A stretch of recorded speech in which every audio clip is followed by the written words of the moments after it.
but the content is contemplative. Studying how nice. 2 more. Okay, Alex writes, I enjoyed reading it, and so did my 14-year-old son.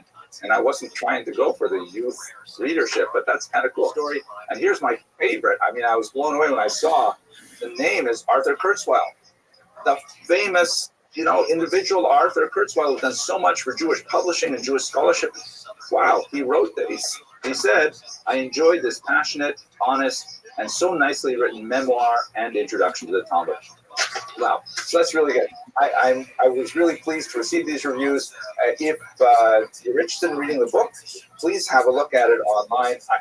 I think it's kind of worthwhile. I enjoyed writing it. I enjoyed rewriting it again for the Siyam Mashat.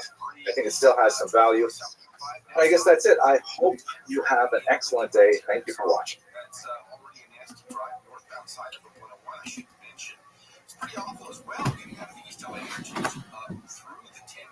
So that may be related, but certainly some delays on the southbound side of the 5.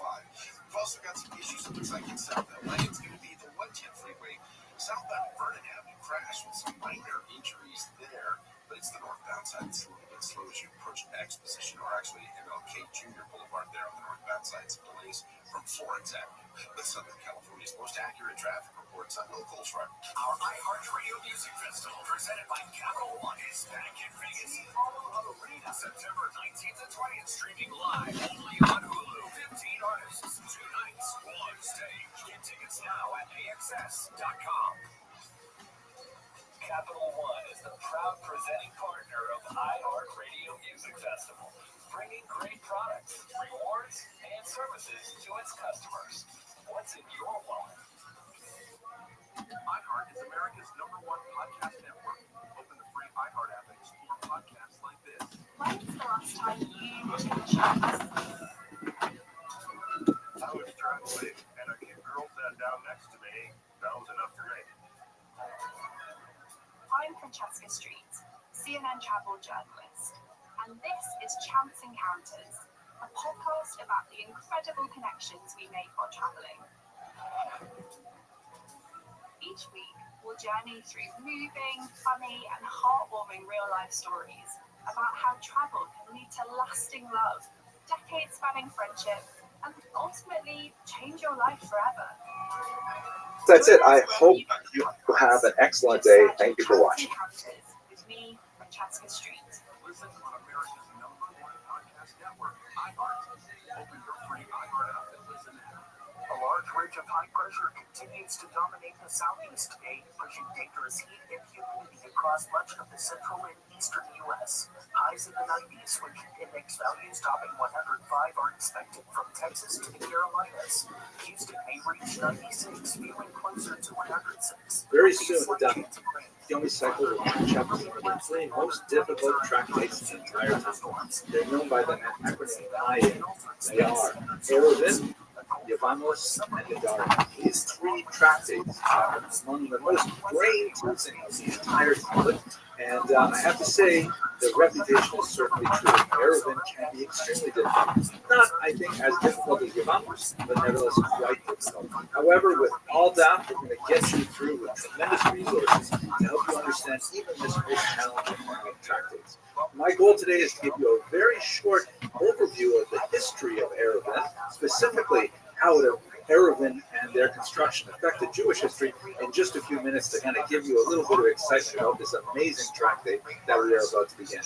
For those of you who may be totally new to this, an eruv is basically a kind of a border that is created around the Jewish community that allows the residents within that border to carry objects outside of their home on the Sabbath. This is something which is restricted heavily. You can't walk from a private domain to a public domain. You can't carry things within the public domain over a certain amount of space and so on. And all of these rules are mitigated by the creation of one of these legal boundaries that makes it possible, for example, for women to push baby strollers on the streets, to go to shul, and things like that. And it's really a very, very important thing in many modern Jewish communities. But the one thing that's definitely historically true about Erevin is that they are associated with machlokas. They're associated with controversy, as you see in this amazing picture by Karl Schleicher, Eine Streitfrage aus dem Talmud, a difficult question, an argument question within the Talmud. The discussions that go on in Erevin are extremely intense, and I'm sure you're going to have an amazing time when you're shooting with them. In this brief presentation, we're going to rely heavily on the research of Rabbi Adam Mintz, who literally wrote the book on the history of Erevin. I urge you to have a look at it. It is fascinating. At any rate, the machlokas over Erevin goes back to the very beginnings of Torah Shabbat. We have a lot of discussion in the Mishnah and, of course, in the Gemara that we're going to study. But it's fascinating that even outside of rabbinic communities, outside of Pharisaic communities, such as in the Dead Sea Scrolls community, you find a very great attachment to the principles that are imbued throughout the sect of Erevin. And they're very strong about them. A lot of the documents that were found in the Dead Sea Scrolls reinforce the importance of the halachos of Erevin for the communities even living in the Judean desert. But when you get to the medieval period, although the machlokas does not die down entirely, one of the features of medieval life for Jews is that quite often they are living within city walls, sometimes within ghetto walls. And the construction of a wall around the entire community for Jews was actually something that helped quite a bit with the construction of Erevin. And so there was actually a little bit less machlokas during the Middle Ages. When you get to the modern period, however, things change dramatically. When I say modern, I'm referring really to the period after Napoleon, when he famously broke down the ghetto walls, literally and figuratively, allowing Jews to interact as citizens within the larger boundaries of France. And it is at this time that we begin to see a really strong correlation between the expansion of Arab boundaries and conflict with non-Jewish populations. Quite a bit within the Russian Empire, for example, in Congress, Poland, in the 19th century and the early 20th century, there are conflicts over exactly where the Jews are putting up their Arab, because many Christians felt that Jews were encroaching on their neighborhood, so to speak. And it was very much tied directly to the idea of Jewish civil rights, and a machlokas that goes on, of course, to the 21st century. One of the things that mitigated this machlokas as well, however, was the invention of the telegraph by Marconi, which resulted in the necessity of creating wires that ran all around major cities, and that tends to be where Jews live because they're overwhelmingly urban. And so the telegraph poles is kind of like the refuah before the makkah, the healing before the disease. These wires around the city actually facilitated an easier construction of Erevin in such a way that they were less ostentatious. In North America, we begin to see the construction of Erevin fairly late. And in fact, up until the middle of the 20th century, only 4 communities in North America had Erevin. The first Erevin was actually constructed in St. Louis by Rabbi Zechariah Rosenfeld, and it was almost immediately opposed by Rabbi Shalom Yaki. Of course, this is the kind of thing that happens with Erevin. The kind of issues that went on was, could you count the Mississippi River as a border? And what about the number of people who live in St. Louis? Doesn't that possibly argue against the idea of whether or not you can build an Erevin or Shus Rabbin? A similar kind of argument was raised on the east side of Manhattan. Rabbi Joshua Siegel in 1905 created the first New York Erevin, and almost immediately opposed by Rabbis Bernstein, Gordon, and Herman. Among the issues there were also the Shus Rabbin issue, how many people were living in Manhattan, and whether or not the Third Avenue elevated train could be used as a boundary. Another Arab was created in 1949 in Manhattan, and that's when it definitely had more than 600,000 people living on the island, and that was a pile-on machlokas with lots of rabbis involved. Amazingly, in the great country to our north, in Toronto in 1921, an Arab was established by Rabbi Rabbi, and it was unopposed, amazingly, until 1980, which is one of those things you have to say about Canadians. They're just so nice, right? They don't want to make trouble. But after 1980, of course, the focus was significant. By the time we get to our day, the Arab is now a well-known phenomenon in most Orthodox communities. but still a matter of significant controversy, as we saw earlier in the 19th century in the Russian Empire, as many non-Jewish residents of areas feel that the expansion of the Arabs will alter the ethnic composition of a given neighborhood, and there's quite a bit of legal discussion about that issue. At any rate, this is just to give you a little taste of the history of Erevin. I know you want to dive into the machlokas, into the controversies that surround this fascinating topic. It's actually not quite so hard as people make it out to be, because you've got Aldaf in your pocket. And with this app, you'll have lots of support getting through even the most difficult subjects of this subject. I hope this illuminated your daf, and I wish you atzlacha in your learning. Is this something that they typically do and seldom work through? Well, look, it depends on the year, it depends on the political calendar, it depends on what else is going on, what kind of crises are going on here at home or overseas.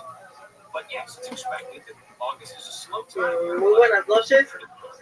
La Universidad de Guanajuato, través del campus Guanajuato. We're sort of in a slow motion train wreck situation when it comes to government funding. There was a lot of attention paid to the one big beautiful bill. That was a budget reconciliation measure. You had the rescissions package pass last week. Les da la más cordial bienvenida a la conferencia magistral Filosofía Política desde la óptica judía. Para efectos de llevar a cabo de la manera más adecuada este evento, me permitiría solicitar a los ponentes y a los presentes que al momento de la participación de nuestras autoridades y del ponente sean tan amables de mantener sus micrófonos apagados. Muchas gracias.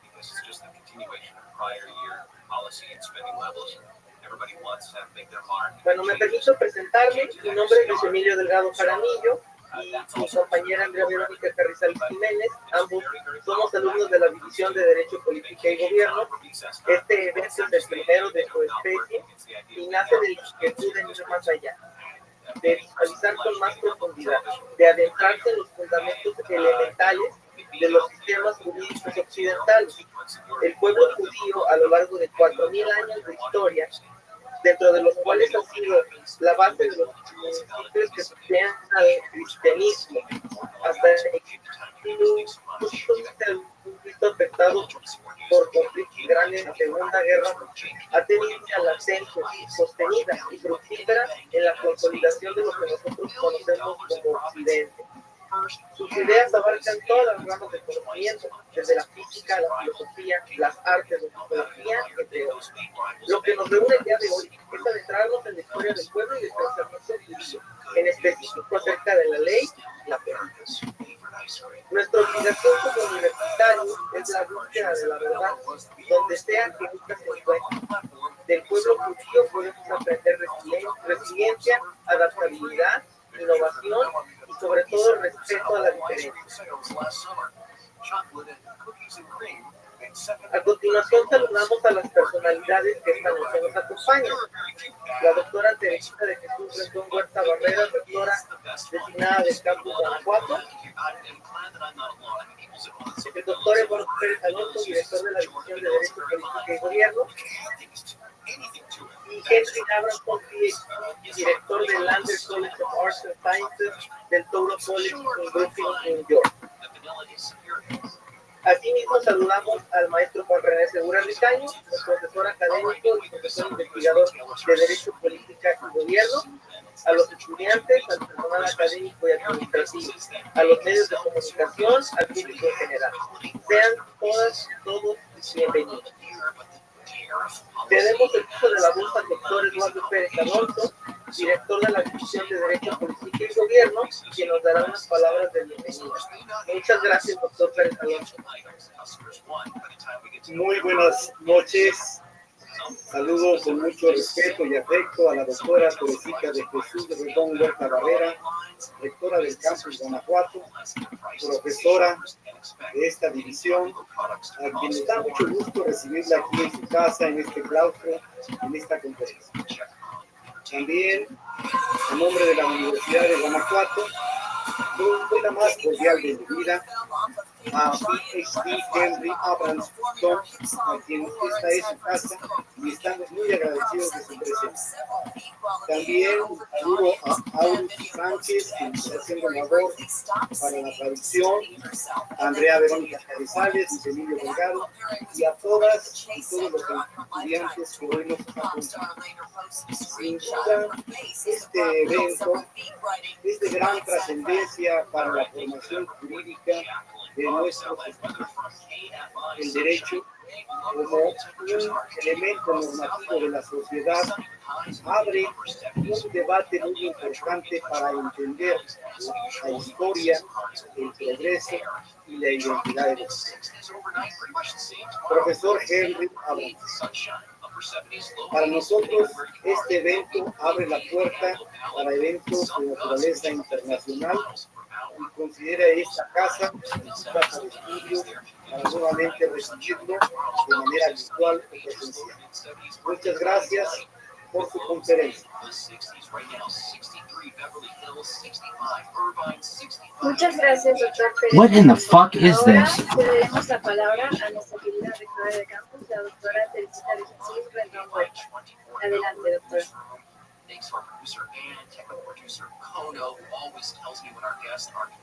Muchas gracias, muy buenas noches.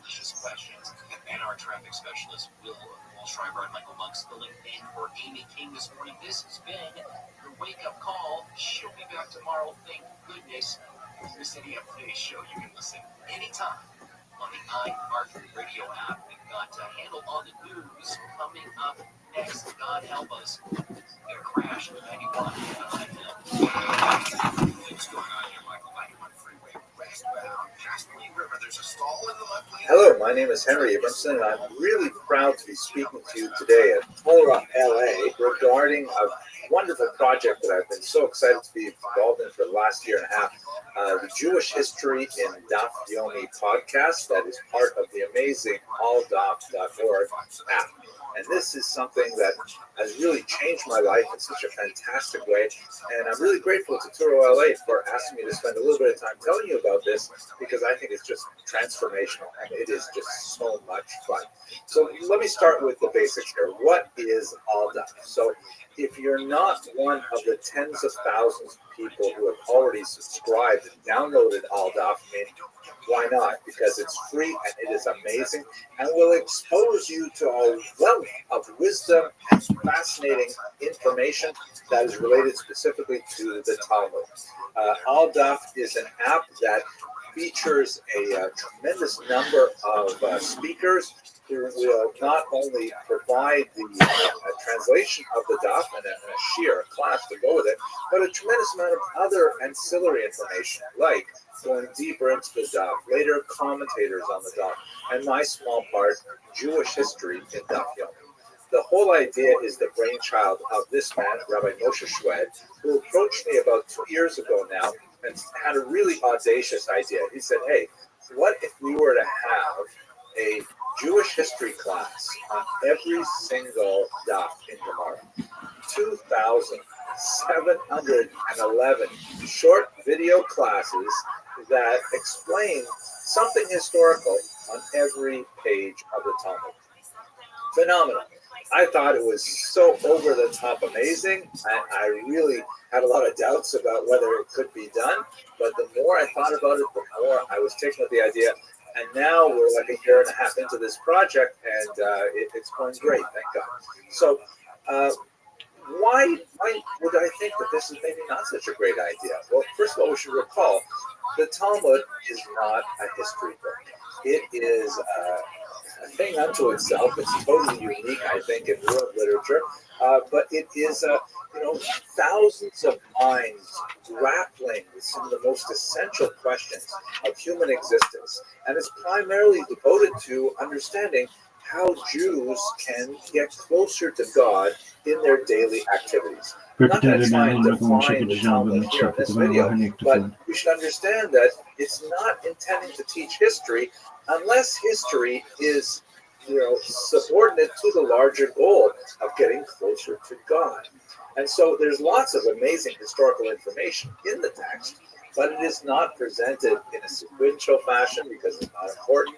The Talmud itself is far broader in scope and in many ways far deeper in focus than a recounting of chronological events, things like that.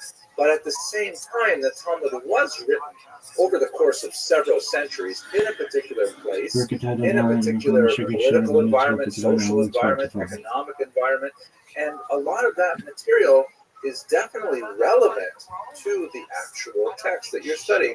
And in many ways, as I hope to show you in this brief video, it's really impossible to understand the Gemara properly without having at least some grounding in the historical background. And the final reason why I was so hesitant to move forward was, of course, because I was thinking, am I the guy who did this? Sure, I really am interested in Talmud. I've studied Talmud for many years, and I am a historian, but this is like in a period that I've not explored very deeply myself. I only know some of the languages required to really know it properly. But, Rabbi Shwed has a very winning way, and I ended up going along with it, especially because my Rav, Rabbi Yaakov Trump, decided to go along with it too. So, okay, I'm all in. And now I'm so excited that I've done this. Now, one thing that definitely does make me qualified to do this is that I was always fascinated with the tangents in Talmud. I remember once when I was in yeshiva, I was scolded by my Rebbe. This is an adult yeshiva. I went to Orsameach. I was scolded by my Rebbe because I was asking too many kind of like tangential questions. And at one point he said to me, "You might as well ask what color socks Rashi was wearing." And that shut me up. But I realized, I was thinking to myself, what color socks did Rashi wear? What color socks did they have in, 10th, 11th century France? And, it got me thinking of all kinds of things. So in many ways, I think that this particular project was so uniquely devoted to my special skills or lack thereof. Let's talk about the minutiae of history, the small things in history that are sometimes essential to the study of Gemara, that they are always relevant to the study of Gemara, and sometimes they're just so entertaining. Let's look at the essential minutiae first. So, for example, just this morning I was reading a daf in Psachim that had a discussion of where do you put the mezuzahs on the gates to a city, and a long discussion of that. And if you don't have a sense of what the gates of the city might have looked like or how big they were, you won't really understand the specific context of that very unusual Gemara in the first parak. Here's an example of a ruins of a palace, the Tat Kasra, which was a palace at the city of Ctesiphon, which was right across the river from Methosa. If you lived in Methosa, which is an important town in the Babylonian era when the Talmud was written, and many Jews lived there, you would have been able to, just walk to the edge of your city, look across the river, and see this amazing palace. And look at those phenomenal gates. Here's a reconstruction of what they must have looked like when they were fully constructed with the building. And that, all of a sudden, when you know the Gemara I'm talking about, it makes much more sense that you could have a problem if you were to be trying to check your mezuzah on these gates in a particular time and place. Another example, and we can give literally hundreds, but another example of how often understanding the historical reality is so essential to understanding the Gemara. We should recall that one of the most important figures in the Talmud is none other than Rabbi Shimon ben Lakish, also known as Reish Lakish, who went through a very formative period in his youth where he was forced to be a gladiator, that he actually had to fight for his life in the Roman gladiatorial games. As you can see in this ancient piece of art, gladiators fighting against wild animals for the entertainment of the many spectators who had come. Here's another example of an ancient mosaic that shows Roman gladiators on the left, especially in the bottom. You can see one is a net fighter, heavily armed, and then the other on the right, most likely originally a slave who was thrown in, is attempting to fight him with a spear. The top frame shows after the battle when Calendio, the slave, hands forward his dagger in surrender, but you can see there's a little zero with a line scratched out through it, which indicates that after he surrendered, he was, of course, put to the death. Now, it's hard to imagine these kind of dramatic experiences not having a tremendous impact on the mind of Reish Lakish, and there are many Gemaras you could point to where his experience was signal in deciding how he would rule on a particular situation. So there are many, many examples where you can't understand the Gemara without at least having some rudimentary elements of the history. Far more common are passages in the Talmud which are best understood when you have the relevant context. So, for example, when you see Gemaras relating to Bar Kokhba and the great support that Rabbi Akiva gave to Bar Kokhba, a rebel of the 2nd century, when you see an example of the coins that he created, this was actually a silver tetradrachm, a Roman coin that Bar Kokhba's forces heated up and then re-stamped with Jewish images. On the left, you see an image of the base of Mikdash, the temple, and on the right, you see what appears to be a lulav, another obviously religious symbol. And here you get a sense with the Paleo-Hebrew script on these coins that Bar Kokhba was truly attempting to reenact some kind of religious revival, and that helps us understand Akiva's backing of this rebel, even though other rabbis did not. Similarly, the terrible destruction of Israel some 60 years earlier with the destruction of the temple by Vespasian shown in this coin. On the left is Vespasian, on the right you see the slogan of the Romans that was literally printed into dozens of coins at a time, dozens of different impressions of coins. Judea capta. The Jewish state is captured. And you can see there's an image there of a forlorn Jewish woman by a balsam pine guarded by a Roman soldier, meant to indicate that the Romans had imposed their control over Israel. Very difficult to understand many Gemaras after the year 70 if you can't put it in context, the political environment. Also, what about that passage in the Gemara when Shmuel has to flee Nahar Da? What is that all about? It doesn't even say why he had to flee, but the study of history indicates that none other than this individual, Septimus Odenathus, had invaded from neighboring Palmyra. Here you can see a map that shows you where Palmyra was and Nahar Da, just to the east of it. And he invaded this region temporarily, forcing the yeshiva to decamp and reestablish itself further down the Euphrates River. All of these things are really important to see the intersection of political and historical events with events that are actually recorded in the Gemara itself. And by the way, since we're in that region, have a look at this amazing bas-relief that shows Shapur I, who is a very important Babylonian king who had very close relationships with the Jews, incidentally. And here he is receiving the submission of the Roman Emperor Valerian. Shapur I, or Malka, is known as a great king in Babylonian history and also in Talmudic history. So this helps us place the information within its relevant context. Or here's another one. In Psachim, lots of discussion of Heseba, of leaning to the left while eating. Oh, and you understand that in Hellenistic Israel, the common custom of eating, upper classes, free men in particular, was to go into a room called an andron, which was literally a dining room, but the actual translation is a men's room, because in Greek circles, men and women ate separately. I don't think that this was necessarily the case in Jewish homes at the time, but at any rate, you would go into an andron, and you would have a situation like this. This is called a triclinium, or literally a three-leaning. It's an arrangement where wealthy free men would get together over a meal. You can see the little table in the middle there that would be removed and brought back. That's exactly the way in which the Seder plate is supposed to remind us of the table being removed and put back. And they would be waited upon while leaning to their left in this unusual setup. So you can't understand Gemara quite often unless you can actually picture what was the historical reality. And that's what I really love doing in Jewish history with Daf Yomi. Finally, there's lots of tremendously entertaining minutiae that you can in fact understand the Gemara perfectly well without knowing this stuff, but it's just so cool, you just want to see it.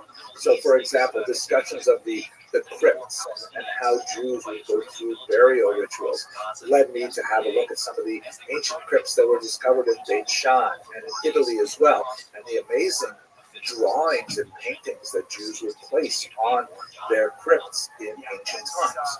Or, for example, since right now we're holding with Hanukkah, I spent a lot of time looking at my Hanukkah and a lot of the interesting Gemaras about that, and that led me to the book of Maccabees, which describes the heroic death of Elazar, the brother of Yehuda Maccabee, who died when he tried to kill a war elephant that was carrying some soldiers, and he thought erroneously, even Antiochus, the king himself. He courageously dove under the elephant and stabbed it from below, but unfortunately the elephant fell on him and crushed him.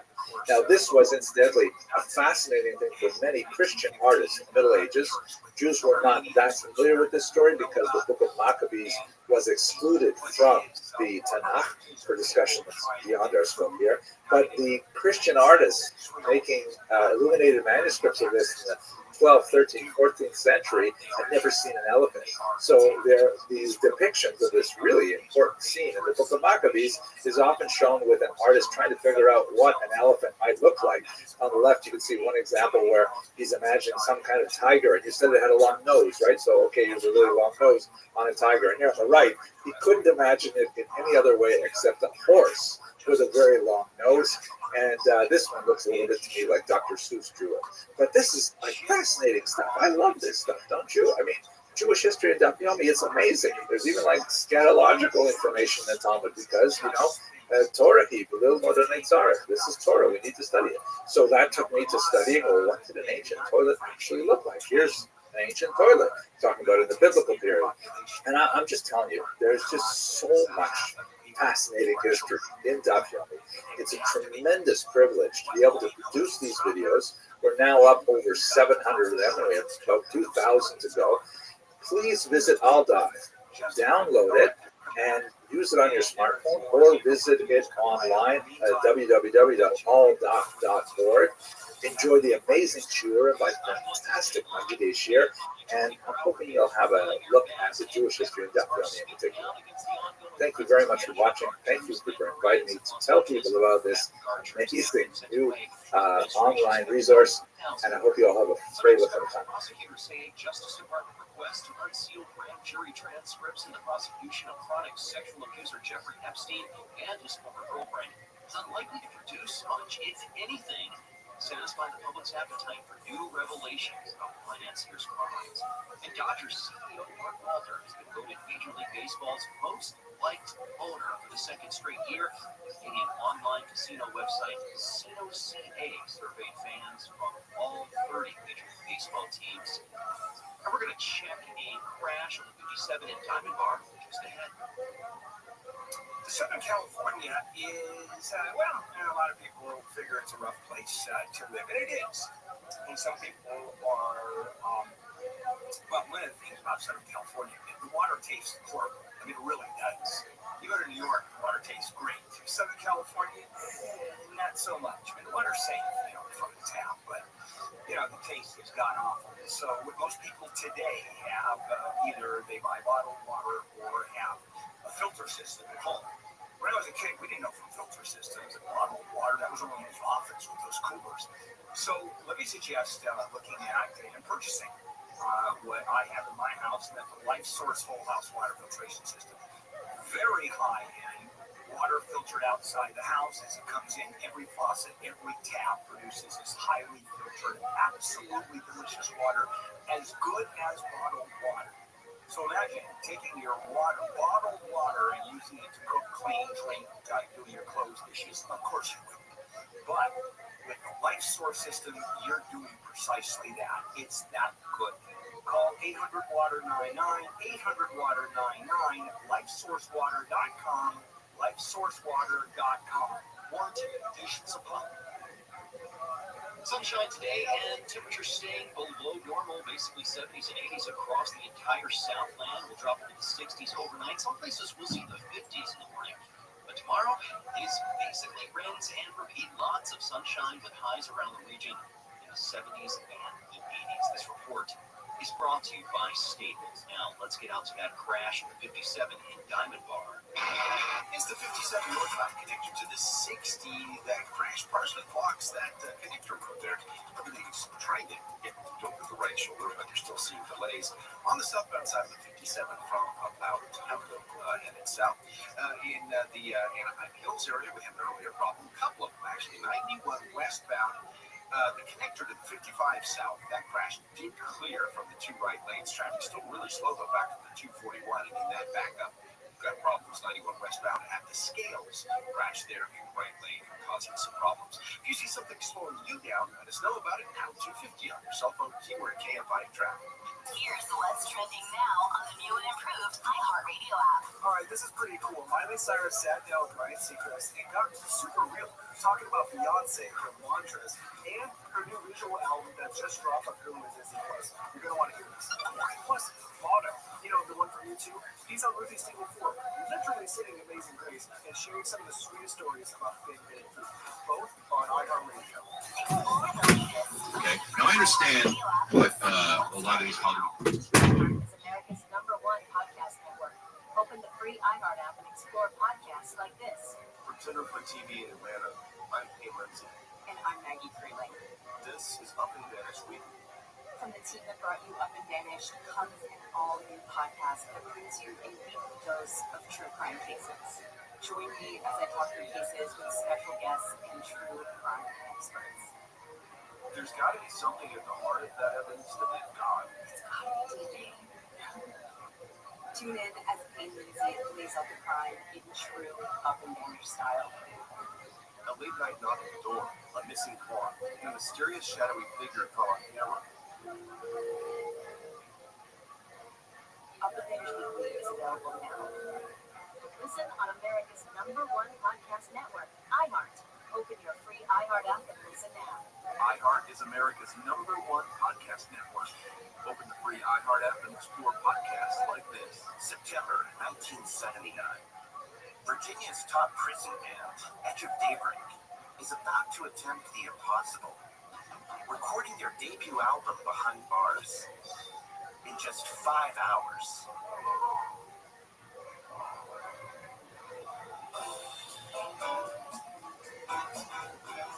They were black artists serving extremely long felony sentences. Each had grown up under segregation, only to get caught up in America's prison boom during their 20s. I'm Jamie Petrus, music and culture writer. For the past 5 years, I've been talking to the band's 3 surviving members, Jamal Jahanubi, Neil Kane, and Harry Cupcake Coleman. Put it this way, we were the band of the state penal system. They would come in and stand around the wall and sweat would pour off them just like it poured off of us, just to hear us play. They're out of prison now and in their 70s. Their past behind them. But they also have some unfinished business. The end of Daybreak, Guys of Love, was supposed to have been followed up by another album. They never got that opportunity, but they never stopped dreaming either. Check it out. Listen to Soul Incarcerated on the iHeartRadio app. Check it out. Listen on America's #1 podcast network, iHeart. Open your free iHeart app and listen now. It's Cowboy Show today. After 4 p.m., we'll have the latest on the 3 deputies that were killed on Friday. The information on their families, where the services are going to be, and the latest on the investigation coming out of Santa Monica. All today at 4 p.m. right here at Cowboy.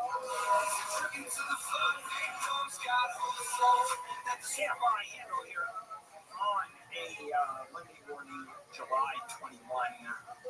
And as I'm told, National Fast Food Junk Food Day. So it's obviously a major holiday for most of us. All right, back with our morning news. Michael Monk's in for Amy. Nobody in for Neil, who is not here this week. And, geez, Michael, you talk about the B team here. It's total JV basketball. No kidding. At the far end of JV basketball. And me. Yes. All right, moving on. So it looks like the number of people that were thought to have been missing in those floods out of Texas, it's been revised. So I'm not sure if this is good news or not. Or I mean, it's like, It is good news. Is this? There are not as many people missing as they thought.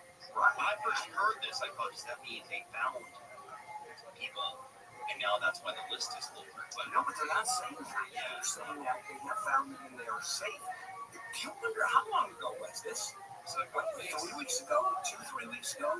And now they're finding people that they're accounted for and they were missing 3 weeks ago? I have to assume, and this is an assumption, that it's not as dramatic as the folks who were like in the tree as the river was going, and that these are just people who may not have been stranded out somewhere, but maybe just a check-in. They were put on a list as missing, but were living somewhere, maybe somewhat happily. Yeah, and I guess there was no follow-up. I mean, obviously, people that, as you say, were hanging in trees, basically like Christmas ornaments. It was horrible that they were finding people. And this, now, it's 3 are missing. And then they find those 3 because maybe they live in these little tiny hamlets where they're fine. They didn't even know the authorities were doing what they were doing. Yeah, that's all.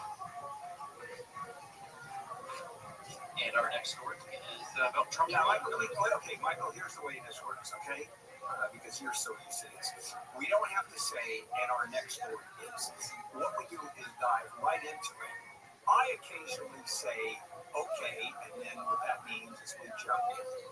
But we want to make this as seamless as we can, as quickly as we can. We zip through this, and this is the way it goes. By the way, I understand. Is this the first time you're filling in, Frank? No, I'm just curious. What is the zipping through? You sort of have to. You have to. So when I say, "Hey," that's one of the buzzwords. Or That means you're Michael, that's one of the buzzwords. Okay. I am allowed to say, "Okay." You are not. My apologies. As well you should. Okay. Trump's polling numbers have dropped according to a new survey. Support for his immigration policy specifically have fallen in this poll, which is a strange, Bill, because that is, in spite of everything else, that has been the area where he has remained the most popular. So he is seeing some decline even in his top issue, which was immigration enforcement. And the amount of money as he's cutting everything else. We're going to talk a little bit about that later on. In terms of health services, cutting big time immigration, anti-immigration, the forces that he's using for anti-immigration is exploding. And you know what? People see what's going on. You know, when you see these poor guys running across strawberry fields and being chased by immigration officers, you know, MS-13, who was one of the assembly men who said he knows very few MS-13 members who wake up at 2:30 in the morning to pick strawberries. That's just not something these gang guys do. So, you know, well, how about this? Ooh. Since you can see me, right? Yeah. Okay, I will flip my finger at you. I will give you a flit. And that means we move on. Am I reading all the headlines? Is it just me doing Yes, this? no, you are reading them. I don't That was my miscue. Okay, yeah. I'm ready now. Normally you read half of them. Thank you, Ann. Good job explaining. Yeah, I was going to say like that. I'm sorry. Yeah, yes, you read all the headlines. Okay. Usually it's split up between Amy and Neil, neither of which is here. Yeah, always very interesting. Have you said okay? I am not. Are you going to gesture? No, I'm doing the flit at you. I'm pointing my finger. All right, there it is. Former sheriff Alex Villanueva wants his old job back. Bill, he has filed to run in the 2026 sheriff's race. Now, keep in mind, he lost his re-election bid to current Sheriff Robert Luna, and then he ran for the Board of Supervisors and pretty much got his butt whooped by Supervisor Janice Hahn in that race. So is there an appetite for Alex Villanueva's return? No, there is not. He is going to get creamed. Is what's going to happen. He left the sheriff's department. He left the head of the sheriff's department under some circumstance where he got nailed. There was all kinds of problems with the sheriff's department. There was alleged gangs within the jail system, and there is no chance. This job is basically a lifetime appointment. Once you're elected sheriff, it is really hard to unelect someone. There has to be some real extenuating circumstances, and that happened. He is going to be Richard Nixon running for governor after he lost the presidential Look at baby. His background for governor in 1962 wiped out. And that's what's going to happen to That's where we got Look at the baby. Yeah, that's what that gets exactly to. You got exactly. This story is crazy. This guy got pulled into an MRI machine. He was wearing a big metal chain. This is something that maybe not everybody knows. We know what an MRI is, but there's a big magnet in there. This happened in New York. This guy was wearing a large metallic chain around his neck. It caused him to be drawn into this machine in the Nassau County Police Department. And this was at an open MRI medical facility. And I don't know. I'm very sorry to hear it, because I think it would have been good for both if UFC had been on HBO. I think so as well. I mean, HBO at that time was the premier network for combat sports. The work that you guys had done in boxing was the top of the food chain. It was the best. Well, Larry Merchant, Ray Leonard, George Foreman, Roy Jones. It's also the production and everything was on point. It was just so well honed. Good production. Yes, it was just a well polished machine. One of the issues is they wanted to replace the commentators. HBO did. Oh, they did? Yeah, so if we came over there, I wouldn't go over there as well. So really, because HBO is always about their own producer autonomy. Yes. So they wanted to have We don't control. want anybody telling us what to do. Exactly. Right. The problem with that is in mixed martial arts, there's a very small pool of people who have a deep understanding of the entire history of the sport. Yep. And you can't just hire a regular sports guy to take that part.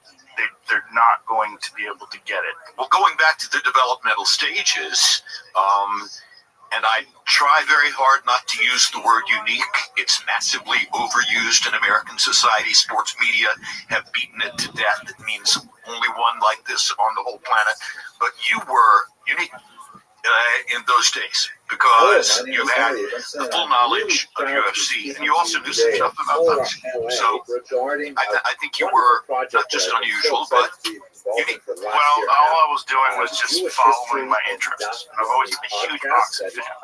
From the time I was a child. Can you remember what your first fight was? The first fight I watched, my parents watched it, which was crazy because my parents were hippies.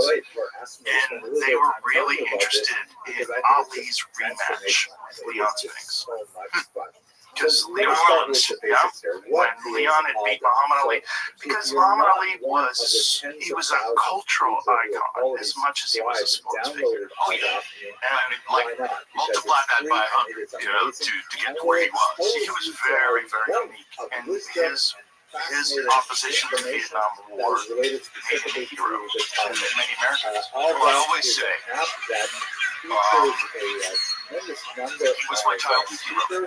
And he was my childhood hero as Cassius Clay. The very first live prize fight I ever attended was Cassius Clay versus Sonny Liston, February 25, 1964, in Miami Beach. Oh, you were there for the first fight. I saved lawn mowing and car wash money for months to buy the ticket that in my memory was $100, but I don't really know for sure what the cost of that ticket was. I didn't say it would be worth it as it is now. My mother took me over from our crappy Southwest Miami track house rental and dropped me off at Miami Beach Convention Center, and then came and picked me up afterwards. And that was the first time I was 14. It's the first live prize fight I had ever attended. It was all about my hero worship for Cassius Clay.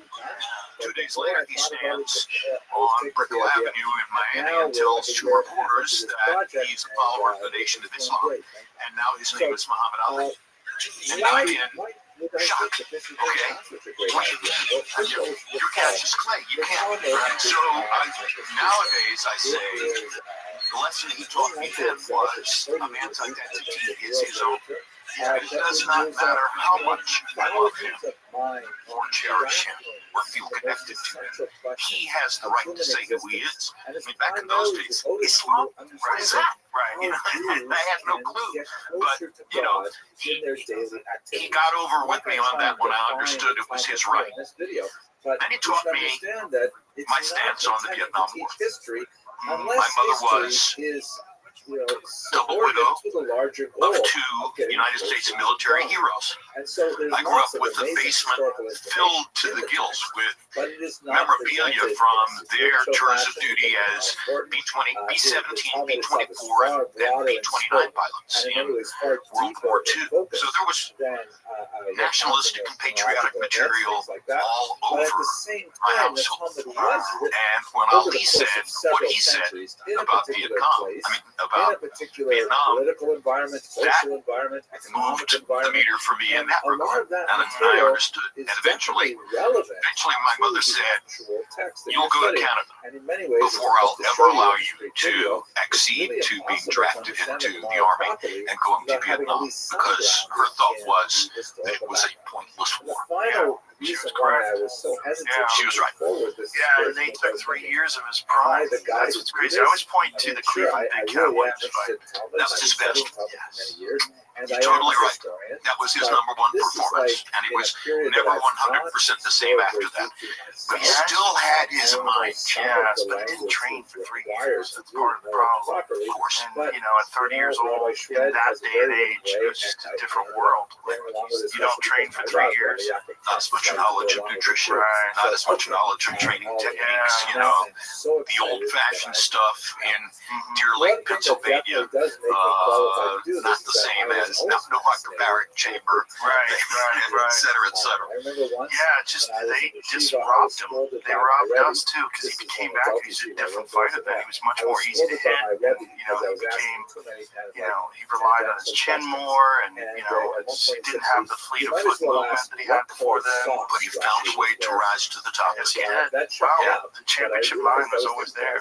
That's 100% correct. But as a fan of boxing, it drives me crazy. Could you imagine what we could have seen in those 3 years if Ali had never been robbed, never took his title away, and allowed him to fight all those guys like Joe Frazier and George Foreman, all those guys with keeping the same skills that he had when he was younger.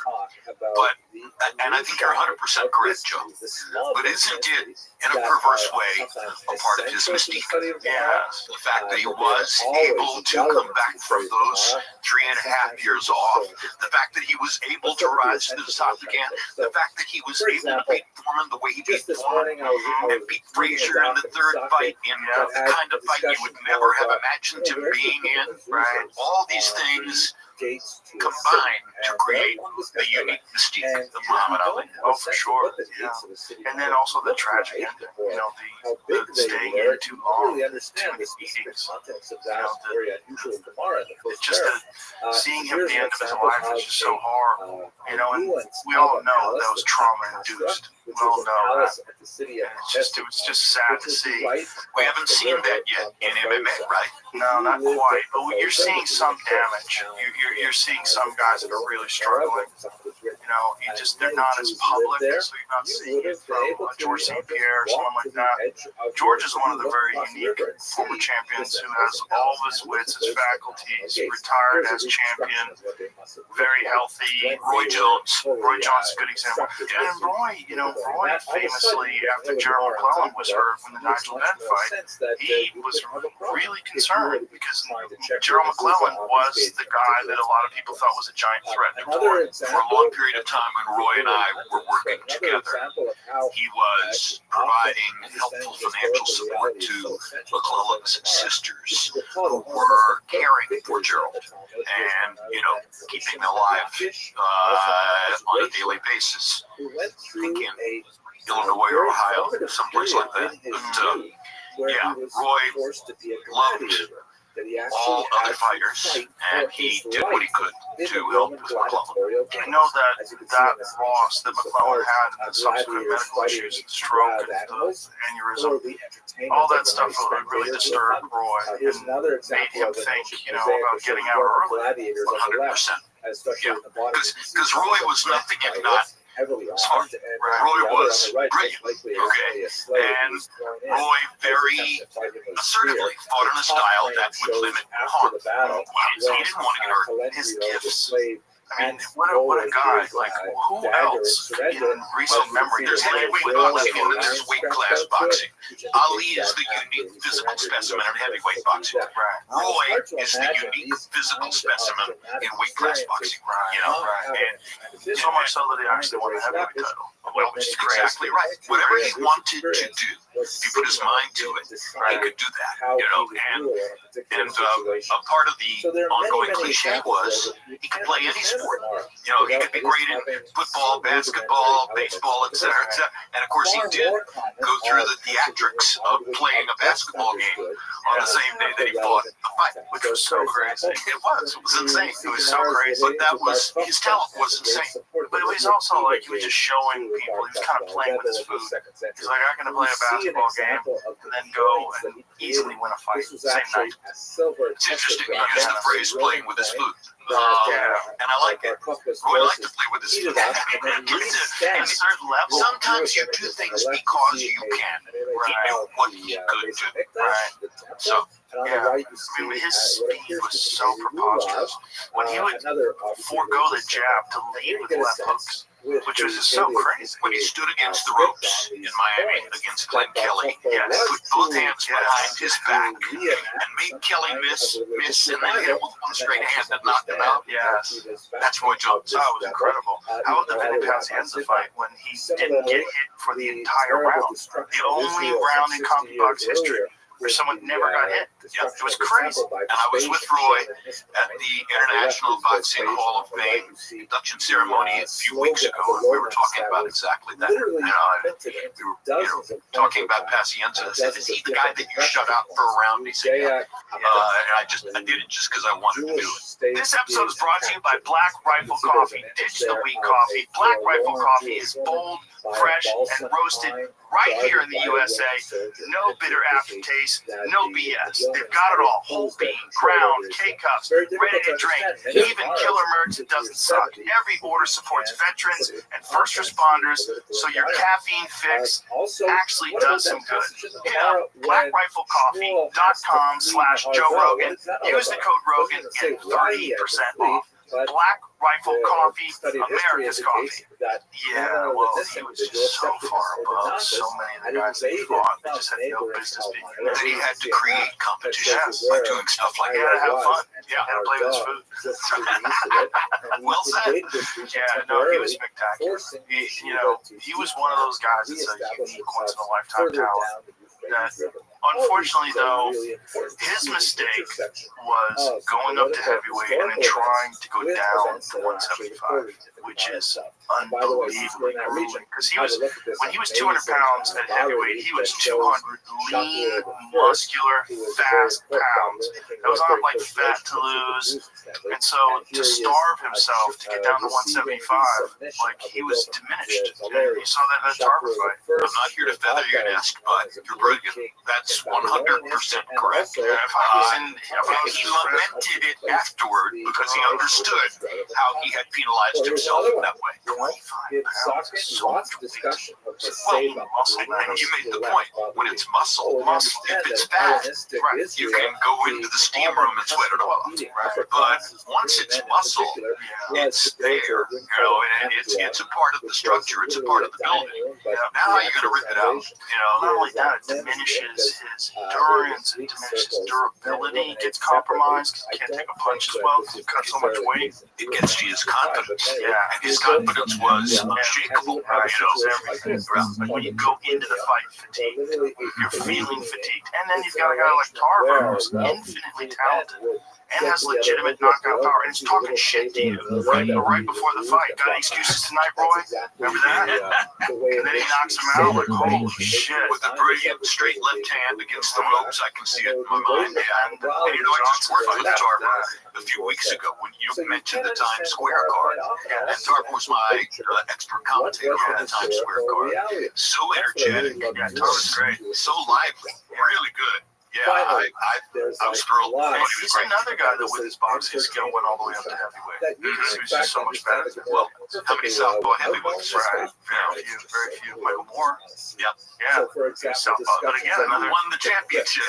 another light heavyweight and lost it to my man, George Foreman. Another one punch. Yeah, that was crazy. Yeah, that's the title of my book. Thank you so much, George. You know the reason why my book is titled "It Happened," or where I came up with "It Happened." So, for example, he was the expert commentator in the weeks leading to his fight with Moore. He and I together had called Moore against Holyfield when Moore won the championship.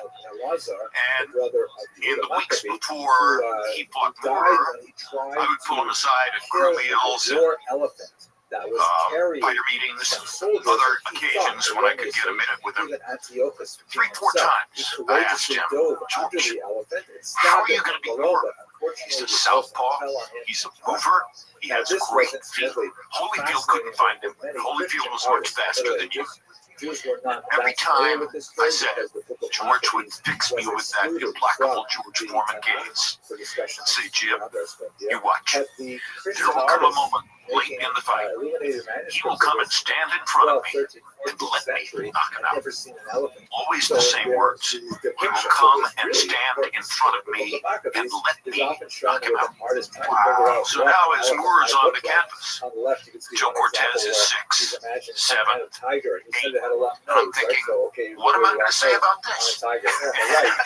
How in the world do you establish this without being self-glorifying? You know, I've got to say something that's meaningful, but I want it to be about him. And I thought about what he had said to me. And what came out spontaneously was, it happened. It happened. It's really me talking to George, saying to him, okay, I get it. You told me it was going to happen, and it happened. Well, do you remember when George came back and he was 300 pounds and everybody was laughing at him? And he was in his late 30s, I believe. Was he 34, 35? Something like that. When he made his comeback, he hadn't fought in 10 years. Everyone dismissed him like, what is he doing? He was very overweight. And he started the Bum of the Month tour. You know, I mean, and that's not a fair way to say it. They weren't bums, but they were people that he knew he could beat. Yes. To build a dossier toward what he really wanted. And get in shape. And no one believed him. No one. I remember me, as a boxing fan, watching that comeback, being sad. Like, oh, George Foreman's coming back, and he's all fat now. This is sad. Well, I'm sure you've known a lot of people like this, Joe. You want to see George do something? Tell him he can't do it. Right. Challenge his will. You know, because he's a self-constructed person. You're talking about a guy who, as a teenager, 17 or 18 years old, says to himself, I want to get out of the 5th Ward of Houston. I don't want this life as a gangster or a laborer or whatever I'm going to get by living in the 5th Ward of Houston. I want something else. So he goes to the Job Corps in Hayward, California, and enrolls in the Job Corps. And that's where he learned to box. That's what set him up a year and a half later to win his Olympic gold medal in Mexico City. And then go on to his storied professional boxing career. But, you know, he was, in his own mind, proving he could do something that other people didn't think he could do, even at that point. He told me that when he first got to Hayward, he befriended one of the other people in the Job Corps who was a white kid. And he said, you know, they're talking about things that they like. And the guy talks about Bob Dylan, how much he likes Bob Dylan.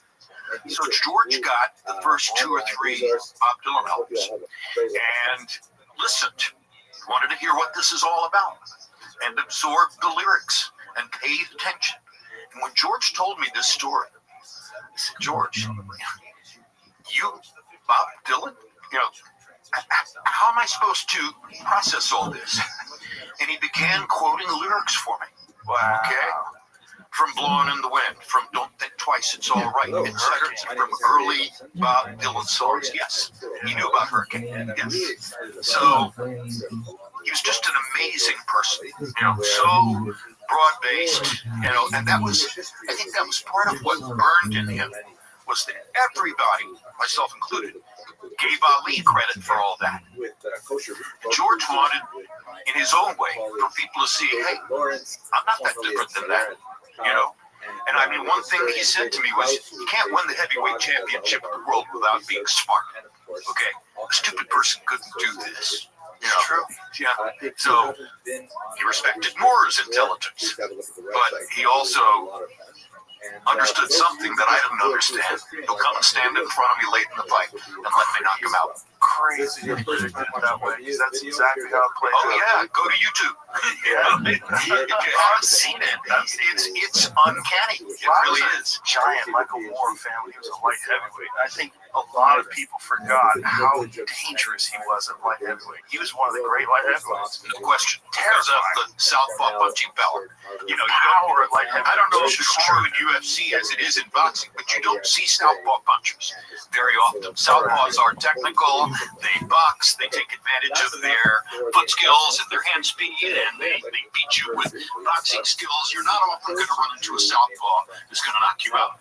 But we've already talked about Tarver. It's not exactly the first Jew, and it's not exactly France either. The reality is, we don't know who the first Jew in France was. Probably not the person that I'm going to talk about today, but this is the first recorded Jew in France. This is the first Jew that shows up in the historical record as appearing in France. And he's actually quite a famous individual. Not necessarily someone you want to take home to a mother, but nevertheless a fascinating political leader. And of course, the first Jew in France probably would have been a Chabad Shaliach anyway. You'll get used to it. But nevertheless, this is our first recorded Jewish individual that we have in these regions. Also, it's not actually France. This is well before the term France would actually come into any kind of commerce. This is, we're talking about a period when Rome dominated the area and it was known probably best as Roman Gaul. Okay, let's get straight to the material. So, the written documentation that we have on the Jews of France, the Jewish communities in France and of the Rhone River Valley, really extend from the 4th century on. That's when we start to really see much about them. The church is already much more established. The church has sometimes difficult relations with the Jews, and so we have a lot more of the written record as a result of this. But it is quite likely that there were some kinds of Jewish communities in France around the turn of the year 0, the turn of the first millennium, as it were. We know that there were Jews in neighboring Spain in the 1st century. We have some, gravestones and things like that date back really quite far to the west of France. And if there are Jews further west in the Mediterranean, it stands to reason that there would be Jews closer to the homeland in Israel and also closer to Rome, which had a major experience. We definitely know this massive exporting of Jews unwillingly and by human migration. Very good. Nice to meet you. My pleasure. I found out about you. The Jewish population of Rome is significantly increased by Jewish slaves who are exported there. And we likely have Jewish communities dotting the Mediterranean basin, engaging in various types of trade as they escape the political turmoil that happened in Israel. The character that we're going to look at today, however, predates that destruction of the temple in the year 70 and actually made his way to France in the very first decade of the first millennium. We're talking about Archelaus, who was one of the sons of Herod the Great.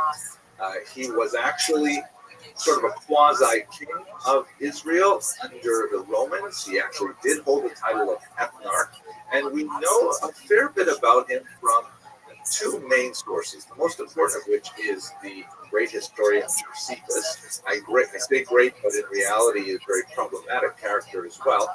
Josephus was a Galilean Jew who originally fought on the side of the Jews in the revolt against Rome, but ultimately decided to switch sides. He ended up becoming the court historian under Vespasian and Titus, and he recorded a very significant historical works describing that first Roman-Jewish war, title of one of his most important works, and later a massive book called Jewish Antiquities.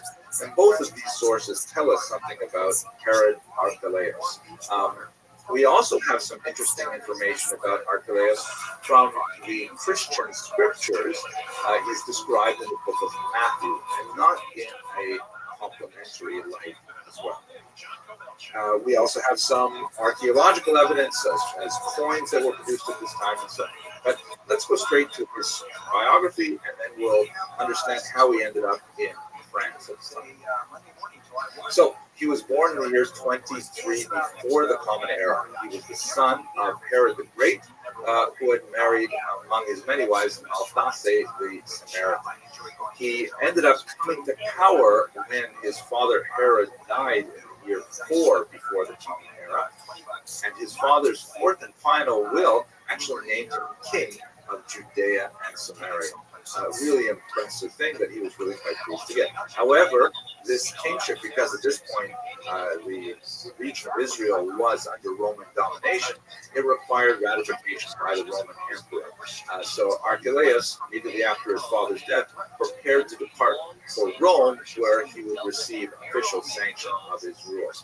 But it happened that the immediate period after the death of Herod the Great was one of great tumult. Herod had brutally put down a major uprising, or I should say a significant uprising, when Herod had placed a Roman eagle at the gates to the temple. It was considered a very offensive thing to put a state emblem and also a graven image of a living creature right on the site of the temple in Jerusalem. And so this Roman eagle was forcibly torn down by 2 scholars. Herod was quite upset by this, and he put those 2 scholars to death, along with about 40 of their students. That's where the passage in Matthew is connected. Joseph is afraid of heading up to Jerusalem because of the connection with Herod's activity at that time, and that's why I have new tour dates to tell you about. I'll be in New Orleans, Louisiana. We're coming back over there. We're going to do it at the Sanger Theater down now. Son, Archelaus, downtown, March 29th and 30th. That's Easter weekend. Get your tickets early with the pre-sale code RATKING starting this Wednesday, January 17th at 10 a.m. local time. General on sale begins Friday, January 19th at 10 a.m. local time. We also have tickets remaining in Charlottesville, State College, Amherst, Brisbane, Sydney, Australia, and Atlanta, Georgia. Get all your tickets at neovon.com/TOUR. We are down here in Austin, Texas today over at Restream Studios, and we are happy to be here and really happy to let you know about today's guest. He's one of the brightest young comedians in the world. There's also some questions about how he was actually observing the Shiva and Shloshim and so on, the morning rituals for his father. They felt that he wasn't doing as appropriately, with lack of piety. And so Archelaus attempts to try and control the population. I have new tour dates to tell you about. I'll be in New Orleans, Louisiana. We're coming back over there. We're going to do it at the Sanger Theater down now.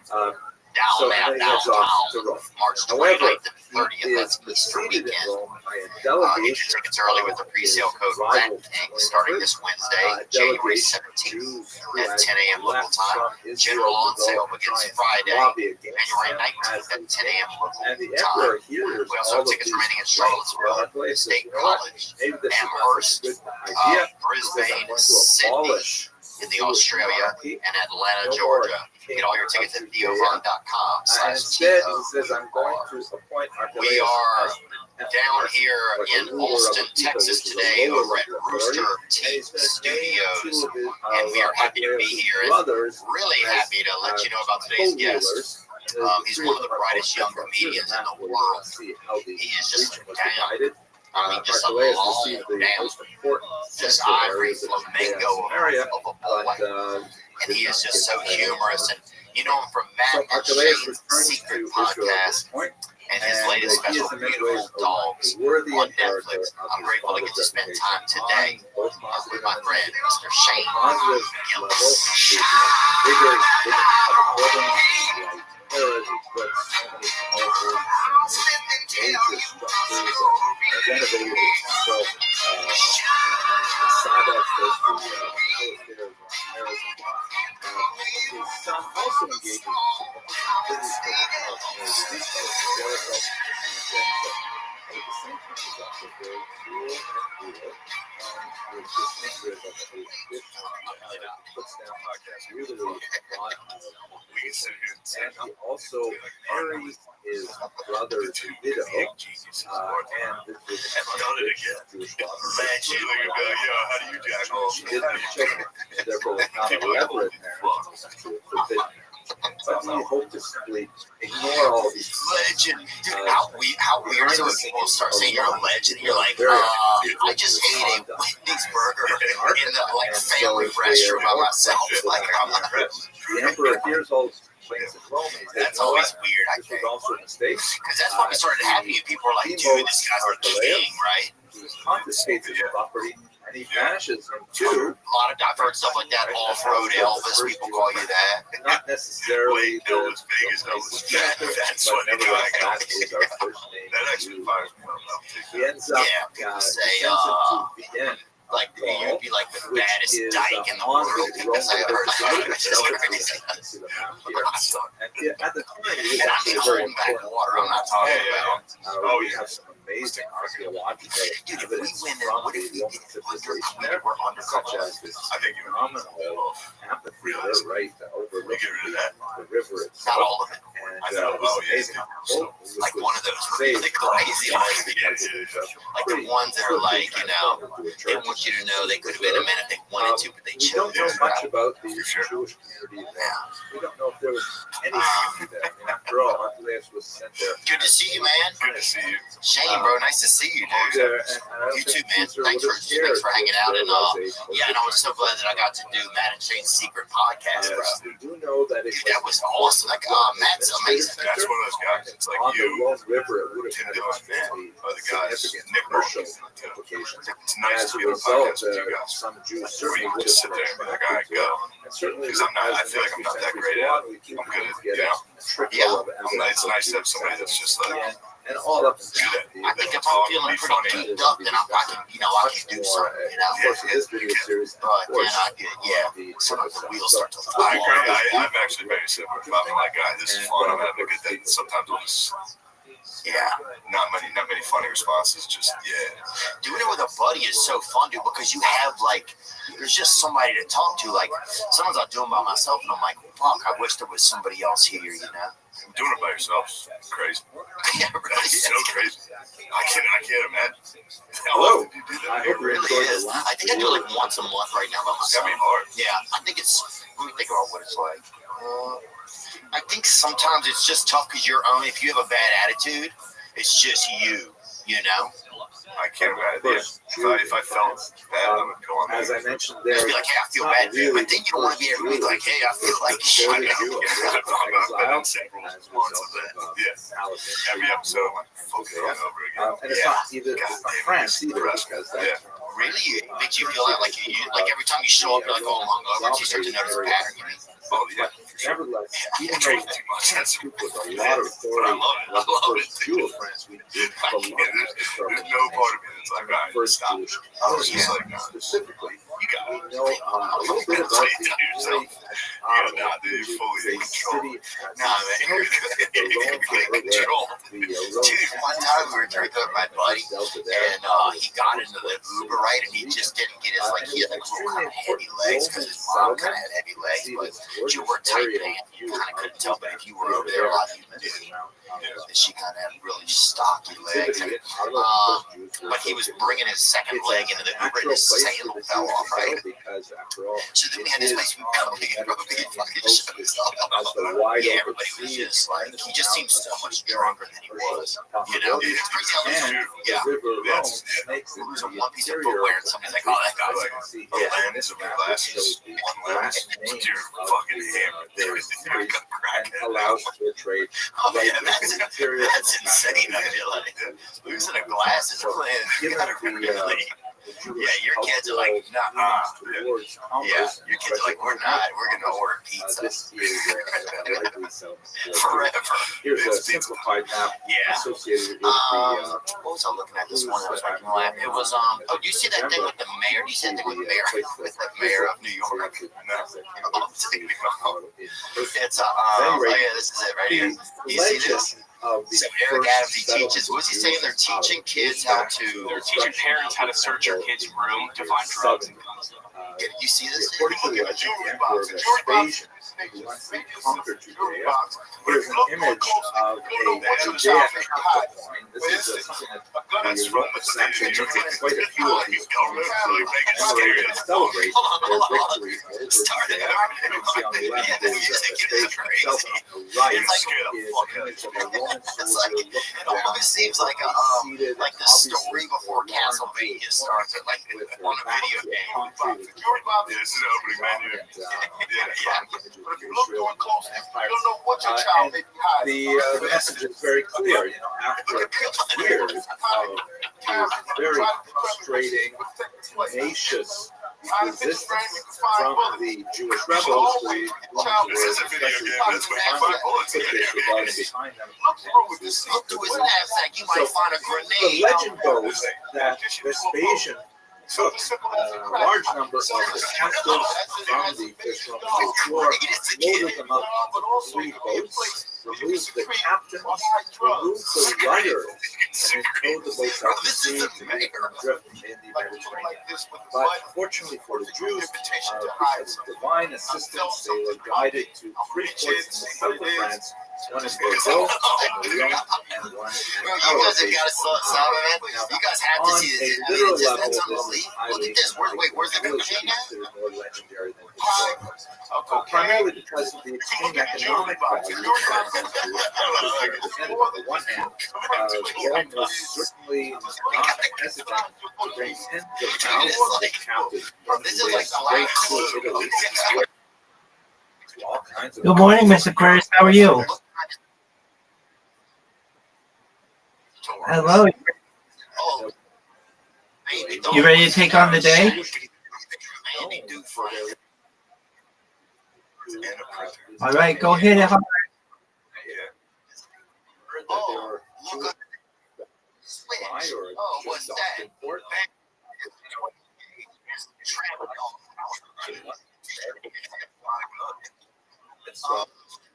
That's pretty awesome. Iris, Yeah. they would I think you can see why we do that. Because that seems like it could be like a True, where's that's real. literally running. It has to be. Rebuilt it.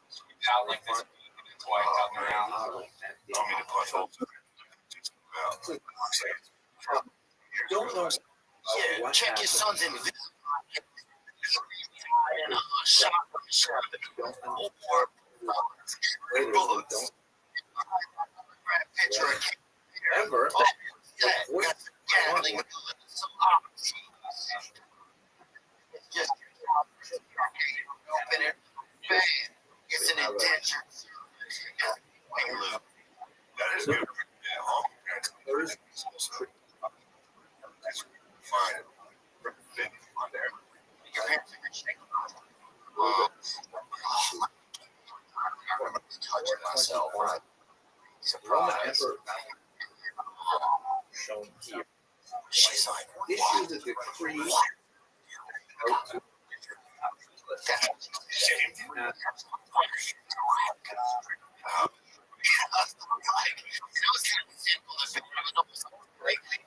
like in the 1800s, a jester traveling in the woods and taking off his suit and he's taking off on the river bank or whatever, you know. So they close the door, right? You wait. I couldn't.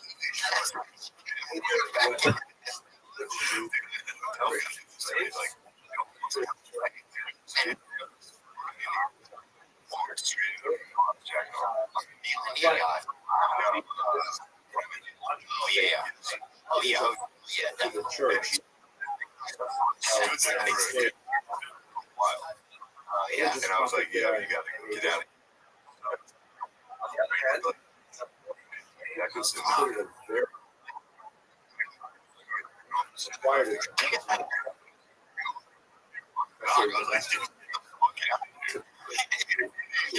Crazy part is you walk over there.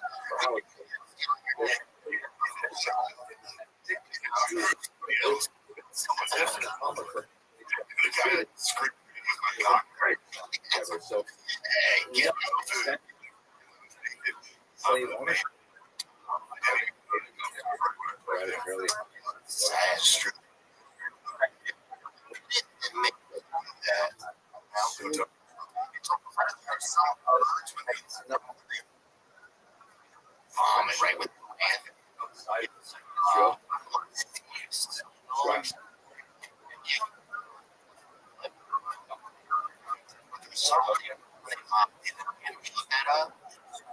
defensive vultures. I don't know about when they land. I just dropped it on it. At a game day. Jewish mothers.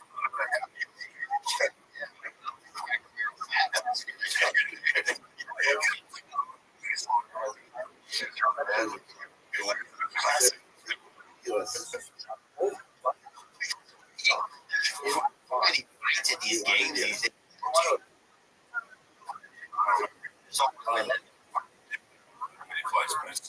Anyway, there's a guy next. people also. I can't control.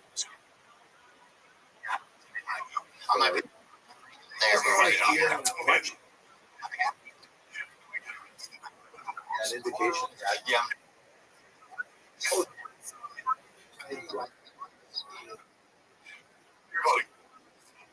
in your fourth Well,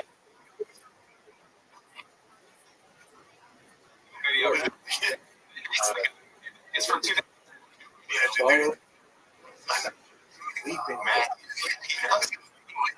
follow man, Phillies fan.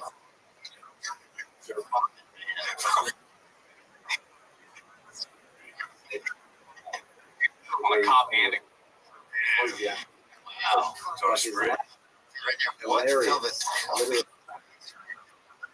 it was sick and us too. Bad. We admit. We should call him sometime. Cherry Hill Native American there. That was on a renovation. Crazy. Fiscal.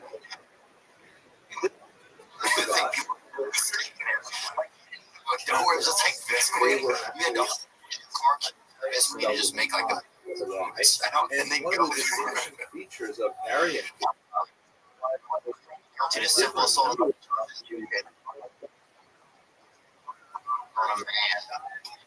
officer and a 11-year-old daughter. Wow.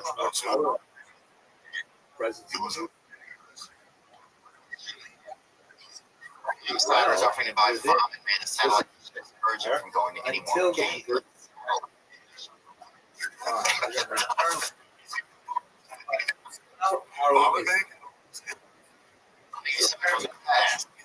enthusiastic defenders of He got 30.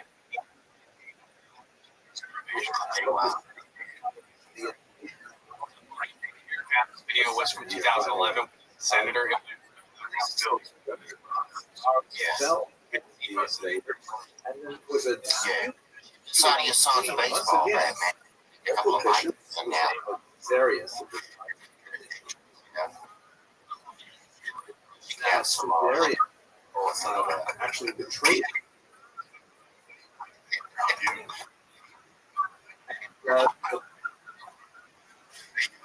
It's a boogeyman. Once again, That's here an we have another.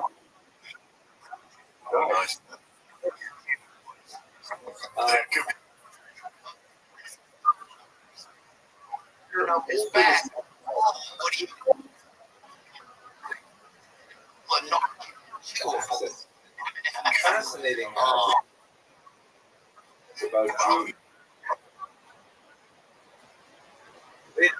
So in the end, Bishop won. Unfortunately, wow. Like, what were you thinking? Because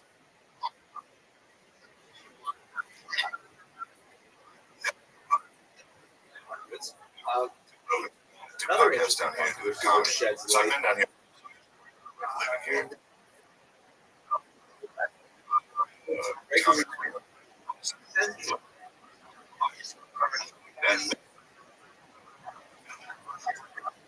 Grace, so I know I have, I guess, knack.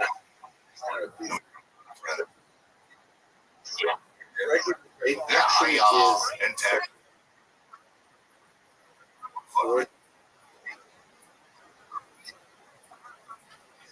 So basically, what's setting your daughter?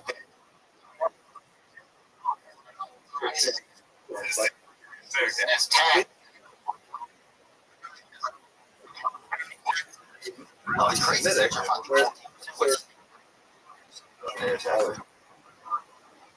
Oh, he's guessing what.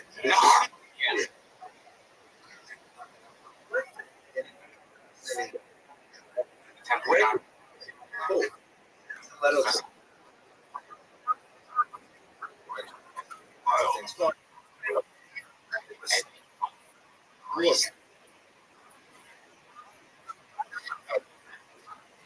Crazier.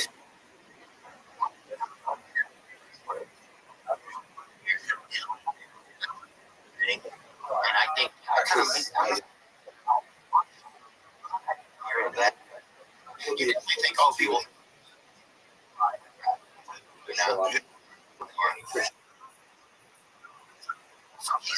I would say.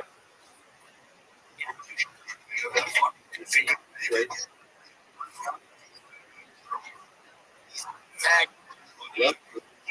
Especially the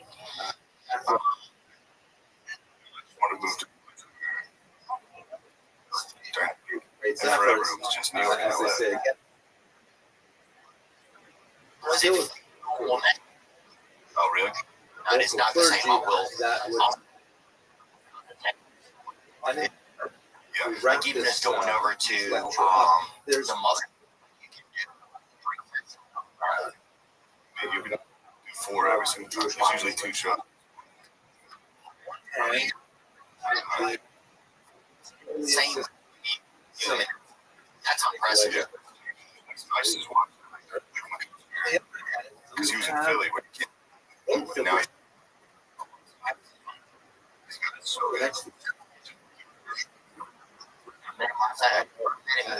At your podcast, I'm like, manufacturing.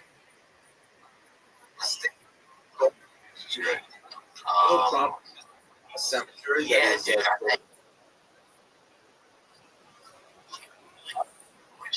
So you didn't go in there and leave. You're like right there. Yeah. Plastic our history, especially in the sponsored by Rabbi. This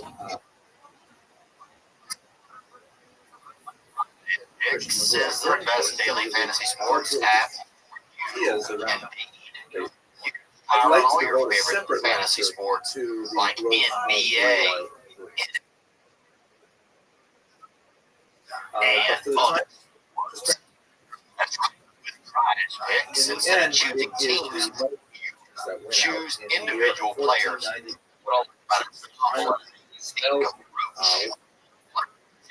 projection, and you either choose more than set projection. You might choose Kitty Cat, Mr. Joe Kittle, and more than 70 receiving yards, or you might choose Lamar Jackson and less than Travels there on business. prize picks is the place you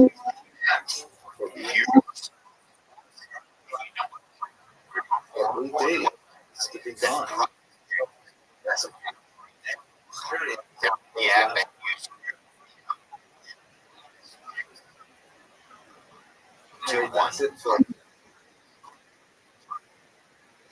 read on sandwiches.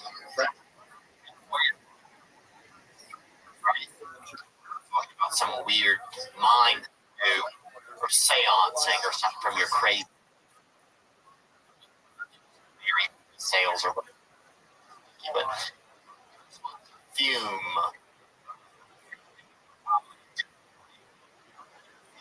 Habit is wrong.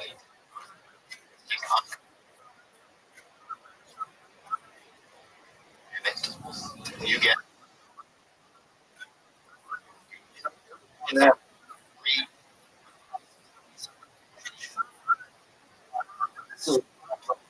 Labor Day.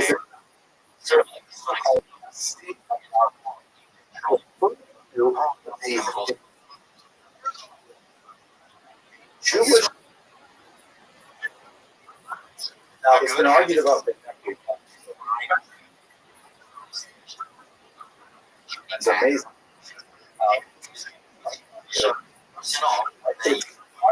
This about it. First of all, what's happening? Here's one is right on of the in the south of as Provence. Got it? And in fact, in this narrow pointed out point, right there's an where Culture Riverboat cruises are going to be, God willing. So still to Jewish history, the home of is a place of Jewish in this region.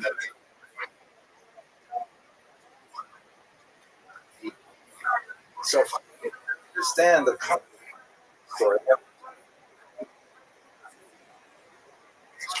significant portion of the Iberian Peninsula many centuries. That changed, however, that there were Jews. There's some fascinating evidence by Jews.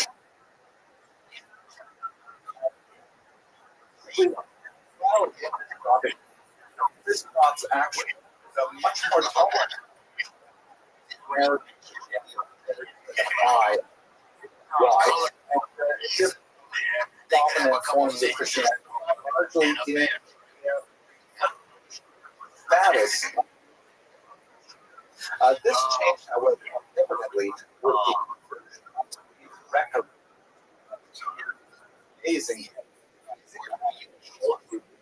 record. And look at his face there. The conversion of record in 589 suddenly discovered putting their bona fides to the Catholic world at large. They instituted 122-year reign of terror on the Jews was absolutely usually see for hundreds of years. Things like, kinds of things for Jews. That ended in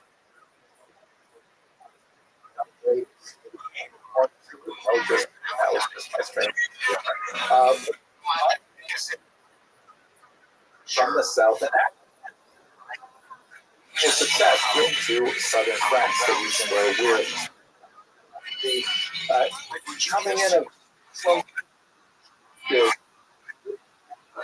very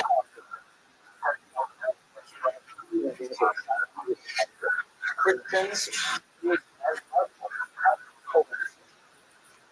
and Jews were able to kind of much more they could in the time. Christians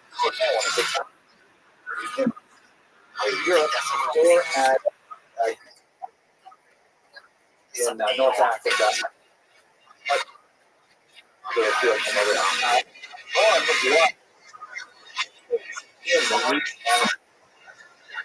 To the stories of here, the first sea of Narbonne. Story goes. Now, as you know, Narbonne is particularly fast, so that term is an accusation. That is Rothschild Goths lost to the Muslims. Muslims that southern territory, the French wanted to so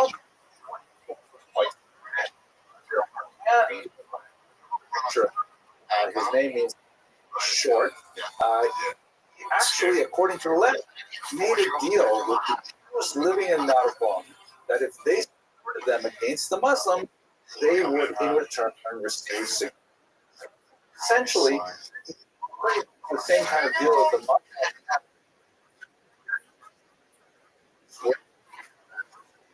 As the story goes, Jews established a self-government, self-rule French. Sometimes people don't really think son ultimately was led by the term Nasi is classic in origin. Particularly in the Mishnah, there are some extremely important figures called Nasi, usually translated as prince. For the Prince Yehuda Nasi, who was very Jewish.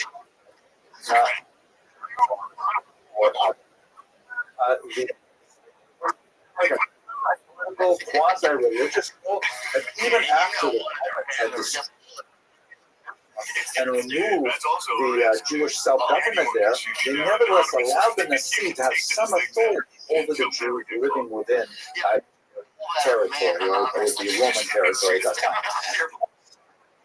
You all of this family, they're all tracing their lineage. David, who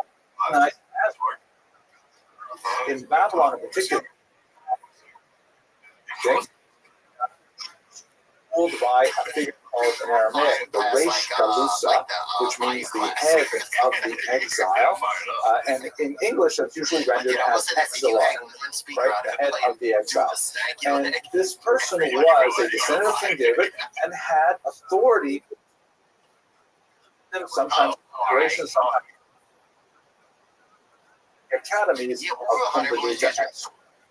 From time to time, the heads of the academies, the Rosh Yeshiva, and the exilarchs did not get along, and there were conflicts over, in particular, succession crises. Now, according to the story that we're dealing with, one Natronai ben Habibi was an exiled exilarch from the 8th century from the region. He made his way across the Mediterranean, and he found himself in Narbonne. There he took the name Machir ben Yehuda Zakkai. The Jews of Narbonne, as the story goes, recognized him as being a bona fide exilarch, and if he was an exilarch in Babylon, he should also be an exilarch here in Narbonne. And that's the legend of how we came to be. Now, once being called an exilarch by the Jewish population doesn't mean anything, but once the Short came in and said, listen, shore up our defenses against the Muslims who took over from the Visigoths, and Machir ben Yehuda, with his presumably natural leadership qualities, was able to insert himself into that conflict between the French and the Muslims, then in fact that's how we have the exilarchate, or the Nasiut in Hebrew, in Narbonne. Now, this apparently lasted for some 400 years. Amazing. Why don't we know much more about it? The primary fact is because the vast majority of the sources that we have that refer to the Nesiut are quite late in nature. Two of the most significant are Benjamin of Tudela, who was a noted traveler of the 12th century. You can see this map here that shows his remarkable journey around the basin. We're not sure actually traveled to all of these places, or perhaps just reported from some of these places, but he was one of these amazing medieval travelers who left behind an account of his travels, including his stay in Narbonne, which was very close to his actual origins in Tudela. Also of the 12th century, Abraham wrote the Seder HaKabbalah, which is not what it sounds, it's actually a... And they... So the next, that's it's like 5 and there are a lot of gaps between a couple of scattered references in the early period until we have these accounts 500 years later. And so most historians have totally dismissed the story as legendary, but nevertheless, it has some fascinating repercussions. You have to read Professor Zuckerman's book to really get the full story. So that's it for a very quick overview of this amazing little tidbit of Jewish. I don't know, impossible. How are you? We will have to do. I'm just chilling. Some of you will be able to do some of this research with me live as we explore Jewish history along the Rhone Valley this November. That's it for today. Yes. I hope you enjoyed this short video. On a basketball court and died more kids. Yes. I yelled out like Reggie Lewis. Can you not hear me? No, Reggie Lewis. Good morning. How are you? That's it right there. Are you ready to take on the day? We're going to continue. All right. I'll be here for you tonight, God willing. We'll play, okay? Sweet. Have a sweet day. Take care. Thank you. Who plays such a tremendous. You're welcome. In the development of medieval thought among Jews in Europe at this time. The Chachmei Provincia are associated with the golden age of Provençal Jewry, which is really in the high Middle Ages, normally defined as the years 1000 to about 1400. There are a lot of things happening in Europe at this time, and in Provence we see an explosion of a very interesting type of intellectual inquiry that is associated with these sages.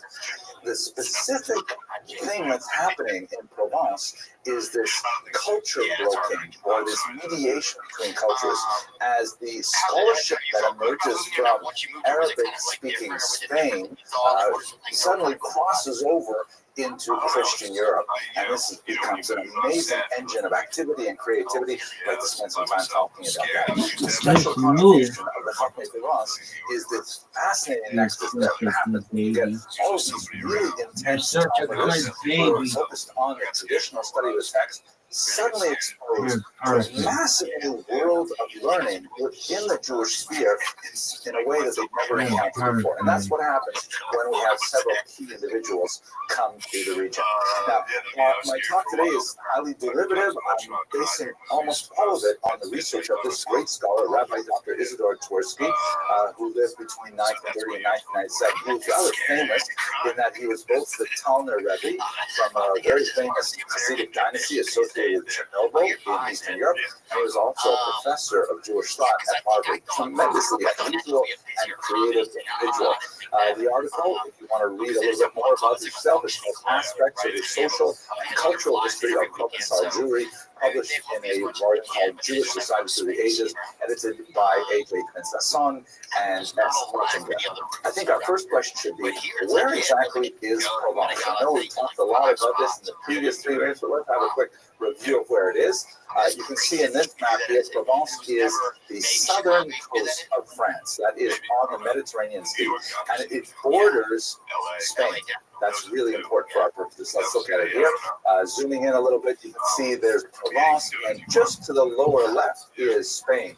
The Mediterranean route was an extremely important way for ideas to reach the southern coast, but also the overland route from Spain was very convenient. If you see the second E in Provence, that's the opening of the Rhone River, where we will be exploring Jewish history in November, God willing, with Kosher Cruises. Here's a map where you can see exactly where we're going to head up the river, and I'm really looking forward to actually seeing some of these sites in person. I hope some of you will be able to join me.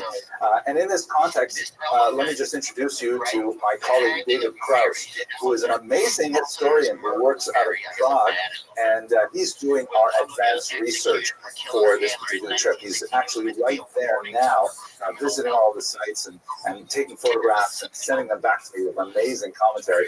This is a photograph from when we were together in Portugal, and David is pointing to a mezuzah scar that is a medieval structure that was left over from the Jews when they were expelled from Portugal in the late 15th century. He's got some amazing photographs. I'm going to share them with you in just a second. So one of the reasons for the tremendous flourishing of intellectual activity among the Jews in Provence, creating people who are known either as Chachmei Provence, right, the wise ones of Provence, or Chachmei Lunel, very widely quoted in Tosfos, a very important Talmudic commentary, or the Zikmei Narbonne, the elders of Narbonne. Like, what happened here? Dr. Twersky points out that if you look at the socioeconomic period that the Jews lived in Provence, there's two main phenomena. The first, and I love this quote, the graph of the social-political destiny of Provence Jewry may be plotted in broad downward strokes, which means during the period we're talking about now, from about the year 1000 to about the year 1400, actually a little bit earlier than that, you see a few major steps downward in the political, social status of the Jews of Provence. This will culminate in the expulsion in the 14th century of many Jews from France, but we'll get to that later. But at the same time that you have this socio-economic political decline, you also have a remarkable level of grassroots connectivity between the Jews of Provence and the Christians of the region, particularly among intellectuals. A couple of examples will suffice. The great Meiri from Provence, a very important Talmudic commentator, he wrote a great book on repentance, on Teshuvah, which he describes as the result of a fascinating conversation he had with a Christian. That is not normally appearing in the introductions to medieval works of Jews at this time. Secondly, Dr. Twersky points out a fascinating kind of example where two Talmudists heard there was a certain manuscript in the home of a particular Christian, and they went to the home. They lived in that home for 2 days, living on bread and water, totally kosher, in order to be able to copy the manuscript. These are kinds of interesting examples of the sort of collegiality of scholars that was present in Provence, and you did not necessarily find that in a lot of places in the region. Let's have a quick look at some of these great photographs, by the way. Here's a shot from the medieval Jewish street in Arles, which is one of those places that is designed to be very difficult for Americans to pronounce, right? And I'm a Canadian, and French is one of my first languages, but that's a hard one to pronounce even for me. There, you can see this is the medieval Jewish street. Almost all of the outward Jewish signs of the street are gone, but it's the same street, same layout. You get a little bit of a feel for it. Here's another photograph that gives you a sense of the dedication, the famous dedication, sometimes notorious, that the Provençal Jews had to their particular customs. This is an interior of a synagogue at Avignon, obviously not medieval in origin, but you can see in the center left, there is the raised pulpit for the rabbi. So when he gives his drushas, he can actually physically rise up some 6 feet above the congregation, which was a very common sort of synagogue architecture motif in the region at the time. Here's one more photograph. Look at this gorgeous medieval mikvah from Carpentras. This is, I don't know if they're still using it today. That railing doesn't look so good to me. And the water, it's really clear, but it has a kind of a greenish hue that reminds me of when I used to take care of my own pool in Florida. That was not such a success. But It's amazing to imagine this is the actual mikveh that so many of the Chachamei Provence and their wives would have used for ritual immersion. Wow, I can't wait to see it in person. Anyways, let's go back to our discussion here. So you have these two things. You have a socio-political economic decline. The Jewish status is reducing significantly. Medieval, they're developing Provence. Look who it is. Jew, who was an intercessor. How you living? Powers. Yeah, you want to lose? Yeah, you want to lose? It was lovely. Are you ready to lose?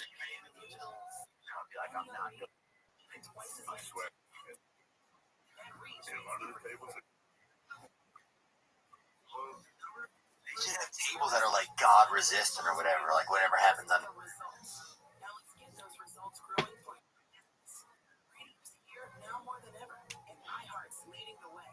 Do you see this man on the TV thing? Professor Henry Abramson, do you see him? You know he's Canadian.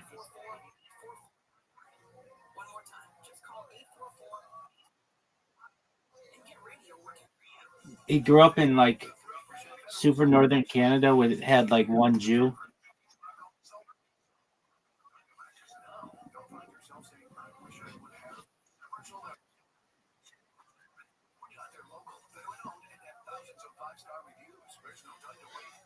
You ready for your invitation, pimp?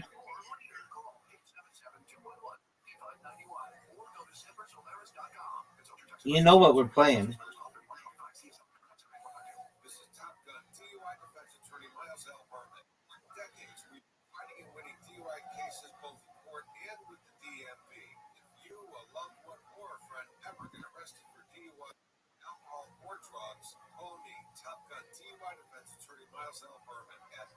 Miles Berman.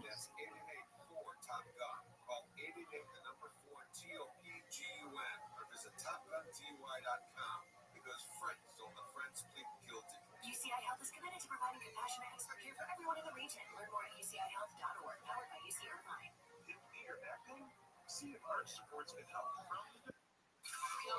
Yo, dog, are you ready? Are you putting in cheat codes? All right. What's that?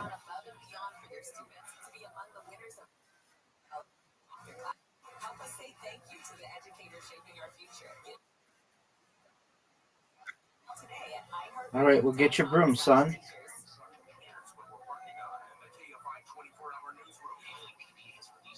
You think that's good?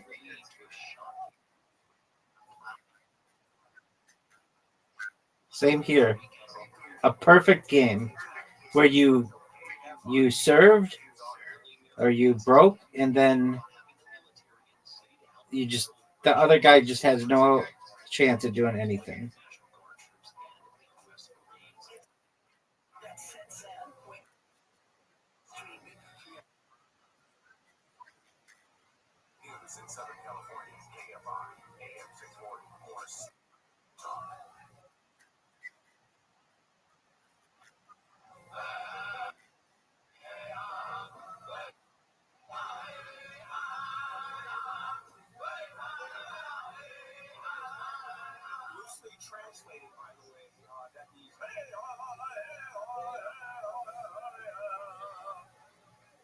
Are you excited for the Shab show?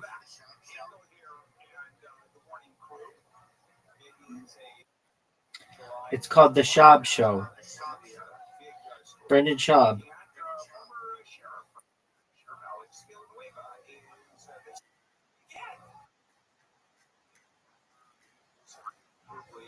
No, it's not on yet.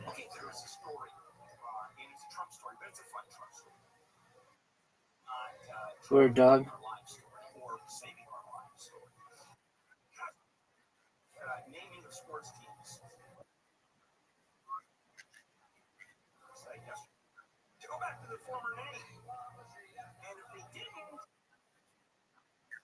Easily over.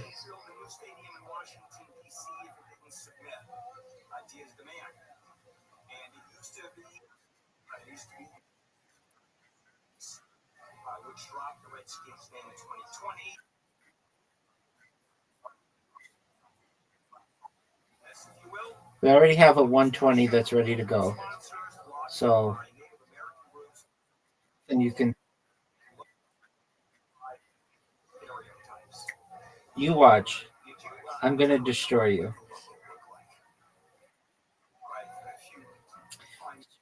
Sweep it.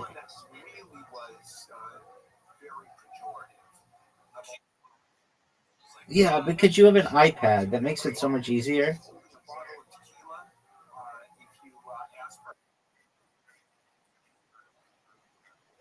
Incorrect.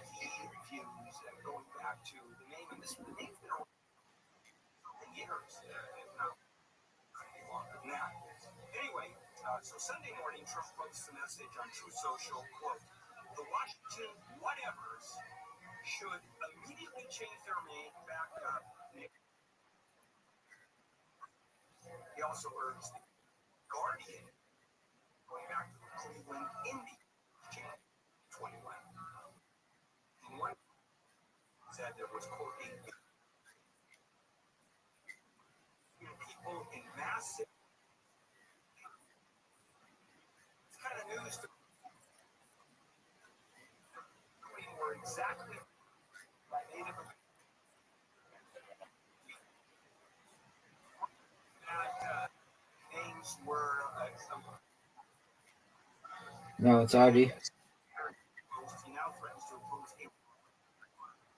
by thwarting the for the team to build a new stadium in Washington. I don't know if the president has the power to do that with the stadium. I think it, and I don't know the answer to that because it's not federal land. It is to an extent, but Washington is a city, it's a real hybrid kind of thing. It is its own city, but at the same time controlled by the federal government. The stadium was funds or some city funds, and whether or not the president can. He said, I won't make a deal for that. Oh, I'm well. How are you? And this also Excellent. Great to hear. Confederate generals, the monuments, Confederate heroes, and the names of How did you? Wow, that was fast. Yes, I did. All right, you want 210?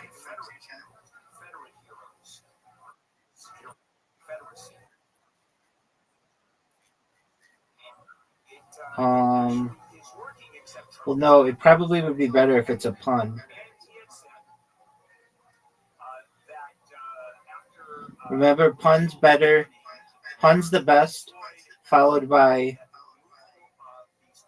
rhyme, followed by alliteration.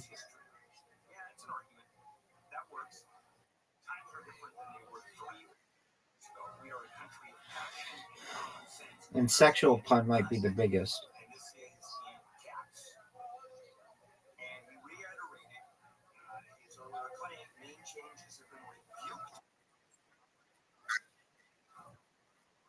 Native Americans meet their heritage and away from them by removing huge mistake from these this football and baseball teams. And Trump wrote, Indians are being treated very unfairly. Make Indians great again. MIGA. MIGA. Make Indians great again. Now, it could be make Indians great again or make insanity great again. This is, look at all these in a row.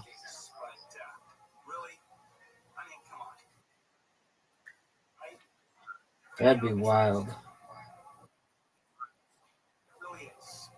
It's falling apart, but it is fun. It's a tourist attraction. And I'll explain what the feds want to do. They want, well, I'll tell you, they want to reopen it as a print. I wouldn't be too worried if I were you.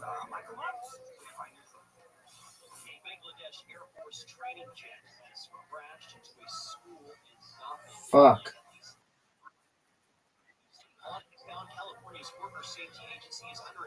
Don't question my genius. one does not dissect gossamer. Now, is it going to be like normal? There we go. We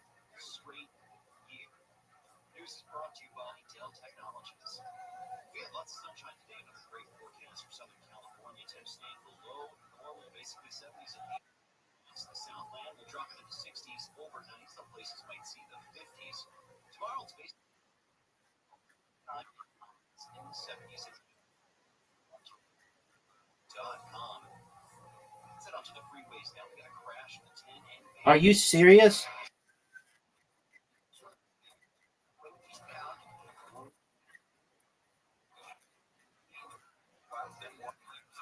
good news is CHP says all lanes are crash truck on each side. They flew back up. So I think so. back from Highway 79 there, which is Beaumont Avenue in Beaumont. So that's where the slowing begins on the eastbound side of the 10. It's going to take some time to empty out. The good news is the lanes up ahead are reopened. In Fullerton, crash there 57 southbound before you're blending your slow from Brea Canyon. And in San Bernardino, crash there on the 215 southbound before Mill Street into carpool with 2 left lanes. You're slow back from Highway 259 with Southern California's most accurate traffic reports and Will Goals Run. You've got apps for everything. Music, photos, even ordering coffee. But only one app. Are you proud of that shot? It's radio your way. Anytime. The free iHeart app for radio. iHeart is America's number one podcast. Chip and Challenge. I was traveling and a girl sat down next to me. That was enough for me. And travel journalist. And this is Chance Encounters, a podcast about the connections we make while traveling. Each week, we'll journey through moving, funny, and heartwarming real-life stories about how travel can lead to lasting love. Ultimately, change forever. Join us wherever you get your podcasts. Just search for Chance Encounters with me and Chance.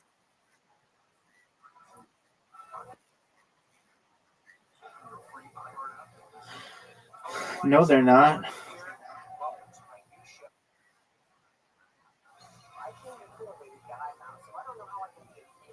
No, they're not.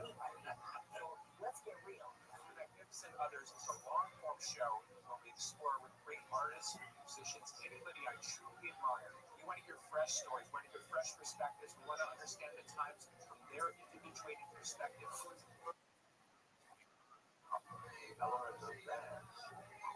There's no. Now we're on today's show. We've got these big moments. We definitely crack on the side. Others. Very curious. These great minds. Listen on America's podcast network, iHeart. Look for your free iHeart app and listen now.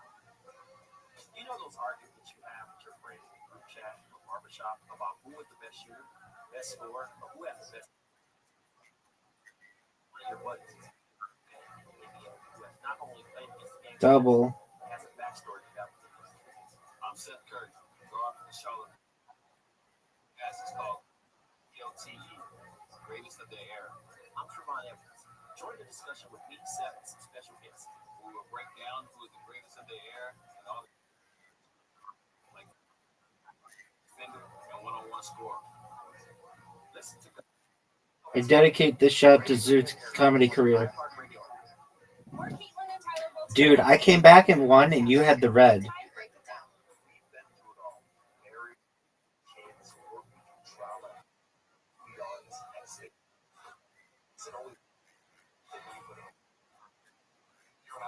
Classic pool 120, 160, 210.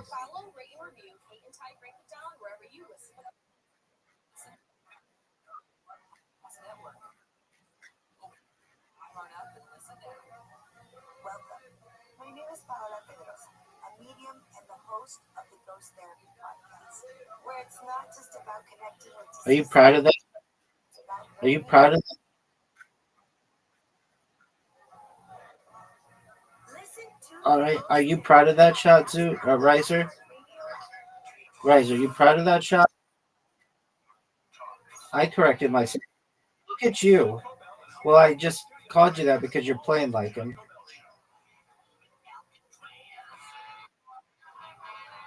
Dude. I don't really have a good shot.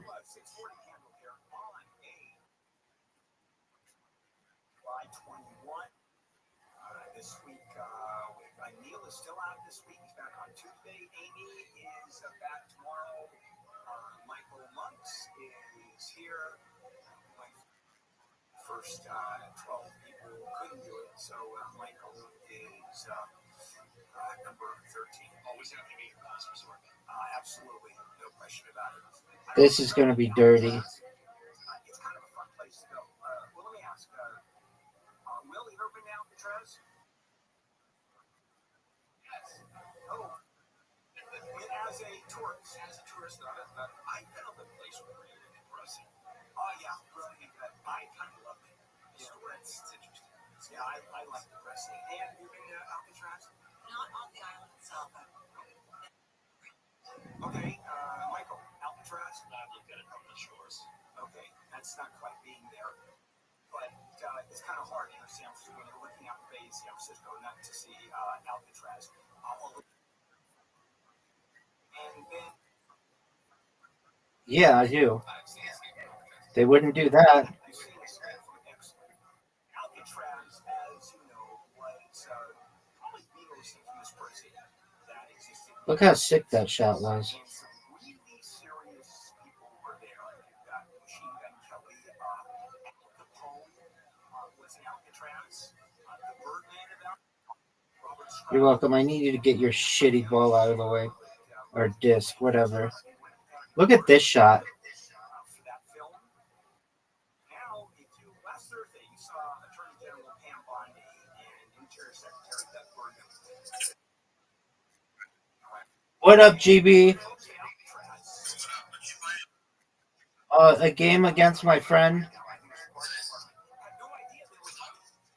Yo, I'll be in the Telegram, but I had to clear my cache on my computer, and that caused me to log out of my Telegram, and now Telegram will not allow me to log back in. It says please try again after some time, so that's why I haven't been in there. But no worries, I'll be back there as soon as I can. Thank you. 3 times as much to run as any other president in the United States. Why? Everything has to be brought in by boat, even water. Dude, this sucks.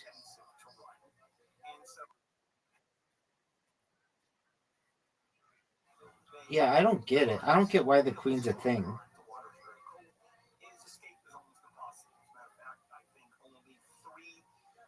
Escapees, or 4 escapees ever made it. 1 was at large. The other 3 were caught. So why Alcatraz? Well, it is that no matter what the stories,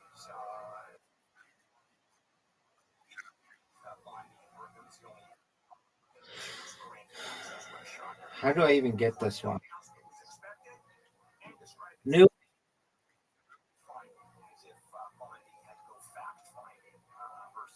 You've got a really difficult one as well.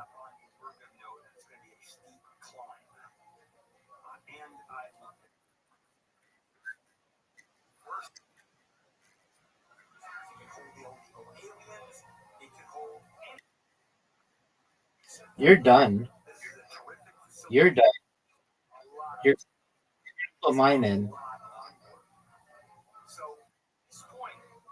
My friend, do you know what the dragon attack is?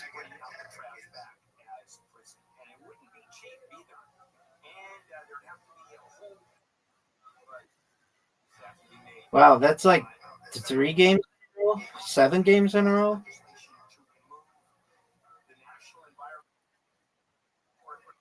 I won the 210. I won Classic.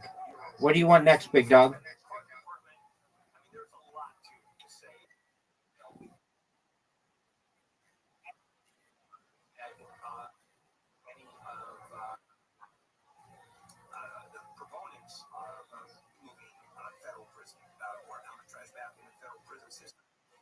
It is a statement.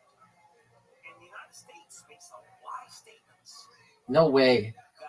Great shot, dude. Let me give you a little one. Ukraine. United States. Russia takes over Ukraine, not particularly, and yet we're willing to. You think it's an advantage now? By the time this is said and done, probably same thing happened with Afghanistan and with Iraq. $1 trillion. How at risk were we on that one? And a lot of it is statement. In those cases, a political statement in favor of democracy. I think it's obviously a lot more important what's going on in Ukraine. And I think legitimately so. Spend this money that make no sense on a practice to make about its philosophy, to make Alcatraz back. Now, What is an advantage going second?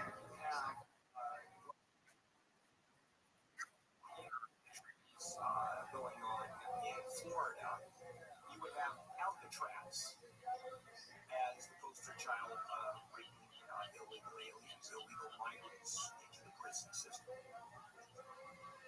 Would it make a statement? You bet it would.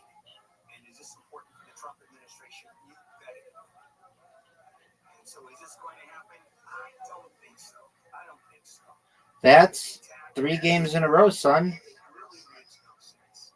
And Alcatraz is a fascinating prison to go to. It's tours. You have to take a tour there. And the cells are What do you want next, baby?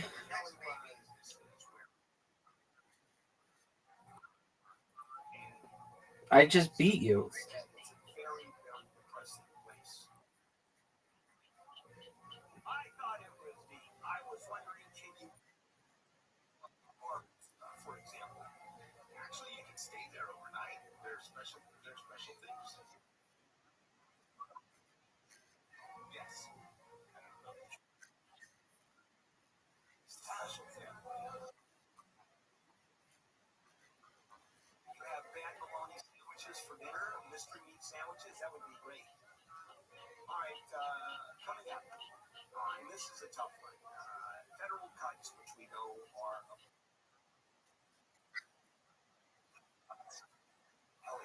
LA County health system is in desperate need of money, and what these cuts are doing are decimating.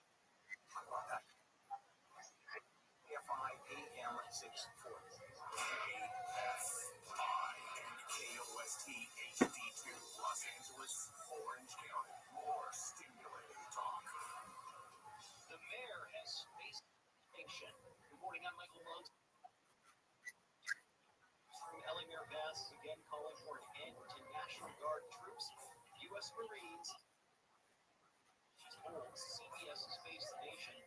Troops should have never been deployed here in the first place. We did not ask for them. This is a federal seizure of power from the governor deploying the National Guard when the National Guard were not even needed. Bass is expected in Silmar this morning to join others calling for an end to the deployment of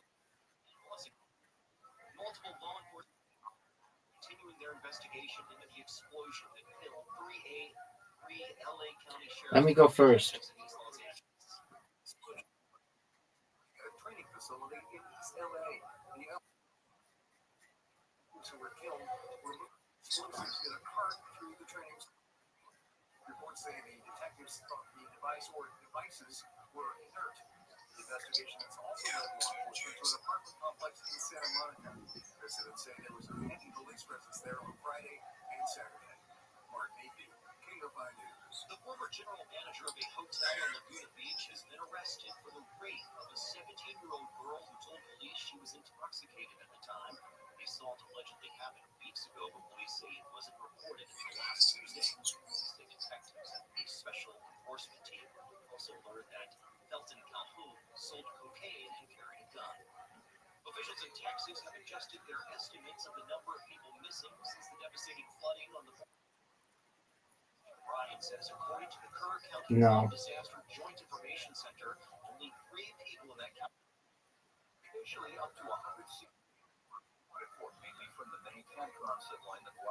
You're done. You're done. Basketball.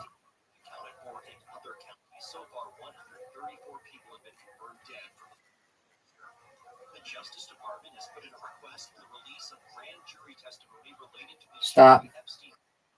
Stop.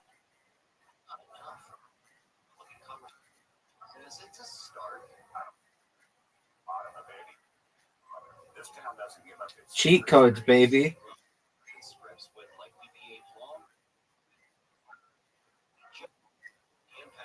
Cheat code.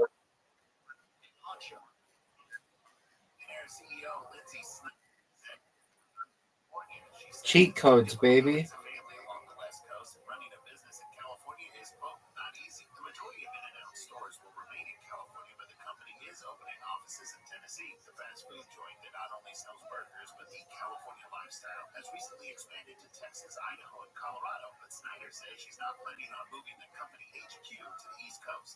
Fuck.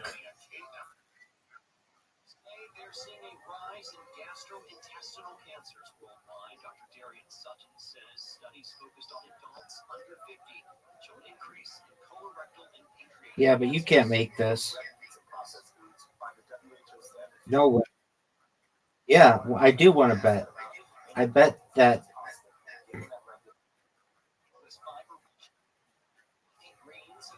I beat you 3 in a row. I beat you 3 in a row. I don't even know what you're talking about.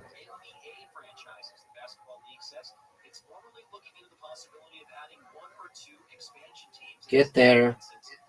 Are you serious? Why is it that your bullshit wants to go in?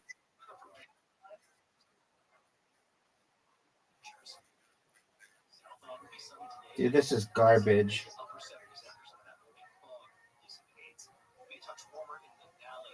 Garbage.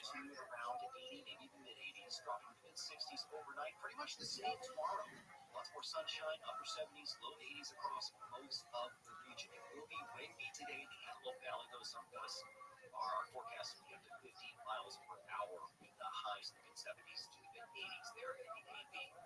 Right now it's 67 in Glendale, 66 in Santa Ana, 64 in Santa Monica, and 65 at Laguna Beach. KFI market report, Dow is up 171, the S&P 500 is up 35, and the NASDAQ. I'm not even paying attention at this point.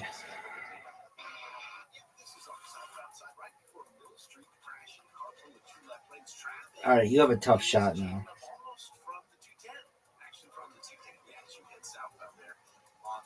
That one's easy. Let's see what you can do now.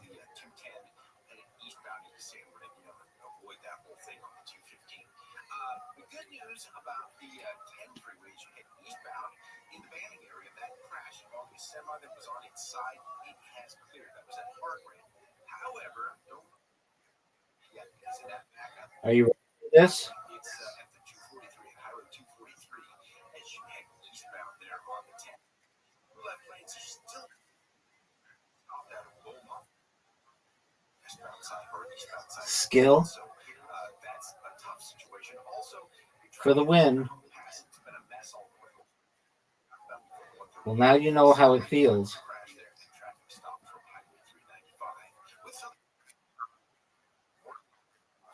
You did 8 in a row. Quit saying that. No one remembers that. Are you fucking serious?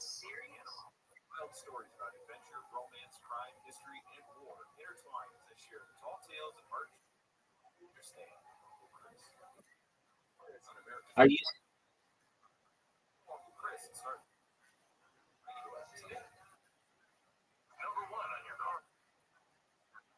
Word, dog.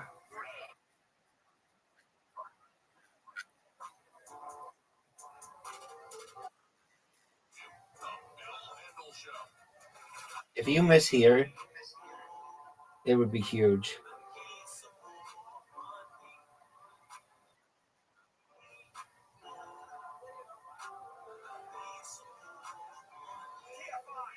This game sucks. Play me in tables. Dude, right now, can you count to 40?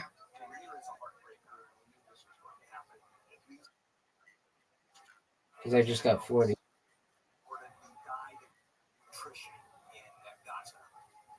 We were told by the health authorities there that we're parts of starvation. And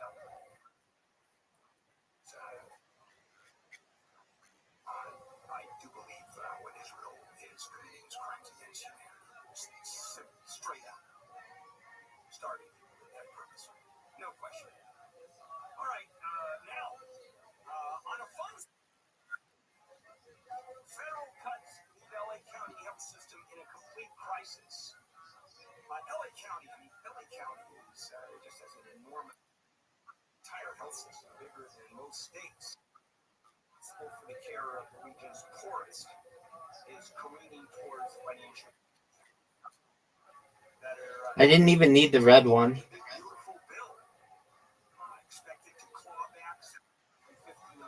All right, 160, 210, classic pool.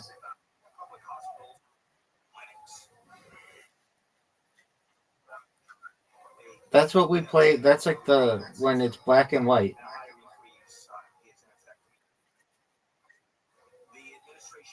Classic is black versus white.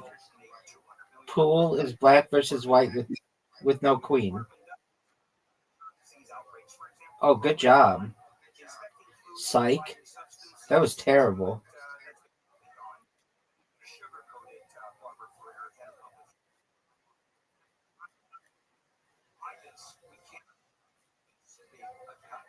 Why? Because most state agencies, most states get money from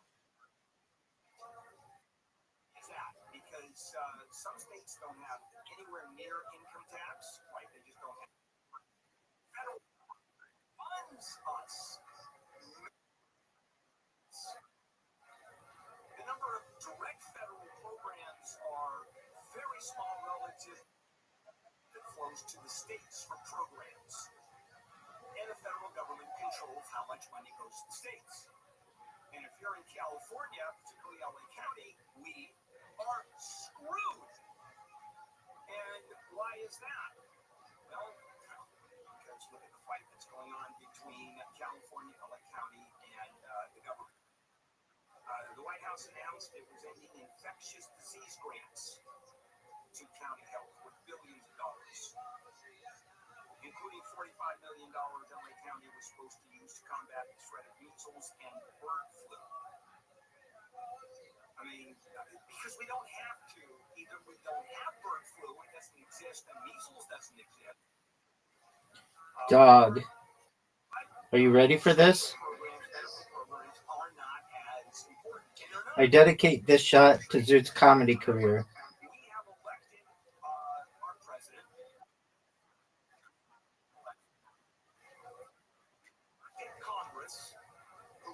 Easy peasy, lemon squeezy.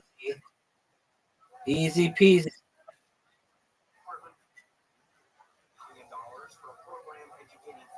Where's a good shot?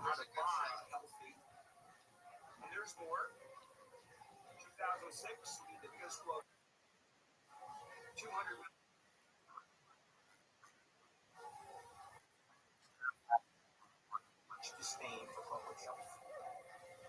So she no longer has enough money for the monitoring outbreaks that might signal a biological attack. And we'll have to stop testing. How Newfie was year round. Back to just half the year. How do you like me so far?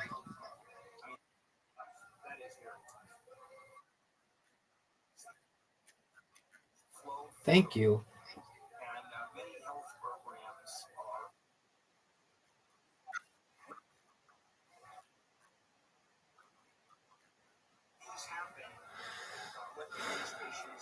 Okay, classic pool 120, 160, 210.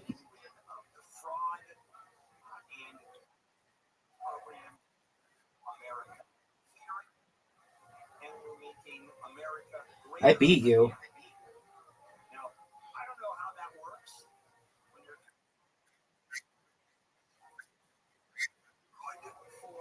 Because I want to get good at it. I'm not as good as I'd like to be.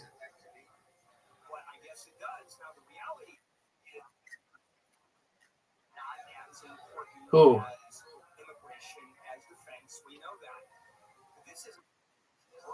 Yeah, I don't.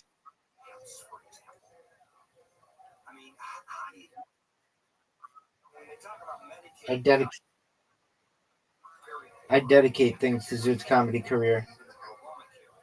Are you proud of that shot?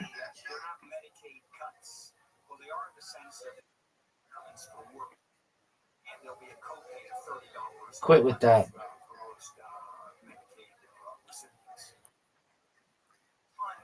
What? That was a tough shot.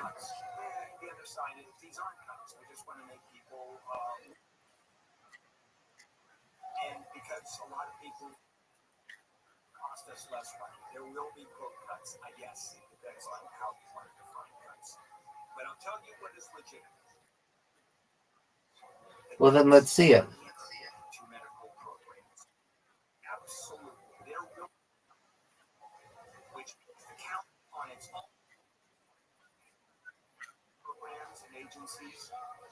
The state has to fund various programs, and the counties can ask grants from. We in California pay a whole lot more in taxes than we receive from states.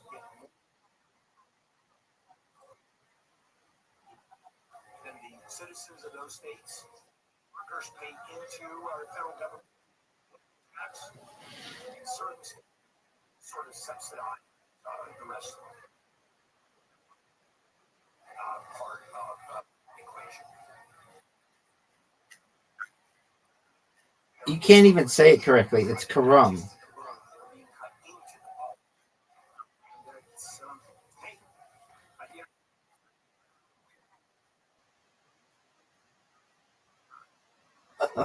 I asked AI, and AI said it's Karam.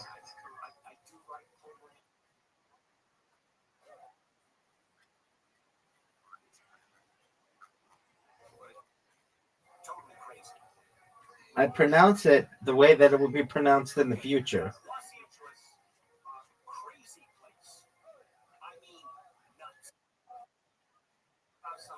I will unite people over it. Just like I will unite people over my gameplay. Where do I hit?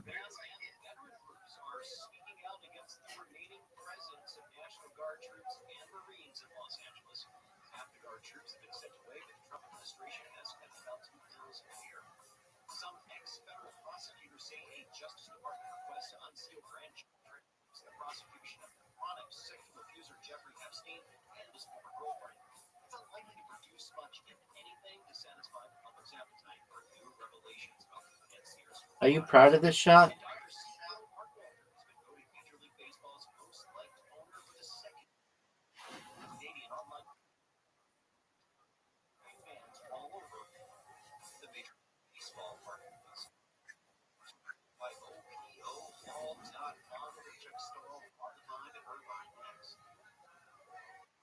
Vision Windows is the #1 window replacement company in California.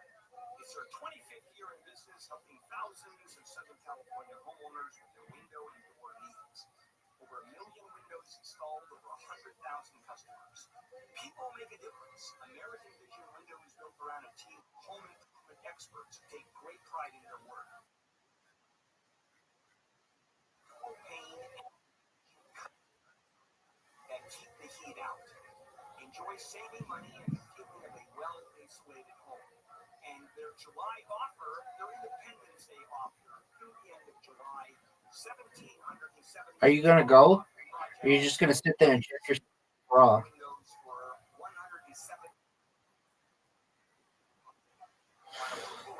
That's one of the worst shots I've ever seen in this game. 8249.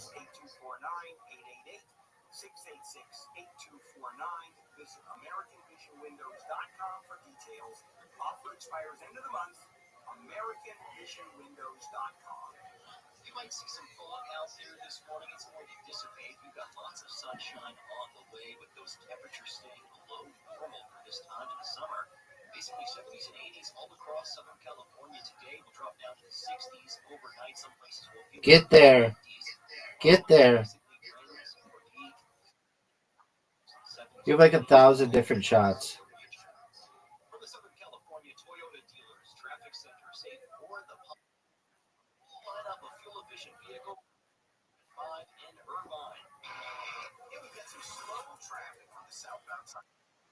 Approaching the 55. Not a good shot, dude. Not a good shot. Do you know why that's not a good shot?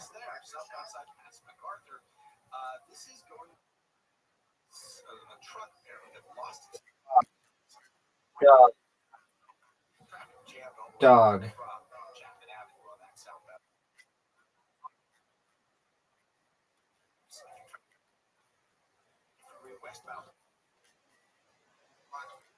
From the 71, and it's been a tough morning all morning on the 50. Southbound Highway 138, they're working on a wreck there in the center lane, or center divider, I should say. Traffic really just getting out of this. Dog, I have such a big lead on you. I'm just letting you get points. California's most accurate traffic reports. I'm Luke Colesrun. I can't think about my own. I'm not nervous at all, baby. Look at this hand.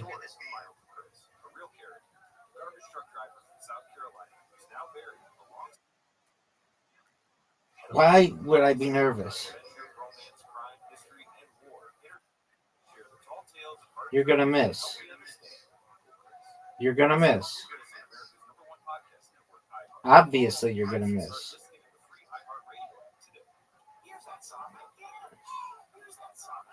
Easy miss.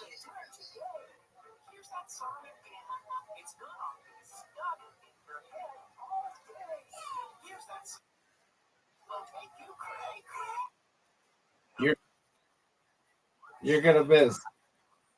You're gonna miss.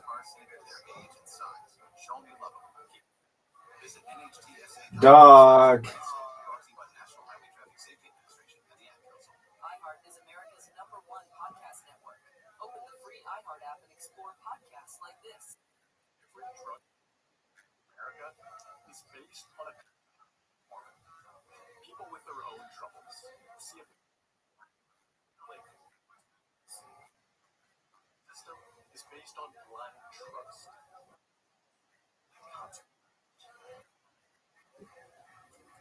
I'm Dugan Arnett, an investigative reporter with the Boston Globe Spotlight team. And I'm going to bring you inside this secret world through the story of one Short. America's drug war.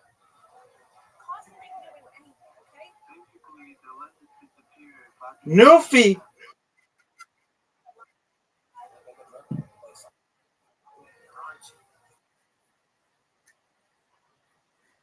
Sure. This is Spotlight, Snitch City, an investigative series from the Boston Globe. Listen on America's #1 podcast network, iHeart.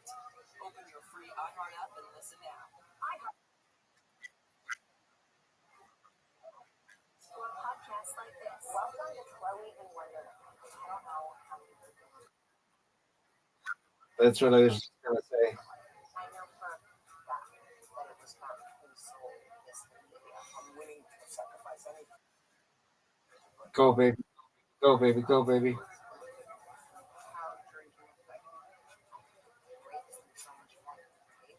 Every week, I'll sit down with fascinating guests. It wasn't nearly as bad. Pregnancy I had with my daughter. For real conversations.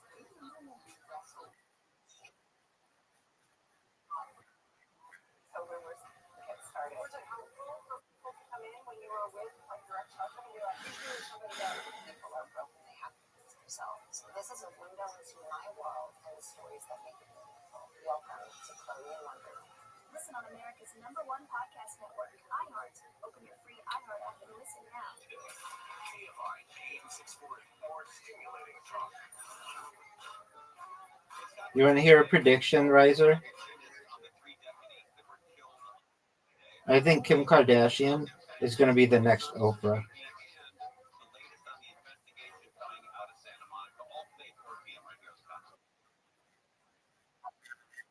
Yep.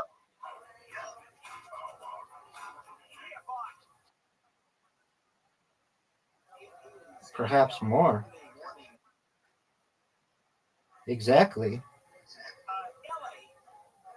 Southern California, but LA particularly is known as a land of fruits and nuts, where the rest of the country, certainly in the South and the middle part of the country, think that we are basically crazy.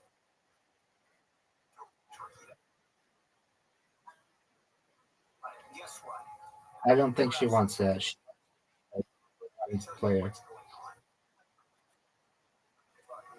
world of dog wellness, which has exploded. I mean, we are a dog town for sure. And now Are you fucking serious? dog wellness. It's a niche industry. And what it does is mirrors wellness human, swinging from relaxing and rejuvenating to the kind of Oh, wait. No way. clue. This is for your dog. Acupuncture, hydrotherapy, chiropractic care, psychiatry for your dogs, nutrition, drawn organic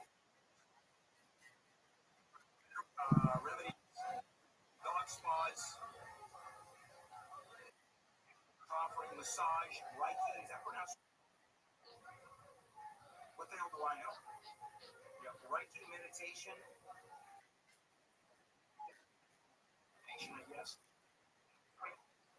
It's not just cutting nails that the vet does. Oh no, it's more than that. They call them yours.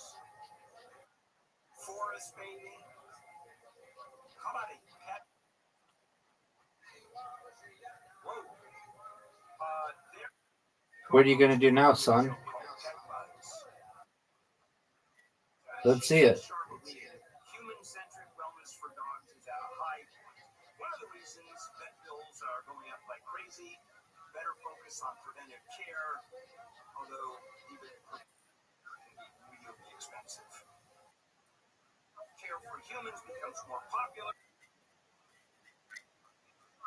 So that our dog oriented, follow that. Now, this is true. I think This game sucks. I think this has always been a huge number of how view their dogs as No, it's not 4 in a row.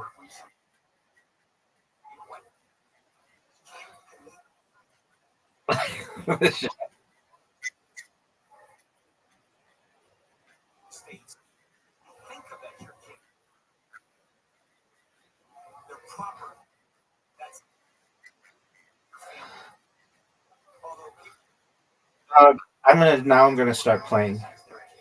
I wanted you to get some confidence. Yep.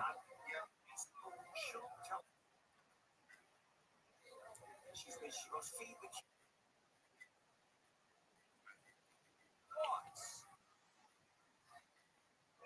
Feed the kids. Think their dogs are kids. I've got news for you. Dogs are dogs. And as much as I would have many times wanted to put my kids because they're not. Now, could I put down a dog? Had to several times. To sweep the table. Oh my God. It's a pretty organization. Dr. Jerry. I'm at the American Kennel Club chief veterinarian. He says, be careful, not. They don't share. Like spicy food. It's a different kind of taste. They feel pain differently. I understand. A lot of this stuff is geared to humans. And I've taken dogs to the vet. As you know, my little Gucci, my little terrier, was eaten by a coyote and still survived it. And she hurt like hell. We took her to the vet, of course. And the vet, I said, she looks like inside. Don't feel pain the same way we do. And of course, we had Gucci, and the surgery really didn't take under surgery. And I said, how much? Gucci did not survive that because Gucci was put down. If you think I was going to spend $16,000 more to operate on this little dog, you're crazy. I wouldn't spend $16,000 out of pocket to operate on my kids, much less a dog. The point is, we are weird with the world of dogs. So on behalf of the other dogs around the world, thank you so much for taking care of us the same way you would take care of yourself, with nutrition and massage and Reiki and therapy and all of it. And this story goes on and on. Actually, it's a story. I was getting fancy. His dog through a week of this stuff, and the description of what that dog went through. First of all, thousands and thousands of dollars. And I tell you, this is where people are absolutely right. How crazy things are. Now this is a tough little set of shots. No way. No way. There's no way. No way. Like I said.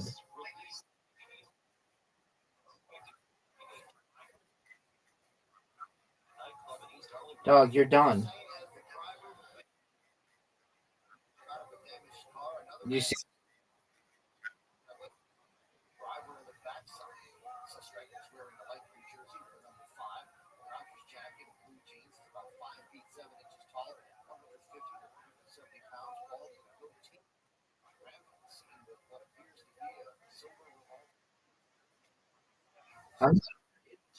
I want to give you the opportunity. Oh, you don't want the opportunity?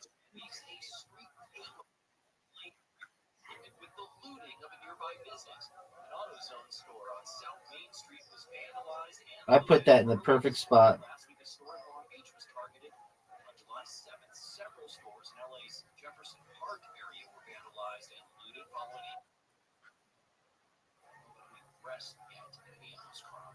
Border Patrol agents on horseback have returned to San Diego for the first time in over 2 years. The unit's lead instructor says the return of horses will help agents patrol rugged terrain more effectively. He also said with the 96% drop in border apprehensions compared to last year, the unit now has the resources to bring the horses back. With new immigration restrictions in place in summer heat deterring crossings, authorities expect the downward trend in migrant encounters to continue. John Fink, KFI News.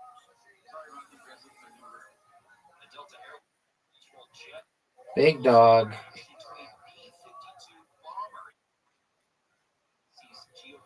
Big dog.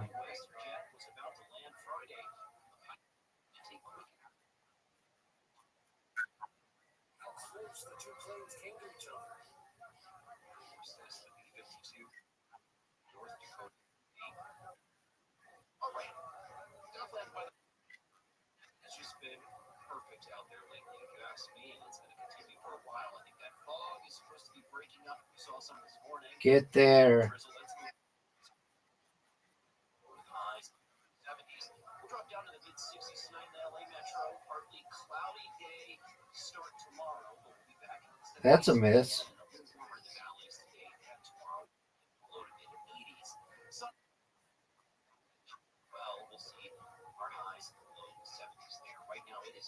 Are you fucking serious?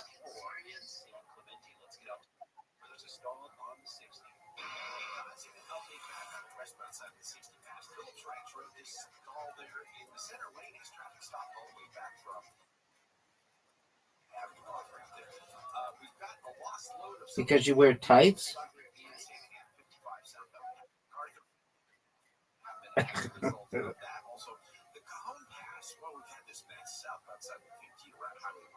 The crash that was there is cleared. Still really slow though, all the way back from Ranchero Road as you get away from Highway 395. That's just a whole lot of leftover traffic.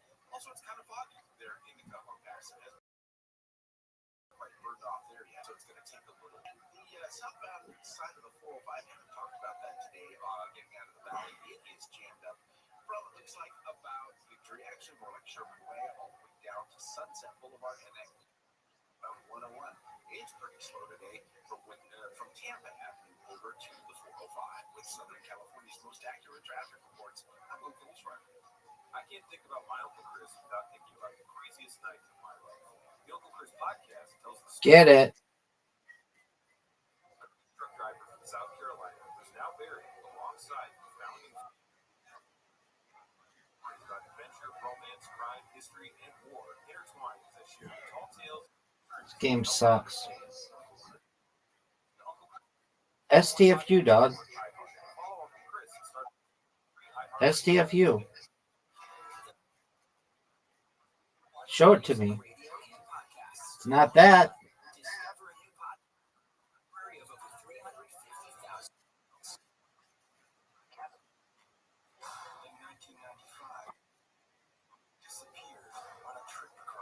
I'm gonna stop playing at 30 when you're at 36.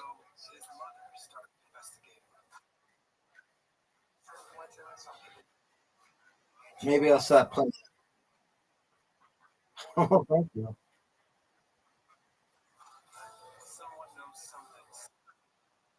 Sounds good.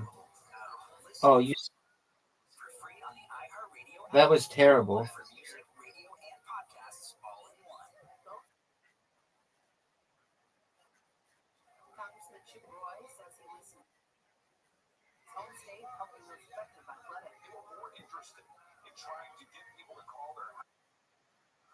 Because yours in. Yeah, dude. Well, is it my job to ensure that you're educated?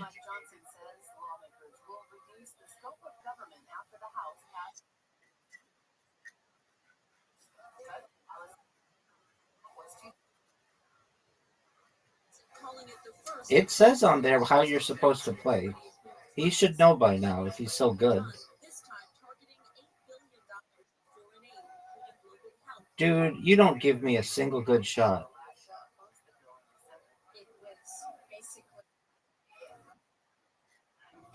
You expect me to break up all of the board so that you can quote unquote clean it.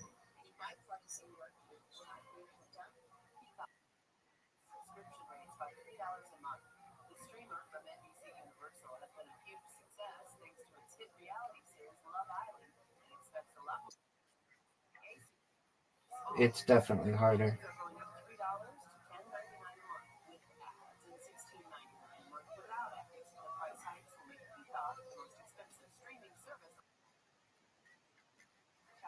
Baby, I'm not too worried right now.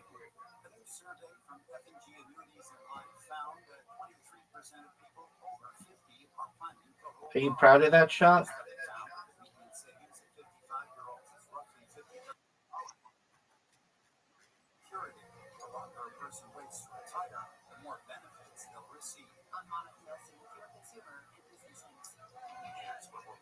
You think that was a good shot?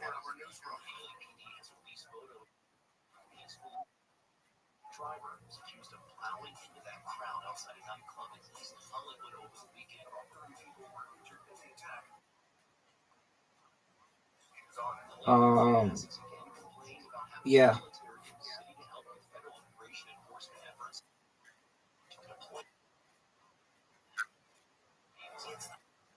Oh. Like, well, don't we need Zoot?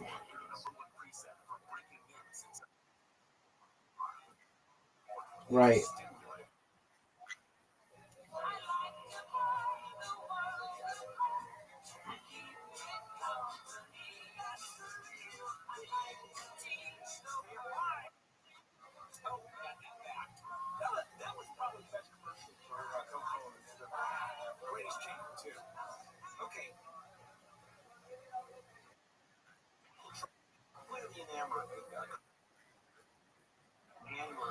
Yeah,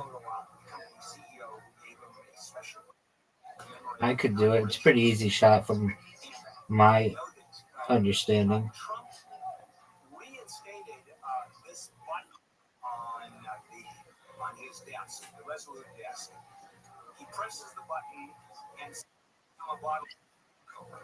A button just for Diet Coke. Huh. Portland drink 12 cans a day. Sounds like me. And so Trump announces on True Social that Coke is soda, Coca-Cola with real cane sugar instead of high fructose corn syrup. And he said, as a result of this deal, I'd like to thank all of those in authority at Coca-Cola. Coca-Cola hasn't said anything.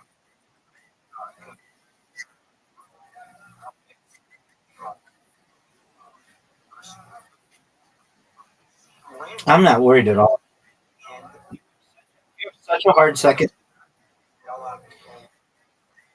So hard. I'm not worried at all. Nah, that's not the shot. That's a miss.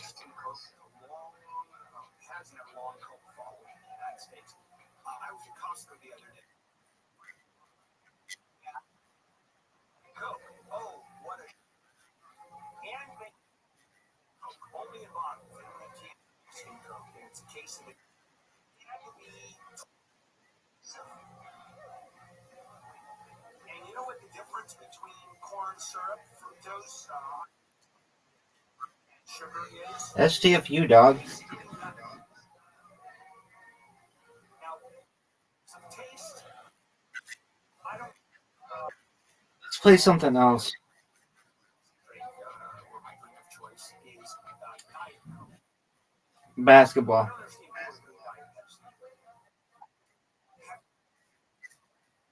Yeah. Ask James. Someone orders a Pepsi and they don't have Pepsi.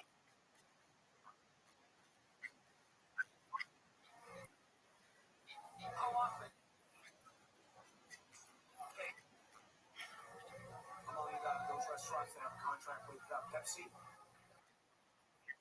Just a clear-cut answer. If you ever go to a restaurant and the waitress, either the male or the female waitress person, says, when you order a Diet Coke, is Pepsi okay?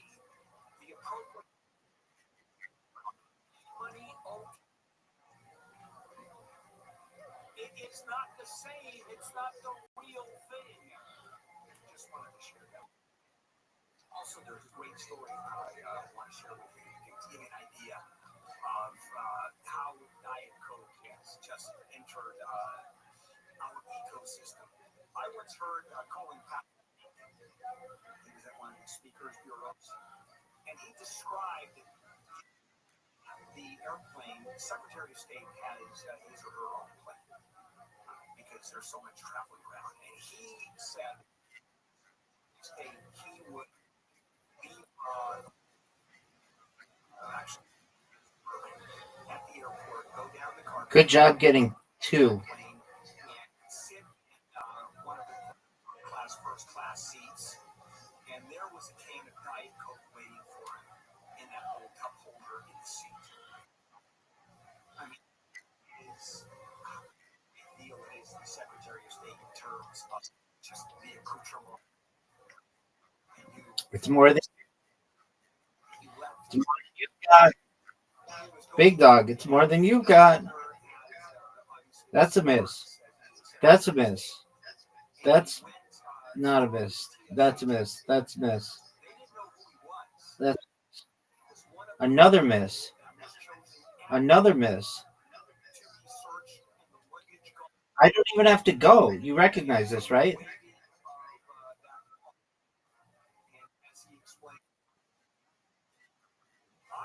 That's one make. Two makes. Three makes. Four with the swish. 5. Literati time. You ready?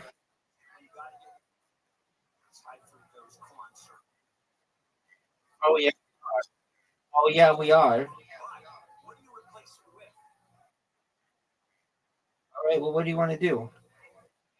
Kennedy is as upset about sugar as he calls Okay. it poison in our system. Yet at the same time, he is saying one kind of sugar is the one Loves that game. horrific. In the world of public health, soda is an absolute Word, dog. sugar-sweetened beverages have been tied to increased body weight, diabetes, heart disease. Drinks are the largest It's harder than you think. sugar in the American diet. In the Trump administration, by the way, Trump's getting a lot of credit for this. Justified. Yeah, you can do diagonals. The past several months trying to temper the United States soda habit, which Dude, that was not good. Why was I so much better at the beginning? Arkansas, Idaho, Indiana, Iowa, Nebraska, and Utah are playing with and passing laws that ban the purchase of soda using SNAP benefits, food stamps. You know, I think there was a point when you couldn't buy soda with food stamps. You certainly couldn't buy fast food with stamps. You couldn't the deli counter with stamps. And now all of that is allowed. You know, you go past these fast food stores, and they're on the window, EBT coupons accepted. Really? So food companies have started to find out they don't actually need to sell healthy foods in order to be MAHA approved. MAHA is Make America Healthy Again. All they have to do is remove a few. That's a 9. That Kennedy objects to because of the power that Kennedy has as health human services. That's a 9. Here is one company, and this has become a darling of MAHA. Steak and Shake. They have by the way. Oh no. Where are Steak and Shakes? The South, Southeast. We have one in Kentucky, Cincinnati area. Okay. So steak and shake, yeah, that's why they're so wonderful. They make their steaks out of snakes. Steak and Shake announced earlier this year began frying French fries in beef tallow instead of seed oils. It's tastier. The French fries are much. If you've ever had beef tallow put into the oil, French fries are much tastier. McDonald's got nailed with the biggest lawsuit you've ever seen. Were paid out because the French fries were put in beef tallow, and vegetarians went completely berserk as soon as they found that out. So what happened is to celebrate now the beef tallow, French fries. Kennedy has a meal at a Steak and Shake. Photo op with Sean Hannity, and he thanked the restaurant for his French fries. Doesn't get better, does it? You have an invitation. Okay, coming up, I'm going to finish the show with quiet cracking. And we're not talking about inviting a crack cocaine. Quiet cracking is a new term that experts say it's pretty pervasive. It's out there a lot. We're talking about how here at KFI, and quiet, not so quiet cracking, how they'll explain. Let's check in with Michael Lux, the KFI News Center. A street takeover has led to the ransacking of an AutoZone auto parts store in South Los Angeles, police say, that left the store in shambles. The U.S. has reaffirmed its support for Syria's new government, saying there is no plan B for uniting the country. Israel last week struck Syrian government targets. A ceasefire was announced Saturday. Harvard University has asked a federal court to help it out with a $2.6 billion funding cut by the Trump administration. university accuses the government of using that funding as leverage to control its activities. Starbucks. We got lots of sunshine today. Normal for July, basically. Dude, you had 4 in a row. If you were to put it right where I put mine.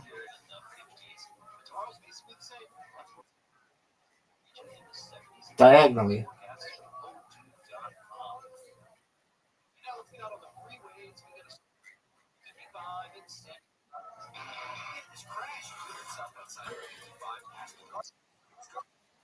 Because I'm sexy. Oh, you're getting too much fucking.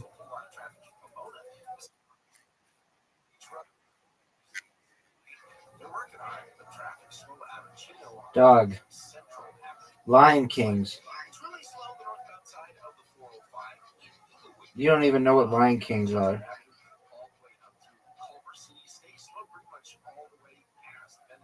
What? I just bought something.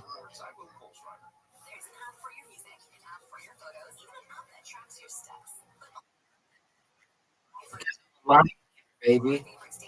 Rawr.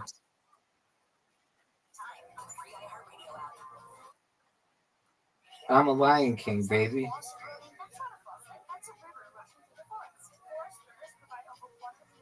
Thanks for the win.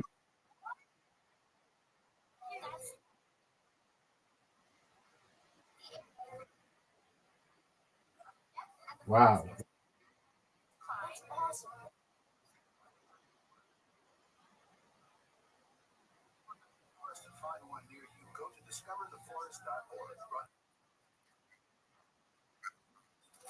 I bought it, dog. It proves I'm undefeated.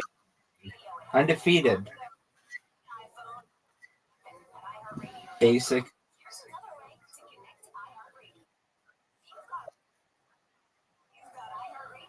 How is that cheating?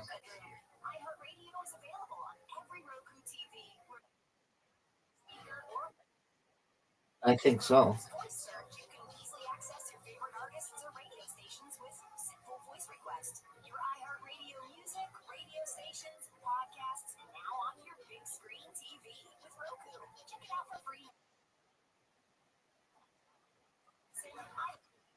There you go.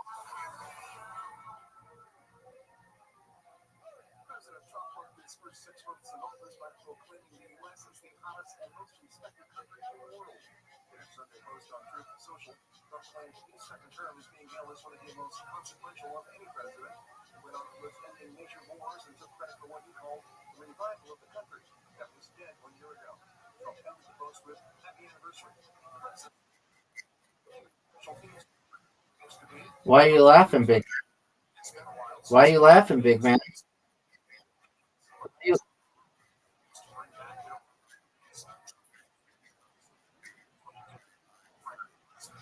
Why are you laughing? What's funny?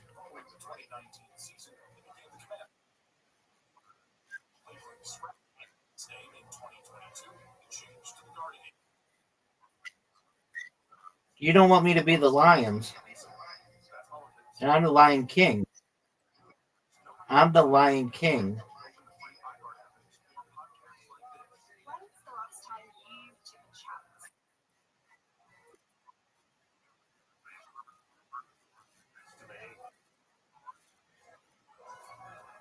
I'm Francesca Street, CNN travel journalist, and this post about the incredible connections we make while traveling. Each week, Gotcha, bitch.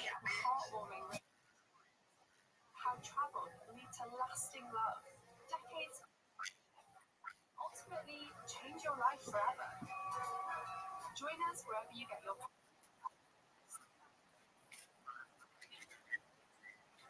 All I hear is excuses from you. I embrace solutions, not excuses.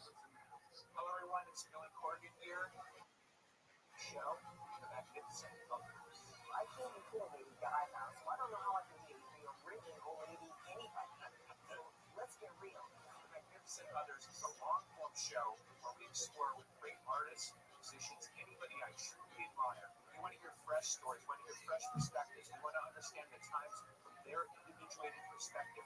Most creative national hello, or changes. Now we're on the Today Show. We've got these big moments. They definitely cracking us like, Fred, what am I going to get away with? They join me on the Magnificent Others. Very curious, one-of-a-kind exploration of these great minds. Listen on America's #1 podcast network, iHeart. Open your free iHeart app and listen now. TFI Channel 640, more stimulating talk. Coming up on the next Gary and Shannon show, my 2-week-long reign of terrorism. Where Gary is back, the gang is back together, kicking off today at 9. Take this job and show. I ain't working it no more. All we done left to boundaries. I'm always looking for Thanks, man. I thought you said, oh, it's really easy.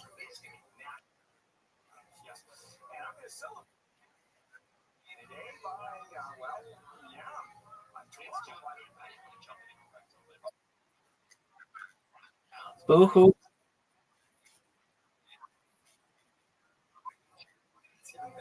So I'm going to celebrate today.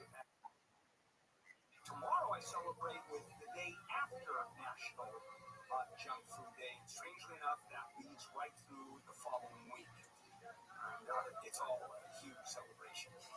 Quiet cracking is a new term, and according to the experts, this is pervasive. And what is quiet cracking? Well, it's the latest buzzword and describes a lack of fulfillment at work, job satisfaction. It describes a look at potential for growth, not very much among other factors. Now, this is not quiet quitting, which is getting yourself up and out of a job, basically going to quit without physically and so it doesn't necessarily mean an performance is affected, just their habits. And being happy at work is something that I don't know how many of us are. One of the questions I always ask whenever I start conversations with people and ask them what they do, and everybody will tell me, I go, and do you like what you do? Do you know what the dragon attack is? And I get, yeah, or yeah, I like it. Not particularly. Disengaged, actually, is what it is. There was a survey from a town company, and half the respondents quiet cracking in their jobs. Are you going to go? Say they experience it. Very unhappy, not engaged, but still working, because what are you going to do? I mean, you have to eat, right? And what are the reasons why are people involved in quiet cracking? Well, how about this? No job security because of concerns about layoffs, lack of opportunity, growth opportunities, being replaced by AI. I mean, all of it. And it's happening more and more. And the problem is that management has to be taught how to deal with this. There are ways of dealing with this, but the problem is management is as quiet cracking as other employees are. Everybody is quiet cracking. Right up, and I'm assuming that senior management is not, because they make a lot of money and obviously very focused. Maybe they are. I mean, now you don't talk to many CEOs in my life, but just disengaged. And so I'm going to go around the room and keep in mind that everybody I ask here, as they tell me that they like their jobs, which I will hear that, and that's what I hear this morning, and that is because Big dog. Big dog. Big dog. Can you hear me? Do you know what the dragon attack is?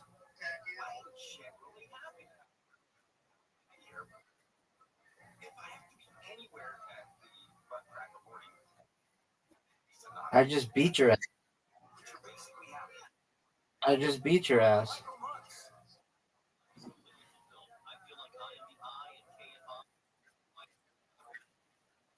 Baby, I'm sick as fuck. What do you want me to do?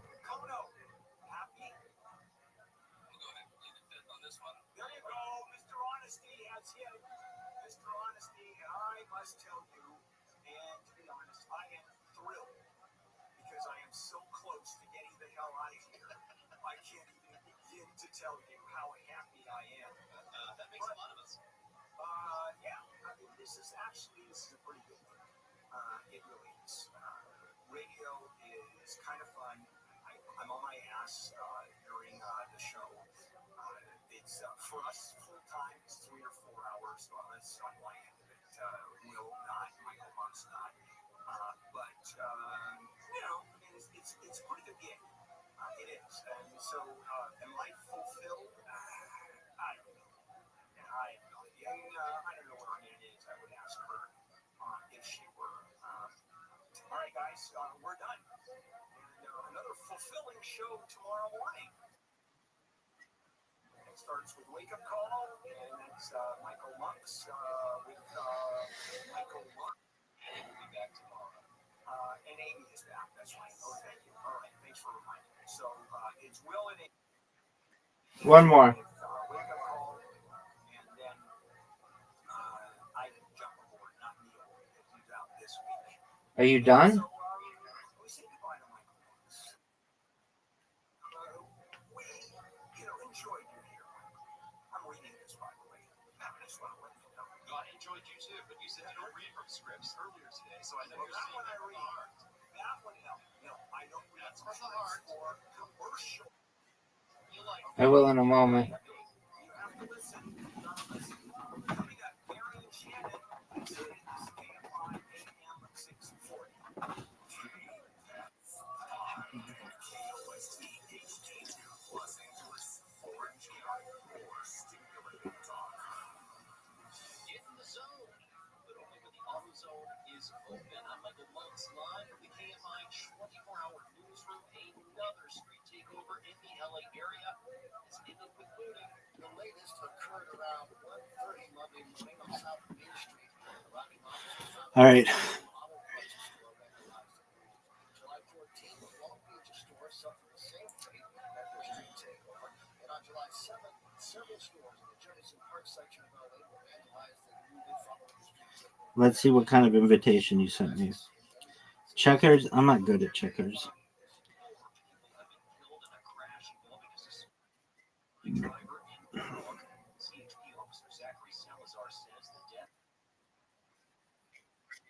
Because I'm sexy as fuck.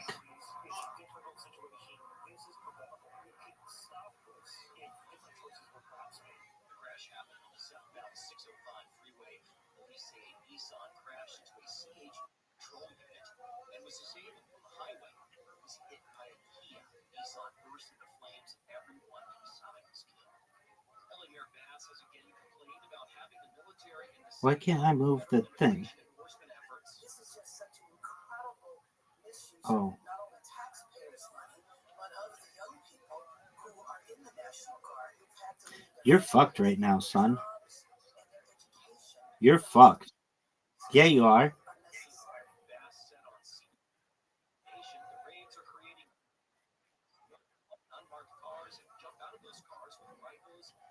Wait, where'd you move? Where?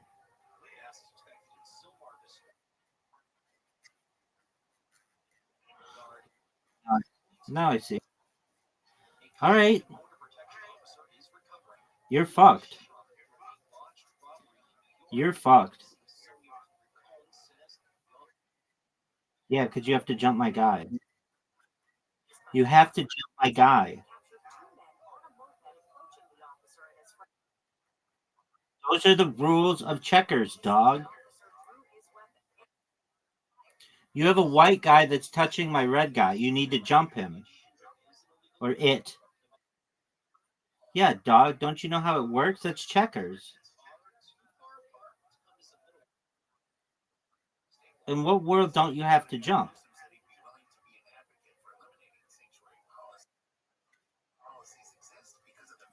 It just is, son.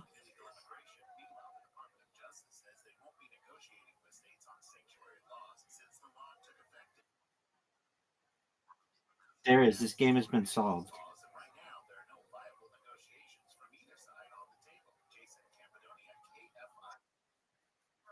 With AI?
It's known as King Me, dog. Haven't you ever fucking played checkers?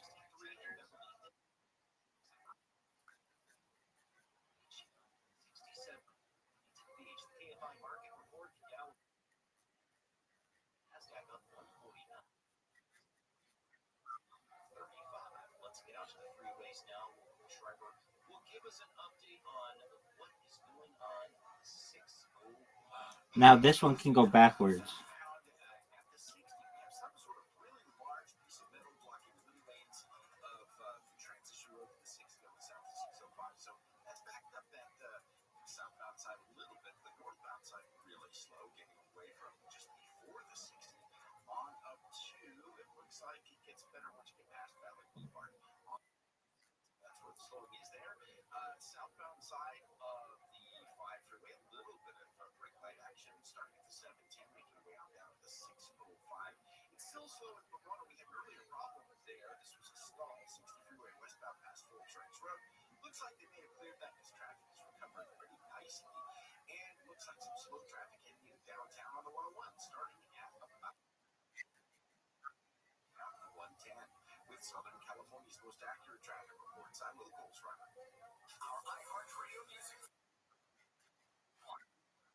No.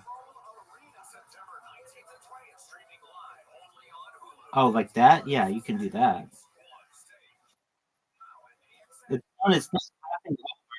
It's known as jumping. Hold on. Can we go back? I'll give you that back because that's not fair.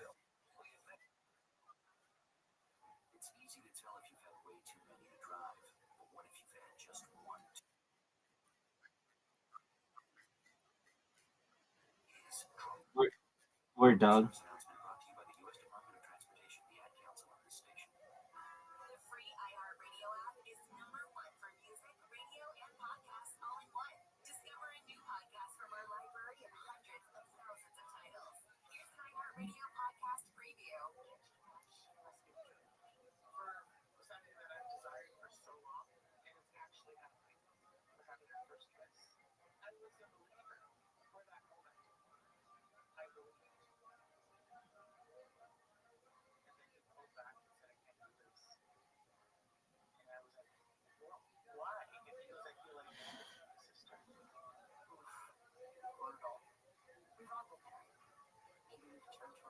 That's a good move.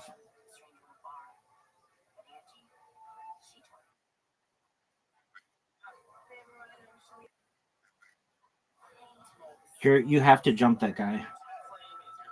And then I'm going to jump you.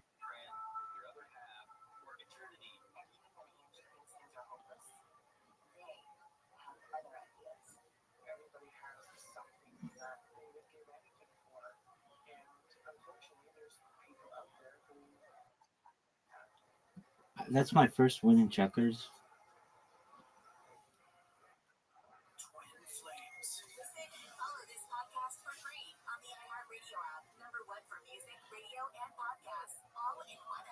All right. I need a palate cleanser.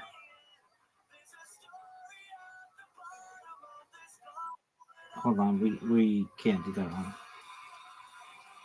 Let's do just 2v2, mano a mano, 5 holes, and let's keep it sexy.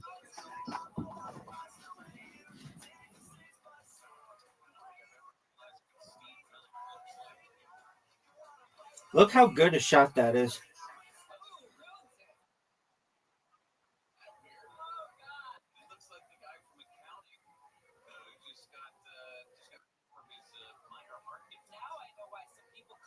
Are you going, Riser? Are you going to suck dick?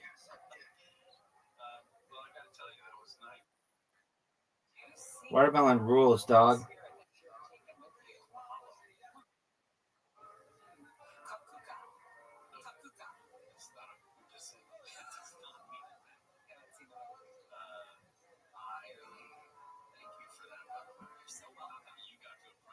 Riser, you proud of that shot?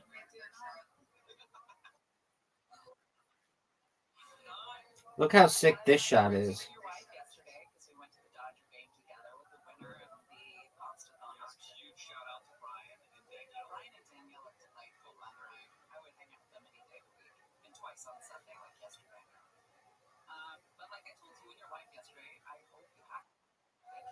That's not a good shot. Look how good. Dog, when we're playing mano a mano and you're just getting your ass kicked, it's pretty unreal. I mean, that was terrible. That was like a bad shot.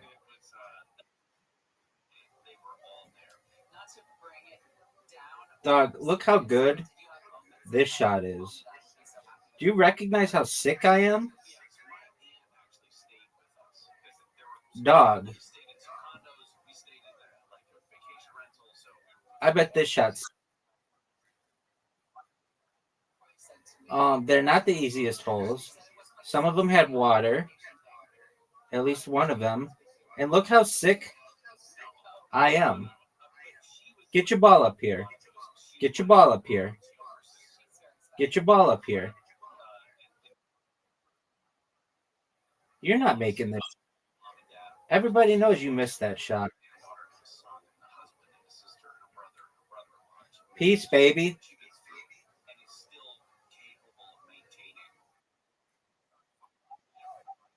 Yeah, I don't really know how that helped me. In fact, it hurt me pretty badly. Baby. Look how sick that shot was.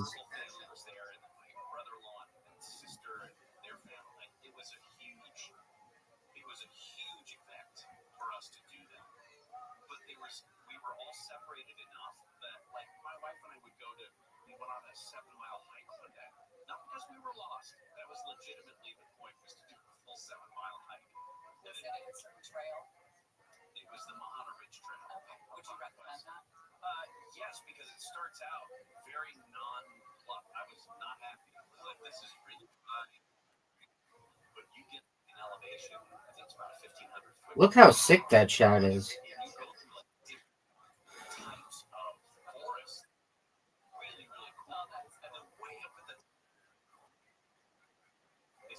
Are you proud of that?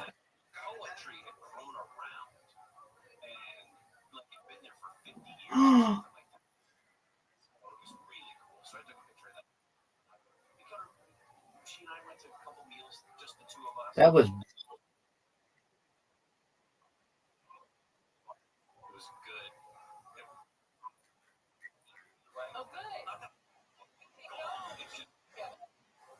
You're gonna water bump me?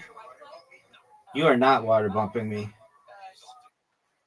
You can't water bump me. You're not water bumping me.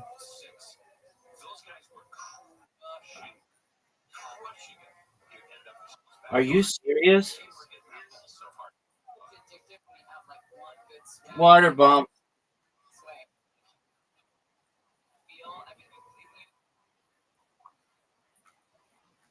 STFU, dog.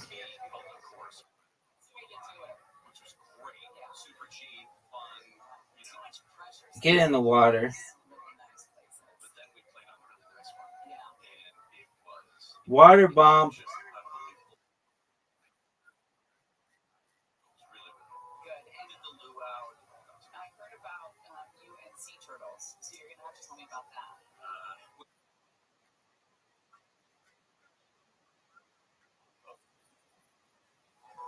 Shut the fuck up. Riser. Riser. STFU, dog.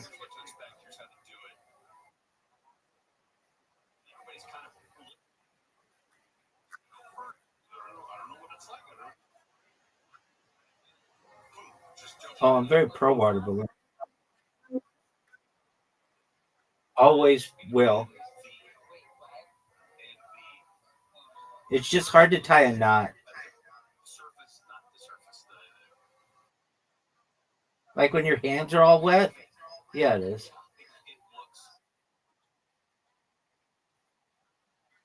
I have big hands, so probably not. Are you gonna go?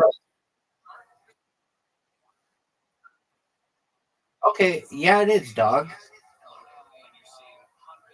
Are you serious?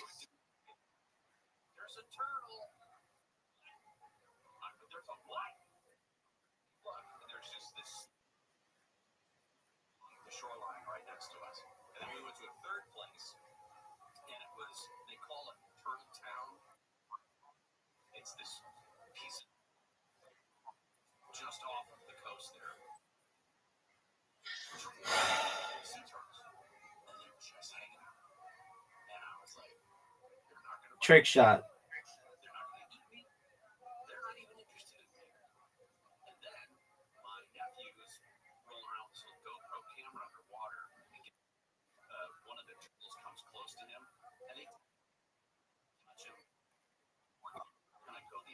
Riser sucks.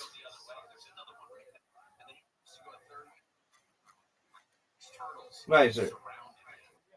You have to use an underscore in your name. All right, well, how about you learn? Did you say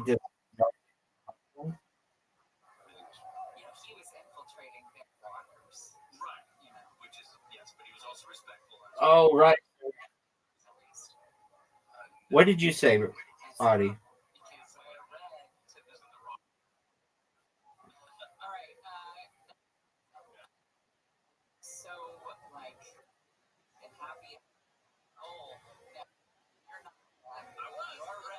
You're younger than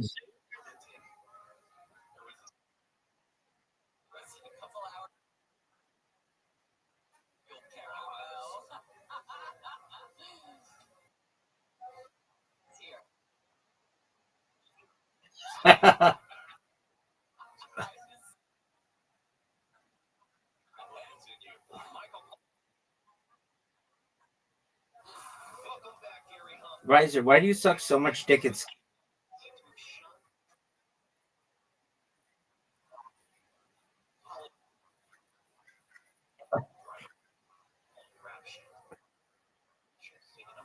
I mean, do you need me to teach you how to play skee ball in addition to checkers and Connect Four? I mean, I think you learned all this kindergarten, dog.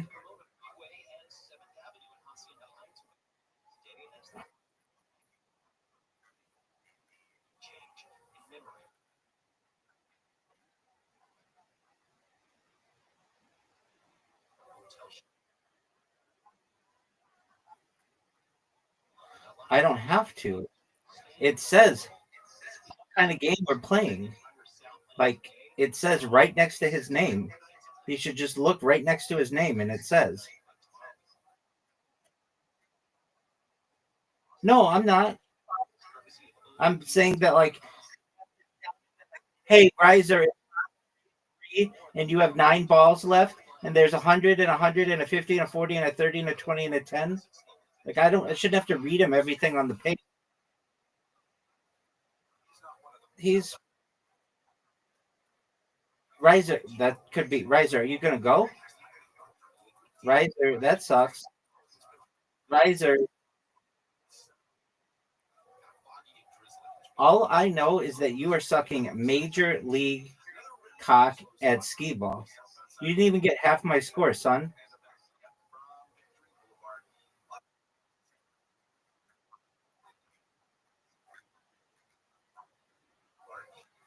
All right. Well, maybe you could learn.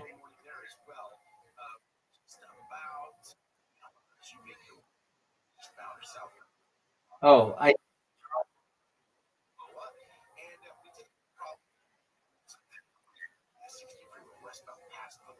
you love that game.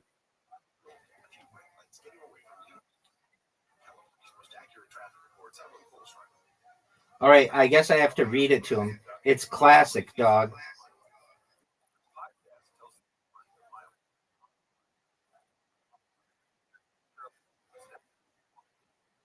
No, I just said it's classic. So even when I do tell him what it is, he just sometimes doesn't. No, we have to come up with. Oh, you suck.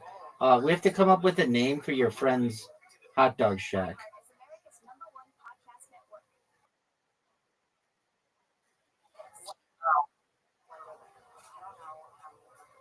Why doesn't he call it the best hot dog in the world?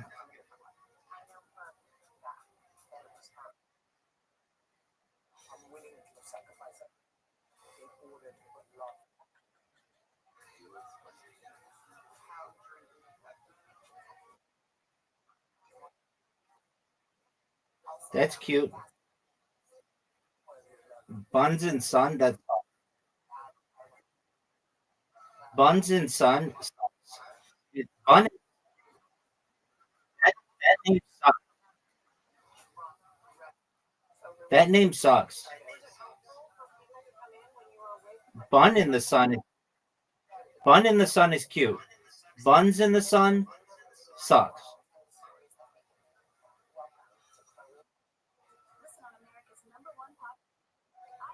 You know what a better name is? Best hot dog in the world.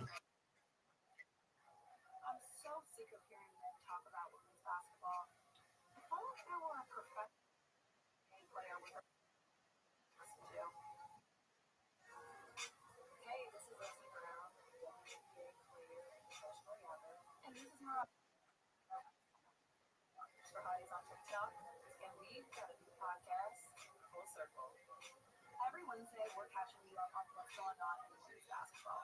And not just in the WNBA, but with Athletes Unlimited, Unrivaled, and college basketball. We've got you analysis, insight, That's cute.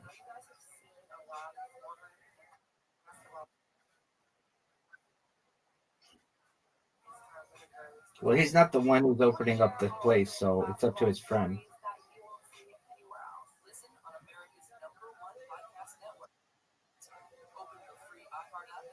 Dude, what am I supposed to do? What am I supposed to do, Riser?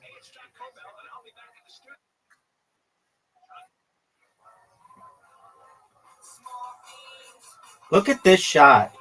Riser, Riser, Riser.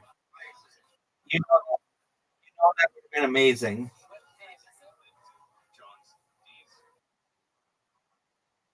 It was fucking phenomenal. Dog. Your shit sucks. How about Deep Throat Dog?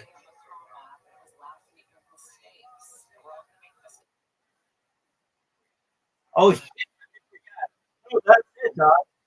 That's it. No, that's it. That'll save lives.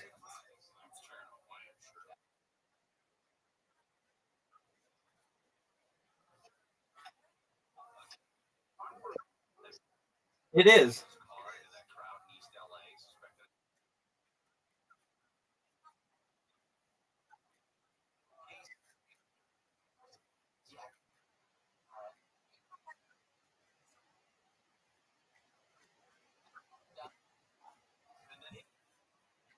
Dog is.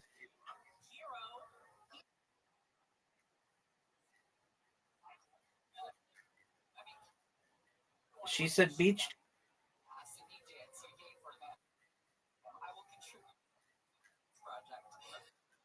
What was that?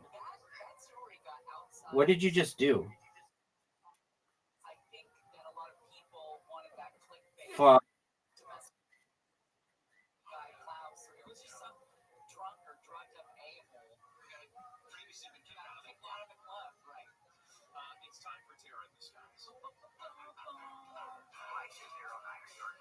Riser, watch how sick this shot is.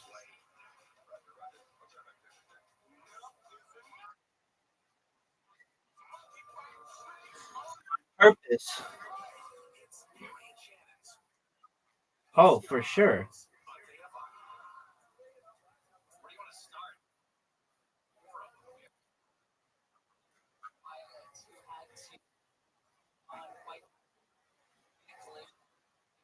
That's cute.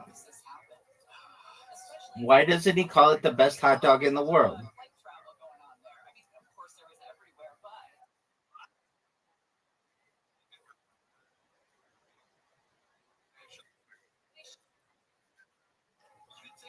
It's maybe the best name of anything ever.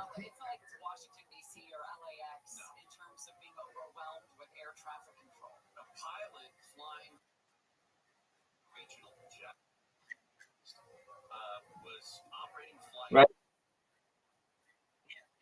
Do it. You don't have the balls. You don't have the discs. No, it's easy for me to win this game. You're fucked. Fuck. Big dog, you are fucked. 3, 2. What did you just?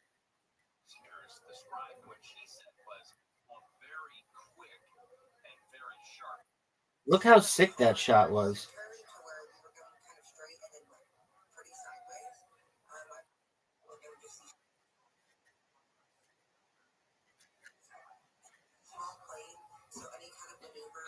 How did I? Where did I get that?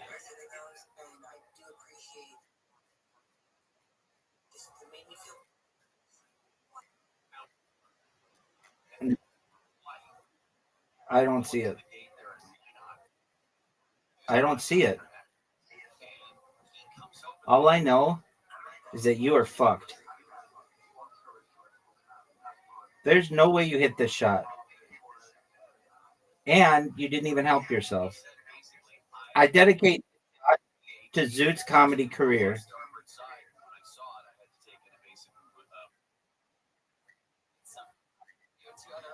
Dog. It was strategic.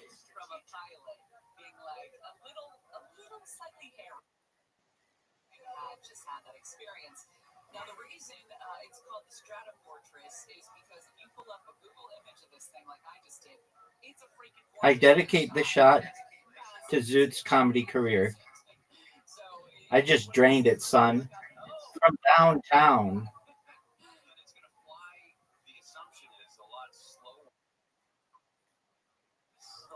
I all right. We're gonna play table soccer, no limit. Passes are 3. Tactical goals to win 5. And I'm gonna teach you what the dragon attack is.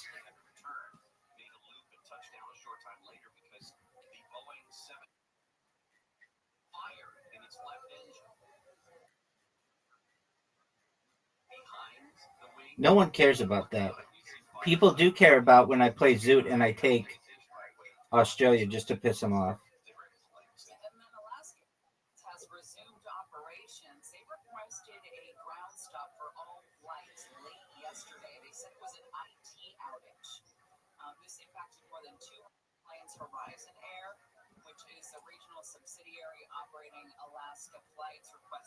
Are you proud of that shot? Move, guy. So 3 hours, a little more than 3 hours, and they said that that part of it, the IT part. Because then that's how they play when you play ranked, and so I just want to get used to that. And plus, if you do unlimited, you can just pass it all the way and never end.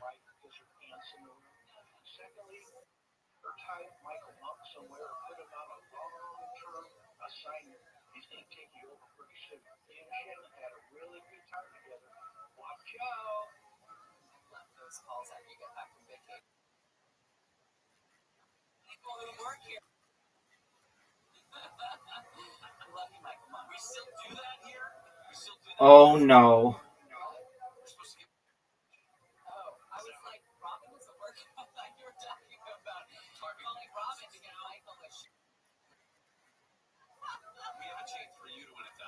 Dude, what do I do?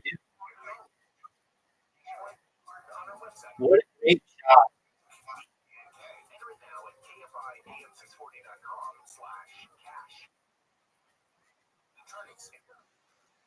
Karam. Give me the ball. Look how sick this.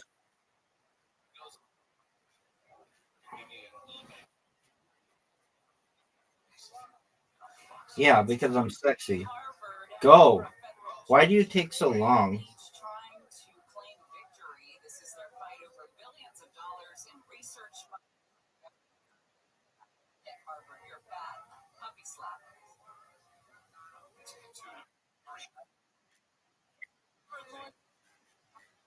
Look at this pass.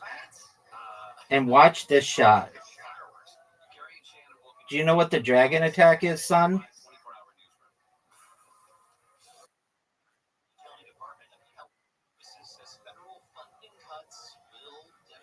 Oy vey. I'm glad that you asked, Audie. The dragon attack. So here it is. When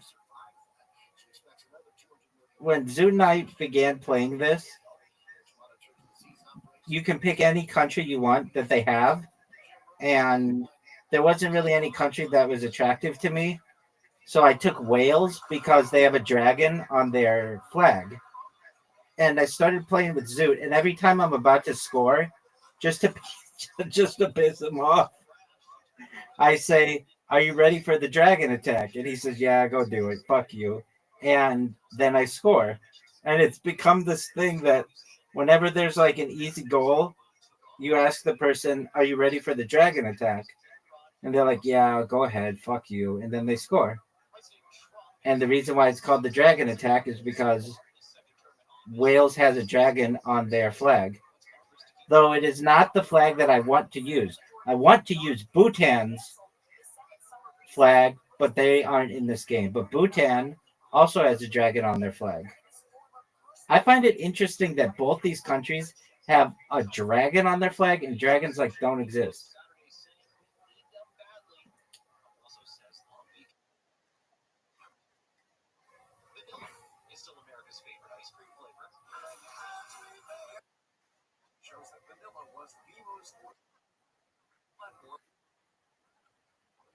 Also topping the list for summer 2023. Bigger sugar. Chocolate and cookies and cream take second and third on the list.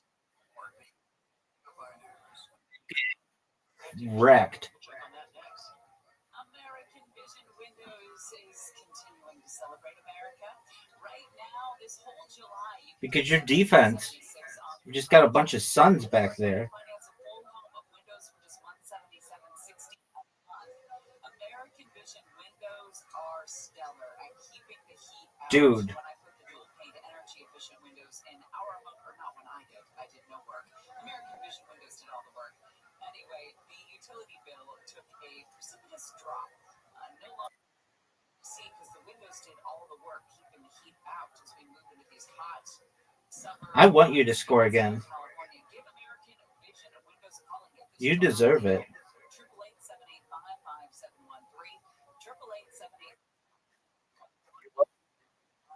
Are you ready for this? Dude, look at your defense.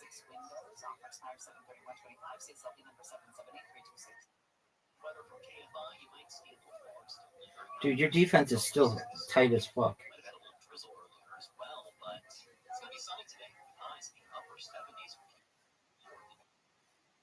For the foreseeable future, it looks like we'll be dropping in the mid-60s tonight. Partly cloudy with highs valleys today and tomorrow. Valleys sunny and cool at the beaches with lows in the low 70s. Right I am not. Lancaster and 66 in Seal Beach. Go, Riser. Are you proud of that shot?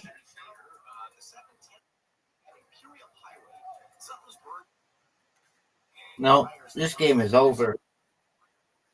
This game is over. Understandably, people are a little worried that the southbound side, actually the northbound side of Imperial Highway includes the left lane there, but there's also slowing on the southbound side. You could just win right here. From Florence, the northbound side slow from the 105. You should have. On the southbound side of the 405 getting way This is a stupid move. now all the way down to about 87, not the worst. Open goal, son. Starting at Ranchero Road, stay slow down to Highway 138 with some California's most accurate traffic reports. Nichols Road. You like that move?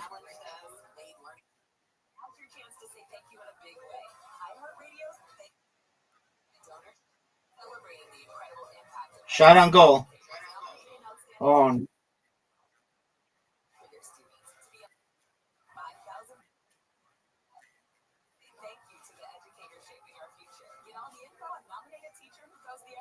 let's play bounce.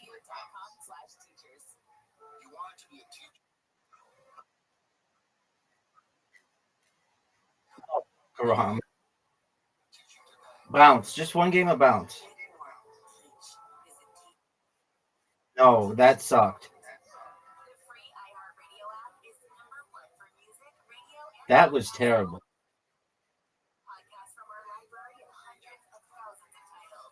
I like this one where you just like ride it all the way up. This one's fun. I don't like this DNA one. It's hard.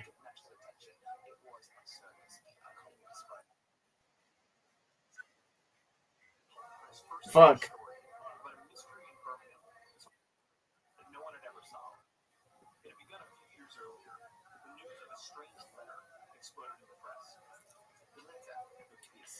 Did you win?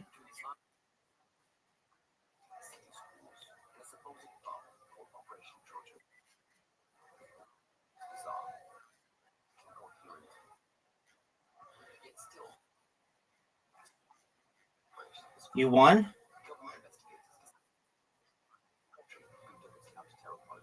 You want to do the hard one? Hard one sucks. Hard one.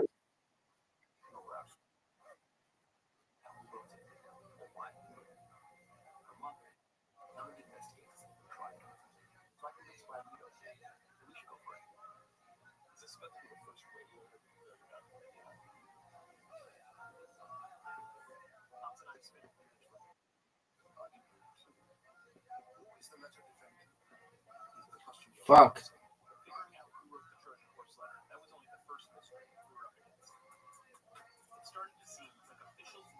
I like this one where you ride it like an Uber.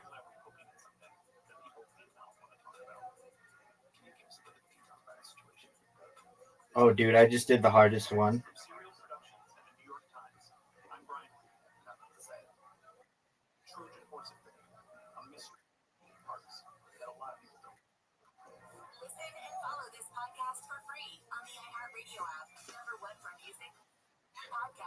I'm starting to dominate.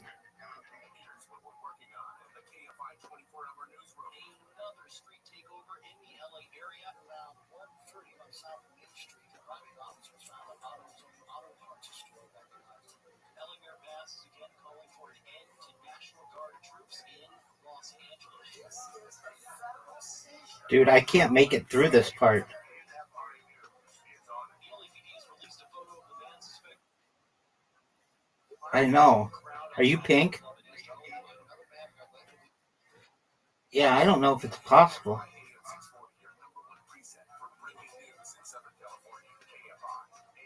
Dude. I don't know if it's possible.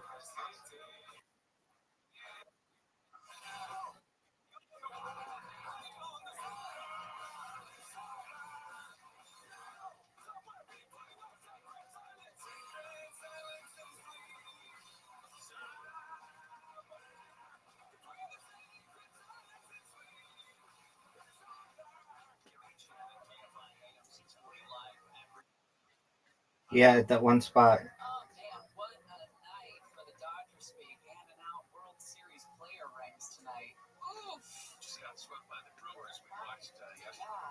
Are you done?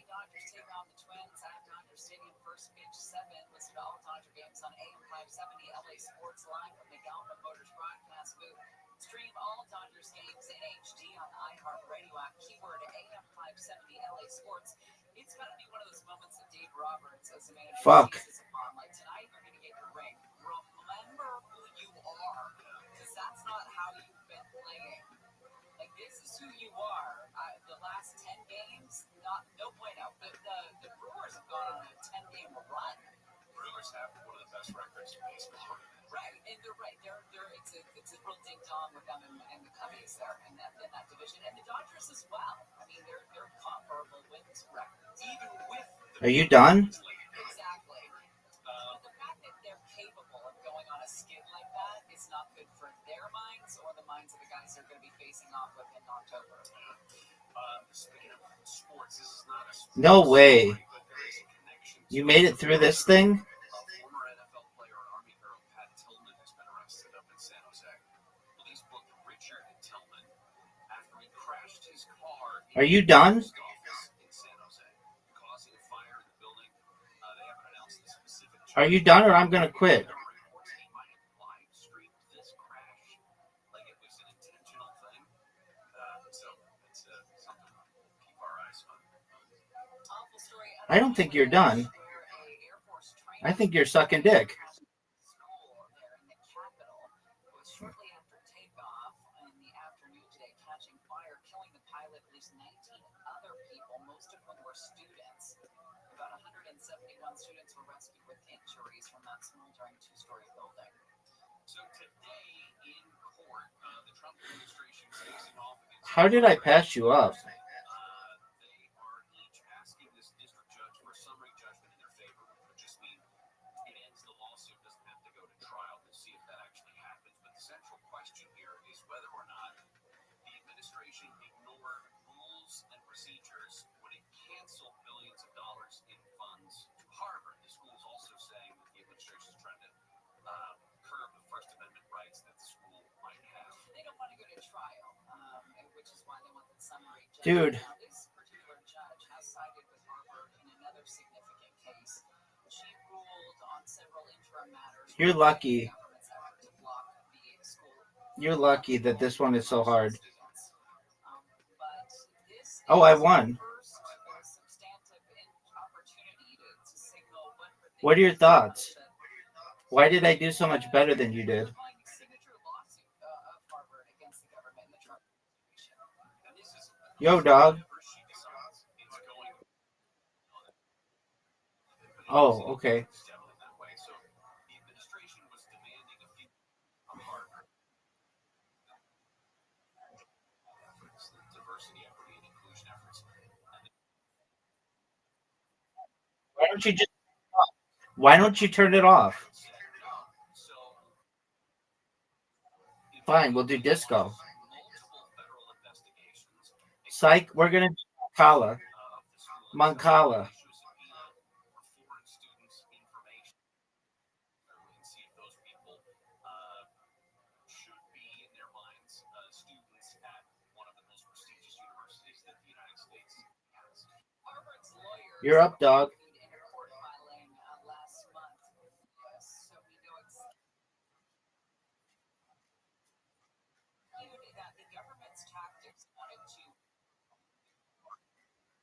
Against Harvard for exercising its First Amendment rights to decide what to teach, express certain views. Man, the First Amendment is really, it's got to be a very tired amendment.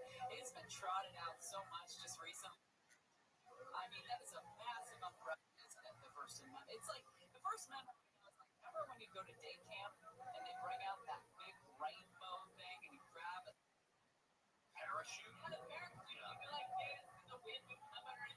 And that thing was dirty and it had holes in it. Oh, I fucked up. Your parents probably held on to the same one when they were your age. I fucked up. That's like the First Amendment right now. It's worn out. By the way, you mentioned lawyers versus administration lawyers. Yeah. I fucked up. Are you gonna go? And Judge Burroughs this morning when all of this got underway, and Michael Belch, representing the administration, simply said the executive branch was one. Belichick will have to do a deep dive on him. Have heard of the lawyer for Harvard, Robert Kerr. Yeah. Special counsel, by the way, in an investigation in classified documents next to their bed, I believe, in Delaware. It was 1 year ago today that Joe Biden. No. It was a year ago today that he dropped it. A year ago today that the debate happened. Are you sure?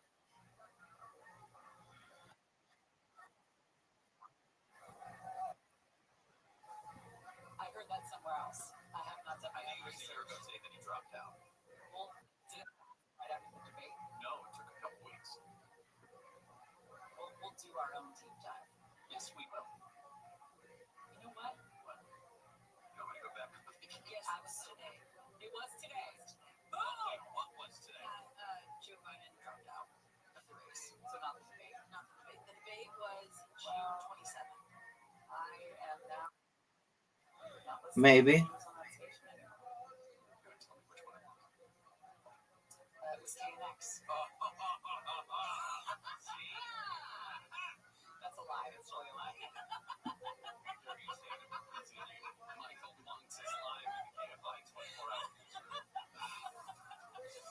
A Bangladesh Air Force training jet has crashed into a school. You fucked up. Killing at least 19 people. A new state audit has found California's worker safety agency is under inspecting workplaces after accidents and worker injuries. And more people are leaving California than moving in. U-Haul reports California is the lowest ranked state for growth for the 5th consecutive year. This news report is brought to you by Blindster.com. We'll check out the 60 next. I love my Verna. It makes me feel protected, and I also have peace of mind that I'm not going to kill anybody. That's the beauty of it. Well, listen, have you ever found yourself in that position where Are you gonna go? or someone Are you gonna go? begins using Are you gonna go? Are you gonna go? I can't wait to get my hands on the all-new compact launcher. This is 4 inches, 2 smartphones thick, which means, yeah, you can keep it on your person with drawing no attention. You can put it in your purse. It's perfect. Verna, by the way, trusted by over 500 different government agencies. Are you gonna go? Departments, private security firms, and listen, it's a way for you to effectively defend yourself and de-escalate a situation without the consequences of deadly force. Verna is legal in all You're 50 done. states. No permit, no background check needed. All pistols are hand-assembled in Fort Wayne, Indiana. Fuck you, dude. Go to Verna.com, get your retail store locator to get the closest one, offering live demos, by the way, including select Sportsman's Warehouse stores, Verna retail stores, and authorized premier dealers. Again, Verna, B-Y-R-N, Verna.com. We got lots of sunshine today, with temperatures staying below normal. We've been really lucky with all this beautiful weather lately. It'll basically be in the 70s or the 80s across the Southland. We'll drop down to the 60s overnight. You fucked up. 50s tomorrow, basically back to the pursuit. You fucked up. 70s and 80s. California. My friend, you fucked up.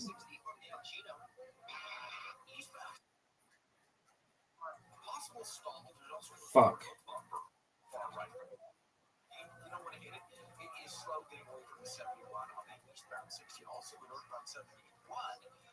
You fucked up.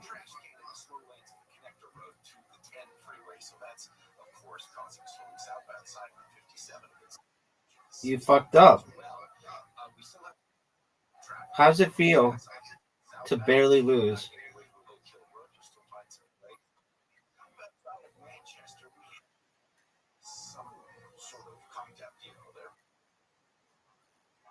You'll learn it when you're an expert like I am. Are you gonna go?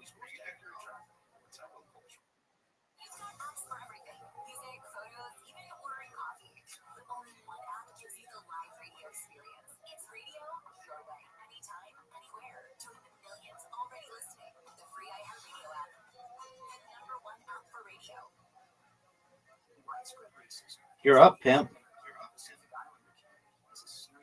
Thanks for the free.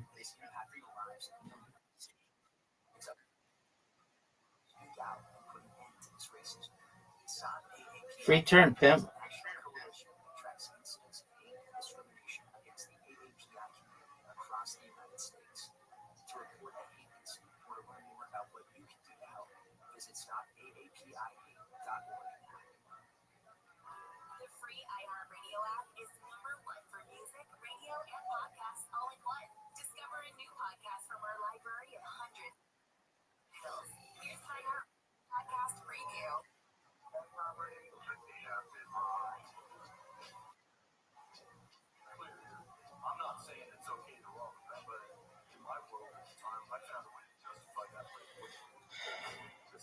Are you gonna go?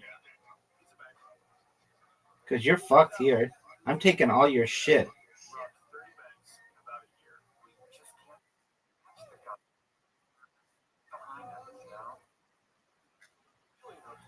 Oh, you do?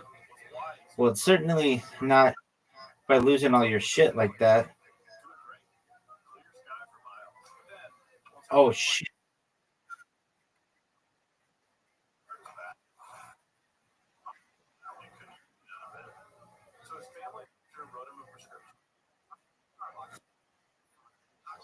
STFU. Like, hey, how about you go? How about you go?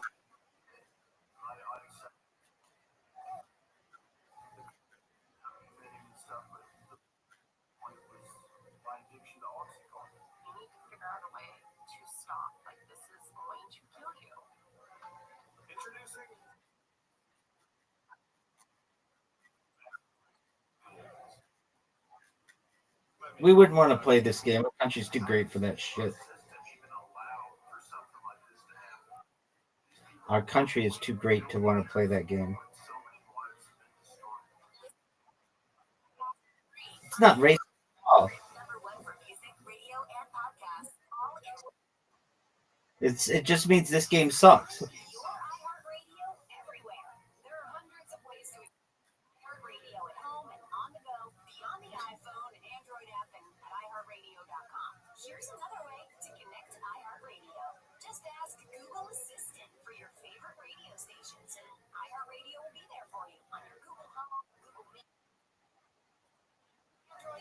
Well, it was when I was a kid.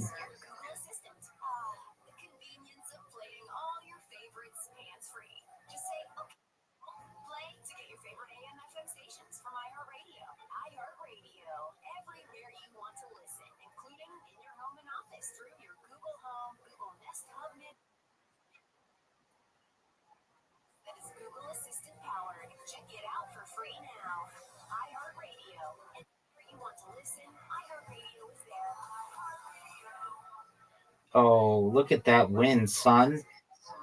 Look at that. Look how many I'm going to get. 40. I beat you 40 to 8.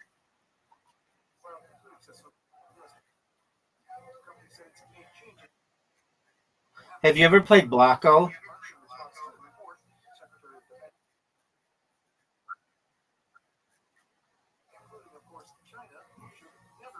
Why did you steal my phrases?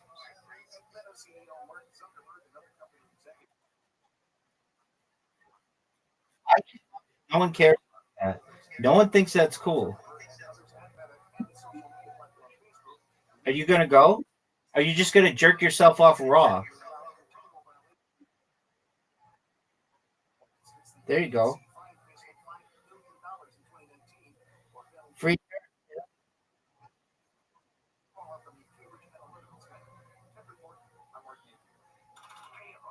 Riser, you gonna go or you just gonna jerk yourself off? No one knows. No one knows. It doesn't work that way.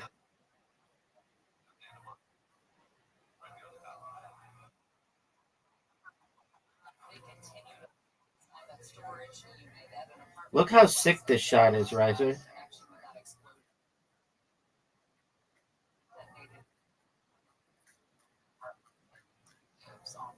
Why did I just fuck up?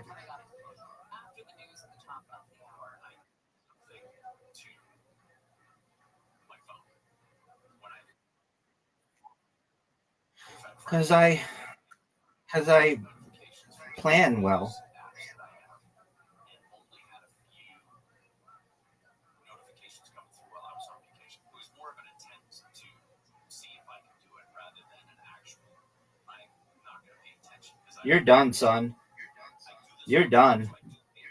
You better. Yeah, it was. It was awful. Everything that I had set up to try to prevent news from coming in, that was a I mean, it's, and then to see the pictures, these three pretty young, relatively young looking, sheriff's department employees that were killed.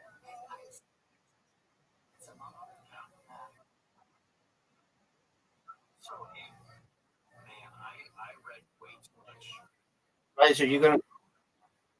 holiday intelligence. It doesn't, in that it's too easy to use. Big, pretty mundane task, really easy. Your face is like, did you up with a bot? No. What? But I did encourage. He's not getting a lot of.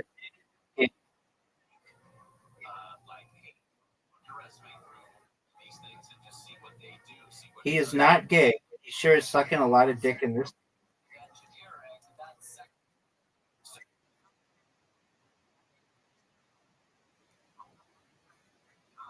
Well, I mean, I know how you could think he is because he's sucking dick in this game.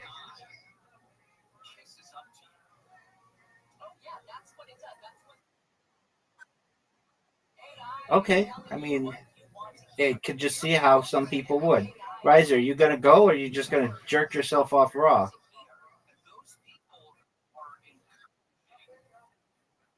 Know that there would be a place, for example, for kids on the don't usually have an easy time communicating with other humans about what's feeling. Again.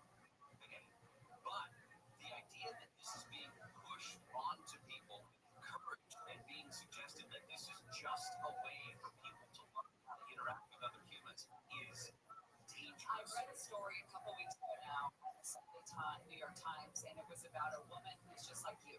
She does not like to talk about her feelings. She thinks that maybe they don't exist all the time, or they do for other people. And she was feeling a certain, I forget what was going on in her life, but it didn't even occur to her to talk to her husband about it. Like, it wasn't like a conscious thing of, I'm not going to talk to my husband about the way I'm feeling. It's just not what she did. Sure.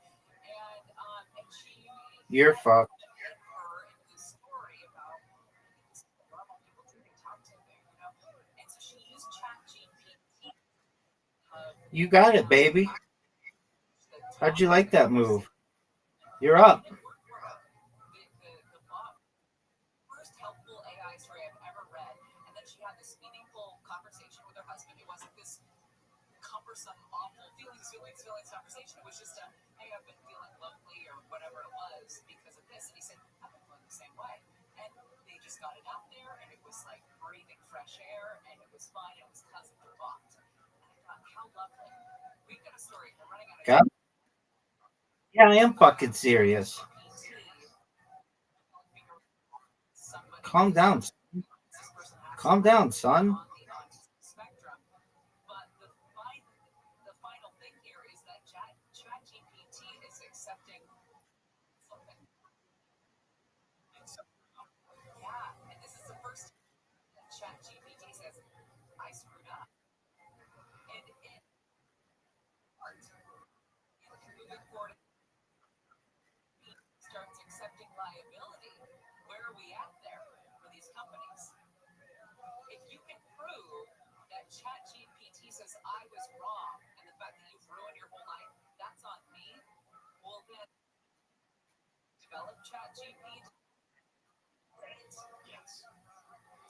Dog, you got smoked.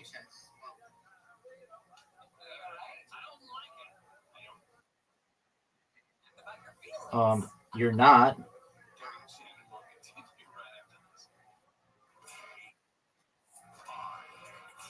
This game is over.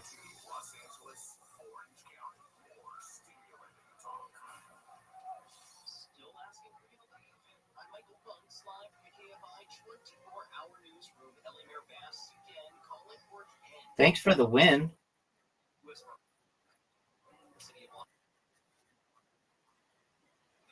You know exactly what you're doing, son.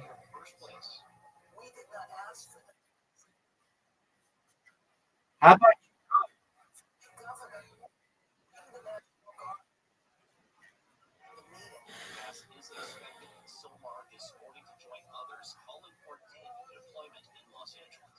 Multiple law enforcement agencies have continued their investigation into that explosion that killed 3 LA County sheriff's detectives in East LA on Friday. The explosion happened on Friday morning at a training facility in East LA. The LASD says it appears the detectives who were killed were moving explosives in a cart through the training center's parking lot.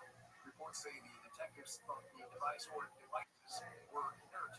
The investigation has also led law enforcement to an apartment complex in Santa Monica. Residents say there was a heavy police presence there on Friday and Saturday. Mark Meeky, King of High News. You're done. The manager of a hotel in Laguna Beach has been arrested for the girl police told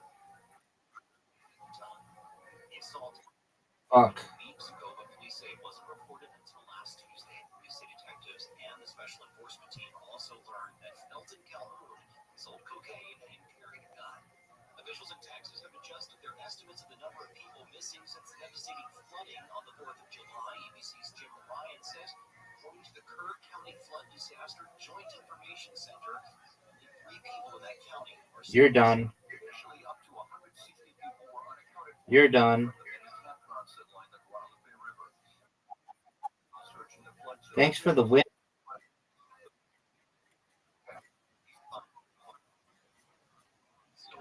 To win.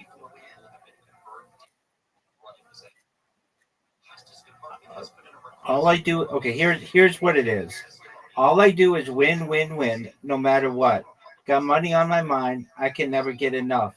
And every time I step into the building, everybody's hands go up, and they stay there, and they stay there, and they stay there. Win, win, win. You're feeling me? Put your hands in the air, make them stay there. That is my strategy, dog. Do you want to hear it again?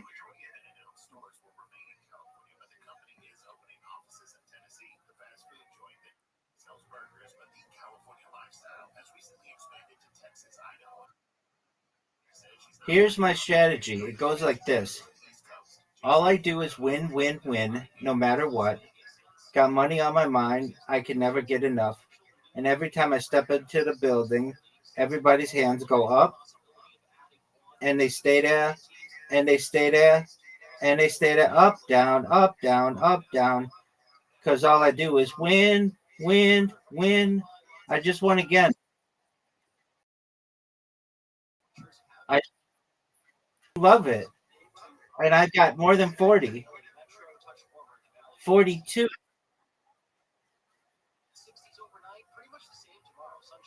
You ready for it again?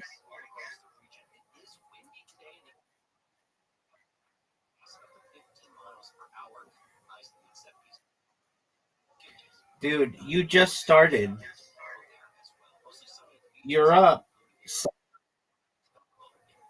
X will do. God willing.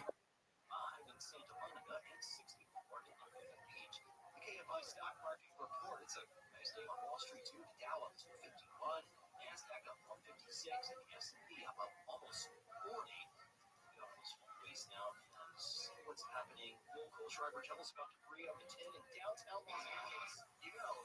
This is right next to the fashion district, and the 10 westbound, wouldn't you know, we've got a trash can and You're fucked.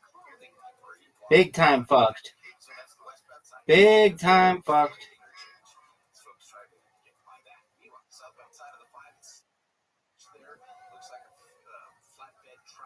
Dude, you could have fucked me so badly.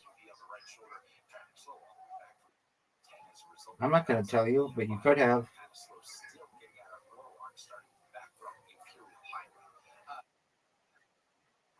like it's out and gone and clear on the 710 northbound Imperial Highway. And in Santa Ana, the 5 southbound at the Orange Crush. Little crash there on the right shoulder. And of course, where the 5 meets the 22 and the 57. With Southern California's most accurate traffic reports, I'm Local Schreiber. I can't think about my Uncle Chris without thinking about the craziest night of my life. The Uncle Chris podcast tells the story of my Uncle Chris, a real character, a garbage truck driver from South Carolina who's now buried alongside the founding families of Panama. Wild stories about adventure, romance, crime, history, and more intertwined as they share the tall tales and hard truths that help me understand Uncle Chris. Listen to Uncle Chris on America's #1 podcast network, iHeart. Follow Uncle Chris and start listening on the free iHeartRadio app today. Saturday workouts.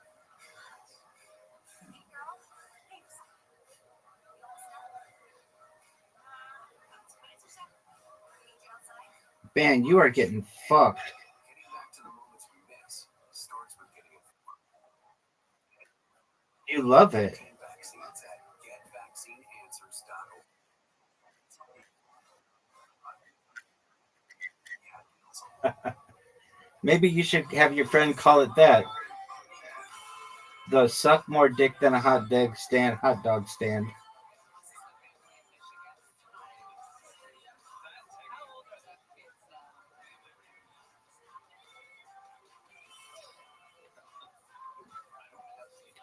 It's 27-13.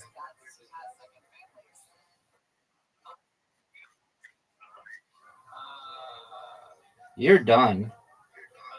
Thanks for the win. You were my 50th win. For the rest of my life, I'll remember that Riser was my 50th Mancala win.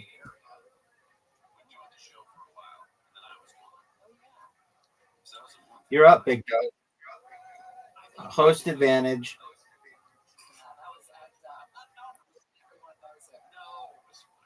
was also nice to see you at the Dodgers game yesterday. We went and saw. We saw the Dodgers lose to the Brewers, but we were there with Brian and Danielle, who won the Boston-Thon auction to go check out the game with us. Sure, good time.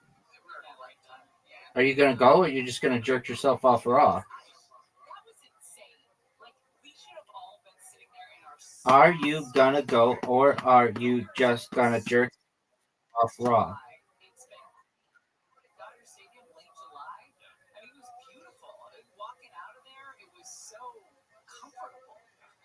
It's odd. It just means that we're probably going to get screwed later in the year. August or September can be flaming hot. Hey Gary, I don't know how often you go to Maui, but when we go, we stay up on the west side. We go to Lahaina a lot. There's a restaurant we like there a lot called Timo's. If you know about it, they say they're going to be reopening later in the year. What's the rebuilding like in Lahaina? By the way, I go to Maui about once every 52 years. So that was the first time I'd ever been to Maui. The rebuilding in Lahaina is there as you drive into that west side to like Kanapali area, Anapali area, and all that. There is a memorial alongside what they call now the Lahaina bypass, which is a road that takes you around what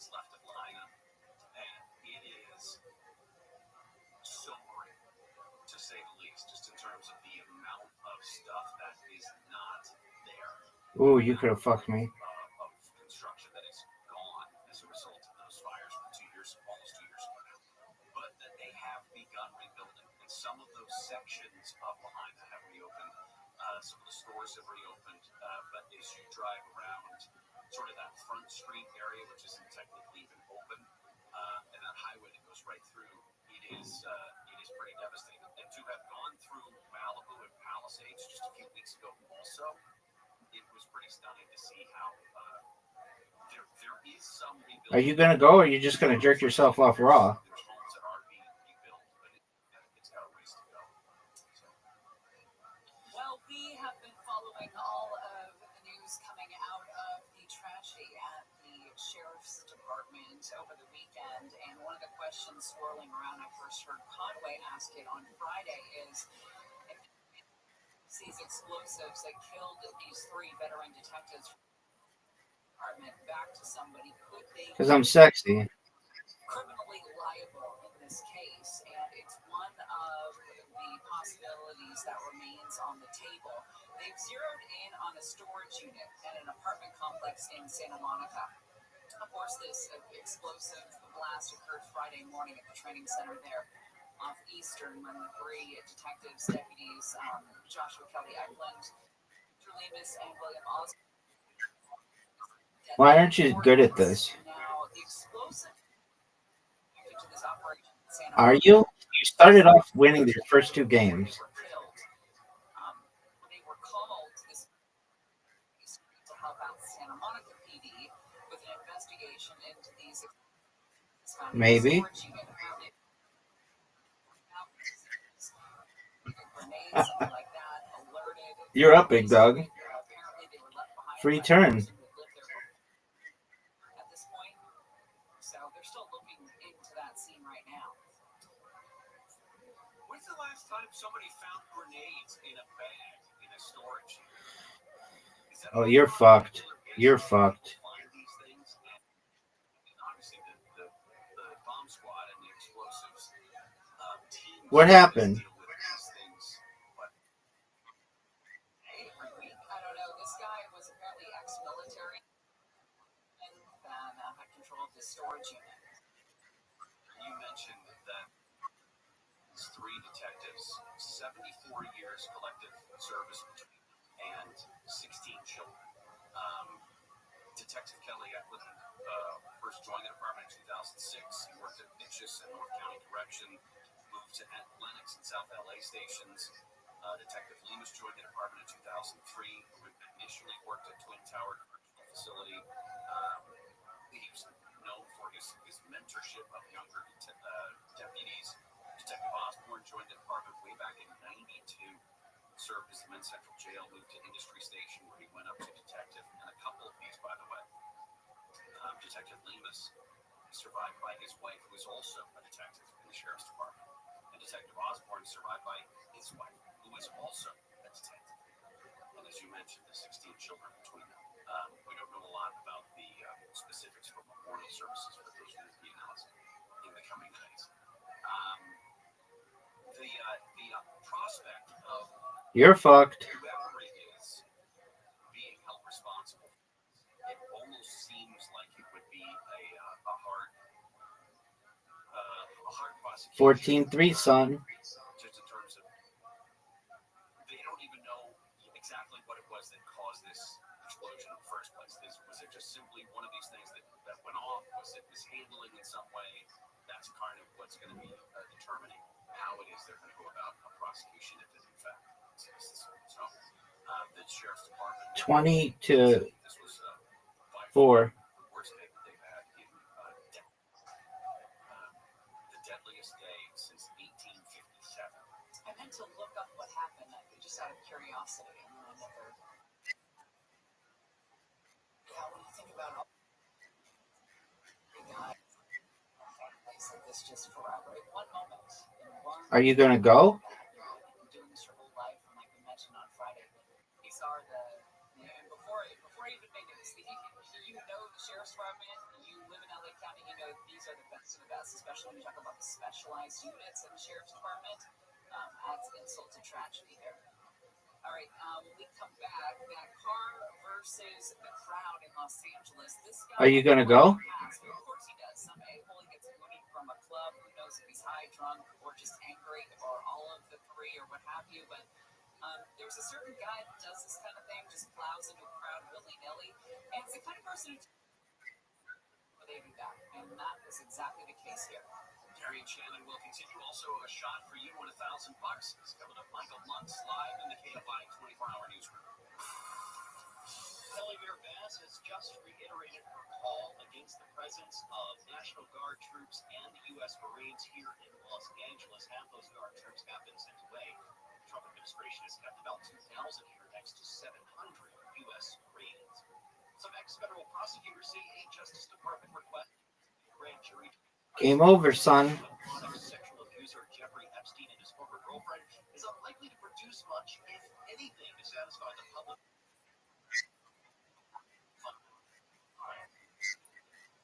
Mark Walters, baseball's most liked owner. You have it. You're up. It's still your turn.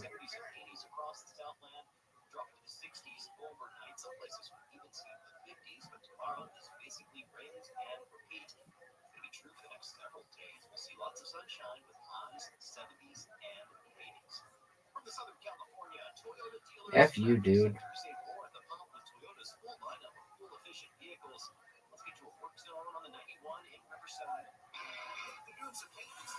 Outside the 91 and Bay and Pier, two right lanes taken away. It's pretty slow back from La Sierra as you head eastbound. Unusual for the morning, usually the westbound side is slow to the eastbound side. If you're trying to get through Granada Hills, problems there on the 5 southbound before Rothschild Street crash there on the right shoulder. Traffic is slow from the 210. We're still dealing with that debris downtown, 10th Street, westbound of Los Angeles Street, the left lane blocked with some sort of clothing and stuff. And things are slow back from the East LA interchange. Also some problems for South LA. Been a crash, 105 westbound past. Good move. Carpool lanes blocked and slow from the 110 with Southern California's most accurate traffic reports. I can't think about my Uncle Chris without You're up, pimp. the craziest night of my life. The Uncle Chris story of my Uncle Chris, a real character, a garbage truck driver from South Carolina who's now buried alongside the founding families of Panama. Wild stories about adventure, romance, crime, history, and war intertwined as they share tall tales and hard truths to help me understand Uncle Chris. Listen to Uncle Chris on America's #1 podcast network, iHeart. Follow Uncle Chris and start listening to the free iHeart Radio app today. You're up, pimp. Here's this week's iHeart Radio countdown of the top TV streams. Here's what you've made popular by Get Your Stream On. Starting us off again this week. Plus golf dramedy Stick starring Owen Wilson, followed by a former #1 Department Q on Netflix. Last week's #2 show, The Waterfront. You're up, pimp. Yeah, you saw that. Oh, dude, you're winning. The action crime drama Countdown on Amazon Prime Video stays at 6 for a third week. Making its debut at 5 is the new Netflix crime drama Untamed, starring Aaron Vanna and Sam Neill, with Smoke on Apple TV Plus. 17 to 20, 18 to 20. Last week's #1 show, The Bear on FX on Hulu, drops back to 3. Dexter Resurrection on Paramount Plus with Showtime. And shooting up to the top spot is the new crime drama Ballard, starring Maggie. Video, your number. It was lovely. TV streams of the week on iHeart Radio. iHeart is America's #1 podcast network. Open the free iHeart app and explore podcasts like this. Almost every drug investigation in America is based on a confidential informant. People with their own. What up, pimp? See a path forward by telling what some. Kicking ass, taking names. How are you?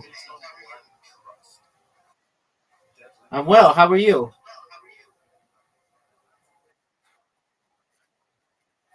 United States. How about you? Oh, very cool. I'm playing a game with my friend. How'd you find out about me?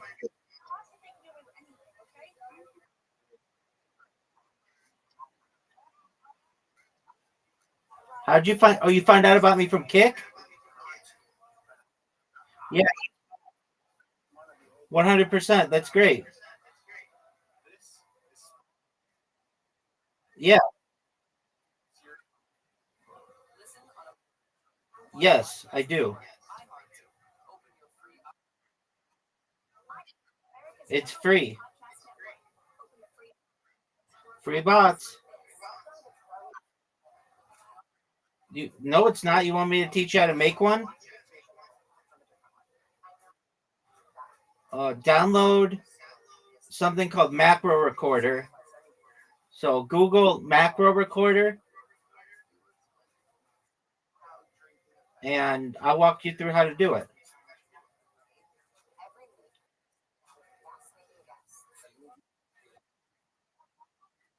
Free. Oh, desktop or laptop. Desktop or laptop, either.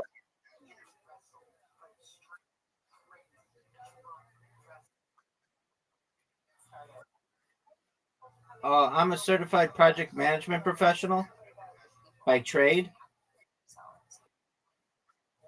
Project manager.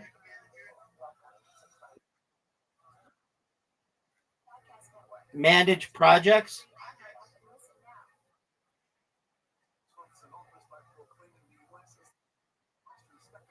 Very well.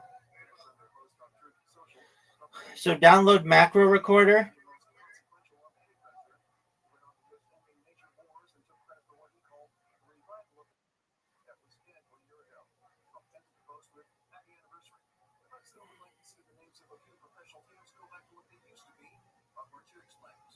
It's been a while since we've heard the names Redskins and Indians. President Trump wants those teams to bring back their former names. Trump posted on Truth Social that Washington's NFL franchise, Cleveland's Major League Baseball team, should return to their original team names. Washington dropped the name Redskins following the 2019 season and became the Commanders before 2022.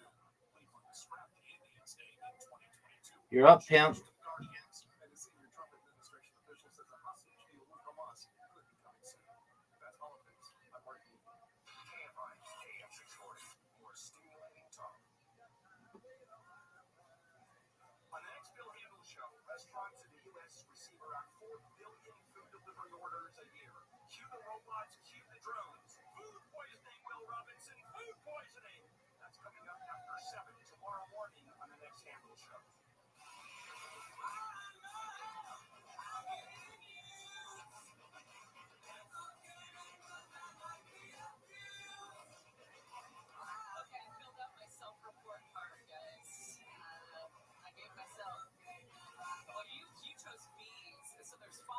You know, for as big a game as you talk, you've lost a lot.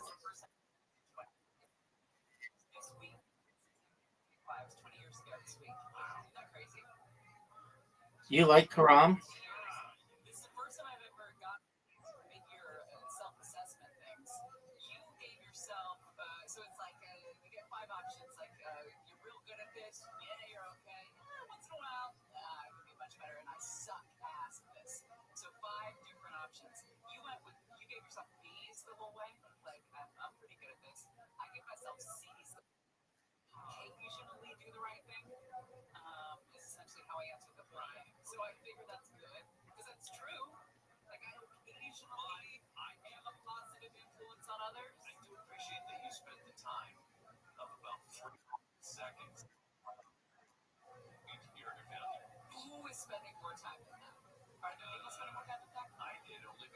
Trying to do it on my phone, and I kept like you had to scroll over and then up and like carefully do it so that that's the difference. I also did it like I said while I've been riding a turtle. Big wave IPAs from Maui Brewing Company times. We have your chance at $1,000.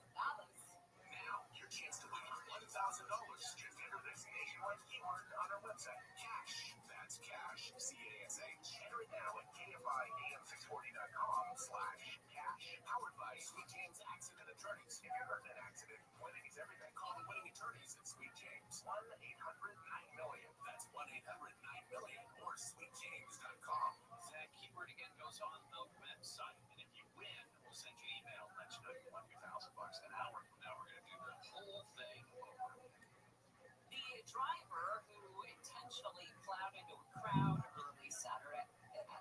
Saturday outside a club, and I stumble on that because when you say intentionally plowed, it sometimes makes it sound like, and the reason why this got so much, he was like a domestic terrorist, the kind that we've seen use their cars to inflict as much injury and death as possible. This seems to be an angle.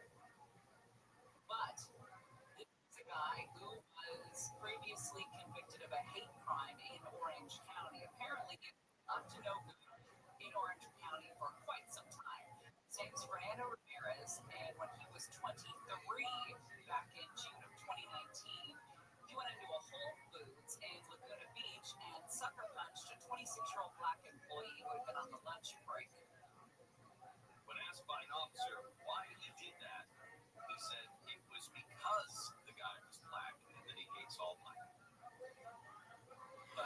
That's just part of his criminal record that this guy has. Prosecutors in Orange County said they filed 11 criminal cases over the last 11 years against this guy, including several violence charges. Now, I'm shocked that Orange County hasn't just locked him up and thrown away the key. Yeah, this doesn't make a whole lot. But he was. All right, you ready to play basketball? Before coming back there, it's vendors and dozens of people. Everybody plays 120. No one's going to die, but obviously a very chaotic and dangerous scene there. The sidelight to this, I think the Middle East. getting very much coverage. To be honest, I'm not going to. Is there still I don't think anybody knows. Get there, baby. See, I don't need to do your bullshit tactics. Dog.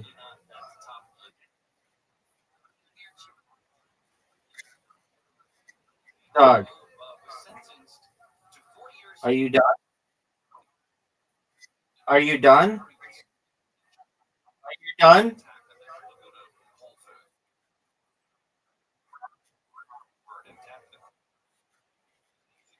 Yeah, they can. They can watch it off the reflection of my glasses.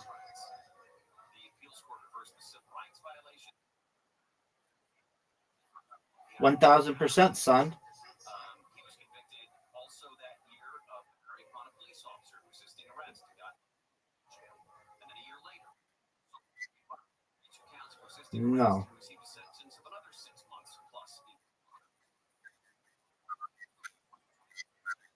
Nope. Injury upon a spouse sentenced to 3 years of probation and jail. Yep. Word, dog. Separate domestic battery charge that was pending. Protective order stemming from a 2022 incident. All of it down in Orange County. If I got popped for, let me just pick one. If I got popped for assault with great bodily injury, 2 counts of resisting arrest, do I get 194 days in jail? You have no priors. You have a responsibility in your job. Yeah, you would have no problem getting that willy-nilly. Because it's just too crowded. It's just too crowded. Okay, and I like how you frame that. If you got it, I like though how you frame that. If I got popped, and so there you're insinuating that like you've done this, but you haven't been caught. Right. I mean, I haven't been convicted. You haven't been arrested for it. Guy everywhere. Great bodily injury. Brain injury. TBI. Traumatic brain injury. You've been handing out TBIs to people for 52 years, but you've never been popped for it. You get one. You don't get one. Just does not seem like a character. I don't know. Hawaii does seem to have. Look how sick that shot was. You could have come back a complete felon. No. I will say this though: the smell of the Honolulu airport right there on the north end of Maui. Right when you get there. It's flowers and glory. There's birds. Planaria. It's just beautiful. Paninis. You get at LAX, especially Terminal 4, It's sauce. and there's still an cigarettes. Jet exhaust and the cigarettes. Yeah, it's wild. Nobody even smokes cigarettes, but LAX still smells like cigarettes. It smells like, I remember when I moved here 20 years ago, and I quit smoking. I landed in LAX in the first, so clearly, the first thing out of that terminal was, God, I want a cigarette. It's true story, and I picked it up again. Have you seen those robot wheelchairs at LAX? No. Each has, and I definitely saw them in Terminal 4. I haven't seen the wheelchair. I've seen the robots. You sign up for it, where you sit in the chair, and you don't need a human behind you. The wheelchair knows where to go. Wow. That is not. That's going to be probably you in 20 years, 30 years. I also saw something very funny. I'll make this quick. Wife and I in the TSA line at LAX, leaving, right? First day of vacation, we're happy. There's a mom, a father, and a little boy who's probably 5 or 6 behind us. She's not happy. They're also clearly going on vacation. Kids dressed like in beach gear. They're leaving. They're ready to go. They've had it. And mom said, I don't want anybody touching my body, and I don't want anybody speaking to me. And we had turned quietly. She would have been pissed if she was laughing at her. But I bet like there was a time that way. Our kids were really well, for the most part. Purposefully. We were so blessed to have I don't want you to feel bad when I beat you. How many times does a mom think that in her mind out loud? Oh my God. That's so uncomfortable, but so I don't think her son heard her say that, even though he was 2 feet away. Miss. Cloud seeding, real thing. And there is a California company that may have something to do with over tech. Yeah. You're fucked, dude. I have no fear. Well, yes, something did break. This microphone is pretty heavy. I moved it and it broke. Oh, it's bigger than Thanks for the win, baby. Champion. That's 40 wins. I'm good for now. Play me in basketball. It's heavy. Oh my God, this looks so smart at 198. I know. Deborah's live in the CFI 24-hour newsroom. LA Mayor Bass has again complained about having the military in the city to help with federal immigration enforcement. You're up. You're up, pimp. She spoke earlier this morning in Selmar, calling for an end to the deployment of National Guard. That's a miss. That's a miss. That's 2 misses. 1 swish. That was good. 2 swishes. 3 swishes. The explosion happened on Friday morning at a training facility in East LA. That's what she said.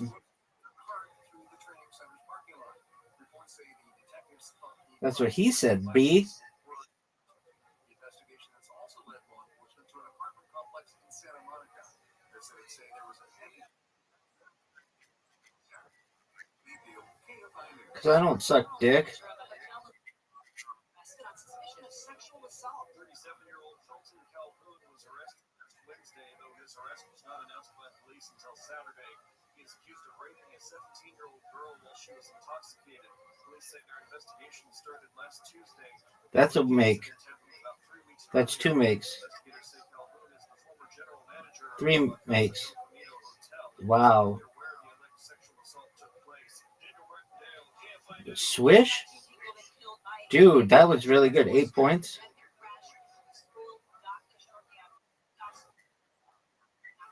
The health ministry in Gaza says after more than 21 months of glory, babies in the panel, this hospital was allegedly injured yesterday after his near crowd trying to get food.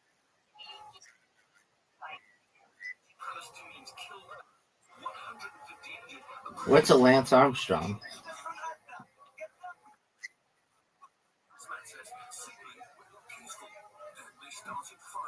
That's a miss. That's a miss. That's a miss. That's a miss.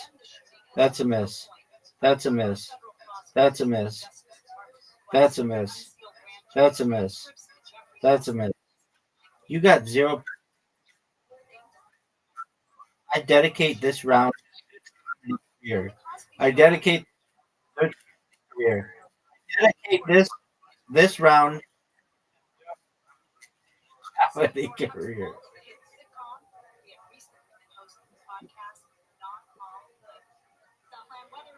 Look how good I am. Whoa, the fucking light just changed. You have 0 wins. You got it. You've got it.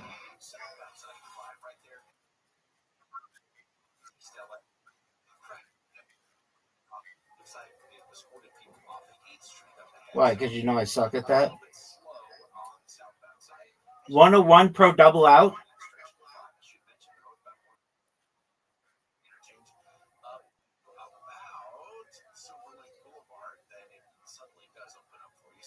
Dog, I'm gonna dominate you. You're up. That's a miss. That's a miss. That's a me.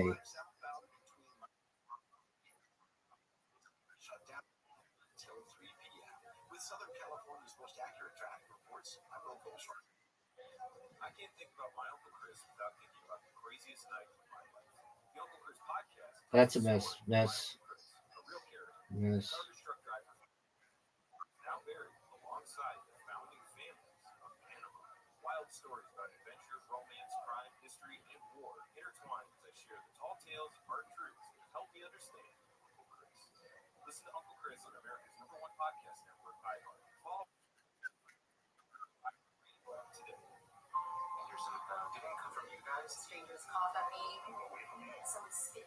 Are you fucking serious?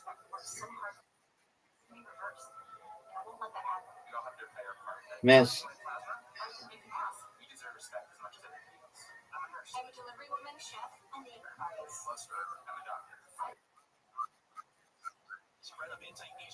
He's very good.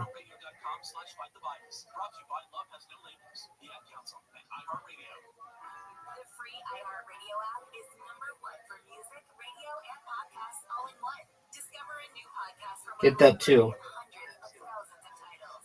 Here's an iHeartRadio podcast preview.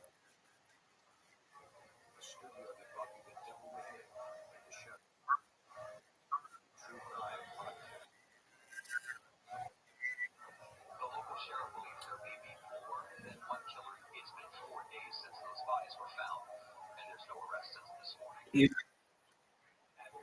You ready for this?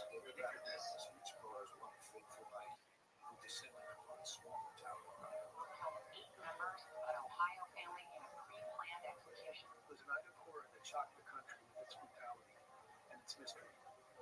Who could commit such horrible crimes and why? Yeah, but you'd already hit it too. Did they have secrets that could lead someone to want them dead? Were they innocent? Or something in between? Ultimately, this is a story about family and loss. Under the Pink Moon. Pink Moon Murders is available on the iHeartRadio app.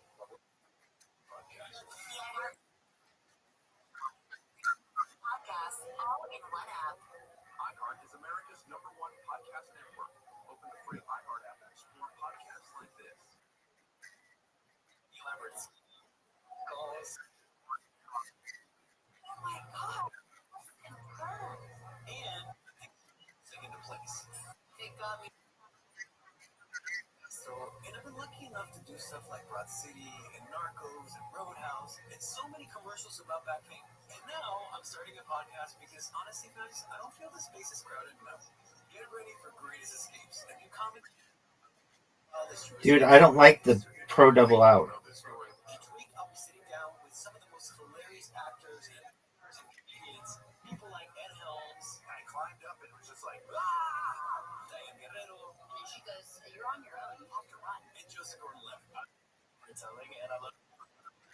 No, I'll end it right here.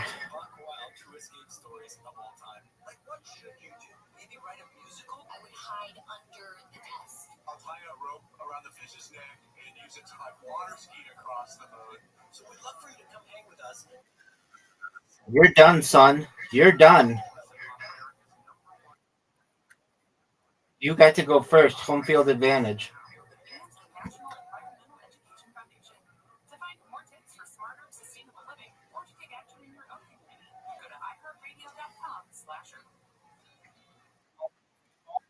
Advantage.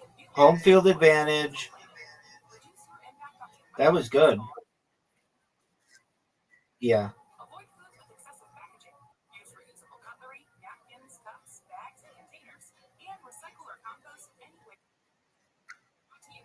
Dude, I'll destroy you in bowling. I play bowling every night with Miss Aquarius. You're done in bowling. You are going to suck in comparison to me.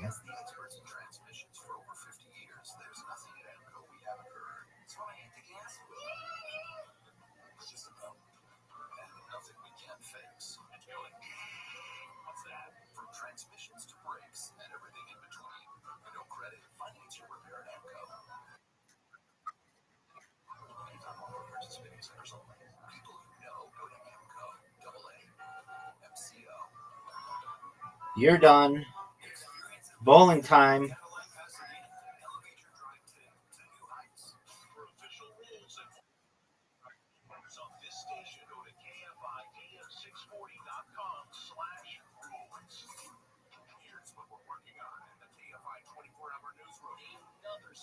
How do you like my ball?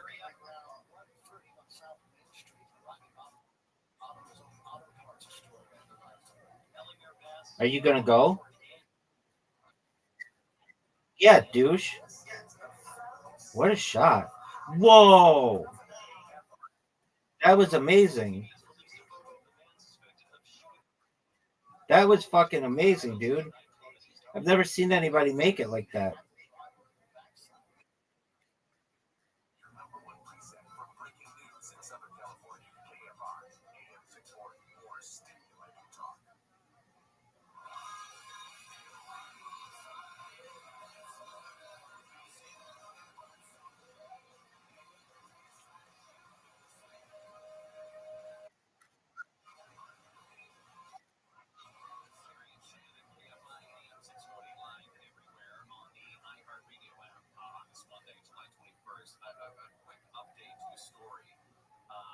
KTLA is now reporting more about the explosion that killed those three sheriff's detectives.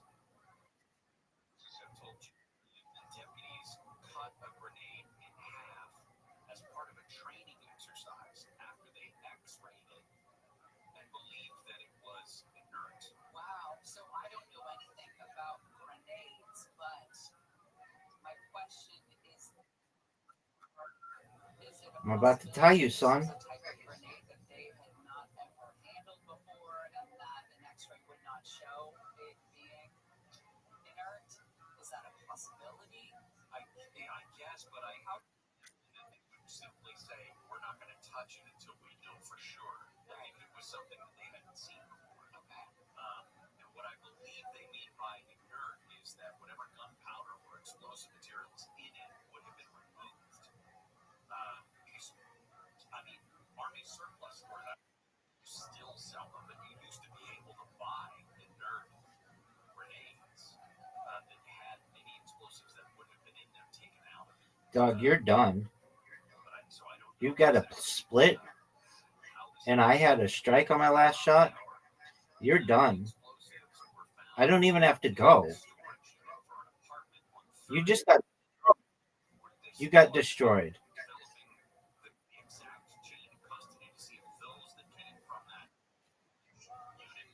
You know you can put spin on the ball. You move your finger like a C.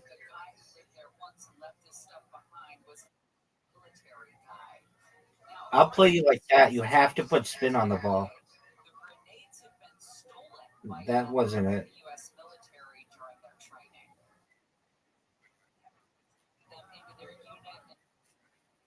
Yes, it does. I'll show you. I'm not good at it. One of the grenades in half as a training. Side of it, thinking it would not. That's when it did. Dog, I'll still beat you. Apparently, this is one of Eric's Goldman sources there at KTLA. That's that doesn't make the story any better. Nothing will. Yeah, nothing will. A couple of days before the flooding along the Guadalupe River on the 4th of July in Kerr County, Texas, engineers with a company called Rainmaker took off in an airplane about 100 miles away and dispersed 70 grams of silver iodide cloud. It kind of did what it was supposed to do at the time. This is 100 miles away, and these were clouds over a very drought-stricken farmland that had not seen rain for quite some time. And it did what it was supposed to do. But then news and forecast came in, and they called off the operation. Now, there were some suggestions right away that this cloud seeding had something to do with the devastating flooding.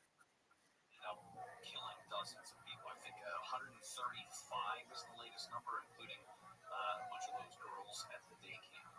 Now, the idea is far-fetched. It's been debunked. It means nothing these days.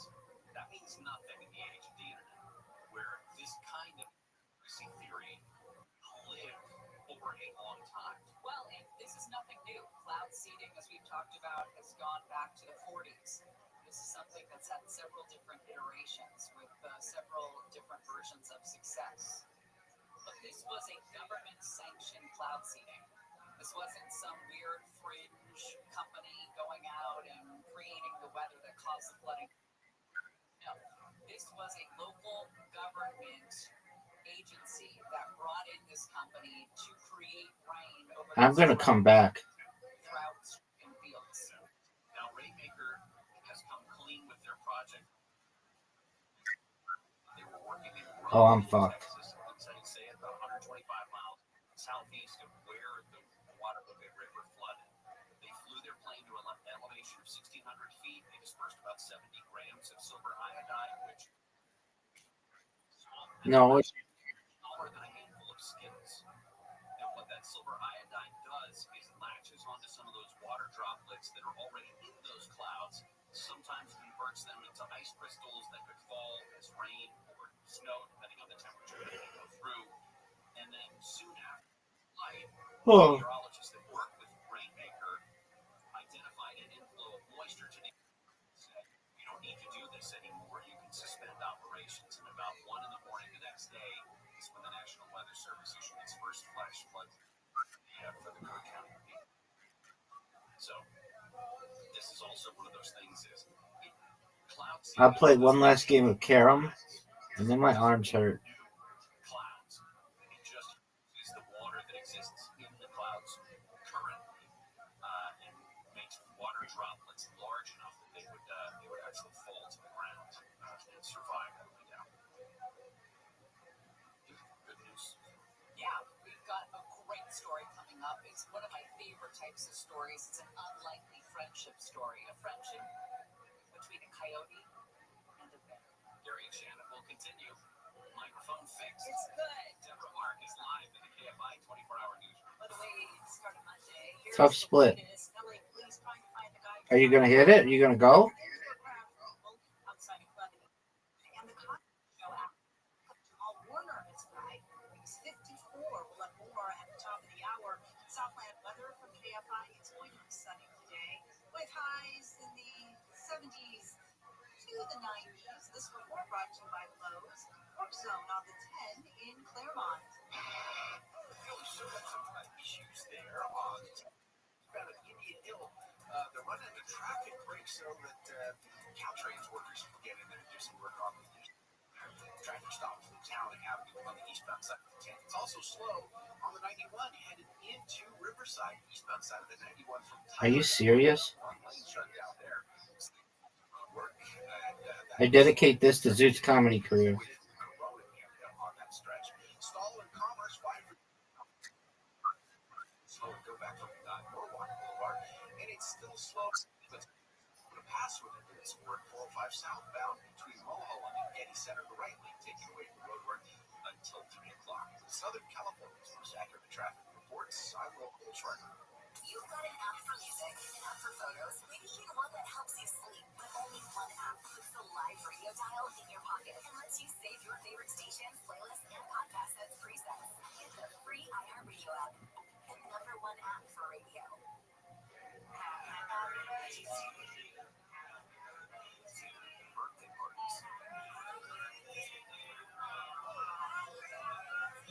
Classic.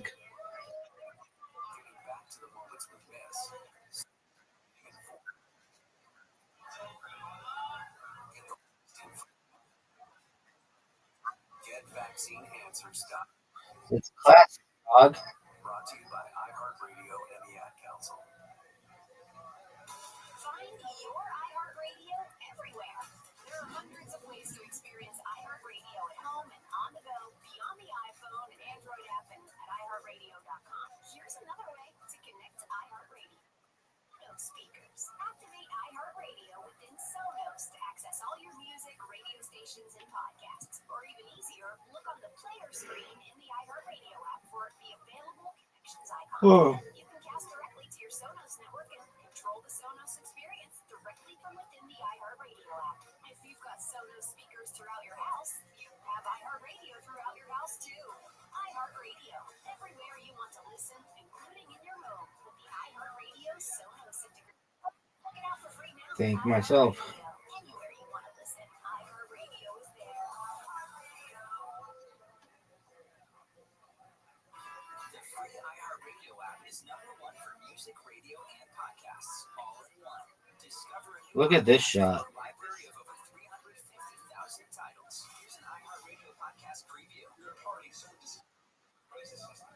At a public university in the middle of California, so we come straight into the game's home. We can't think. Our words just like Are you gonna go? destroy someone's life. Are you gonna go?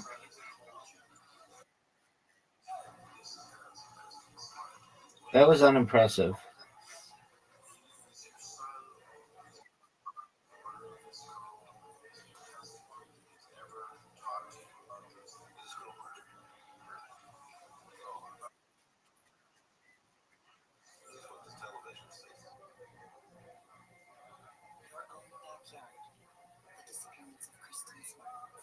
Follow this podcast radio app.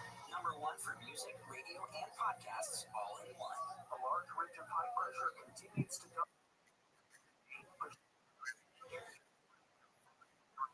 Yes, they do. Stopping 105 are expected. Houston may reach 6, feeling close. What was so newfie about that? Be a slight chance of rain. West, the Ohio and Tennessee valleys. You know that I'm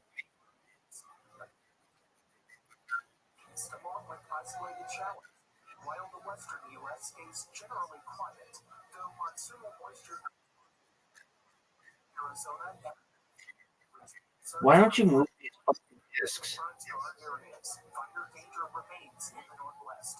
That's your national forecast. I'm Chris Powers. KFI AM 644 Studio Rating Talk. It's got my show today. After 4 p.m., we'll have the latest on the 3 deputies that were killed on Friday. The information on their families, with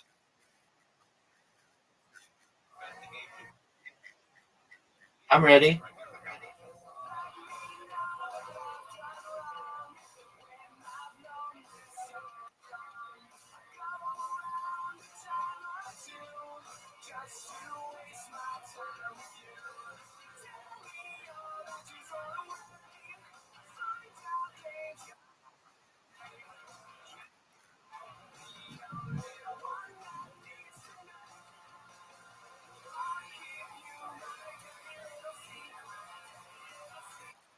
Wow.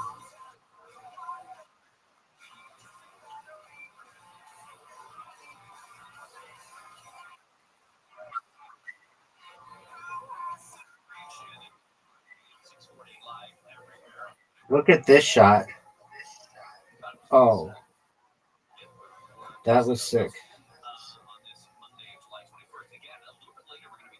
Unimpressive. That hurt you. Where these AI chatbots tell you no wonder people are falling in love with pushback out of my head. The story I did 3 weeks ago now of the journalist who invited couples to our house retreat and on AI For you. was and how far I mean, if you want to know how far along companies in the world are in terms of using AI in everyday tasks, it must be so much further down the road than you and I can wrap our heads around. If normal everyday people are this far into relationships with ChatGPT. No way. There was a time a couple of years ago, I remember we about on a regular basis we would do topics about AI when ChatGPT came out, Grok came out, things like that, these large language models where you can basically just say like chart or something like that, and it would come up with something in seconds. Somewhat rudimentary, but still it would do it. It was a little bit terrifying that existed. There was a fear, I think, at that point that it's only a matter of time. It's only 6 months that we're, it's going to be Terminator or something like that. It didn't happen like that, but there are some of those researchers and some of those probably less scrupulous companies that are developing models like this that would be so manipulative. I mean, just the technology of people falling for AI scam phones. Apart from reality, I've got 3 calls a week and they leave voicemails. I haven't listened to the voicemail, but I see the transcription. And it's, press 1 to verify that you just 999 on the iPhone 16. About this and 3 different they called last week. And who's pressing 1 and what does that mean? What does that mean for you? Oh God, it's so terrifying. This video looked like a Disney movie. Dog, how did you miss that? They've been spotted multiple times together. It is the story of an unlikely friendship. Do you know what the dragon attack is? Do you know what the dragon attack is? Got it. Yes. All right. Dude, come tonight and let's do it all over again. Good games, man. You're really getting good at them. I know it's corrupt. Dog, I need to be good at everything else. Peace, baby. Oh man. Thank you for the high praise. Thank you for the high praise. Thank you for the high praise.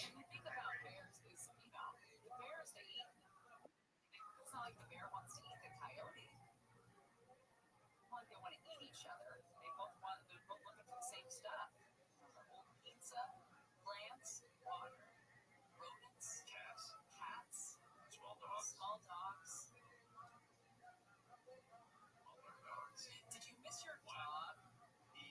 Yeah. Tell me about that. That was the longest you've been separated.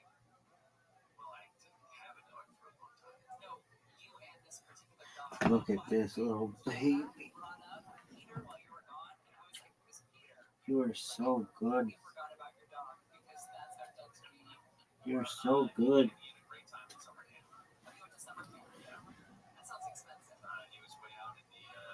You're such a baby.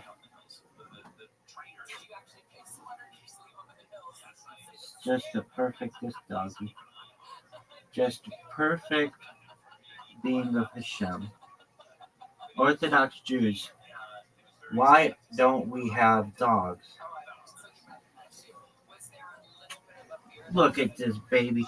He doesn't hurt anybody. Can you see him? Can you see him? He's so perfect. Perfect. Oh, I could sheepy with him forever. Just a little living gift from Hashem. Look at this baby. Look at this baby. What a sweetie.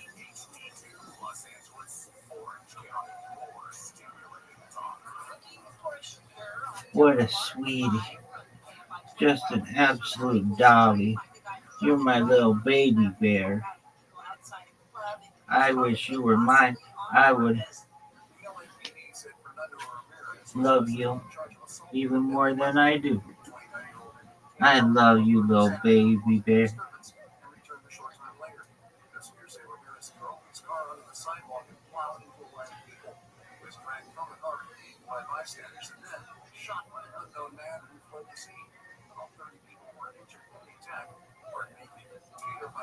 You can see a photo of the shooter that the police released by going to KFI.am640.com/suspect. A man has been shot by police in North Los Angeles Police Department says officers shot a man. The sweetest little baby. The sweetest little baby. Oh. Democrats and Republicans are too far apart to come to some middle ground on No way, Malcolm Jamal Warner. What happened? I love Malcolm Jamal Warner.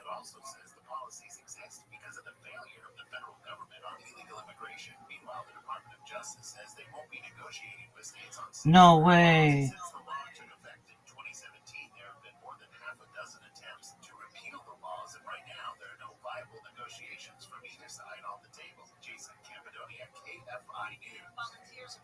How did he die? Oh, that's so sad. He was great.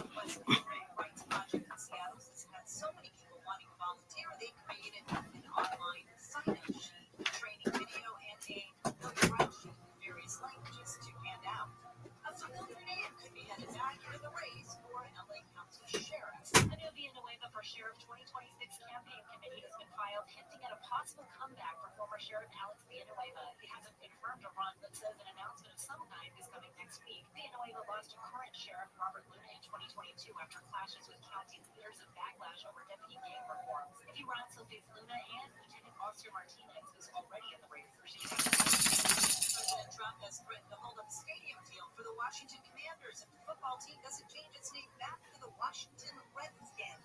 The team dropped the name Redskins in 2020 after decades of criticism from Native American groups who called it racist and derogatory. ABC Selena Wang says Trump has called the name change ridiculous. The team has said it has no plans to change the name back. JP Morgan now has the highest market value of any bank in the U.S., made $30 billion in profits in the first half of this year. That's more than twice as much as its closest rival. JP Morgan is now valued higher than its main rivals, Bank of America, Citicorp, and Wells Fargo. And the Cosby Show actor Malcolm Jamal Warner has died. He was 54. Multiple reports say the actor died by accident. Oh, look at this little baby.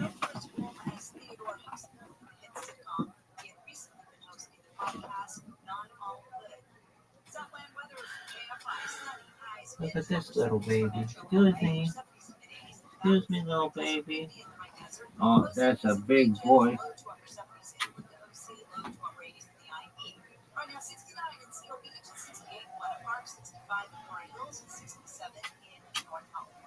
The KFI financial update. The Dow is up 217, S&P 500 up 36, and NASDAQ is up 153. We have a stall on the 5 in Commerce. You're such a little baby.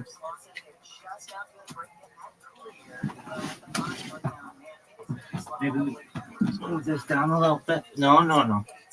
Come back here, boo. Come back, careful. Careful. Careful. Good boy. Between Mulholland Drive down Katy Center Drive, get right lane closed to 3 today. It's going to be slow from the 101. In Anaheim, 5 northbound Catella Avenue. Got a truck that's blocking the right lane. And in Chino, 60 westbound before you get to Reservoir Street. Got a sofa in the carpool lane. With Southern California's most accurate traffic report, I'm Jenny Harmon. Under here, you know. Yeah. I remember a girl let me feel her back one time at the library where kind of horny children or whatever. Yeah. I guess she didn't want me touching her breast or whatever. I think maybe I didn't even know what was going on. Back's good. She's like, you can feel on my back. Back's real good. And I just remember just feeling her back. I'm gonna be a back man now that you mention it. Fucking nice, huh? Rubbing a lady's back. It's one big flat long tit. Yeah. That's all the back is. Yeah. You know? Yeah, let me get that flat. Let me get small of the back. Put your hand there. You Oh, go, dude. Shit. If you touched on the small of her back and her body, it felt warmer there. You're like, oh. You know, it felt like she was baking cookies in her butt or something. Yeah. It felt always warmer there. You know what I'm talking about? Warm, yeah. Like, whoa, what am I doing down here? I remember the first time a girl let me touch the small of her back and had some hair on it, right? Because her dad was really tough. And I was like, I don't care. I'll fucking pet this girl. Yeah, I don't mind. I will pet this bitch. I'm in love. Sometimes girls have really hairy butts. Really? Yeah. I think naturally girls sometimes have. I think they have to work on it. Some of them get like man's ass. I don't think you do, dude. I don't think these are. Unless I'm getting tricked. You're getting tricked by some of that ass pussy. Search girl, hairy ass girl. Yeah, bring something You're up, gonna see huh? that. We have blockers on a lot of our stuff, but if you can get around some of it, maybe on Twitter. Are you allowed to show hairy I ass? was looking for a picture, but read this top Reddit post. My girlfriend has a lot of hair on her ass. How do I approach this? Great question. Let's review this. Do you have The problem is that her asshole is very hairy. This is on Ask Women, by the way, the subreddit. If it bothers you so much you can't be with her because of it, you have to straight up tell her about it. Why is she getting all ratchet all of a sudden? Somebody just reported hair. She's like, you gotta straight up tell her about it. Period. Honey, your hairy asshole disturbs me. Here's the actual post. But I think my girlfriend is beautiful and she does a great job of manicuring her lady bits. The problem is that her asshole, and they wrote it like that, is very hairy. It's kind of a turnoff when I'm down there. A few wouldn't bother me, but this is a lot more than a few. Oh. How did you all start taking care of your nether regions? Did you read about it in a magazine or you just do it naturally? How should I approach this topic with her without getting her upset? Start getting those magazines, laying them around. Yeah. Just taking a hairy ass shit. You can leave one in the bathroom. Dude. Hairy butt ladies. You hairy butt down. I don't know if I would mind a little hair like on the hips, probably. I just think the actual cheeks, if there were hair on them, crack, dude, not the cheeks. Like an Italian man's ass. Oh, yeah. Like a fucking Jewish sideburn down there, huh? Get in there, Jewish tunnels. You see them coming out of the tunnels? the Orthodox Jewish people. Yeah. Bring that up, dude. Jews, it's better. They're getting some bad PR lately. This might be the worst one. A guy came out. Right, I swear to God, I'm not being anti-Semitic. Jewish dude coming out of a sword grate in New York. Oh, yeah. That's a video of that. And it's a New York synagogue erupted into chaos Monday night. Let's play a bit of it. All right. That is tough to address, though. I know we're moving on to Jews and tunnels, but let's finish it out then. Let's finish out, then we'll go to this because serve them well in this particular situation. But at the same time, there's amazing grassroots connections, particularly among knowledge workers, among priests, rabbis, scholars of all stripes. Yeah, I think that's what it is for. Yeah, so sometimes you don't want to have a wife that can't survive. You know, you don't want to put the AC at 60 French century and Provence you don't want to put the AC at 60 one night and then so much so that when Shmuel Ibn Tibbon, we'll discuss in a moment, arrived in Provence from Spain, he was blown away that he could not find an appropriate tutor for his son in secular subjects. And he actually had to import a tutor to the region in order to teach him basic science and math and so on. That shows how kind of isolated the Jews of Colossae were, focused exclusively on their Talmud. There were some very important figures who were creative in this period. Moshe Hadarshan, for example, was extremely influential, but until the arrival of a few key individuals, it was basically focused entirely on the Talmud without any interest in what's going on outside that world. That changes very dramatically, however, with the arrival of two Spaniards in particular. One of them is the great Abraham ibn Ezra, who has a fascinating story. I talked about it in another video, that he was an impoverished intellectual worker, and he was driven out of Spain, like his colleague Abraham Garcia, who also arrived in the middle of the 12th century. They were driven out of Spain by the Almohad invasion, which was a time when Spain temporarily became much more radicalized in its Islamic belief. This is actually the same movement related to the Almohades as well that drove Maimonides' family out of Spain at the same time. And Abraham ibn Ezra and Abraham Garcia came to this region. They said, what is going on? I mean, we love this community. Everyone's so friendly, and there's lots of culture stores. But, don't you guys know anything about science? Or even grammar? What about algebra? Don't even ask me about philosophy. You guys don't know any of this stuff. So they started speaking about the tremendous wisdom that was second nature to Spanish Jewry, and the Jews of Provence were blown away. And it took them 2 centuries to fully integrate all of the things that Abraham ibn Ezra and Abraham Garcia brought to the region. The next stage in the development was, once they had heard about what was going on in Spain in particular, also in regions like Baghdad, Santiago, and they said, well, we just have to read this stuff. Where do we get it? I said, well, you have to learn Arabic.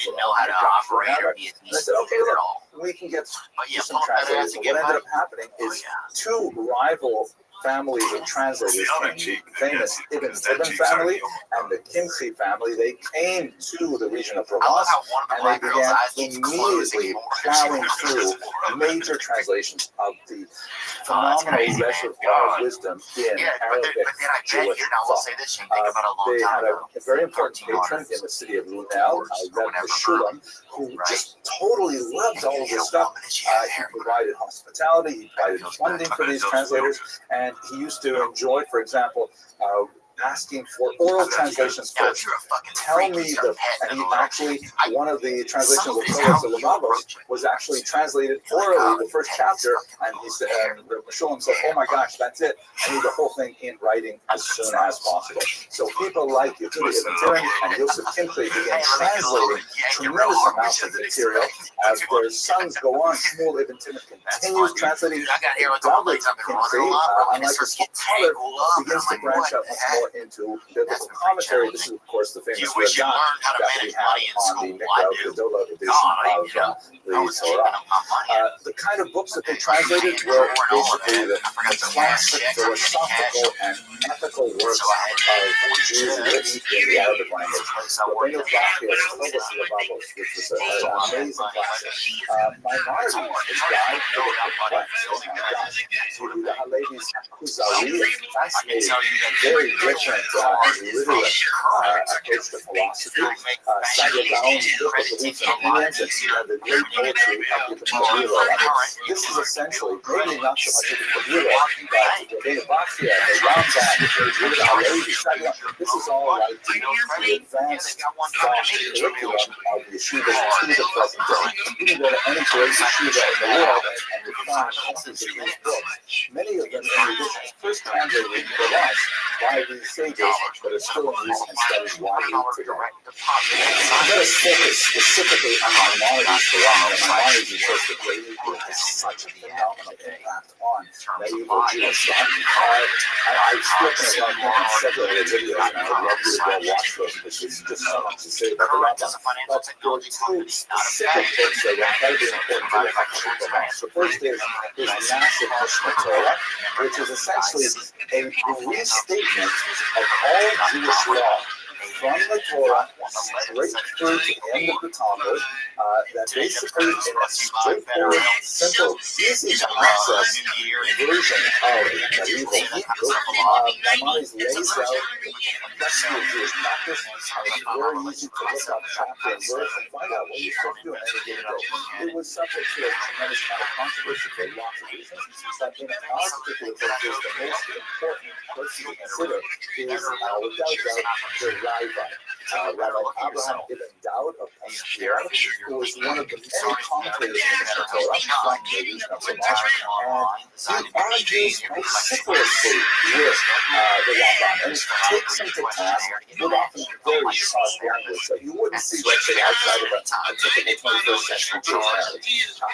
Sorry, I said that. But, he's like so sharp with the Rambam, and so critical, that when he was silent, people assume that he must be in agreement with him, but he never lets anything go. And what's beautiful about Jewish thought today is that the Rabbi's commentary is always printed on the same page as the Rambam's original thought as well. So you can read Rambam, and you can also read the Rabbi that we disagree with.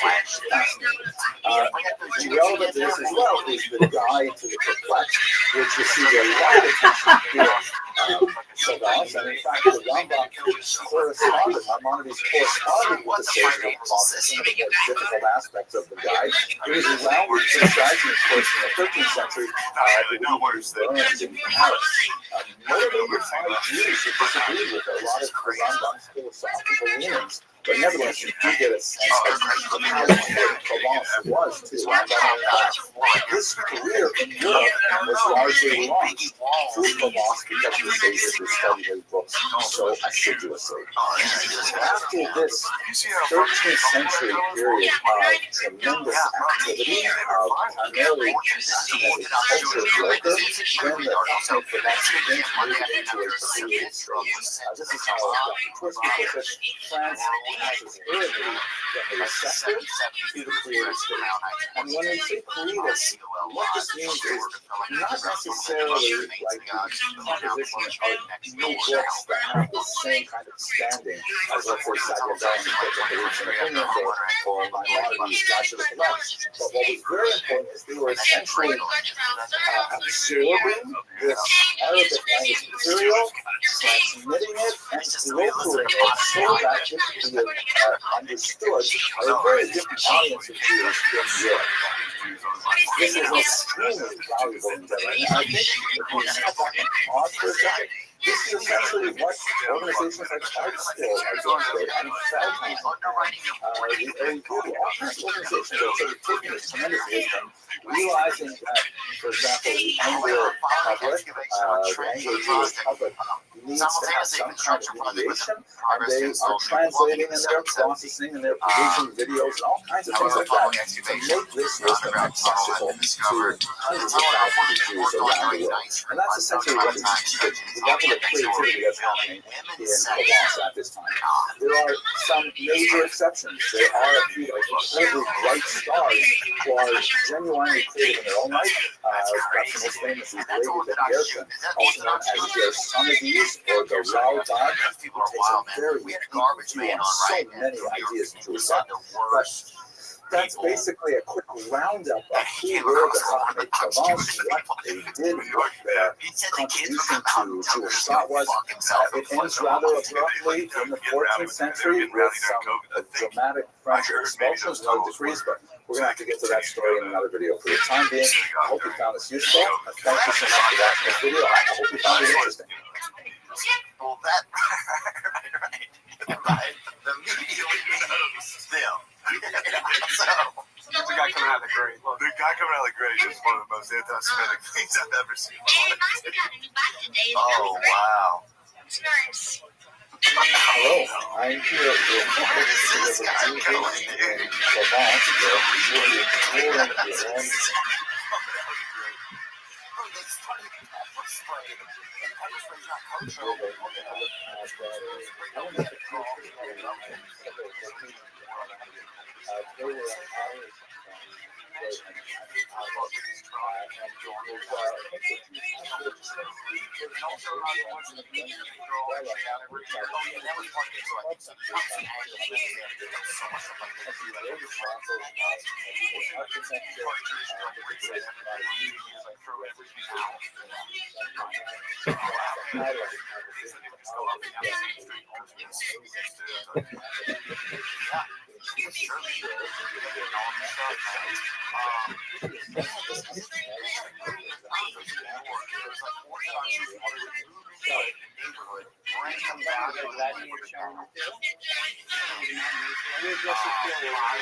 That's wild, dude. How far would that be to break out of this?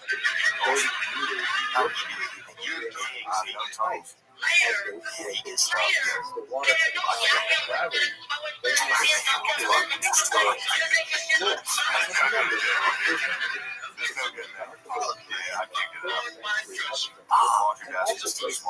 Yeah, but big boss man, you look like a big boss man. Obviously, you're gonna play him in a bio.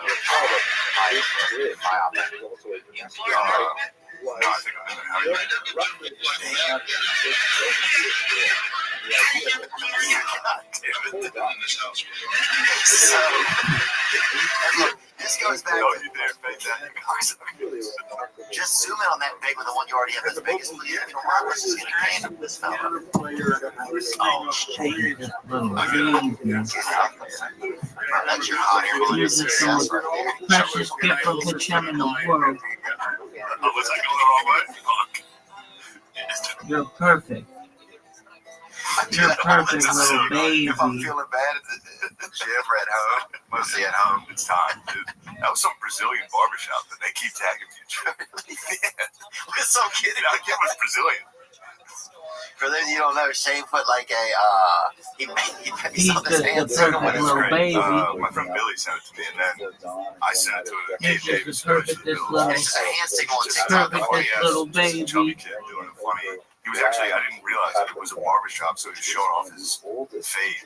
That's what the next scene is. So the first scene is him going, Perfect. and then it cuts to him with his new haircut. Perfect. You're just the perfect little baby. It was fun. Game Davis did it. Yeah, shout out to the boy. As they were being developed. But yeah, it is a nice thing to do. It feels good. What does it? Just You're the perfectest gift from heaven. You're just a perfect baby. So you're a baby bear. And he says, okay, this is crazy. I'll do it how many times you have Perfect baby bear. I talked to him a lot. Perfect baby bear in the world. gonna do it. And you said, you gotta do this. I'll be good. Yeah, he was like, yeah, I'll do it. I was like, oh, man, look, I figured the adrenaline of scoring a touchdown would He forgets. take over. Yeah, especially that. That was a nice play. You're just a perfect little baby. Wow. What a sweet man.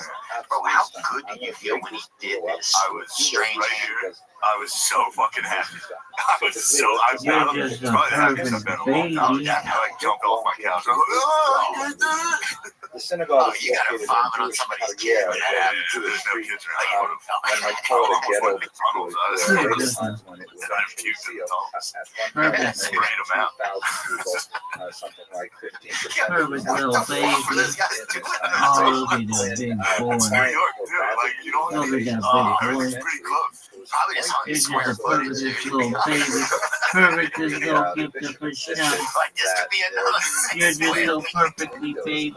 Oh, that's fucking Perfect little That would be baby. You unbelievable. don't make I any think there's just noise. something crazy if you can have an influence on You're just sports, because perfect. sports are such like this, like, Perfect. it just feels like such this. I You're guess every perfect. man wants to do it.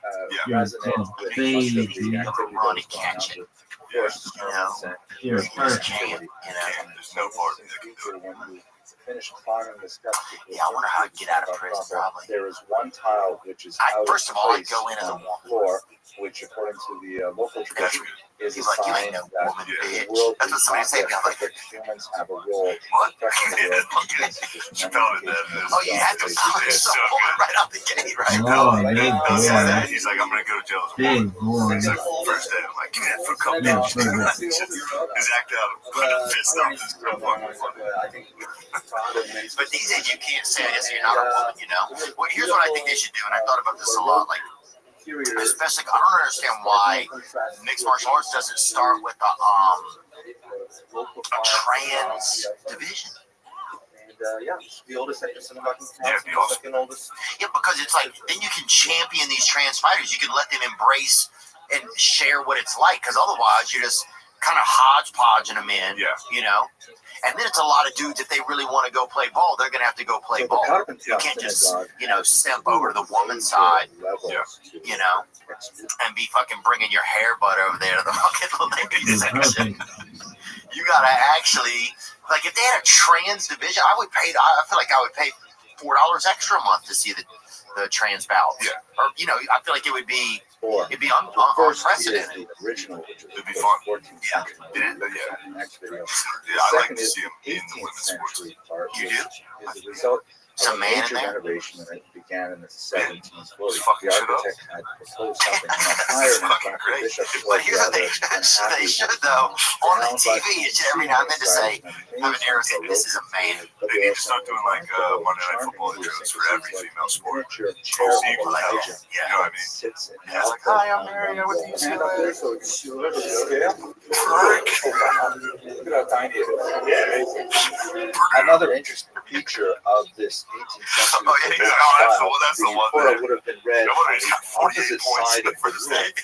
Yeah. On the second floor, you actually have to go up some Women's stairs College to of see the Design. original Shulchan. The women's West section, Lane. originally it was in the basement, and then later it was on the ground floor behind some red curtains. Also on the second floor, a single That's row a of hair bud. seats, People don't talk presumably about that. for very Yeah. important. Most game The showers. synagogue administration was God, so see, that would be, welcoming to us that here is in a reason I think I would we go were coming from a experiment with significant trans group thing or whatever, Kosher because River cruises, a lot of you important get people in are a traveling shower. with, and so they not only showed us their But I bet in prized some of the possession, sports, the Sefer it's not that Torah, rewarding, the I'm sure, Sephardic some of the style sports. case, but they even Yeah. opened up You the think? area I think some of behind those the female locker rooms, to show I us wouldn't all be of too their excited as antique much. Sefer Like if I got Torahs, into like which were college worn, volleyball, some of the I could letters trick my way faded into that. along to be used That'd be a for good shower. public reading. For They that, I had mean, for me, behind that's the literally Aron like a dark space which is front of the lovingly college volleyball preserved. team is a nice. Very, very old He's so Sefer Torah, embarrassed. centuries But you have to old. get your breast And, pierced probably they to like allowed it me to explain, go you know, back. because some of the chicks are tough nowadays, and then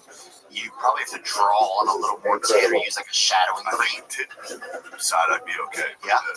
having just a tiny cock in there would probably, you know. Call it a long pussy. Okay, Salman, say something to the camera.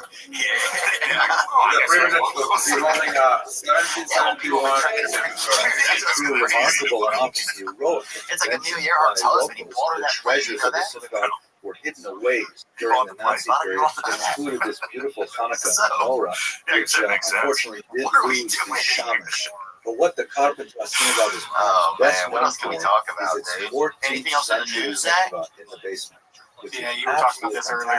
You brought this up before. In the next video. Consumer Reports found a widespread presence of plastics in food. Oh, yeah.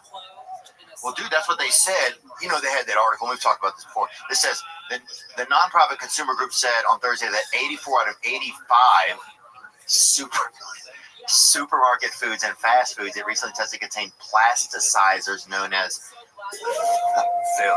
phthalates. The basement of the Carpenter Synagogue houses the original women's section, where women would have gathered for services, which they would listen to through events in the room. This is one of the issues. According to a Christian visitor who visited the site in 1599, they were attended by a blind rabbi who would translate the reading of the Torah and the prayers into Judeo-Provençal for the benefit of the women who rarely had literacy in Hebrew. These babies from the 18th century and other health problems.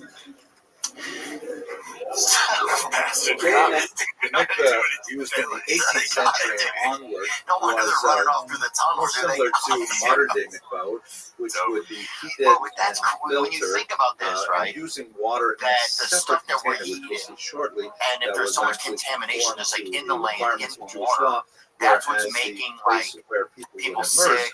Was primarily a more comfortable place with heated and clean water. Genetic disorders, all kinds of stuff. Like Bobby Kennedy talks about Okay, that. so it's really water from the midday. So you put some wood under, and you make it heat, and then the water goes in the basement of the 14th century Carpenter Synagogue. Everybody you meet has an autistic child now. It's unbelievable. You can see that the know, water it's is still almost quite clear. It's spread from her teeth. you know, people have the light Nancy's our little ring candle, they call them something, you know, like because a lot of them are really like perceptive, you know, but they don't really say much. In candlelight, which must have Yeah, that's unbelievable. But that's why I wanted to come out. Sometimes I think about what if we made like a product or something that we knew wouldn't have that in it. Like what if we just said, hey, we want to sell you this water. Yeah. And we promise your kid will not have autism. We promise. Autism-free water. Because as a country, we would like to say at the very least, you deserve to have autism-free water. For the most of the now we're talking. Now that's a business. Although I do think we are going to need with new excavation. autistic kids. These are fantastic. Oh, yeah, I'll tell you what When the future is all just technology and we're going to cyber war with fucking China, we're going to want those guys. Yeah. We're going to need them. Yeah. You know what I mean? Oh, definitely. Yeah, I think, well, a lot of the business is now run by, like, people that some people say could have some autism. You know, there's a lot of speculation that Jeff Bezos has it. Zuckerberg, Bezos, Musk. Zuckerberg, definitely. Yeah. Musk, yeah, certainly seems like he has some. Who else, dude? Dennis Allen, the coach of the Saints. Who else? I'm not sure. Eric Adams got it. Oh, Eric Adams got it. Oh, that guy definitely got it. Oh, you look peek through your child's Lunchable. Oh, you think that's just a small stack of ham? No, look under there. That's a gram of methamphetamine. Like, damn, Eric. Every time that kid's up fucking running around. First established in the late 14th century, the Jews had been here for about 150 years. Do you think about moving back from here? You think you're settled in? Good? Four families. Oh, I don't know. I don't think I'll live here. When they returned to that's just a big. for the right to rebuild their the conditions that were laid down was that it could not be enlarged and it's quite possible this is the actual location of the earlier in the shows. And what do you think the next 10 years of life is like?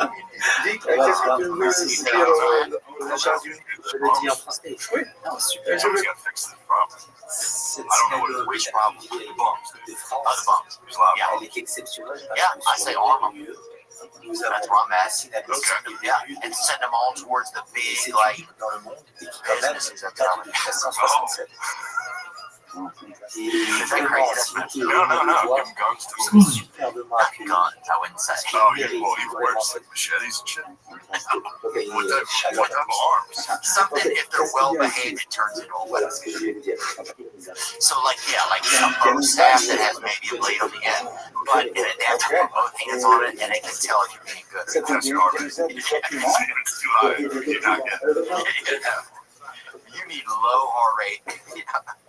Warriors. I don't like using the term bums. I like using the term heroes of society and stepdads. Yes. So you're talking giving Ninja Turtle weapons to homeless guys. Let's just see what happens. Oh, I'm talking give them the fucking the Donatello eye, what do you call it? Rag for your eyes, like a thing that holds your eyes in, but it doesn't. It's like Zorro mask. Yeah, Zorro mask. That would be good.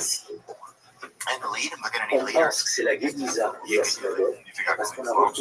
Yeah, I'll teach you a horse. They would respect the horse. They're like fucking Aztecs. This guy on a horse. This guy, he's a god. Somebody rolls up on a horse, yeah, definitely. Yeah, I'm just showing. There's a lot of fucking damage. Horses? No, horses. They get fucking tasers. Well, they've been infected by so much, they've battled so many things. We got tased after showing Shreveport. And here's the crazy part. I started doing comedy in Louisiana, and so we go to some of those Shreveport, and afterwards, this was 15 years ago, they'd say, hey, man, we'll tase you if you want. You know, the cops would come up and tase people in the bar. Because there's just not a lot of, like, nightlife. Yeah. So, here I am 15 years later. Show's over, we're sitting around with a couple of officers, and one of them goes, with a couple of off-duty police people. Yeah. And one of them goes, hey, man, we'll tase you. And I was like, no fucking way, you guys are still doing that shit. And they let us all up. We got it together as a group and locked off or whatever, like a Harvey Milk kind of thing. And then they let us up. You know, it's not as bad as you would think. At all. At all. It's definitely a little bit of a surprise, you know? That feel weird. It feels like somebody in the fucking, like, Great Neon pressed a fucking doorbell you didn't know. Required, since they were not yet baptized, to enter through the side door rather than the front door. But the pain is, it's not as painful, it's just as surprising as it of this nature were highly it's like extremely surprising. They can go through tasers. And the upper well, levels of the clergy frowned on. Well, at a certain point, that would be a lot of society, too. You know, we don't be out there just down to lower clergy throughout Provence. Such incidents would occur. Another possibility is immune to all the things because you are still alive on the street, of their own accord, and you want to probably strike back perhaps spiritually against the motivated, rich. economically or socially Where motivated. when we do They this, would eventually through this door. Well, that's possible, where do we meet up? also That's not a question especially I want to know. convincing because And that's a big question. do not have any explicit There's good connotation. cities for this. A third Boston's a very good possibility city. is Where do that you meet up for the rest of the Reformation commentary on the Black Come on, Death. That's Sixth possible. Street. The cathedral was built in the 15th century, which would be about Our half a military century after the went Black over Death. to okay, But again, on fucking Fireball right before we even made it to the first 5G tower. Okay. There's going to be some attrition. There's going to be some guys going AWOL. Because when you We have tough the keeping illiterate troopers peasants together. coming in, Dude, I wouldn't call a guy who wants to sing karaoke all night. which gives the church Somebody We're going, going to 6th Street. We're taking that out. Bombs rising up on 6. okay, now that, if we take 6th Street out, that would be, now that I like. You're going to recruit a lot of talented young people. You could probably get, you know, some of the Texas Longhorns, maybe. Yeah, Quinn Ewers, he's staying another year. He'd join probably. I thought we were just recruiting But I think other guys are get jealous when they start to see you doing well. They're like, oh, fuck, I'll do it. the masks and the swords and shit. Yeah, because Sig F is going to be nothing against fucking homeless battalion. It's under God's sway. process possible That might be number one. Bro, I might go down frat row and just, I don't want the boys getting into a sorority. But I will say no sorority. I'll command. Artist was trying to say was that Yeah, leave the world alone.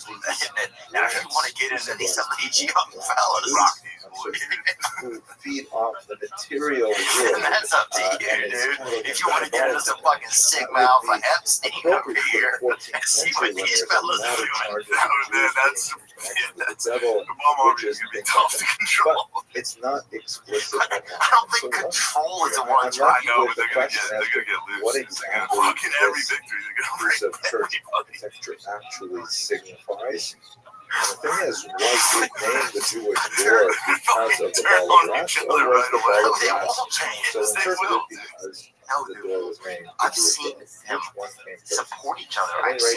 I saw open question here, but it is a fascinating aspect of like living in a sofa, like in the cushion in the bottom part, and I saw a guy come and tuck him into bed one night in the park of my house.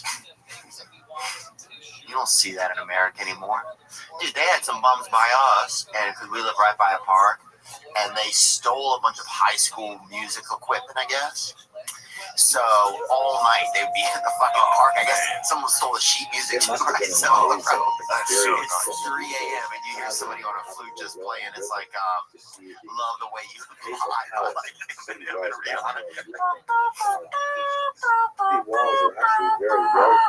people are like, shut the fuck up. That's James. A lot of really gorgeous most amazing design of the fucking sick. But so, dude, so the first, what do you, so, okay, so you say you meet up at the Comedy Mothership? I'm saying it, yeah, I think that's a good location. Okay, that's one somewhere on 6th Street. Okay, that's fair. You can get a battalion there. You can't say someone, you have to have a location. You can't have homeless or semi-homeless people storming a fucking you talking about the first Jenny's ice cream. I think it would be a good test to try to get the mothership because they got Rogan in there. Okay. Got his team security. Yeah, you got it's probably be the chef. You got test your fucking might against them. What do you think that first battle? Against who? The local police? They send the bombs into the mothership. On the corner of the square is located modest, rather Romanesque we're never going to work here. houses the Avignon Synagogue. This is not a good narrow choice. corridor into the synagogue No, I think I'm trying to think of the Talmud Tractate of Sukkah, in the beginning, they're discussing that there's a city somewhere called Ashdod where there are two high hills, and they're discussing whether the shade renders the Sukkah possible or not. So I think they have actually, the Jewish community of Avignon has brought the Sukkah from Ashdod that goes all the way back to 1912, as we or whenever, sometime around then. Avignon Synagogue, which is built entirely in white. This is the army. They're fucking screwed camped right now. Oh, hell yeah. It says no one deserves what's brewing in King's Canyon. Now, if it's somewhere to keep your army excited, you are going to need the cabin beds.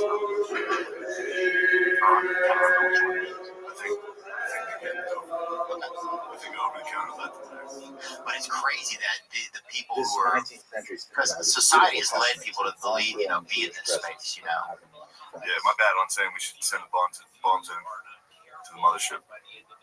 No, I think, look. That'd be a tough one to get in. That's what I'm saying. There's a lot of security there. Oh, that's a good point. That's what I'm saying. It's a good first round. You know what I mean? Week one. Yeah, I support it, actually. I say we send it, You dispatch a unit. See how they do. Yeah. And then we test to say that's like the final boss and see how we can do against some crack security and guys with guns. Oh, yeah. You're never going to be able to beat fucking Little Debbie or fucking Nextel or any of these Facebook if you can't take out a comedy club. Do you feel like we could really end up in our lifetime as heading to a revolution or some sort of like a place where it all topples over, Because all it takes is really, I've thought about this. All it takes is a couple of people, like at a police stations. All it takes is a couple of people to be like, hey, I'm not going to follow the rules anymore. Yeah. And then other people are, I'm not going to, this guy, and then it's just nobody's, because we're kind of getting there, it feels like, I feel like kind of people just kind of, or like if nobody's going to follow the rules, then why do everybody's kind of getting there, it feels like sometimes. Maybe I'm wrong. You know, maybe I'm just making it exciting for the conversation. I don't know. Yeah, I don't know how wrong you are. If people are out there not following rules. Yeah. Yeah. I don't know if that's going to start a revolution, but at a certain point, if enough people say, okay, I'm not going to drive within the lines, right? Yeah. I'm not going to follow the speed limit. It's almost just like that. Like every now and then, like that has immediate consequences for whoever's doing it. They're going to crash. Usually, you know. But if enough people are like, well, fuck it, I'm not waiting because there's an emergency up there. I'm not going to wait for an hour. I'm just going to go do what I want. But it's just that attitude. If I'm just going to do it, and then other countries do that. Yeah. Yeah. You go in the traffic jams and shit there, like in India. You know, you ever watch that? Oh, they just do. Yeah. And they're doing all right. You just wonder what's going to happen. You know. Yeah. What else can you talk about? I feel like we. What's going on with you? What's going on with me, man? Not too much, dude. What's going on? Yeah, thinking about touring and just how to do it. You know. Yeah. That's been something. I was thinking about. Yeah, I've been thinking about that. I've been thinking about that a lot. Like, do I want to go spend, like, some people do a big tour, you know? And I like, and they go to the big cities and stuff like that, but I would almost rather do like a 3-year tour and go as I want. That's kind of what I'm doing, yeah. And just make it as you want to do it. Yeah. It just feels like more manageable to me. And, yeah. So that, I think, I've been thinking about that. What else? I've been thinking about building like a halfway house or something like that. That'd be nice. Yeah, it'd be pretty cool. Yeah. And then those people could be. Those are our officers, dude. That's our officers. Yeah, dude, definitely. So, I mean, honestly, that's something I've been thinking a lot about. What else on a personal side? Not much, dude. I'm supposed to go do ayahuasca. Really? Yeah, in a couple days. In a couple days, are you going to South America? Or where are you going? No, it's just right off. It's like right off the interstate in LA. They're doing ayahuasca. Smell it, yeah. I mean, there's a Popeyes like fucking probably no joke, 600 yards. Oh, that's gotta be so nice. Well, twice a day, I guess they do the biscuit bakes or whatever. High as shit, smelling that. Oh no, it's not. You're not like it's not fun high. I've heard it. Yeah, have it's you like done it? God is crawling in and out of your wieners. Like it's just a lot. It feels like a lot. It feels like you're just like in therapy for like what does it feel like? You know, like you say if somebody was playing basketball, you were playing basketball in an attic of a house, right? It would feel kind of weird maybe because you're like, the floor feels like but if this feels like you're playing like basketball like on the first level, like you're just like that doesn't make any sense, but it feels like I don't know, it's just intense. You've done it. Yeah. And did you feel like it went well when you got done? Yeah, it's just crazy. Yeah, I mean it's like God shows up and you're fucking sitting there with him, you know. But it feels really real. It's not like you're fucked up. Like, sure. You know, let me see that. Yeah. You know. I took like a fucking ton of mushrooms once, and not that that's the same as ayahuasca. But I did reach the fucking like I'm not here anymore. I'm just fully seeing things. Yeah. Yeah. Yeah. I came out of it. I was like, I'm gonna be better. And then that fucking wore off. I'm back. Yeah. Exact same guy. So that's the thing. I think I wanted to see. I just wanted to wear off. It's been like a year and a half since I did it. Yeah. So I've been thinking about that. Yeah. So I've been thinking about that. I don't know. Some of that thing about maybe moving or getting also living somewhere else. I think it's fun to spend time down here. Austin's cool. Fun. You can do stand up. It's a beautiful city. Yeah. It's just a nice city. It's a fun city. Yeah. There's a lot of neat stuff. Yeah. There's a lot of neat stuff. So that's been pretty cool. Just thinking about it, you know, even just coming and seeing like your house, it's like, oh, okay, this is what it would be like to live here. This seems like I could do this, you know. What else, man? I don't know. I think it's just thinking about like who would be fun to talk to on podcasts, stuff like that. Just normal stuff. Yeah. I'm not doing it. I don't know how to answer that either. It's tough. Who would be fun to talk to? No, I mean, just like, what's going on? Yeah. I don't know anything you can think of, Zach, that you noticed from an outsider's perspective? About you? Yeah, sometimes I'm just so in my own life, you don't know what's going on. We're trying to get new interesting guests for the pod. We're trying to get a carnival worker. Yeah, we're trying to get a carny. We thought about Gypsy Rose. I've heard a lot about Gypsy. What did Gypsy Rose do? She got a boyfriend to kill her mother, like arranged. Yeah, and it's not funny. I'm talking to myself because I just laugh. But yeah, she and her boyfriend killed the mom.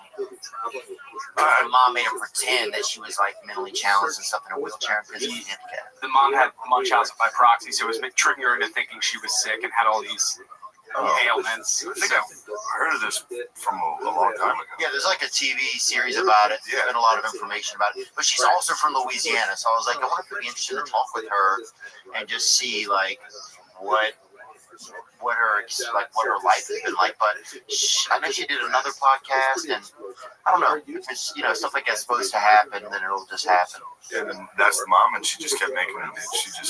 She made her pretend she was in a wheelchair and dress up like a little clown and stuff like that. Feels like self-defense at that point.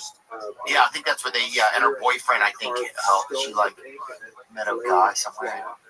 His name, and they made love somewhere too. He's still in jail. This guy's still in jail. Yeah, that guy should be in jail. He should. He looks like he's growing his beard out just so he can eat it.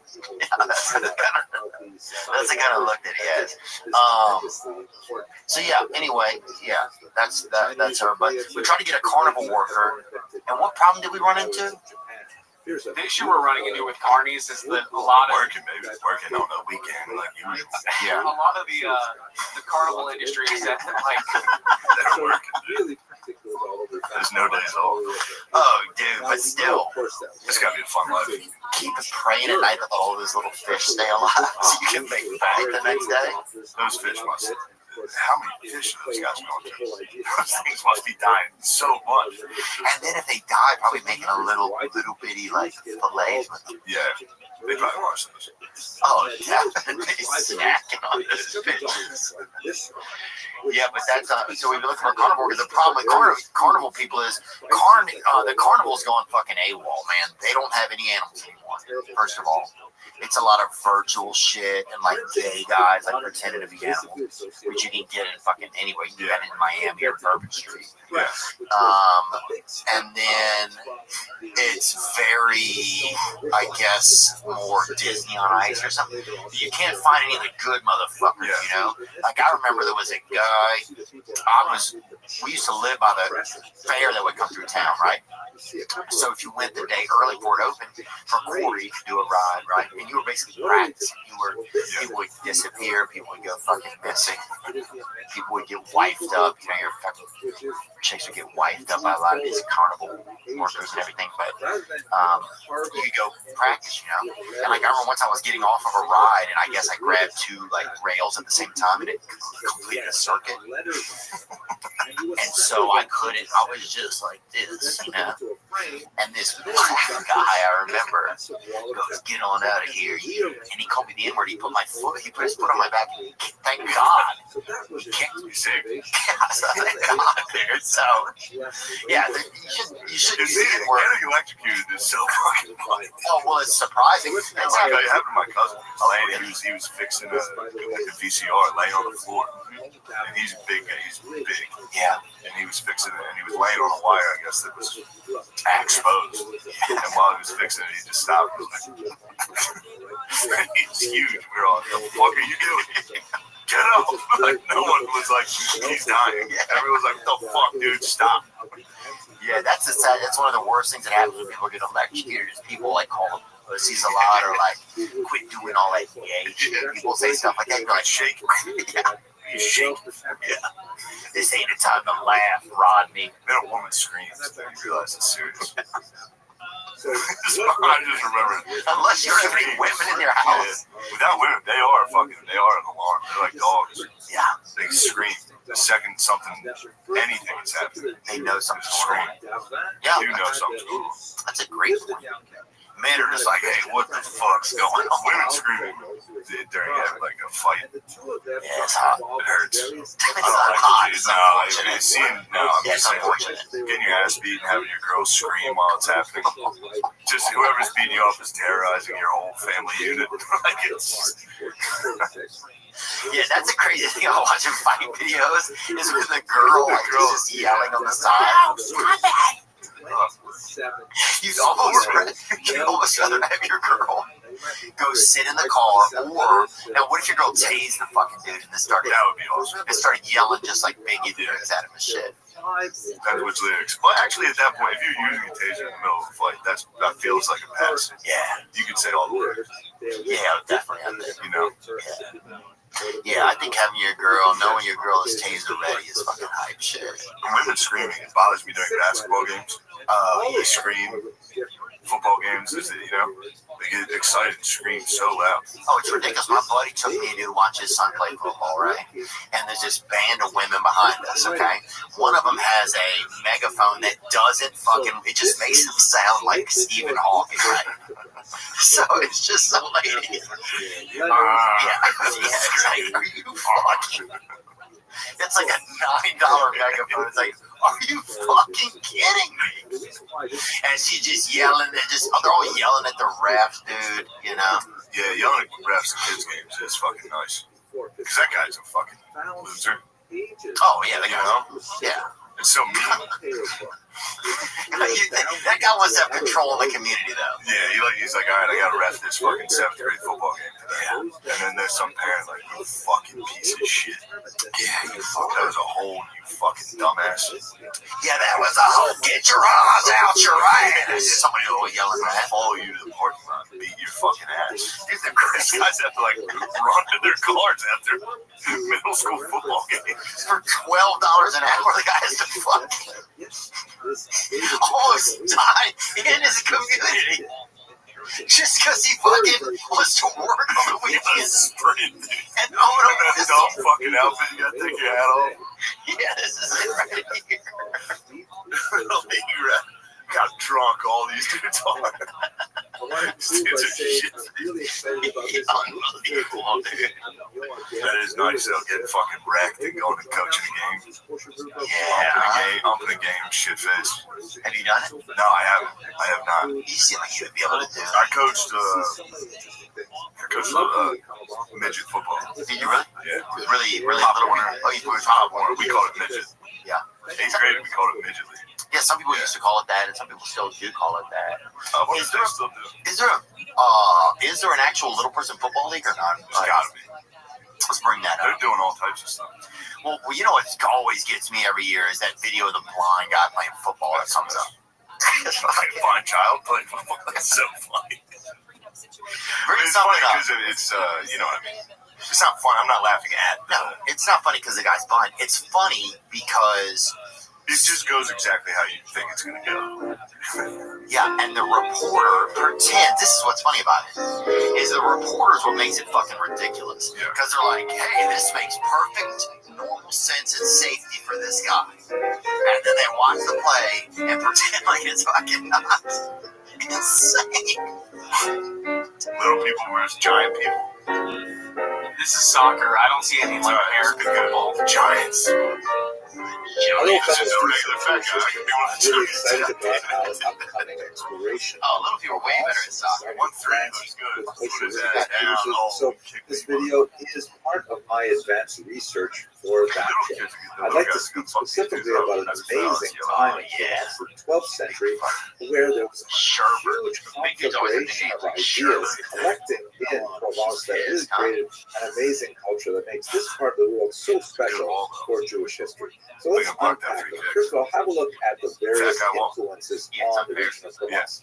Here you can see in this map, it is towards the south of France. We'll be cruising southward from Lyon down the Rhone River to the Mediterranean. Dylan Collier. God bless him. We should call him actually. Like that. Let's get him on this whole episode, Zach. Jewishly, him and Chase Matthews, the guy that several different shit in the wigwam. What that guy do? There is tremendous influence of Spanish Jews, especially those separate episodes. I want to talk about. I just want to talk southern part see what this guy think about it. He's got to think it's fucking insane. how Judaism fits in the larger world, relationship to Islam, relationship to Christianity. They're all cooking among the tremendously creative scholars of the golden age of Spanish Jewry. And they're reaching up over the Pyrenees Mountains and making a huge influence on the Jews living in Provence. The second major area of influence on Provence is, of course, the Jews of France, more specifically northern France, where the influence of the school of Rashi is especially felt. Rashi dies in 1105, and his grandchildren developed something known as the Ballet Tosfos, the masters of the Tosfos, who are essentially, that word means additions, and it refers to the commentary that's typically printed on the outside of Talmudic pages that is very, very different from Rashi brought to the page. Rashi is especially known for his very pithy, clarifying comments that explicate the difficult phrases or ideas of the whatever he's commenting on, whether it's Torah or whether it's Talmud, and he'll also incorporate the teachings of the oral Torah into his commentaries.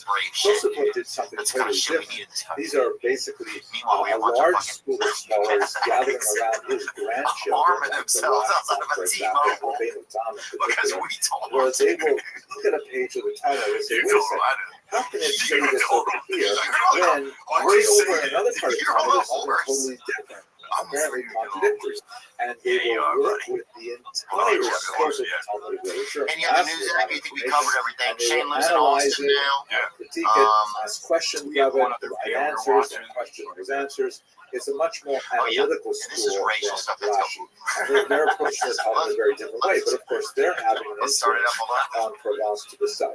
It is important to note that Provence is quite distinct from one of the problems that's happening in society is today. people A can't whole afford host of reasons they even speak a different language, a different this happened, I think, in French, and they maintain, as we shall see, very strong regional identities, both the local non-Jewish population and the Jews living in Provence. The third influence, which is what I like to look at today, and this is all happening in the late 12th century in particular, is from all the way out in Egypt, where you have the Great Eagle, no one less than the great Maimonides himself. And he's writing, first of all, in Hebrew, his Mishnah Torah begins to make its way to Provence, and that has a huge impact. But later, his Judeo-Arabic writings are mediated the guy didn't just stop and say, hey, senior citizen who is 60 years older than me. So let's turn now to internal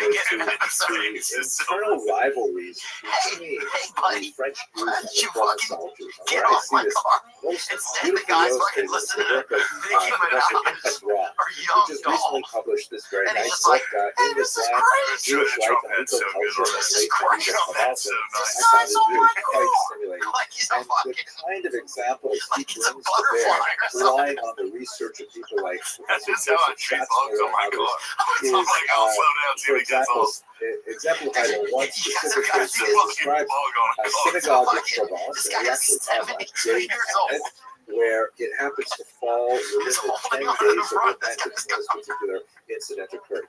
That means it's between Rosh Hashanah and Yom Kippur, and apparently long after midnight, Jews are gathered in a Provençal synagogue, and they're saying the special prayers for that Pentecost season, the Slichot. And in walks a French Jew, right? Not a Provençal Jew, but a Jew from France, and he says, I have to bury someone, I need some help with this difficult task.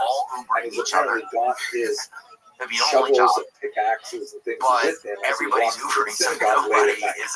And then when he walks to the synagogue, that's when all chaos erupts, because he sees that the person leading the prayers on that holy evening is a, the text lists a boy. It's very unlikely that it would be someone under the age of 13, but it probably means a young man, someone who's probably unmarried and clean-shaven without a beard.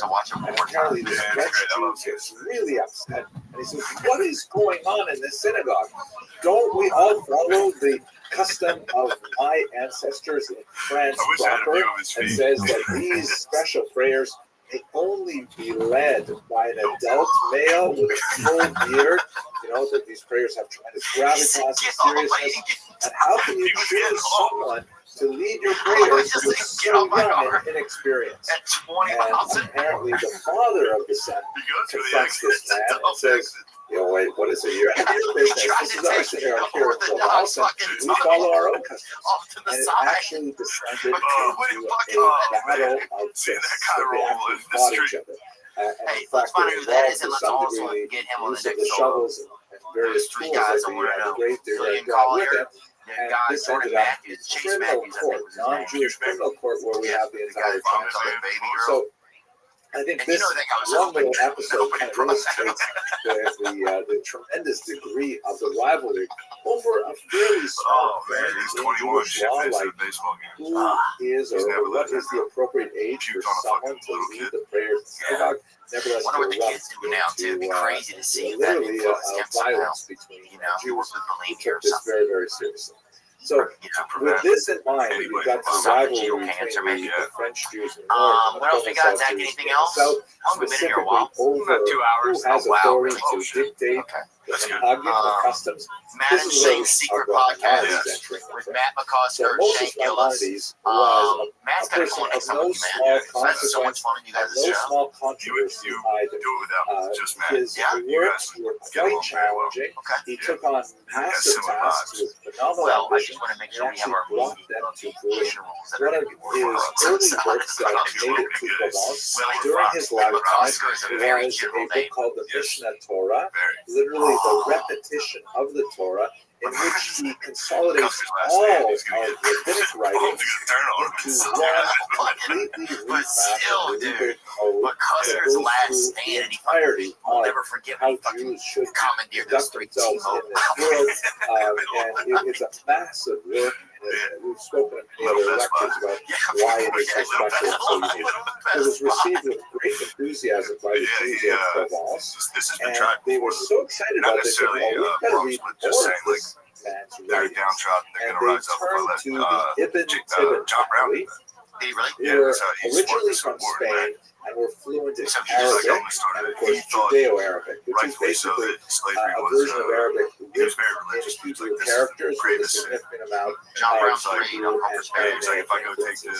And the Ibn Tibbons churned out book after book, translating the great classics of the Judeo-Arabic tradition, which is partially a Spanish tradition, and partially a North African tradition, working on books like the Phobos and Babos, the Duties of the Heart by Rabbi and then, of course, the great Ora and the Vuki, the great Guide to the Complex of Maimonides. This got Maimonides he started so really inspired. So we actually made a physical motion to say, hey, let's do this. Specifically, his philosophical work, Guide for the Perplexed, is way more challenging in many ways than Mishnah Torah. Those French Jews from the north, where's he buried at? And they were so upset with the amount of Greek thought that Maimonides openly included in his philosophical work that in the 1230s they actually denounced it friars and had Maimonides' books burned publicly in Paris. In France, that may have been the case. But to the south of Provence, even his greatest critics, such as the individual who was buried here, the Riva, Rabbi Abraham and David, there are actually several Rivas. This is known as Riva II. He wrote a commentary on the Mishnah Torah, which is sometimes small corrections and sometimes very harsh criticisms, but nevertheless embracing the idea of Maimonides' works. This is actually a gravestone at the site of his burial, along with his son, Rabbi Isaac the Blind. They can be like, oh, this is something that hey, we just got a call from Richard and outside of somebody full of light, that is who is one of the great Kabbalists of the region. So in its entirety, Provence, unlike France to the north, the influence of the French in particular, is very tolerant of many different ideas, including Maimonides' challenging philosophical ideas, largely because they had already been Welcome to introduced town, this man. kind of Are thought you touring this year? What else is going on? Just so of the people Spanish nippers, and especially the family of translators. When this comes out, but I'm going to announce Okay, I'm doing wow, Netflix. so amazing. I can't wait Is to a go back joke to on the the Greek last theater and the look Kiev at Forum. that amazing territory to see where these brilliant Jews live. So I hope you'll be able to join us on Culture Riverboat. Oh my gosh, I think Louis said that's his God favorite willing, place to we'll go to a provide show. videos of Yeah. the experiences we have. I think I'm excited to try that this year. That's so exciting, dude. Yeah. Wow. So that'll be exciting. I'll be nervous. That'd be your biggest show ever. That'll be the biggest. That's exciting. Have you done any outdoor festival shows? I did a bunch with Crusher. Oh yeah. They were fun. Some of those looked amazing. Like some of those were really amazing. Do you like doing the outdoor one? We did one in Edmonton. It was tough. It was fun. It's just different. Yeah. I don't know. I've only ever done it opening for Bird, so I don't know how it would do. Like a long set might be hard. I have no idea. Did you feel like it was fine? Like it just how you I was doing like 15, 20 minutes, so I was like, all right, let's just clock in and get this done. Sometimes it was good. Sometimes I felt like I sucked because you can't tell because it was like a minor league baseball field. You know, collapse. Yeah, and it was the sun was up a lot of the time, so you could see everyone not. You could see everyone getting up. Yeah, some places you do it, and some people don't even know. I taped a comedy special in New Orleans. Some people had never seen live comedy. People were yelling. People thought it was like a sporting event. People were yelling defense. Some lady was at the top, just beating on the back wall, just going defense. You get it fired. It was just fucking crazy. Like, what? Hello, fellow students of Jewish.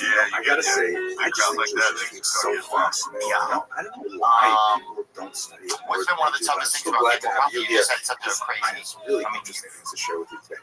You Specifically, did it somehow. You it made seems it. that there I were know how, three but it's just like Jews serving as soldiers of Rome in the first century before the Common Era, living in the region of ancient Gaul, which would be today basically Germany or on the border of France. And this was in the first century before the Common Era. I mean, oh my gosh, it's so fascinating. Let me tell you about that. So first of all, we have this on the basis of three gravestones. The first one is shown here. This is Onesimus, the son of Yerombal. Yeah, there's something that's been interesting about it. I mean, it's just an interesting thing that is happens this in somebody's beautiful life. grave marker. It looks It's like like it may this have come out of the interesting. same, school of artists or something. Sadeus, the son of Ero. And then finally, we have one where we don't have any image, we only have the inscription of Caius, son of Hannibalus. So I'm going to tell you more details about these three specific gravestones and what they mean. But first, let's just do a little bit of back history, because history is written by historians, right? And it's really important that we give credit to some of these scholars who have done fantastic work. I first came across this when I was doing research a while ago for a graduate course I'm going to be teaching in Budapest with the Ashkenazi a little later this year. And it's the work of Asher Fishman. Asher Fishman wrote this amazing book on Ashkenazi Jews, the early Ashkenazi Jews. The translation of the subtitle is Since the Settlement in Northwest Europe to the First Crusade, published in 2008. It's really something that should be translated. It's absolutely fantastic.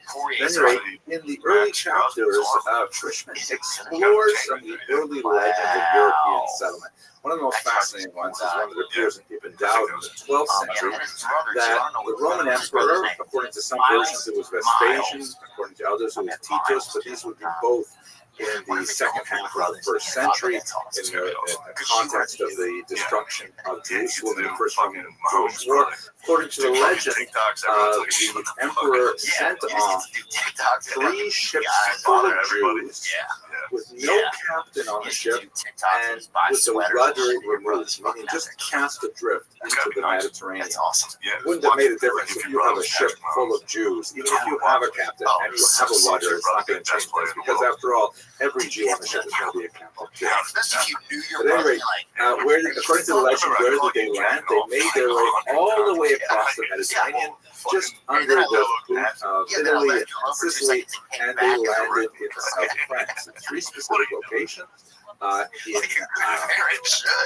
in the south. All right, man. We'll see you guys in either Buffalo or in Austin outside of the comedy. What these three sites have in common, because you have to recognize at some point people will think is in that their they are head, I places thought where about we're this. all going to Where visit do we all go kosher when riverboat shit when it cruises, gets of course. because all it takes is that fucking most one, historians that feel one like there's night, really not much to this legend. We do have definitely a right, I source agree. in And I Josephus spoke that with says him about this Jews one time, were and in I this think region in the first off century, but I'll tell you about that in a looking second. back at What's America. important for us is it appears that these three gravestones that we're going to look at are from an entirely different trip of Jews that is not at all legendary, going all the way from Jerusalem all the way up to Mainz, or Mayence in French. This is the region in the earliest corner of Ashkenaz, just north of Stuttgart and near Frankfurt.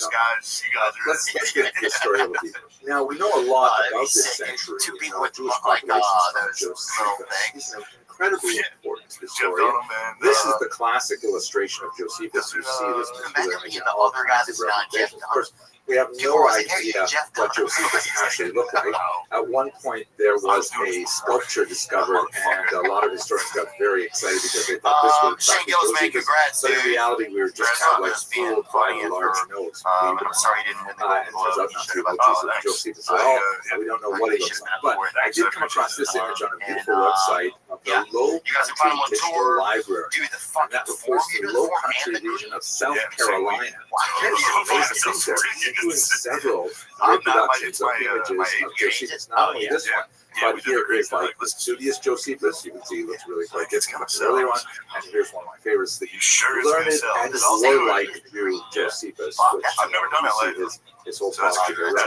At any rate, let's go back to the story. Josephus records the fact that we know there was a Jew in the south of France in the first century. The king Archelaus, he was the son of Herod, and he was renowned for his incompetence, and he was ultimately exiled by the Romans from Judea to Vienna, not Vienna, but Vienna, which is in the south of France. Now, I know you might be thinking, exile in the south of France doesn't sound too bad, but you have to realize that in the early first century, it was like impossible to get any decent Asian kosher steakhouse in the south of France, so it must have felt like exile. Josephus tells us about that one Jew there, but he also tells us about the Itureans.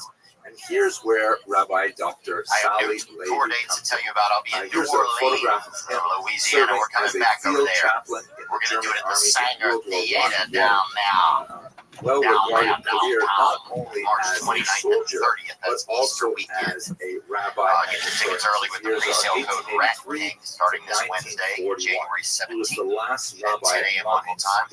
General on sale begins Friday, January The sad 19th. part of the story is that even though he had a brilliant career of caring for his community in Mainz, he went to America in 1938 to raise funds for his community and things like that. And when things got so much worse in the Nazi period, he actually returned to Mainz to care for them. He was there until the spring of 1941, until it became very clear that it was very dangerous for him to remain. He made the decision, and now he's 58 years old. He made the decision he was going to emigrate. He tried to make appointments with the Gestapo to get special permission to leave. And while he was waiting for that, he died of a heart attack in Berlin. He was buried in the cemetery that was the site of so much of his research. Let's go now directly to his research. So he published this article in this great journal. You get really the feel of the Weimar Republic era. It translates as the newsletter for the history of Jews in Germany. The font, as you can see, is very bold and aggressive in the sense that, yeah, we belong in Germany as well. And his article was on this remarkable early finds, first century before the Common Era, of Jews living in Germany. Who were they? So first of all, they were Itureans. You can see from this map here that Iturea is located to the northeast of what would be contemporary political boundaries of the state of Israel today. It would be sort of eastern Syria and Lebanon region. This area was conquered by the Maccabean kings, the Hasmoneans or the Hashmonaim, and the people there, as we saw earlier in Idumea, they were forcibly converted to Judaism. This is a very dark period in some ways in Jewish history. It's really the only time that this happened. It was under the Hashmonaim, and the Jews had lots of reasons to later regret that. No doubt the hesitancy to accept converts stems from this period. The Romans took control of the region in the year 63 before the Common Era, and they made good use of these Epicureans afterwards as soldiers in their army. So the gravestones, although we don't have specific dates on them, they can be dated to some time after that, probably under Julius Caesar or Claudius, perhaps Augustus. So these three gravestones were from three Jewish soldiers serving as part of the Epicurean contingent. These are the maybe second, third, fourth generation of these first converts, fourth converts of Epicurea, but definitely they've had been circumcised and they adopted Judaism, at least if we are to take Josephus at his word. Now, let's go back to the stones themselves and try to understand what can we derive from them. First of all, they don't look especially Jewish. It's really bizarre to see Jewish gravestones with actual 3D sculptures on them. That's such a non-Jewish thing, especially in the ancient period. Jews were overwhelmingly anti-Christ. There's no indication to suggest that they went to the Jewish grave worker or gravestone maker to put these together. And this could have been, just what they would do for any gravestone at the time. Probably for wealthier, more important people, because these look like pretty significant works of art. But there's no Jewish symbols in them, there's no Hebrew in it, the temples are entire in Latin. And the only one that mentions a family member is the third one that doesn't have an image on it. This was erected by Robert. Now, by the way, we can also mention that California. We're not absolutely sure also that these are totally Jewish, but there's also does this camp that are there. A bunch of guys there. But even if you decide that, we're talking about three Jews, there's no indication that there's continuity of these three Jews and some kind of nation community that will later last hundreds of years later. We do have one reference. Yes, sir. It is Monday morning, July 21st. At 9:30 a.m. here in beautiful Austin, Texas. Weather still ain't shit. Everyone's like, this is so uncommon for Austin, Texas. Whatever, dude. This weather ain't shit. Bring it. Bring it, weather god. Bring it. How's everyone doing? How's your summer going, man? Yeah. Kids in multiple freaking camps, so they're not driving me crazy at the house. I get it. I get it. Your boy's fresh off the plane from SoCal, Orange County. I wasn't in LA. I wish I was in LA so I could see a bunch of my old friends, but I was in Newport, California.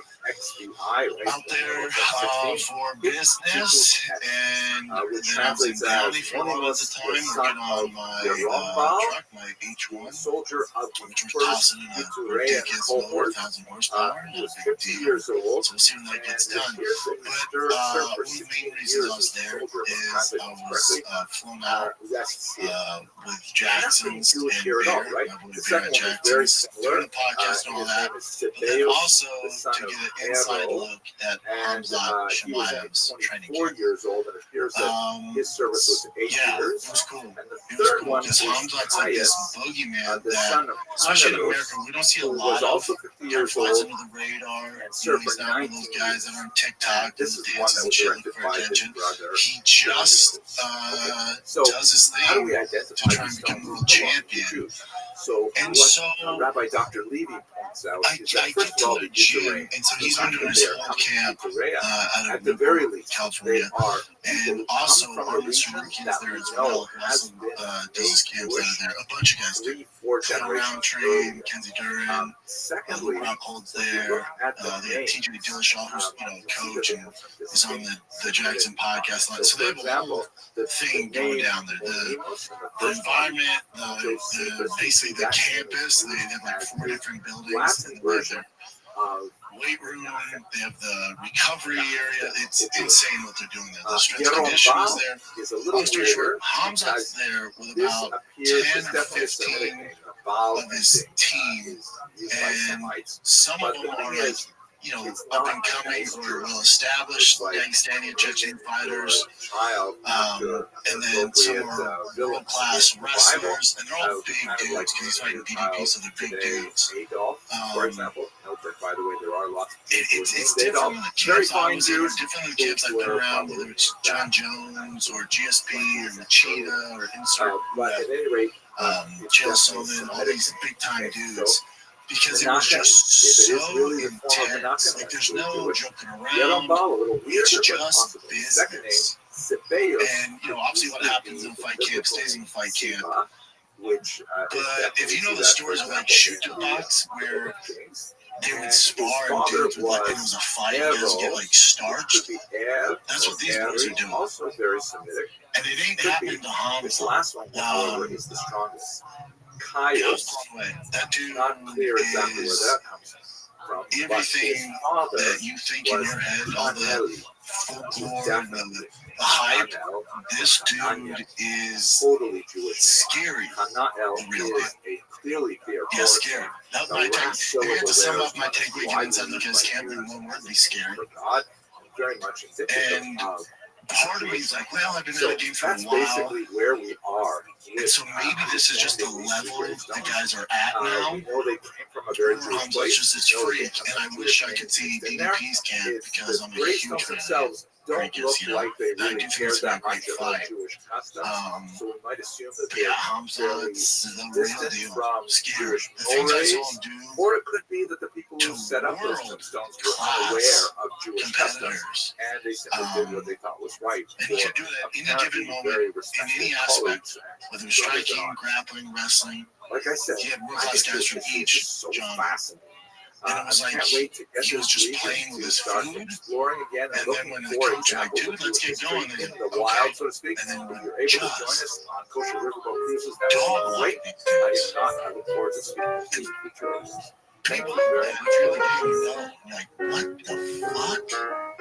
I was like, holy, like, I knew his wrestling was good, but dude. Yeah, it's just, I was blown away. They're so serious, though. Which don't get me wrong, like, the Americans are serious too, but we also try to break the ice a little bit, and, we're doing, we're fighting another roommate in a steel cage and underwear, so, it's serious matters, but you're also, joke around a little before training camp, or even before sparring, like, what's up, man, catch up. There's none of that. It's just all work, super disciplined, inside and outside the cage, and it's just one goal, that's to beat DDP. And dude, if it's not about that, shut your diaper. It's just, at the highest level, man. Just a fucking monster. That's good to hear. Yeah, just a monster. We ain't want to do anything with him, though. No, I wanted to grapple with him. But what they were doing was sparring with MMA gloves on. And I put this in, I saw what he did to a gentleman, which where I come from, you would be like, whoa, let's shut this thing down. I was like, okay. And they were just like, get him out. Somebody else in. I was like, I've fought at this level in a long time. It's probably not the smartest. If you just want to grapple, I'm in.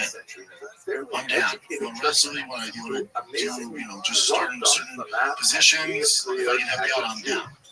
But, it's the hell I'm gonna do. Especially he's 3 weeks out, and dude, when I say there's no games being played, buddy. The reason I got so deeply involved in the story of it was a small episode, cool to see. Very large, significant for the Heron, is because I was doing my research and preparation DDP's for the Kosher Riverboat. Because again, DDP, he's not like this mysterious character on the stage, right? Like we all know DDP now, and he had a lot of things so goddamn good and big and strong, and has cardio for days, and he's jammed for a reason. And boy, as he walked through the fire to get there, look at his resume. But here's the basic story. And so when I look at it, obviously there's me recency bias because I saw, what Hamzat's doing, who he's doing it to, and like, holy, who's gonna beat this guy? Then we step back, like, DDP is no punk either, man. I'd love to get inside the kid's camp. Yeah, I'm straight up, I'm a fan of PvP. Because his scholarship So it was interesting to see, man. he was sent I was ready to get back to Austin. high office of I was the ready. Imperial Court. Just There he was yeah, by the second day I tried changing my flight because I flew out Saturday night at 6 a.m. I tried flying out Friday night, but there's no directs to Austin from Orange County, so I was forced to stay there. Yeah. He asked for permission to make a pilgrimage to But Rome. here's the thing, I miss the humidity. When I landed in Austin, I walked out like, yes, give it to me, baby. Yeah, I loved it. I love it, man. I just love it. I love everything about it right now. Controversy erupted about you don't realize till you leave LA, like when I was flying in, you're looking at it like, it's straight up, like New York's the concrete jungle. But LA, the difference is, especially in Newport, Orange County, like every house is like, whether it's 10 million dollars, but they're all right next to each other. You come in Austin, it's like, that's not, it's the exact opposite. There's land, I was taking a piss, I was staying at my buddy's house, I was taking a piss, I literally could look into the other person's neighbor's house while I'm pissing hard, which you just don't deal with that out there. And the traffic, it was, and I had to go to Downriver, St. Motorsports, right, my truck stuff, that. We had to drive down there, and it was 10 o'clock, and just, dead stop traffic. Yeah, when you get hit, like when I used to live in LA, I used to land in LA from, move on the store, do whatever, I had business, and I just fly back in. I would land, as soon as I would land, I'd go to my maps, and I'd go get ETA to home, and sometimes, depending on the land, it's 2 hours, around 45, sometimes 55 minutes, so it's a fucking track. Here, it doesn't matter when you land, I'm always 30 minutes from any given, it doesn't matter, rush hour, it doesn't matter. And it's such a relief. Yeah, it's great. It's great, bro. Let's get to the fights. Let's get to the fights in, dude. Here's the thing, UFC 318, they try to tell us this is a great card, whatever. We'll get to that. Something very this Saturday's fight night with RDR and Robert Whitaker is a better free card than that pay-per-view. From top to bottom. I would guarantee you get more finishes, which is, that's not saying much, but guarantee you get more finishes than I could. Yeah, I'm more intrigued with Whitaker and RDR than anybody on 318. Granted, only the previous year Tuscary's last hurrah, it's the last dance, and that gave a little more attention to the card as far as stylistically, like guys, going for a world title, like this is going to be so exciting. Peter Yan, Marcus McGee is great. Bryce Mitchell, they gave another tough one. Very tough one. Beard grow, adopted, or rather usurped. Oh, yeah. With the pirate doing the damn thing. Yeah, that main card is better than UFC 318. It's free. It's free if you pay for it. Translation, But free means not pay for it. Let's get into UFC 318. If you watch from the early prelims that were on Fight Pass, ESPN Plus, really Fight Pass, that's what I saw. You're like, here we go, man. Here we go. New Orleans is popping. Like, we've kicked off. You had, 5 fights. You had 5 finishes. It's like, let's go. This is going to be the theme of the night. And then the prelims started. Not the prelims started. And you get another TKO in a minute 10. You're like, buddy, this is going to be all finishes. The fight gods went, did you enjoy that? Did you like that? Here, for the next 8, 9 fights are going to be all decision. So then you got that. Brendan Allen Marvin Vettori was a fun fight. Fight of the night, dude. That's so disrespectful they gave them the fight of the night. Dude, and I have my thoughts on why they gave to Brendan Allen Marvin Vettori. I bet Dan was like, dude, we gotta spread this wealth around somewhere. Like I would imagine the prize that cash prize Max Holloway, especially just in his last fight. Dan's like, you guys are good. You don't need fight of the night. I bet you hear Max Holloway talking about it with Dustin in the back. Dude, you believe they gave to fucking Brendan Allen and Vettori? Because for them, with the accolades and getting performance bonuses, like it's a big deal for the legacy. So, and don't get me wrong, I'm great, but those boys are going to be fine. it was a long delay for Brendan Allen. Bodo was among those who started. And I was rooting for him. In I this love Brendan context, I Allen. was reminded of something But I think for yesterday on the I was rooting for Victoria in that one because he lost his brother in a fire. I know that's what made me also want it. Yeah, God, he needs this. Dr. Noam He really needs this. who is a colleague Alright, of kids, let's mine take a little who's break responsible here for from the Open Door shop Media show. Project. When we were young, we used to dream of being anything. An astronaut, president, prince, princess. But as you get older, your dreams change. Focus on less on running the world and on how you can take your skills and ideas, turn them into something that's real, like a business. Instead of dreaming of going to space or owning your own castle, you start dreaming of owning your own freaking business. You'll need a website, payment system, a logo, a way to advertise to your customers. It can all be so overwhelming and confusing. Well, thankfully, that is where today's sponsor, Shopify, comes in. Cha-ching. Shopify is the commerce platform behind millions of businesses around the world. And 10% of all e-commerce in the U.S., from household names like Mattel, Gymshark, to Drive Fast, All Gas brands just get started like us. What if I can't design a website? Shopify got you, man, from the get-go with beautiful, ready-to-go templates to match your brand's style. What if I need a hand? Say less. Get help with everyday tasks like enhancing product images, writing productions, product descriptions, generating discount codes with Shopify's AI-created commerce tools. Alright? What if you get stuck? Shopify is always around to share advice with award-winning 24/7 customer support. Turn those dreams into cha-chings and give them the best shot at success with Shopify. Sign up for your $1 per month trial and start selling today at shopify.com/shop, all lowercase. That's go to shopify.com/shop, all lowercase, SHAB, shopify.com/shop, all lowercase. Cha-ching. Aloe Vera and Kyler Phillips. I love DC. I love Part of the reason for this John Attic and Paul Felder. They're great. They're great. Dude, the amount of hype they were doing with but for the time being, let's just add one more point. This kid's always been like he could do no wrong. It's clear Technical wise, he looked ready. Was that I didn't watch that fight and went, oh man, this dude's gonna be a real threat in the bantamweight division. Really, the story of you look at it like, hold on, Kyler Phillips is a beast, but he's just got a little overwhelmed with the pressure over there. But at the tip of the spear, like the top 10 guys are gonna eat him alive, dude. The annals of just walking forward with your hands down the entire time. And then just launching into these loopy right and left hooks and leaving his feet. Every time he threw right hand, his body mechanics, it's just all off.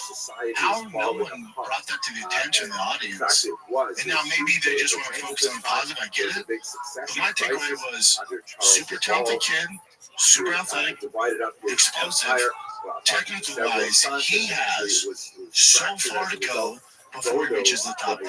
Now, Kyler Phillips moved up, I think it was 15 or 12 or whatever he is, so maybe they put him in the top 10. Good luck, Bubba, with that fighting style. Now, maybe he was just doing that because he didn't really respect Kyler Phillips' power. Maybe it could be that. You know, the kid's a banshee. His pressure's insane. But,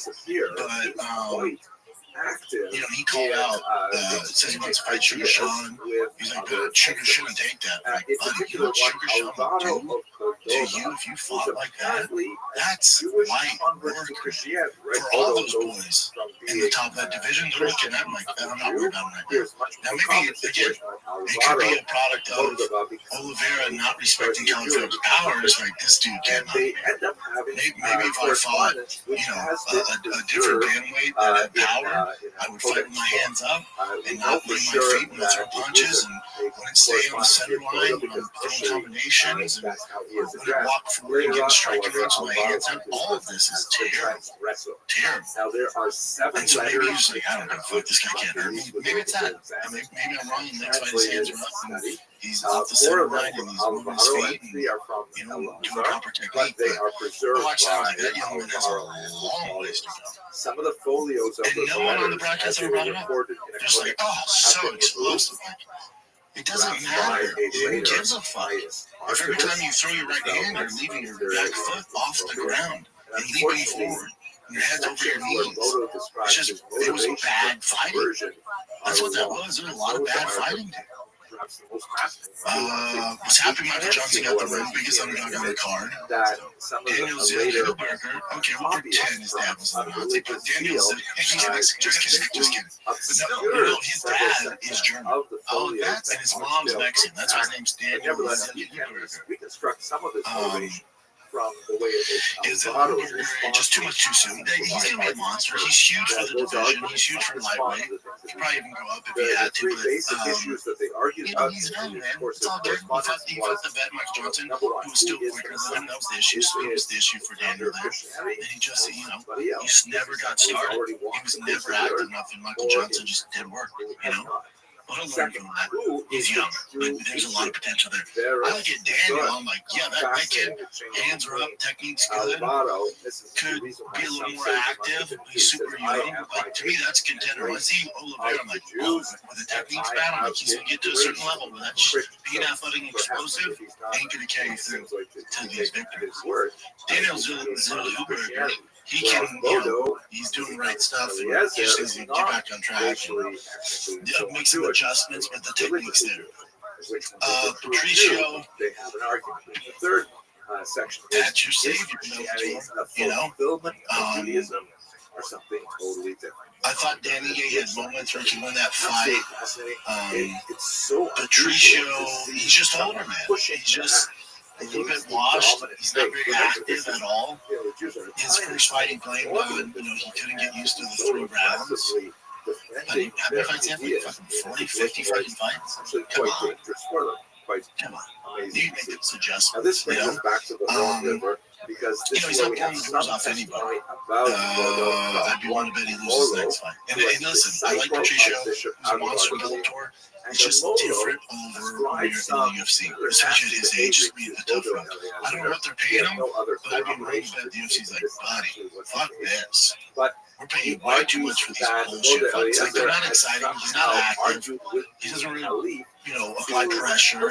Everything's slow and methodical, very slow starter. So I think it's a little dicey for him. The D-Rod, I'm a huge fan of D-Rod. Again, head over his knees, throwing arm punches, but he got the job done. Dropped Kevin Holland a few times. I was rooting for Kevin Holland. I do think he's a contender at welterweight. That's where he should be at. It sucks to see him now. Daniel's won 3 in a row, so maybe he's the next guy. But Kevin Holland, he has it. I just don't know what was going on with him Saturday night. He just seemed off. Something seemed off. And Kevin Holland, when he's talking shit and doing his thing and mouthing off, he talks so much in the octagon, he's in the flow, he's comfortable with it. He didn't do that once. Not once with D-Rod. Not once. And maybe he just had too much respect for D-Rod. I don't know. But he just didn't look like the normal Kevin Holland who's comfortable in there, doing his thing, talking his trash, no matter who it is. He just didn't never appear that way, ever. And then, if you watch more report, Jesse, my whole thing with Paulo Costa was like, what version do we get? And we got a fucking damn good version. He talked about in the post-fight press conference. He's like, if I lose this one, it's probably the end of the road. That's what is it? 4 out of 5, in a row losses. So he's like, they probably give me my walking paper, so there's a lot of pressure, and I was super focused. Yeah, so he's lost 4 out of 5. You lose 5 out of 6, you're probably getting walking papers. This day and age in the UFC. He looked good. He used the mic to call out Hamzat. Waste of time. You've lost 4 out of 5, buddy. You've lost basically 4 out of 6. You have a 1-fight winning streak now. That ain't happening. He's like, he DM'd my wife. It's like, even with that narrative, it ain't happening, dude. It ain't happening. Now, if they give him, Sean Strickland, somebody else in the top 3 and he beats them, then the conversation can start, even though he's, only 4 out of his last 6. But you get a big win, and you're right back in there. You're right back in there. But you're not beating Roman by decision and then getting a shot at Hamzat. It's not happening. He's like, I'd love for UFC to fly me out to Chicago. I came across It's not there right now. They look damn good. research Damn for our upcoming yeah, that's what we need. Because he's kind of been inactive, like maybe once a year, maybe once every 2 years. Institution. He's funny on social media.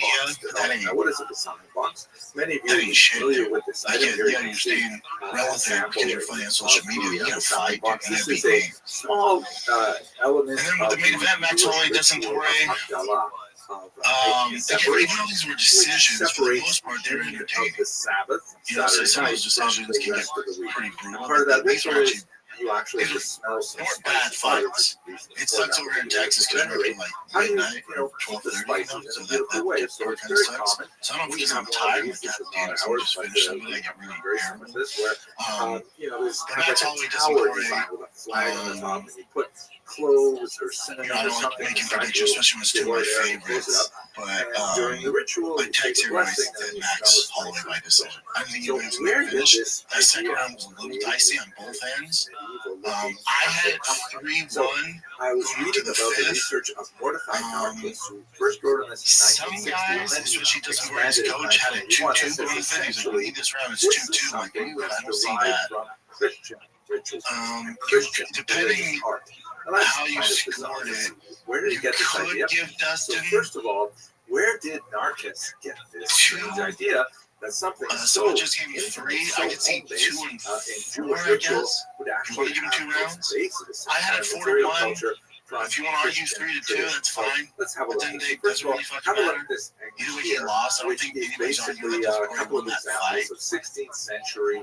I think when you watch that fight, though, like I'm proud of Dustin for stopping. And they're very similar. In many So ways, when you watch that fight, you know, he's not the Dustin Poirier of to the ones that we use you know, today. he's not even the Poirier that knocked out Conor McGregor. He is a notch down. After watching that fight, like, yep, this is a perfect time to stop. Can he compete with the top 10 guys? Yes.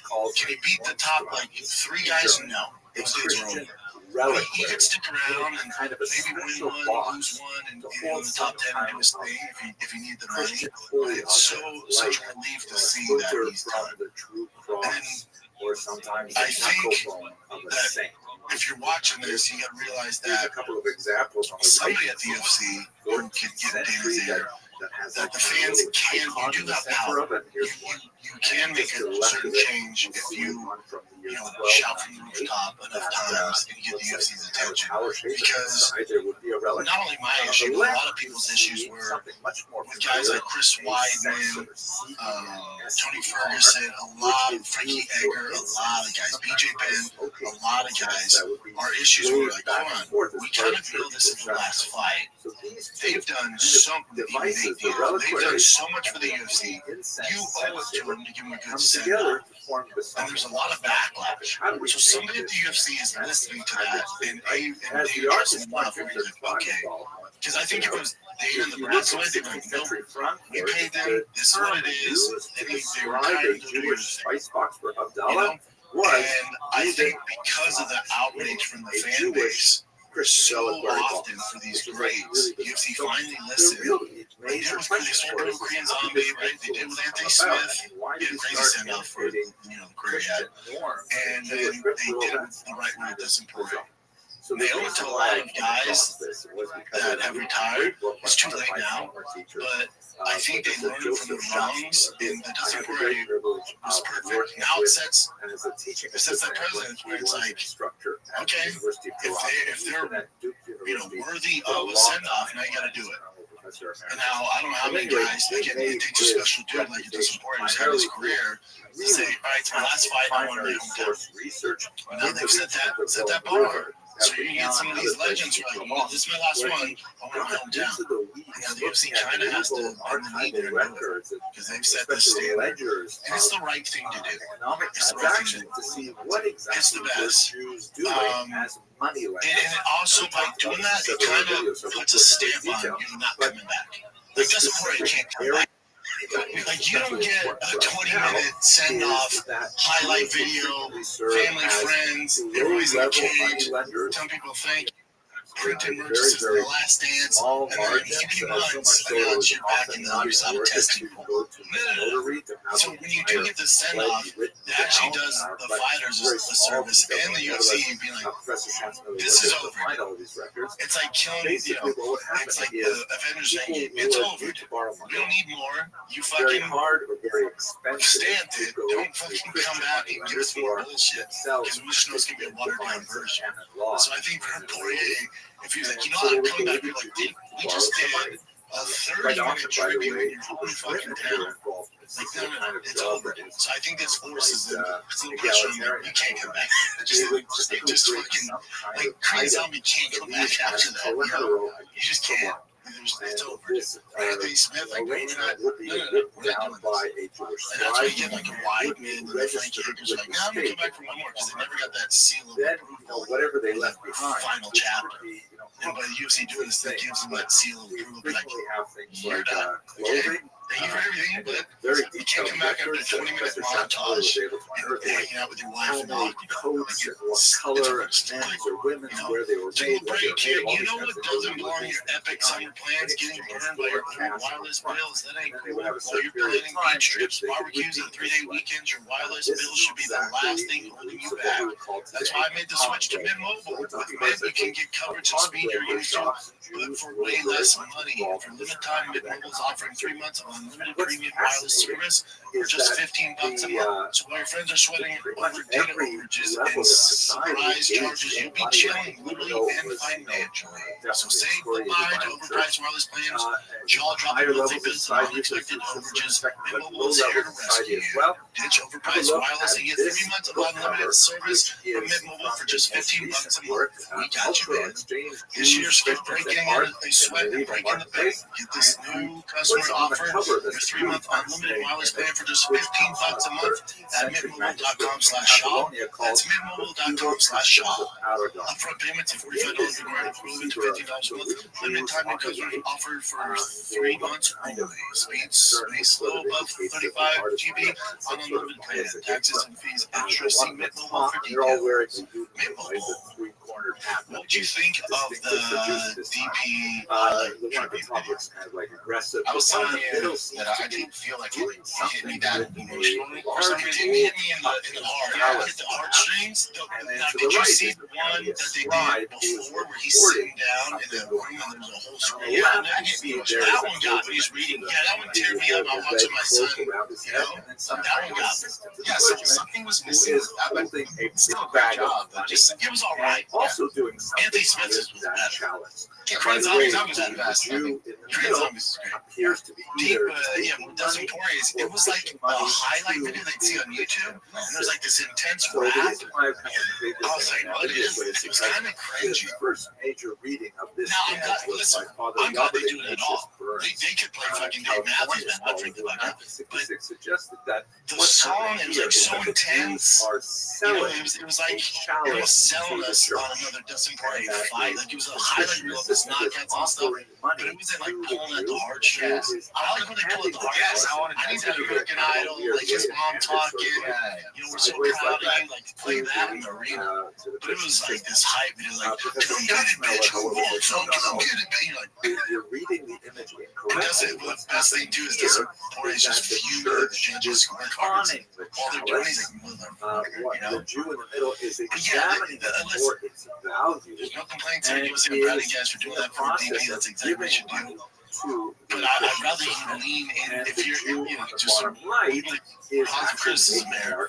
Pull out the heartstrings, man. Especially a guy like DP came from nothing. Dropped out of fucking school to pursue fighting. He's learned everything he's learned in the UFC at a young age.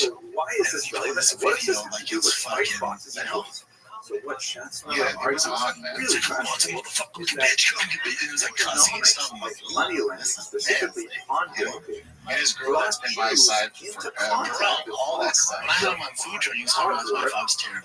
He was tearing up. Like, tell that story, tell that narrative. And you could also, like, you could play some, like, you know, Lil Wayne walked out there. I'm sure Lil Wayne would give him, you know, the freedom to play those songs. Like, drop the world on its fucking head. Like, even a slower, like, more well-thought-out rap song would be better. You know, and then also, again, I'm not shitting on WP's setting over the last dance. or But when Lil Wayne walks out with you, I assume he's going to sing. The works are absolutely gorgeous. Rap thing. Even if it's just your lip singing over your song, which is what they should do for the audience. Awful. People trying to go live. So could you do that, Lil Wayne? He's just in the back there. Here we go. You see him walking out with him, and then he gives the people straight up, you know. Hey man, Max. Yeah, Max is right now. Hey man, see, these frescoes are and I told you, I didn't see him these times. Yeah, I couldn't see him. Well, right when he was walking through the tunnel, he's there. And then when he hits the crowd, the security guards and his coaches came over, and so he was all the way over. As soon as he's walking out, and then it changed. Yeah. Because he, you know, came out to pay the price to be the bottles. So that's when it showed him walking through and Little Wayne's there. And then when he hit, he goes to the rap song. Here's the Wayne song. That's when Little Wayne went to the back. Hey, buddy. Houses that we do Here from one reason, under many of these you're gonna say forms of art, sing little Hebrew get him some language scissor, fucking sing. You're not there as a fucking arm that the owner of the You're not home saying it was was like guiding the artist as to It's what quite to simple, hear. the longest one I've ever seen. Dude, isn't that? He deserves it, man. Preserved as well. So, I got scissor. Have you ever tried scissor? No, I've always wanted to. I've never done it. So actually, it's out here, but here in Houston, that's where you get it. Art. Because I'm going to the Red Sox Astros game because my buddy Bill was pitching. So And where I've we been playing see some this since more then. than I mean, I don't do any of that stuff anymore. I'll get you some. Yeah, I'll get you some. illuminated essentially means decorated. Yeah, overall, you know, so many decent card. They got done decisions. I like this fight night better.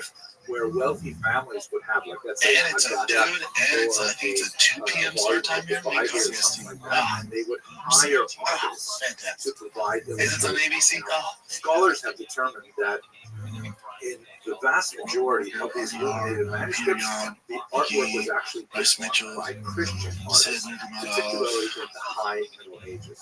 You can see this in a couple of interesting places. Like, for example, if you look at this Michael Solar, which was held in Oxford from the 13th century, this is a typical kind of like first word of a section that has an illuminated illustration to decorate it. But when you look at it a little more carefully, you see that actually the illustration which is is like upside down. he's 46 years old. Artists And if you would have won this no fight, idea what people writing looked welterweight to win this title, but artists it was a majority draw, filled in which is the still gaps crazy. left Yeah, over by the the Hebrew majority of scribe. fans, people that know upside boxing, down. they're So saying that. this is just one of That's many wild. examples That's 46. of Fucking the wild. kind of antics that happen when you have Christian artists working That on happened. Jewish manuscripts.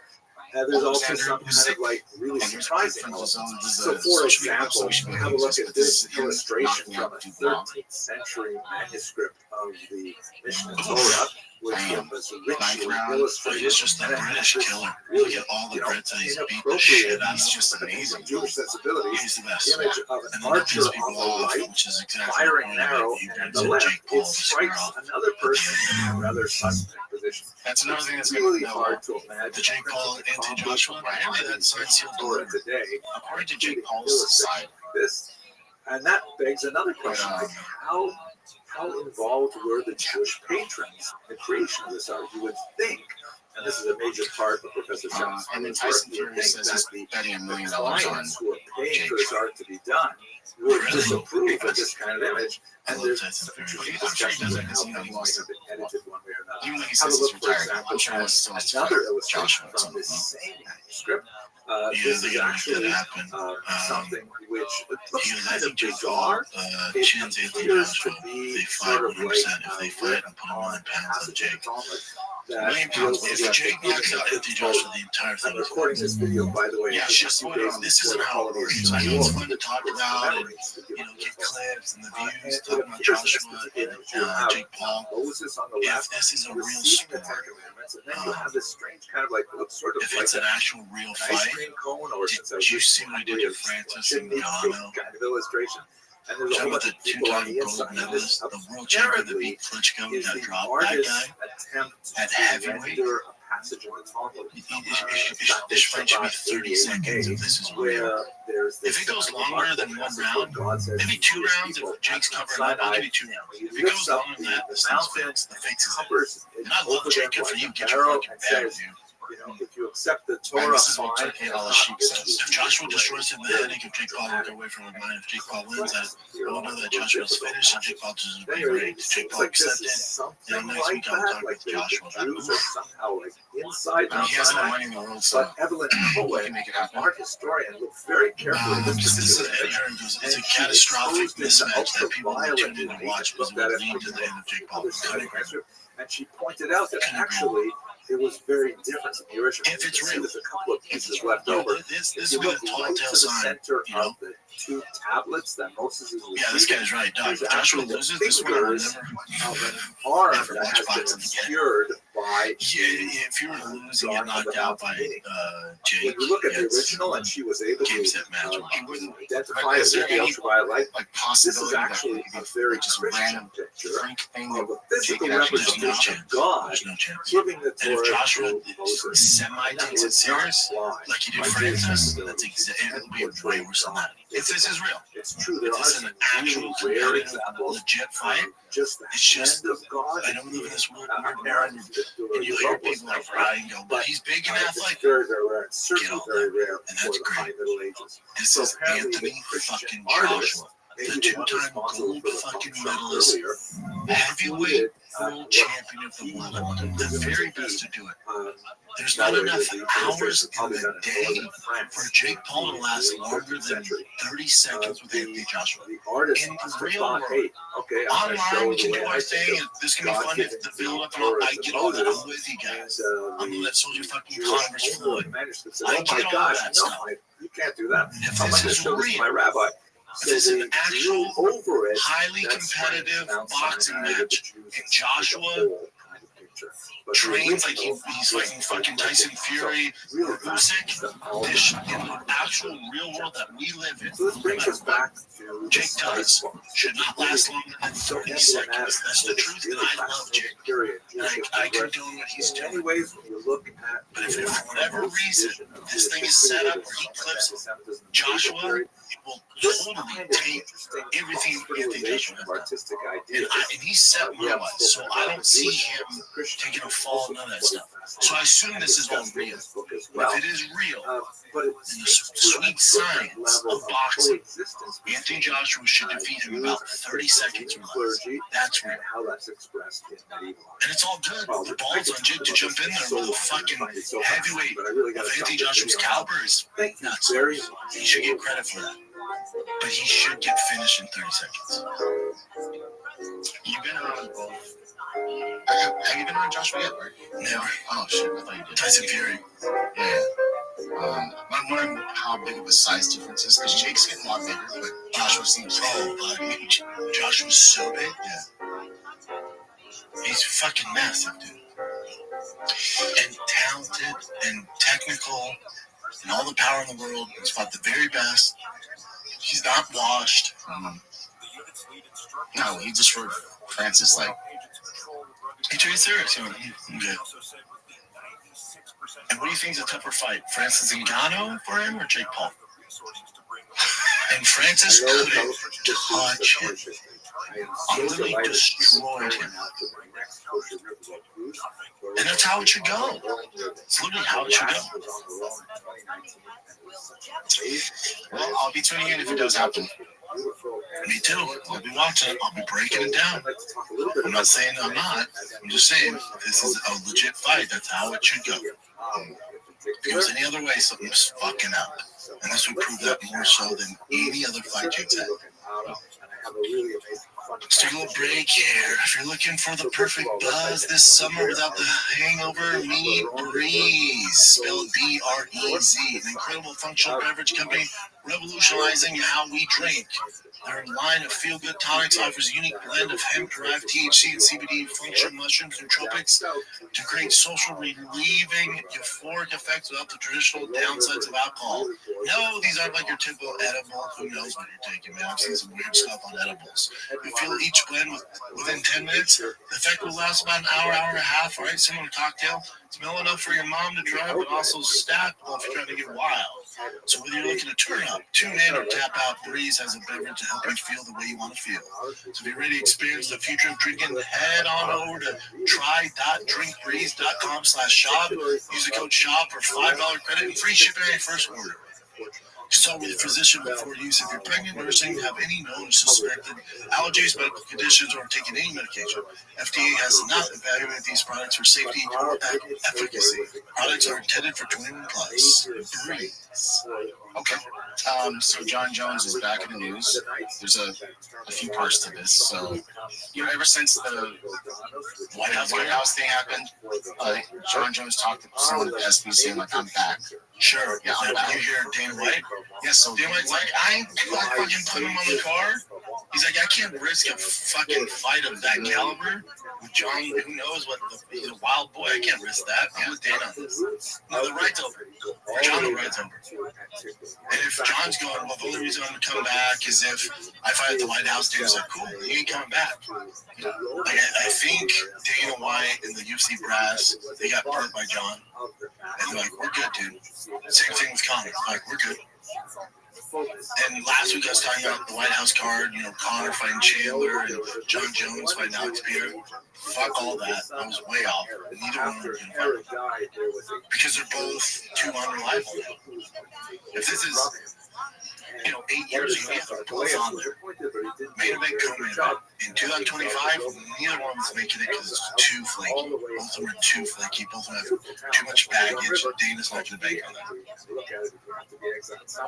So this is what John Jones said. It's kind of long,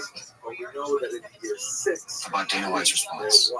I heard the comments made last night at press conference while I was a little disappointed. I'm still in the UFC's drug testing pool, staying sharp and continuing to train like a professional. I'm ready for whatever comes. In a recent interview, I shared the opportunity to fight at the White House gave me something deeper to fight for. A why that goes beyond paychecks or belts. Fighting for my country gives me great purpose. Silver lining all this, though, in the fans see my heart. They see I'm ready. I want to take on anyone to represent my country on a historic stage. I don't see that. For me, it's never been just about the opponent. I'm chasing life to something timeless, something bigger than the moment. So for now, I keep grinding, stay patient, stay faithful. I'm ready to fight on July 4th. Yeah, maybe he gets his shit together and there's no hiccups. And Dana's like, all right, seems like you're doing good. Right now, I'm with Dana. You've already burnt me once. Yeah, that's especially that he wanted that to be the headline. Yeah, I just don't see him do that. They put him on there. So the fans see my heart. I didn't see it. This is more towards. This is more with John Jones. So, Daniel Cormier was talking on the broadcast. I think it was like a weigh-in show, and they were asking him questions. They're taking fans' comments, and then he's answering this question. So, just look how this whole thing plays out. If you were to fight your enemy anywhere or a random place, where would it be? And who would the person that you would throw hands with sight unseen be? I kind of want the ability to kill him, so I'd like to do that at my house. There you go. Yeah, me too. They can't really do anything. I think we know. I can take you. Who you might fight in your living room? Does it rhyme with Mont Mud? If you were to fight. So that's pretty much it. All that happened. But then John Jones took it as a dig on him. Yeah, so. I heard the comments made last night. Yeah, I heard the comments made last night. Okay, just leave it up on that on the full. That was for the other one. This one. DC said he wants to kill me at his house. I already buried him twice in the octagon. That time I'm bringing a shovel. A blind man can see the mansion I own in Daniel's head. I just didn't realize how deep his hate still runs. Those ass whoopings must have left more than bruises. And this is where I jump off John's rebuttal there. I feel like I'm the most painful thing that ever happened to that man's life, emotional damage. No, John, the most painful thing is him losing a kiddo. He lost a kiddo. Oh, yes. I'm like the majority of the fan base, I'm over John right now. Yeah. Until he actually fights, I don't give a fuck. But, so Daniel didn't really say anything. It was just other people alluding to it. So it's not like he even said like, no, I don't have an issue with John Jones or something like that. Somewhere, right? Yeah, and I don't think it's emotional there. I think it's, he lost twice to him in the beef. Like, who else would DC call out? Like, who else? No, it's just an enemy. That's what I'm saying. Who else? You don't like DC. Who else would he go after?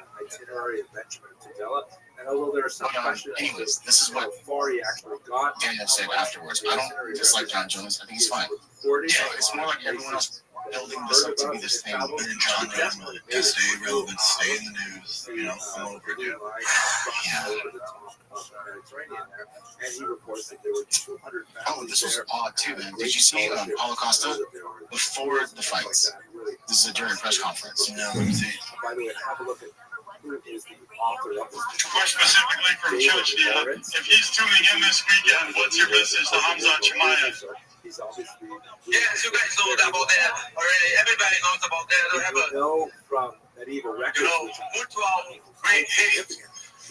After this fight, I'm gonna send a message to him, but make sure that you need to wait to watch. And because my focus right now is on this guy. So I need to focus on him, but of course I have a plan after that. And I have a finished meeting with Restream, Ishmael. And yes, I want to face him sooner or later. Might have been a tough weight cut. Specifically, might have been a horrible weight cut. And also, I heard him speaking about, he was just saying he's focused. Like he's so ramped up, he's focused. Yeah, so he get his voice there. Jesus Christ. And this is after that. This is after he won and talking about that thing that happened. You obviously called out Hamza after the fight. At the press conference, you seemed to shake when you mentioned him. He seems to piss you off that much. Here's our fun fact about. First of all, the people say I was shaking. You're shaking right now. Sick or nothing. I think it was any powder or something like that. I just was very motivated, very focused, very lucky in this fight, In the backstage, I was saying to myself, yelling to myself the whole time, this is what do you think, you need this victory, I will not be back without this pressure on mine and there. So basically, yeah. And you look odd, but he's just like in the moment. It could be a wake-up thing, him replenishing in his body, season up, or, yeah. He's like, either way, he did crazy work. He looked like the old version himself, but he's not getting that rematch. I'm sorry, he's not getting that fight. Not yet. Not yet. This sucks. So Diego Sanchez was arrested because he was in his buddy's car, and then for whatever reason, they're like in a traffic jam where there's an accident, and then there's police there too, but he just started shooting a gun in the air, saying like, I love Albuquerque, I love the 505, I think there was area code 505. And his buddy even said like, yeah, there's something going on with him, he just needs help. His friend, you don't say. What gave that away? Remember when he was a fucking slave with that weird movement coach? That was, yeah. But that does suck, and it's kind of like John Jones did something similar to him, like way back. Shooting a gun, and talking to homeless people and stuff like that. Oh, you mean these guys, after years of getting punched in the head, aren't all there? They do wild shit? Yeah. Overall, it'll be okay. It's a felony. Jesus Christ. You can't do that. No, and it just sucks for him. But all right, so I'm sure you. I don't know how much money you give me. Give me my fucking money. Give me my money. I got no ties to MC. Give me my goddamn money. I already put a deposit down on the CR1. Get the fuck out of it. McConnell, here's the thing that's up with this. So it's the same for the audio listeners. Yeah. So what Jim brought up says, Dr. McConnell turns out $200K, which I fought longer than him. $200K settlement check in a bizarre display of UFC solidarity. This is not what free market is about, he says his decision. Here's the thing, McConnell. That money is getting allocated no matter what, bud. No matter what. You being a company man and not taking it doesn't give you an inch of good grace with the UFC. This does not matter. There's guys that are more famous than you that are fighting right now that are taking their settlement. the UFC does not give a fuck. The UFC made out in spades. They got off so easily. The original lawsuit was for like $1.7 billion. They're paying out like $400 million, and that's already paid. They've already sent that money out. That money's getting distributed around like 400 people. That money's getting distributed whether you take it or not. So whether you don't take it, it's going to other people. So let's say there's, I don't know, 150 fighters that are in this antitrust lawsuit and they're getting paid. I know exactly how much I'm getting. The fighters that don't take it, it puts more money in the guys that do take it, because that money's getting dispersed no matter if you take it or not. It's so dumb not to take the money. It's so fucking dumb. History and laws of eating donuts. And he's a money guy, by the way. He knows, like, he isn't his nickname like the money. I want to leave the discussion of how for the actual. It makes no sense. I'm not his friend. If I just take him to the side and explain to him how, if he has kids, like, but he can take this money and invest it for your children. And the UFC's not going to be a bad matchup. They literally don't care. Like when the lawyers called me, they were like, a lot of guys are worried about taking the money, the backlash to the UFC. I'm like, whoa, stop. I don't work for the UFC. I have nothing to do with them. I cover the sport on my own channel, on my own business. I'll stop you there. I'm probably the one guy who's going to stop you dead tracks. Send me my goddamn money. I don't give a fuck. And if you're not, he's just uneducated about the whole situation. Thank you very much. Man. Hey, you want to hear is this my shirt? It's better for the rest of us. I get his money now. It's gonna that money, so that whatever is $400 million, no matter what. So let's say there's 200 guys that are in the antitrust lawsuit. So it could be 400, whatever, 75 million distributed across 200. Let's say 100 of them are like, I don't want to deal with the backlash and don't take it. By the court of law, that 400 million still has to get distributed to those fighters on that list. So I know the minimum I'm getting. It's a good chunk. That only can go up. It can't go down. That can only go up. So if 100 don't take it, that money has to get distributed by a court of law to the fighters. So it does not matter. Does that make sense? Yeah. So I mean, UFC's already paid for it. That check's already in the mail.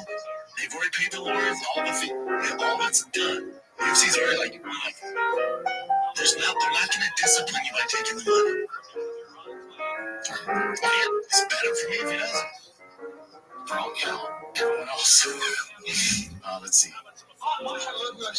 I did not pay the money that they sent to the fighters. The fucking, how they call it? The lawsuit. Yeah. Pause it.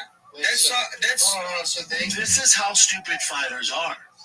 They think, and they're underpaid, and that's a whole other story. And people are like, I don't understand why more fighters don't ask for better pay. This is why. This dude is brainwashed that thinks he's being a company man by not taking the lawsuit money. He thinks that he's showing loyalty to the fucking man by not taking this money that he's earned. That's how brainwashed a lot of these fighters are. Every single one of you are underpaid. Hey, Matano, let me ask you a quick question. When the UFC, and they're going to get, when the UFC signs $1 billion TV right deals, when they sign up $1 billion, not $1 million, not $100 million, $1 billion deal, I want you to ask your agent or manager how much of a percentage you're getting of that $1 billion deal. Now, if you don't ask him, I'll do you a fucking solid right now and tell you how much you're going to get. Zero. You're going to receive zero of the dollars. When you look at here's another example. When you look at the UFC Octagon and you see 25 companies that are paying, I know how much they pay exactly to sponsor the UFC.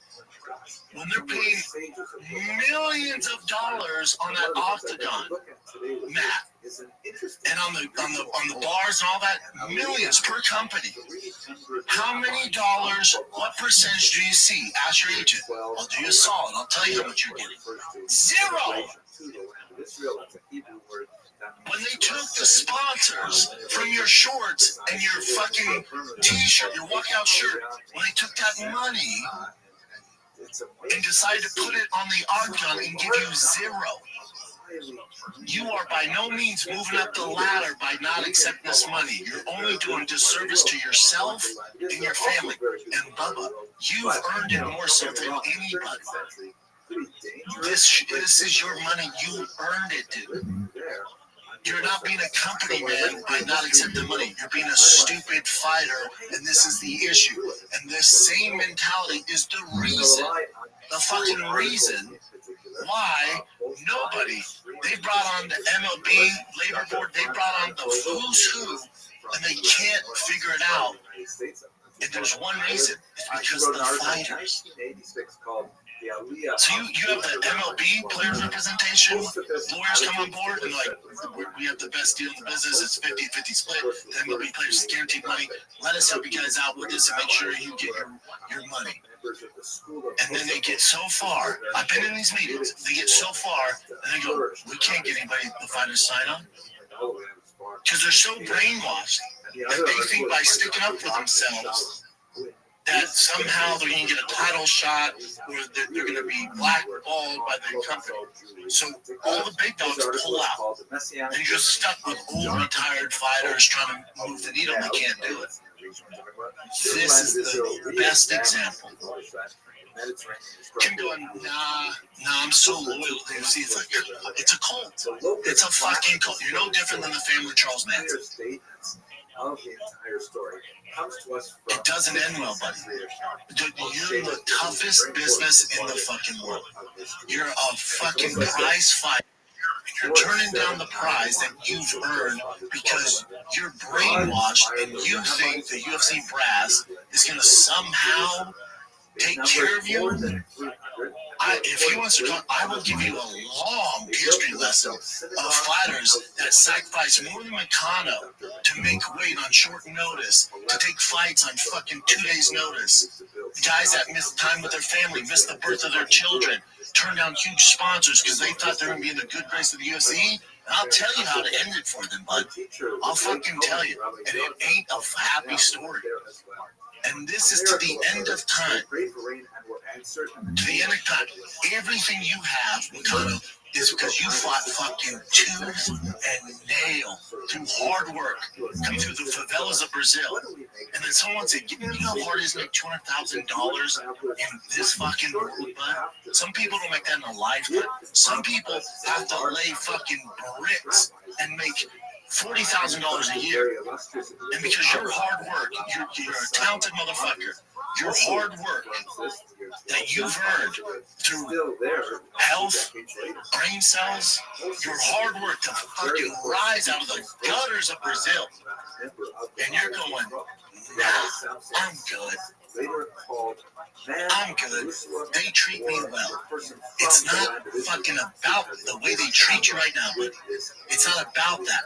It's not about you taking a short notice fight against Islam, then give you a title shot, and you probably got a little extra pay, and you think you owe them. You owe them nothing. You owe them nothing. You're the skilled one. You're the one that they can't fucking replace. Those brasses in their suit and fucking ties in the office, they can't do what you do. And you're bending the knee, giving up $200,000. And I know I'm sure, Meccano, you're balling right now because you got your pay from the Islam fight, and you have sponsors, and you're relevant, you're doing well on Twitter, and you're like, I don't want to fuck this up. I'm scared, and I get that. They can't do anything to you, buddy. This money's already been allocated. But the fighters are so brainwashed, they're terrified. They're terrified. And these are for the people that have never been around a fighter, they're the fucking toughest, most fucking grinding. Their work ethic's insane. They're the toughest people in the world outside special forces, military. But I'm saying, for professional athletes, there's nobody walking this earth more mentally strong and tougher and more of a risk taker than a professional UFC fighter. Hands down, out of all the professional sports, there's nobody like an MMA athlete. There's a reason that the ESPYs, that John Jones, Khalil Roundtree, whoever the fuck it is, can walk in a room filled with the most famous athletes on the planet, and all of them will bend the fucking knee. Because if that door shuts and shit hits the fan, there's only one guy walking out of that room. It ain't the guy shooting fucking free throws. It's not the guy who won a 4.40. It's not the guy who can fucking put a hockey puck into the net. It's none of that. It's the guy who has the only skills in the room to fuck up all of you. There's a reason, and the fighters don't realize that. They don't realize how special they are. They don't realize that the average fucking UFC career is a year and a half. Did you know that? 1 year and a half. It's shorter than any other major league.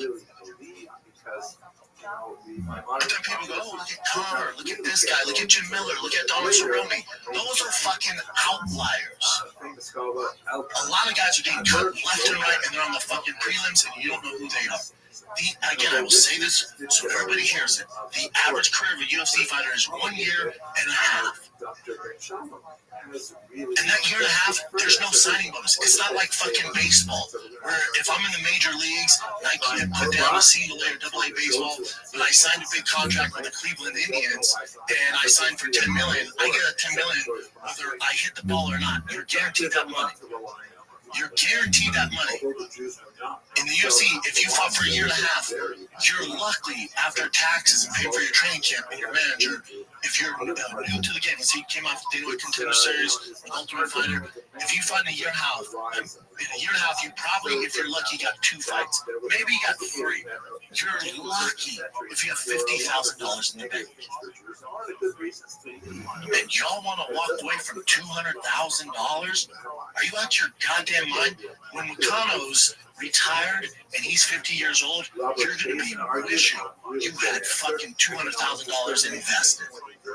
Especially if he has kids, you're going to wish that you took that money. Because I'll tell you right now, you know who's not going to be calling you when you retire? You know who's not going to be covering your children's fucking medical bills and the food on your table and your mortgage? I can bet your sweet ass you're not going to hear a fucking peep out of those suits that you're loyal to right now. And I'm not saying fuck Dana and Nebraska. I'm not saying you that. I'm saying this is fucking business, and you're in the most cold-hearted business, and you're bending the fucking knee for no reason. I'm pretty sure he has children, right? That's what pisses me off. If you're single and you're young, you're like whatever, in your primary career, I can kind of see it. You're still brainwashed. I can kind of see it. If you have a family, you have fucking children, $200,000 in Brazil is a lot. So he has one son, Isaac, who's born in 2020, and another child on the way. His wife is currently pregnant, and you're not taking it to piss me off. And you're not taking it to piss $200,000, and you're a fucking prize fighter. Here's the thing: it's over, Makano, too, bud. You fought for the title. It's never happening again. It's never, and that's when you make real. That's when you make life-changing money when you fight for a title. Whether you win or not, life-changing meaning. You're kind of set. You're not worried about things for the next year or two, depending. You're not every month. He's never getting back to a title shot. That will never happen again. That was a freak accident. The guy fell out of the fight and you got put in. That's how this goes. It's the hype. You did it, dude. You fought for a title. You're less than 1% that ever get to do it. That will never happen to him again. The division's too tough. His skill set's not there. But he's a great fighter. We all love him. That's the reality of it. You will never make more money than you made that last fight. It will never happen again. You will never make more money than when you fought Islam for the belt. It's a complete fucking mismatch. That will never happen to you again. And your wife's fucking pregnant. You have a fucking young kid. You're never going to be champion. And you want to give up $200,000. Just so you know, Makano, Dana bets with $200,000 every night. Like it ain't shit. So if you think in his mind, he's going, well, McConnell didn't take the money. Let's hook this guy up. You don't know the fucking world, dude. And you're in the fucking most cutthroat business in the world. And you're letting it pass you by. And it's a kick in the face to the rest of the fighters. There's some fighters that deal with severe fucking CT that are fucking dead broke. They would change places with you in a heartbeat. There's fighters that are well-known names that don't have a fucking sense in the bank, dude. They don't have a fucking dollar to their name. And they're working fucking security jobs, or they can't get a job because they're too fucked up in the head. You also have the lawyers and Kung Lee and the rest of those boys that put their fucking legacy on the line to fight against the man. And these lawyers who did this, buddy, this wasn't something that happened the last 2 years. They've worked on this for probably 10 years plus. That's how long of a fight this is. It's a kick in the dick to those lawyers, to former UFC fighters, to the alumni you're part of, not to accept this money. It's out of anybody, he should be taking the fucking money. And there's guys that are ranked higher than him. There's guys that are well known who are taking the money. You do not have to be scared to take the money. The UFC, it's an afterthought for the UFC. You know what? UFC's happy that they settled with whatever is $345 million or whatever is $425 million. They got off unscathed. That ain't nothing to them. Dude, McConnell, remember, the UFC will be announced very soon. Got $1 billion TV right deal, and you're not going to see a cent of it. So $400 million ain't shit to them. It's not shit, dude. It's not shit. But you think you're being a good company, man. We're the company that could give two fucks about you. It's mind-blowing. And this isn't an anti-UFC thing. This is a pro sports thing across the board. Why do you think you see the top caliber athletes in the world in the NFL hold out of camp? Because they know how fucking brutal this shit is. And for whatever reason, when insert TJ Watt, insert some big name, Brock Purdy, insert these guys, McCaffrey, they hold out, they miss camp, and they're not in camp. Notice, NFL fan base goes, yeah, get yours, man. I get it, man. This sport, you get hurt at any moment. Get yours. Notice, you don't have other NFL players talking shit about other NFL players when they're holding out for money. Have you ever seen that?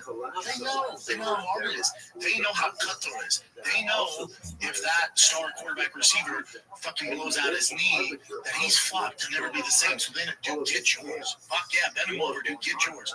Because they're going to get theirs. Meaning the NFL, the teams, the owners, they're going to get theirs whether you get hurt or not. It's no different in the UFC.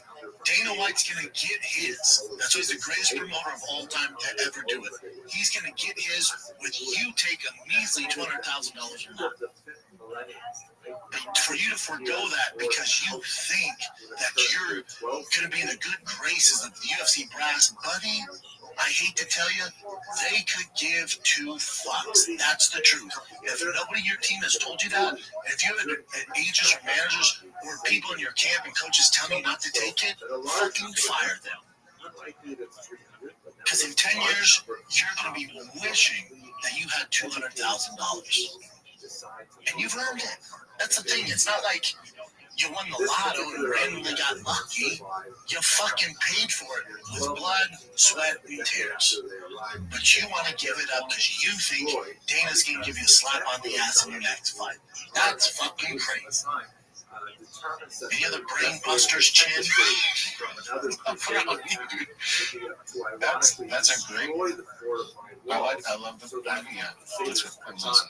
Let's take a little break and we'll get right back in my long-ass rant about UFC fighter pay. World's first alcohol detoxifier that reduces blood alcohol content in as low as 30 minutes. This is real. This is not snake oil. It's Sure Shot. You get a sharper mind and body, liver support, well-being boost, gut support, hydration. Go down the lake, drink with your friends. Watching the UFC fight night this weekend. It's a day drinking thing. Cool. Make sure you have your companion with you. That's Sure Shot. Go to SureShot.com. Use promo code Brent. Get 10% off. We got you, man. Have that drink on us. You're going fully recovered. You wake up feeling fantastic. We're going to recover in 30 minutes or less. We got you. It's Sure Shop. Promo code Brandon, 10% off. I can't wait to get my motherfucking check. And it better come soon, dude. I put a deposit on a ZR1 Corvette, and it got built by Texas Speed and Fastlane Motors, and it's sitting there. I put a deposit down, and I don't know how much longer they're gonna fucking wait. Okay, so I need that check to come out soon. God bless those lawyers for working on it. God bless the fighters that took it. The ones that didn't, you fucked up. I can't wait. And that ZR1 is a small fraction of the payment I'm getting. It's a small fraction. When my team told me I was getting it, I went, listen, I'm all about investing, saving for my kids. You know me, man. Kids first. You got it. But you know how hard I work for these fucking dollars. You gotta let me have a little fun. Give me this, allow me this much money, and nobody gives me any flack. My finance guys, my business managers, nobody gives me any flack. Give me this money and I can buy whatever the fuck I want, all cash. They're like, yeah, that makes sense. And then the rest, we'll put into real estate, whatever, I love my real estate, we'll put in that, or we'll invest it, but I'm not going to touch it. It's for the kids when they get older. Send me my money. They couldn't say that fast enough. No, bitch, what? Send me my goddamn money. All right. I think we should definitely end it with that. Obviously, the card that's coming up this weekend is pretty awesome. It's a good card. ABC, 2 p.m. Thank God, Texas time, baby. Your boy's not staying out late. Robert Whitaker, one of the best middleweights ever to fucking do it. RDR bursting on the scene. You saw him just mollywop Bo Nickel. It's not too much too soon. Some people are saying that you don't know the sport. This motherfucker was a 2-division champion from 1 championship. He's at Monsters. He's exactly where he should be at. Peter Young coming back. Tough fight. McGee, we'll see if McGee can step up to the challenge. Bryce Mitchell, they're doing no fucking favorites. Any favors after some of his comments. Get us in trouble here after his Bittler comments. So, they're thrown to the fucking wolves, and he loses this one, could get dicey for him. Sure, Magomedov, fucking pirate, is back. Take my money. This is a funner card. I can guarantee you more finishes than you saw that you paid for at UFC 318. That's it. Shout out to Mikano. I'm a fan, Mikano. You're a badass. Hope you don't take that the wrong way. Get your money back. That's all I'm trying to say. Hopefully somebody in your life is telling you this. I come from zero animosity. If I seem passionate about it, because I know how hard you work and you deserve every fucking penny and more. That's all I'm saying. Love you, bud. Continue, keep killing it. DriveFastAllGas.com. Giveaway ends in August. I'm sick of promoting this thing, I'll be honest with you. But it ends in August. I'm already working on the Jeep Rubicon 392 because that will be next. This thing's going to be filthy. It's going to be completely different, but let me see it. I'm actually working on it right now. But the fully custom TRX 1-of-1 last call edition. Any merch you pick up, automatically enters you in at DriveFastAllGas.com. We have basically 5 weeks left. It ends in August. We got a new Drive Fast All Gas Texas Build shirt on there.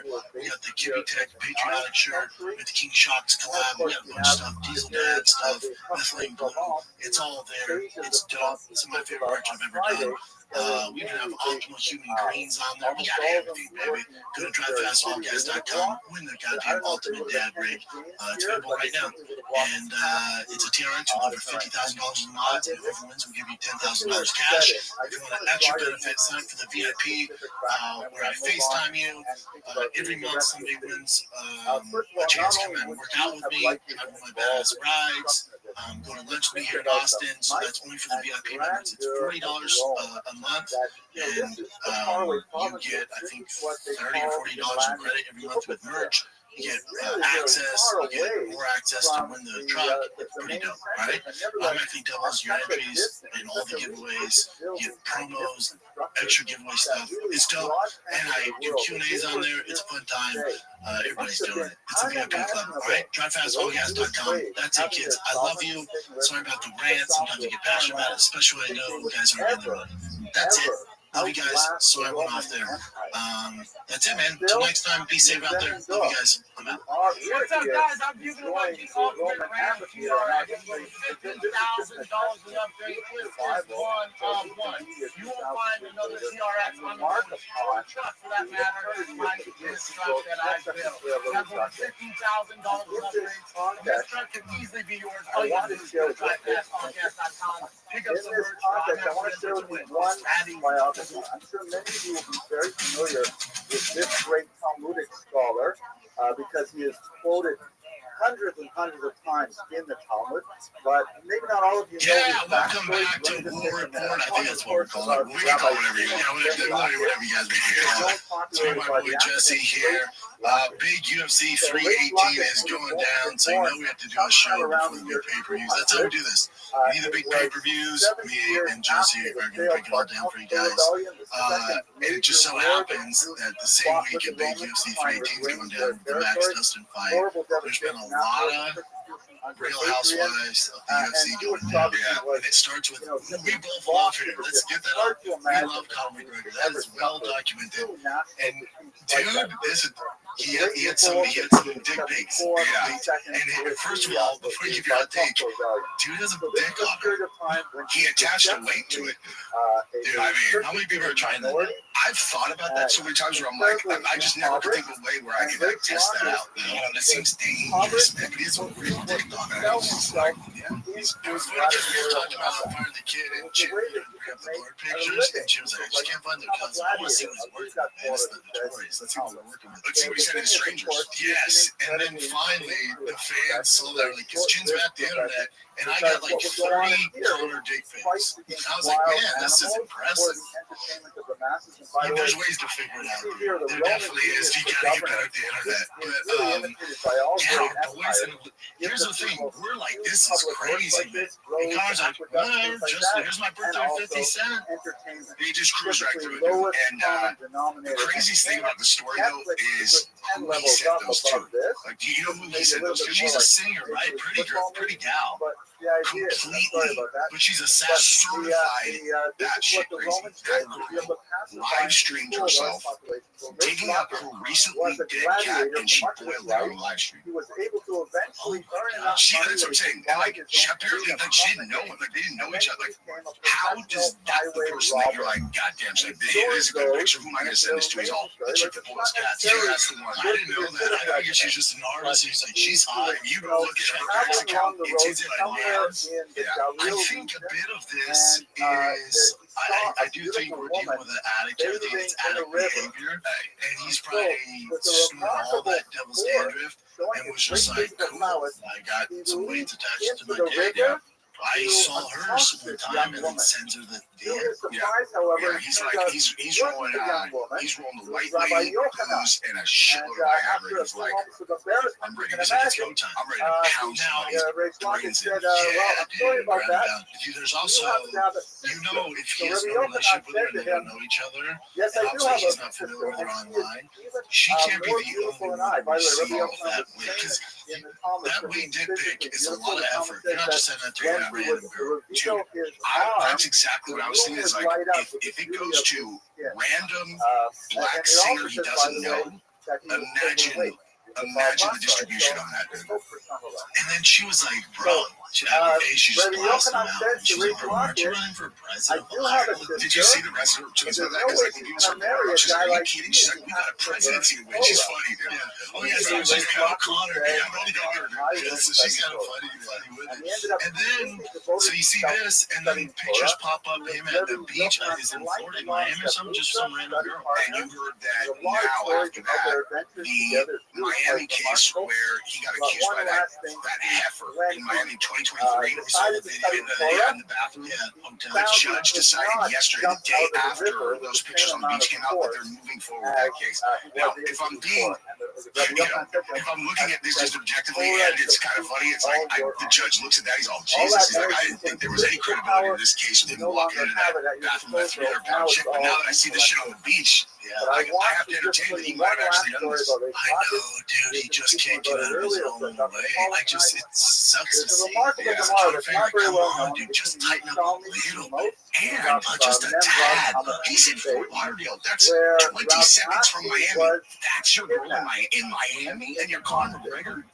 There's a 10. If you throw a quarter in any direction, it'll hit a 10. It's Miami. The rabbis were workarounds with that. But also, dude, Conor's not a dumb dude. I think he's being irrational. He's an addict. But even, let's say he's on this crazy freaking Nicolas Cage binge that he's going on. he knows that people A is one of the most recognizable faces in the world. So he knows being on the beach with this random side chick that people are going to see you. So I have no idea about his personal relationship with D, but I kind of think she's like, yeah, that's her. I think when he's on the road, she doesn't care. Like she's just like, whatever, you're on the road. And then some fighters have that. I know a lot of athletes that do. But Bass Rutten had that. Yeah. And he thinks he's like, my girl knew, like when I was doing my thing, she was like, just don't fall in love and don't let stay the night. Yeah. And then come back home, you're like, yeah. I mean, honestly, a girl who actually understands the male experience and is married to a dude in that position, that's the smart money right there. I mean, if you want to avoid problems, like I guess the girl is wired to like not get jealous of that thing, and they understand it's like this is an easy way to just avoid inevitable conflict if you're married to Conor McGregor. Yeah, and then also remember they've been together since what, middle school, some shit like that, since high school, like literally forever. So they grew up together. So and who knows? Maybe she's doing her own thing, and maybe they have an agreement like, right, we have a great family, kids, we've got all this, but we've been together since we were 15. Yeah, like let's expand a little bit. But not fall in love. Maybe I can know this all here. Yeah, I have no idea. It's like, I mean, some people are wired for jealousy, some people aren't. You know, like, and as soon as this story hit, she put on she did this long story on Instagram, just her pictures of her and Connor together, just like this is my man, this is my man, this is my man, just instant support. And she had his back through that, like during the Kid Hand thing. I mean, she not only supported him the whole way through, was there every single day, but she went hard in the paint. She went hard in the paint, you know. And also, I mean, if that's not an indicator that they have an agreement, it's like, you know, she's like, yeah, because the info that came out, like in court, you know, she's probably like, well, he's just, I mean, Connor's story is, yeah, I smashed that. I was doing blow and smashed that. So, you know, the only thing that was, you know, up for debate was whether he beat her up and took it or not, you know. Yeah, I'd like to see that CCTV. Me too, dude. It's just, yeah, again, I that's fine. What he wants to do in his personal life is him and B's issue, you know. You could just tighten up a little bit. Like, there's a lot of guys that have this agreement, and they're not shoving everybody's face and doing all this wild shit. Like, there's ways to do this where you're not just shoving it in everybody's face. It's true, especially when you have kids.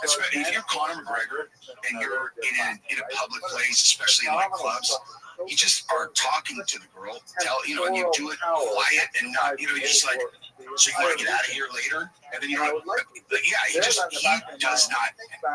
does whatever he wants to do at all times, wherever he is, no matter what, is what it looks like to me, including like, I just feel like I kind of want to punch someone in the face. I'm just going to punch this dude in the face. Like, no, it's not good. It's out of big. It's not going to help you get together. And then apparently at BKFC, he whispered to Mike Perry, was like, I'm back in the testing pool. I'm going to come back. I'm going to fight at the White House. Nice. Is that true that he's in the test pool? Because I heard I saw someone said that John Jones said he's in the testing pool and they checked and he's not in the testing pool. So I don't know. Can you check? Can you check if someone's in the testing pool? Yeah, but then also that fight's not supposed to happen next year. Yeah, it's July of 26. So then you have to have 6 months. So they could be like, I'm jumping back in, and they're just waiting. Who knows what's in their system till they get out, and then 6 months before, so they're eligible, they can jump back in. You saw the Aaron? No. Because they just show up, right? They show up anytime, whatever. If you go on vacations, you have to know. It's nice. Like they'll test guys on vacation in Hawaii, and, you know. But there's a reason why you see some guys on boats and, you know, Mediterranean and shit, or guys are in Thailand. You know, you say it's okay. That would be dead. It only confirms John Jones has officially taken a huge step. So that means he stepped in the testing pool. Okay, nice. Yeah, because that's what I heard. And then, but they can say they're doing it, and then they know they have a certain window to do it in order to be eligible for that White House card. Yeah, but it's weird that it's not weird. I understand. Like, if I was even remotely younger, I would jump back in the testing pool to fight at the White House. So I get why these guys are doing it. But John Jones, like, oh, now I have a reason. Now I have a reason to jump back and actually want to fight. Like, Tom Aspinall was not the reason. Now, a lot of you be like, well, that's because he's ducking. So this is going to piss you off. This is what I think is going to happen at the White House on the card. Dana was on record with our boy Rabbi from Barstool. He goes, "It's going to be the biggest, baddest card the UFC's ever put on." Okay, he's like, "Bigger than the Sphere. It's going to be loaded." So I'm like, what fights could they make? Well, I guarantee you there's going to be a BMF title on the line. So if Connor's fighting, he's just going to fight just some regular dude for no belt. That's going to be a BMF. So which makes it 5 rounds. Which makes it 5 rounds, which is interesting. But so if Connor and John say that, and the chance of both of them doing it, the odds aren't high, but we're going to get one of them.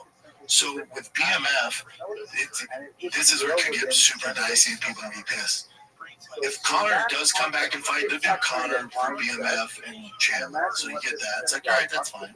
But let's say Connor doesn't get his shit together, keeps doing well, and he's tied up in legal issues. And John's like, oh, I want to come back now. And, it just gives me a reason to come back. I'm motivated. You're going to get Alex Pereira versus John Jones with BMF, not Tom Aspinall. I think they're going to royally fuck over Tom. Dude, if they, I don't know, man. If they do that, I think the fans would be like, it's like, if they do though, I don't know. I honestly, like, for a BMF title, Alex Pereira, because Alex versus Tom, it's like, oh god, that's a fucking nightmare, man. John down for a hot second, a little slower. Alex at 240, BMF title, White House. So if Alex comes back and beats Magomed, okay, if he wins his title back, and then they're like, here, you can fight at the White House heavyweight, you don't have to risk your light heavyweight title, and you can fight against John Jones, then I think the fans will be like, fuck Tom. Yeah, you know what I mean? That's what I think's gonna happen. He would have to win his belt back. That's weird though, right? Yeah. That would be wild. But I do think you're going to get a BMF title on that White House card. You're going to use Trump loves and all that bullshit. So it's either, if both of them come back, it's you can go to Connor and then John might fight Tom on there. We're like, fine, we got to do the right thing. Tom's fighting John. But if Connor doesn't get his shit together and they want that BMF title, you're going to get John and Alex. That's what I think happens. And people who are doubting that this card comes together,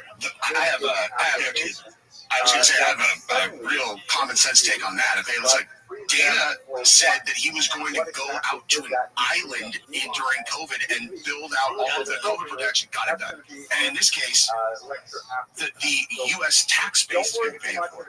So Dana can literally go, okay, this is what we need budget-wise, and they'll get all the most expensive guys on the card. And Dana was like, we don't care if there's 5 fans or whatever, 30,000. He was like, I want it on the front lawn of the White House. He's like, I'm not worried about selling tickets. I'm going to put together the baddest card.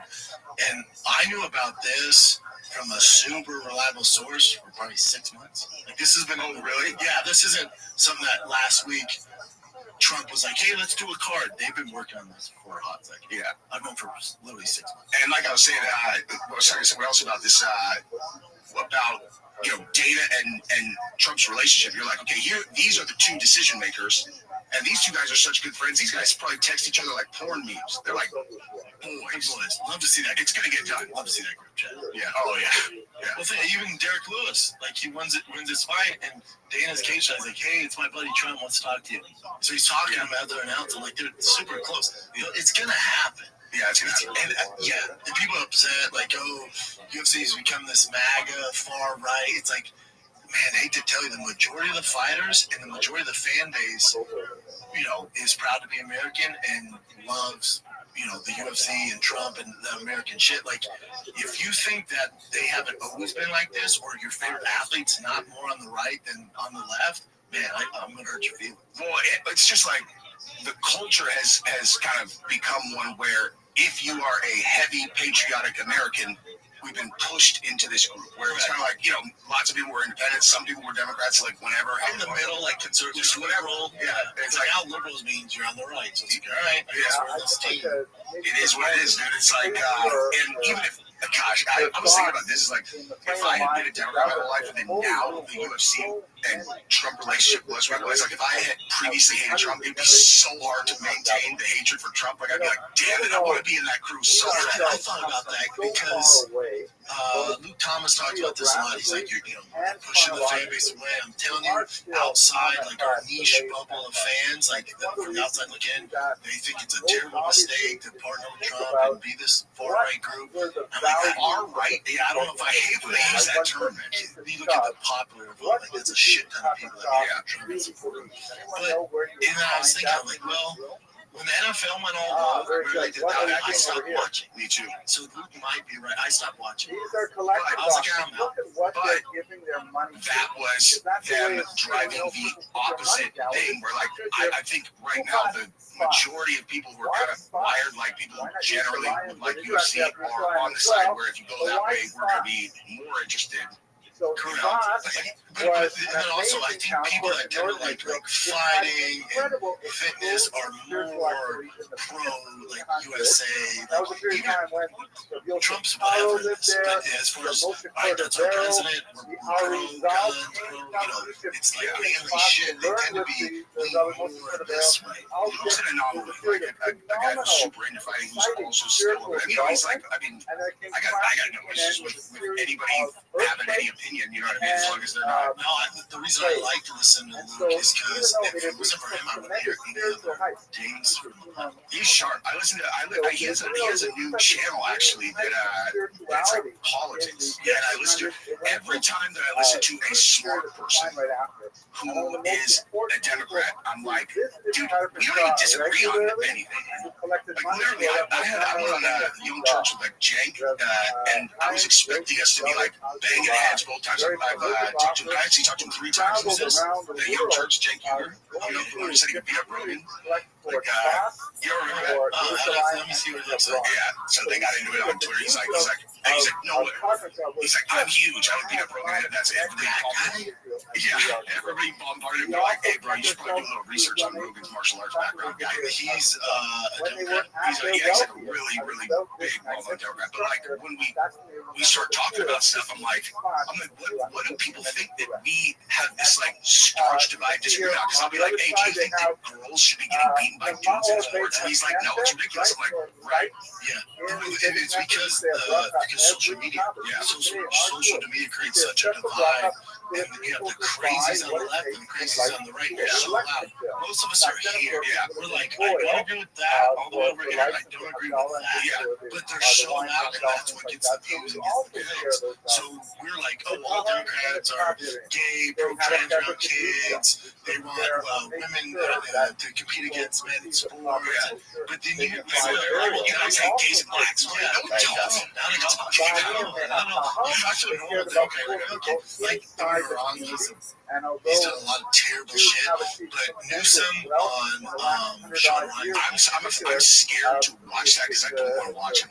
Like, because I know he is an exceptional politician, and I say that in a way where I'm like, this dude, I can't ever forget what this dude did during, not to derail this conversation, but it's like, we had to flee that state due to things that they implemented that really, like, came after our kids. I can't forgive him, but you do watch that, and you're like, I know, that's why I'm like, he's kind of human. I know, I don't like it. That's why I don't watch it. Which is our hatred goes down. Like, you watch him, and he's like Sean Ryan's kind of grilling him, and then also Rogan Tech Shy ignoring it. I was like, ask what this is. And like, listen, I made a lot of mistakes. He goes, I'm an expert. I thought what I was doing right. Turns out it wasn't. I fucked up. And he's like, but there's some. He's a politician. Dude. Words that just like, I don't know. Yeah. I don't trust any. No, either. And calling the right, I don't trust any. That is the best policy. Is like, those comebacks. I mean, and we can talk like. Also, how dope would this be? How much of a fan favorite would Dana if he did this? He goes, all right, and not that they're ever going to agree to this. He goes, we'll bring the best UFC card you've ever seen. The winner of the main event gets to read off the Epstein list. Oh, bro. Give me that. I think how many views? Yeah, it'll do 1 billion views. Yeah, not only are we doing a fight at the White House, but in the press conference after, we're going to release the Epstein list. Oh, my gosh, dude. Think about that. Hey, you could charge $500 for that pay-per-view and everybody's paying. The left wants the list. The right wants the list. Right? Everyone who's not on it wants the list. Yeah. And the left are like, dude, I'm going to watch UFC at the White House because after the fights or whatever, after, they're going to announce the fucking list. Yeah. And the only people, the people, there's a tiny group of people who don't want it that just happen to be the most powerful people in the world, which is why, you know, we're still not seeing it. And the people, it's like the people who are on it and then the people who have the leverage. Because that's the thing, the second that you announce the names, all the leverage that you've accumulated, you know, by blackmailing all these creeps is gone. Yeah, but it's part of their fault, part of the Trump's cabinet's fault, because how long have we been told there's a list? Of course, from them. So if from the very jump, if Trump and his team was like, hey, we looked into it, there's no fucking list. Like, if they trust me, if there was, we'd release it. But that's not what they said. As soon as we get into power, we're going to release the list, release it in the JFK files, and then Pam Bondi was like, I have the list on my desk. JD Vance is on Theo going, I'd love to see the list. So everyone's talking about this list. And then all of a sudden Trump goes, you guys still talking about that? There's nothing there. It's like, no. You've told us for how long, how many months now that there's a list? Yeah. Doesn't make sense? Doesn't make any sense. And Pam Bondi, like, everybody's talking about how she's like, oh yeah, the list on my desk is like, just go back one step before that. She had a bunch of influencers come to DC, hand them binders that said Epstein Files Phase 1. And if there's a Phase 1, there's obviously a Phase 2, and then they open it was all the flight logs and stuff, and it was like, everyone's like, we already know all about this. And they're like, don't worry, there's a lot more coming. Oh, we have 10,000 hours of videos of like kids getting assaulted. And they go, there's nothing to say. And they're like, never mind. They're like, where does that mean? Someone had to have stepped in. It's the only time that the Trump detractors and the pro-Trump people who are making the calls agree on anything. And they all got together and went, hold on. We all agree. Listen, we hate each other. We all agree this can't get out. Right? And they go, yep, cool. All right, let's go back to hating each other. Yeah, they're like, Trump's on it, and we're like, well, we don't think so, but we think that guy's on it, so there's only one thing to do: release it all. But how dope would that be for the UFC to pull that card? That'd be amazing, dude. They come out and announce that. It gives them a little bit of leeway where, like, all right, one of the things that many students wonder about the Talmud is why exactly that Dana knows exactly what's going on. Like, I bet you Dana knows exactly why this is all happening. He knows what creeps are on the list. I bet every single tractate of the Babylonian Talmud begins with that familiar page in the upper left-hand corner. The obvious question is, why does it start with page 1? So there are lots of fanciful and kind of homiletic answers that are many ways really quite appealing and fascinating, but the truth is quite a bit more prosaic, and it dates back to the origins of printing in the 15th century. Of course, the Talmud itself was originally an oral document, then moving into a manuscript culture, was written down, often as a fairly beautiful works of art, like how to look at this late 13th century Spanish handwritten Talmud is just gorgeous. But when we get to the 16th century, there's this Gutenberg revolution, the invention of movable type and the printing press. All of a sudden, these extremely expensive manuscripts, which were typically, a yeshiva or a study circle would own maybe 1, 2, 3 copies of certain tractates. So all the entire Talmud was an amazingly expensive investment. But with the advent of printing, all of a sudden it became possible for communities to possess the entire Talmud. So this was a huge change and really revolutionized the study of the Talmud and greatly expanded the number of students who were studying it.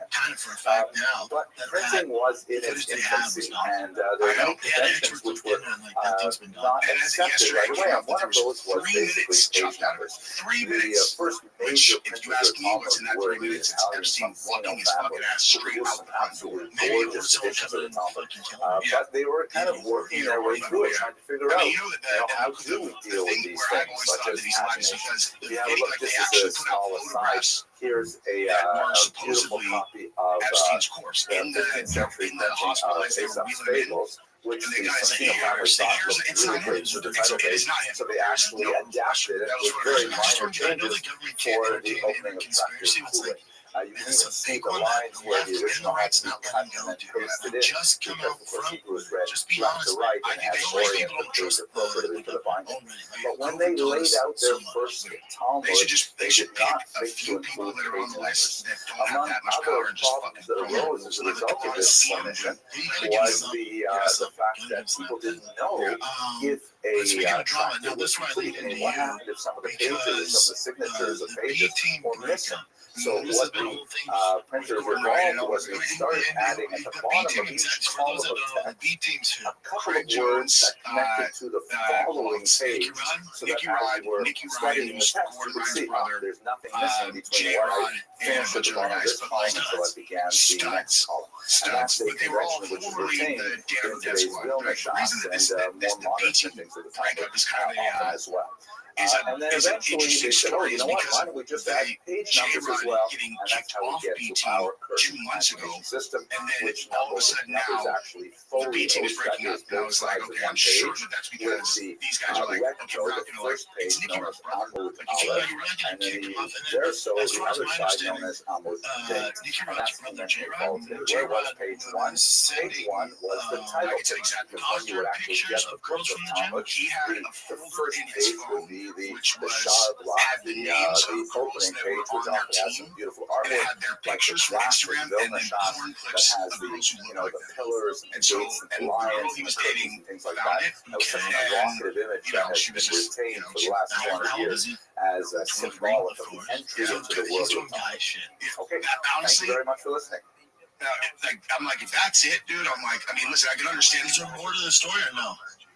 Do you think, or is that you think that I heard that there was more to the story, but I don't know what it is. Mm-hmm. And let's say that was all that there is, which not great, but at the end of the day, you're gonna kick him off the team. So I would assume that created a fracture in the team where they're like, hey, there's too much drama, we gotta get rid of him. And then Nicky Rod, his brother's like, hold up, yeah, what the fuck are you talking about? And the two guys who made that decision are Craig and Seth, who run BT, Craig Jones and Seth, who run BT. Like, Seth's the guy who organizes everything. The Sasanian period when the Talmud was written.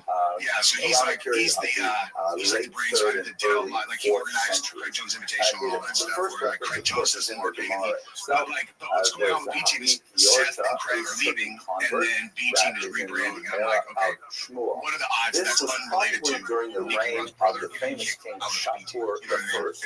I think it's likely, but like Gordon Ryan went, and he was a king that appeared actually with some frequency in the Talmud, but Craig just and he had a relatively expansive policy with regard to non-Zoroastrians in his empire. He wanted to be as inclusive as possible as the empire was expanding.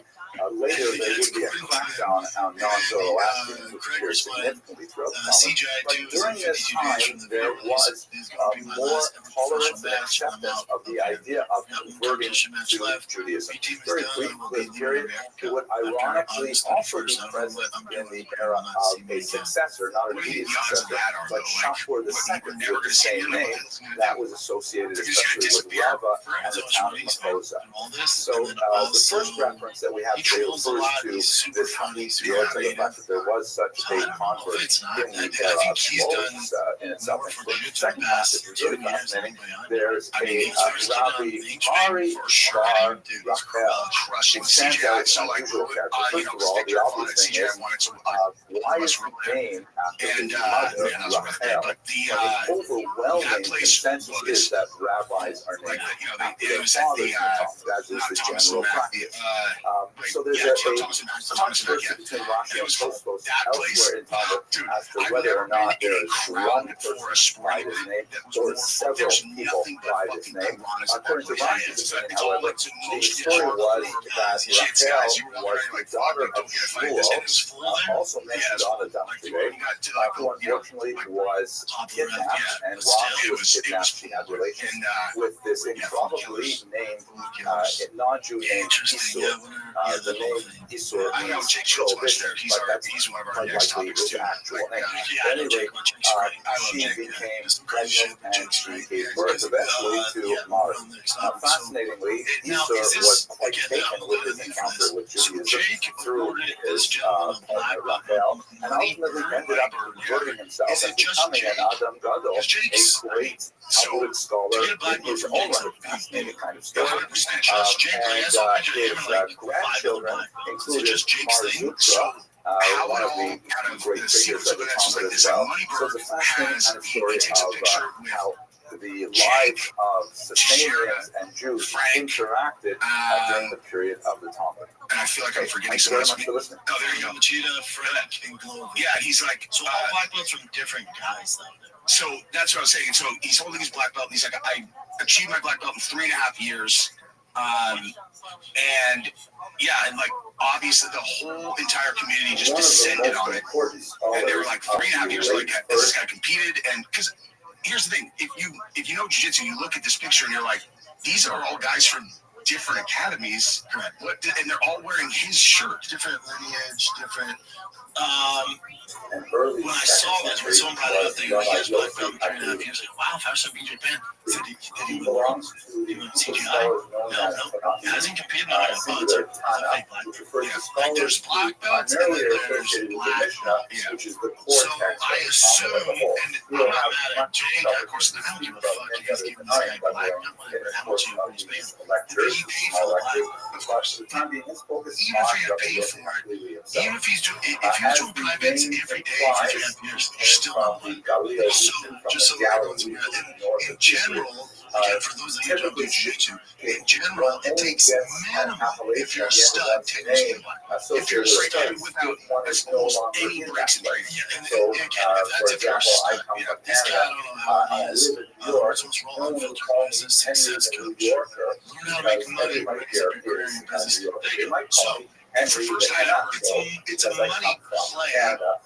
But for Jake, all those boys here in the shirt, if they're getting paid, do you think? Now, the only problem is if you continue to do this, and let's say Gary V's going to jiu-jitsu, like Gary got his in a year, then it's like, all right, dude, so then, Jake's legacy can never be tarnished because of his accomplishments. But if you have a black belt from him now, it just tarnishes that. That's how it happened. No one can throw a rock at his jiu-jitsu program, ever, obviously. Any of those guys, of course, like, yeah, fucking kidding me. Here's the clip right here. See the video? I've never seen Roll. Honestly, when I watch it, I don't need to see Roll to let you guys know he's not actually black. No, I know, just for how where his weight is distributed. Just doing the drill. Yeah, he's high up, his knees, his hips are light, he has socks on. It's kind of over it.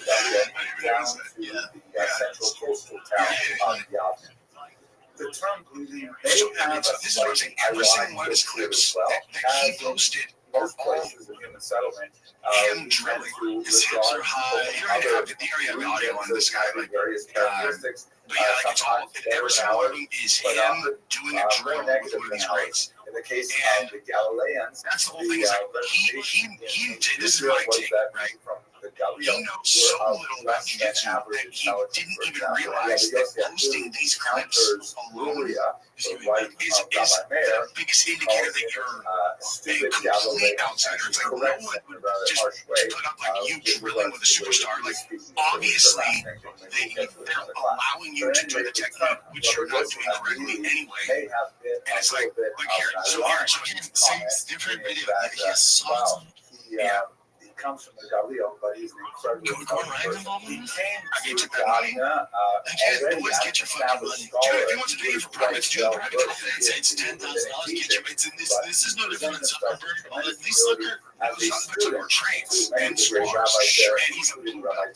He's a blue belt. Even that's getting a little very short order, however. He competes too. Yeah, he competes in tournaments. Yes, I would assume Zuck is right. Those merges to them for sure. But the other thing, if you have to wear his shirt, that's usually a bad sign. Yeah, it's like Brian Callen. He has neither Brian. Brian loves tennis, and Brian was going against a pro.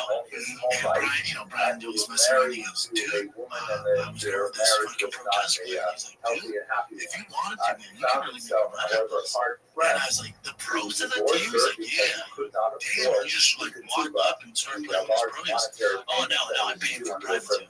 Oh, but another rabbi, if you're paying the guy, it's not real. It's his job to make you better. Yeah, how you get better. Brian did the same thing in boxing. He was working with this legend, and he was doing his sparring. And I think you should take a fight. then her marriage hold on, you jumped in with like the pro team and just started sparring with that gear? He goes, oh, no, it was a private. And He's going to lead you on. It's not that he's a bad guy, he's a businessman. But he's leading you on because he wants more money. That's all. Maybe he just goes, oh, you're the best ever. We're good here, man. You've reached the pinnacle. You've reached the peak. I don't need any more money. Like he's doing it, the crumbs to build your confidence and to make you better. Yeah, you know, like if in jiu-jitsu, if you're at an academy, you're not even doing private. It's like if you train with guys who are, you know, like a high team, like greatest of all time, like number one world, you think those guys are going 100% when I spar against them? They're like, they'll match, and you know, they're gonna win, but they're not gonna just fucking pop my head off my neck in 1 second. And I think this guy, this money bird, he doesn't know the jiu-jitsu community too, because like you posting that you had black belt in the first 2.5, 3.5 years, it's actually not a flex. It's actually going to do more pain salary. You're better off being a vicious blue belt than a complete fraud. You get more respect. I was talking to Dr. Paul Hightower yesterday, and he's like, hey, John Jones, purple belt, money bird, black belt. He's like, hey, I think that fight's going to go good. Yeah, I think he just doesn't know how it goes. You get way more respect if he was a blue belt and entered a competition and won, like, exactly like you. Tom Hardy's not posting on the front belt. You didn't go through campaigns. Like people have to tell you, like, that's how you should do it, man. They're got some money, but usually this year, again, we saw all these guys, they have so much money. It's like, man, how can I get credibility and be like a guy's guy? I'll get my black belt. Sure, dude, it's a 10-year journey. It's like, no, it's not. Jake, Gordon, fucking whoever else is there, Glover, Leoto, Frank Mir, come here, dudes. Just come here, money. Exactly. But for those boys there, dude, get your fucking money. Of course, get your money. The thing is too that like the way that it played out. So he posted that, and my take immediately was like, who gave him this black belt though? Because this was before I knew it was Jake, and everybody was commenting that, and then subsequently within a couple days, it was like, then he said that Jake did it, but then also Mike Musumeci came out and was like, you guys will get it, he's getting privates from all the best guys in the world. Imagine how good you'd be. I'm like, no. Like, that's not correct. Like, it doesn't matter how good they are. Just because he gets a private from Gordon Ryan, you think that makes him able to execute those techniques without the muscle memory or the years? Mikey knows that. That's what I'm saying. That's why I think it's a pay thing. That's all he's after support of. It's like, at the end of the day, I don't really give a shit. Guys, get your money. I get it. I trained with the best in the world for 6 years, did twice a day every day. He's not a black belt in 6 years. But again, he might be a better athlete, and maybe he competed in places we don't know. But not familiar with. I don't know. And then he just decided, instead of posting that footage, he's all, I'll post myself not knowing how to finish an omoplata or a toe hold. Black socks is the giveaway. Whatever it is, if that's what he's into, as long as he's happy, he's not reading comments and watching this, you're good. He is reading comments. He said he's pulling all of the support from the jiu-jitsu community now. Everyone's all, we didn't even know who you were until you said that you were a black belt. Like, honestly, the people who are really hammering him are like the guy like black belt, like not super elite famous black belts, but like the black belt guys, and they're like, do you have any idea what people? Because what they say is that like it waters down. The reason that jiu-jitsu black belt is such a big deal is because there are no fake black belts. Like everyone has to earn it, over. So people that start jiu-jitsu, less than 1% earn their black belt. So from the moment you start, in order to get a black belt, less than 1% get a black belt. And I think even brown's like 10%, 5%. I think it's like 10% of all people who start jiu-jitsu get to blue. 10% of all the blues get to purple. 10% of all the purples get to brown. This guy didn't do that.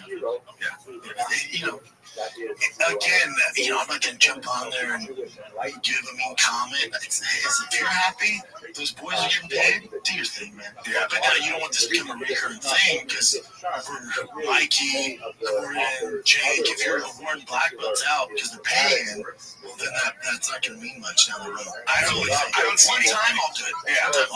One time, hopefully get paid shit tons of money. Oh, fellas, I get it. It's your fucking money. But if this is a recurring thing, and now we see all these millionaires, and Zuck gets his black belt next, and all this shit, and fucking Elon Musk, and it's Donald Trump. Like, what the fuck is going on? Dude, I heard Zuck got put out though in a tournament because he wouldn't tap to a guillotine. I'm like, that's gangster. Yeah, and in one of the fights I saw, he actually he held on for a really long time to a guillotine and ended up popping his head out, and then he won the fight. And I was like, all right, good for him. Yeah. I mean, I respect that. Yeah. But I just don't understand how you can get your black belt and never compete. That's what everybody's saying. It's like, there's gym black belts, which is like some older dude, which is different, where they've been there forever. Maybe they're purple belts and competed, and then they get a little older, start a family, went back to jiu-jitsu, got their brown belt, and then they've been there damn 20 years, and then technically they are black belts. They're not competition, but that's why there's levels to black belt. There's not competition, and then there's the guys who are on the other spectrum where they're competing at white, blue, purple, brown, black, and even that takes about 8 to 10 years. Yeah. And they're savages. It's all they focus on. Yeah. Or you can pay and get them through. You gotta pay a lot, dude. I don't see any money guys like wanting this treatment though. They're like, after they watch this, they're all, gosh, I really want to be the next Moneybird. See what you can eat alive. I've never heard of them before. That's what you want. So maybe it's genius. Maybe that was his goal. Yeah. I mean, I'm a fan of Jake. Me too. So do your thing. As long as you boys got paid, that's all I care about. Yeah. But really, the thing that brought together is UFC 318 this year. Your excitement factor for a Max Dustin trilogy in New Orleans. Max's last dance. I'm sorry, Dustin's last dance. I'm very excited for the fight. I wish that I could go. I can't. It's Gabriel's birthday this weekend. But I always said, like, Dustin Poirier getting to fight in Louisiana with a belt on the line is probably going to be the most, like, unbelievable atmosphere to be in ever. That little wing walking. Oh, is that right? Yeah.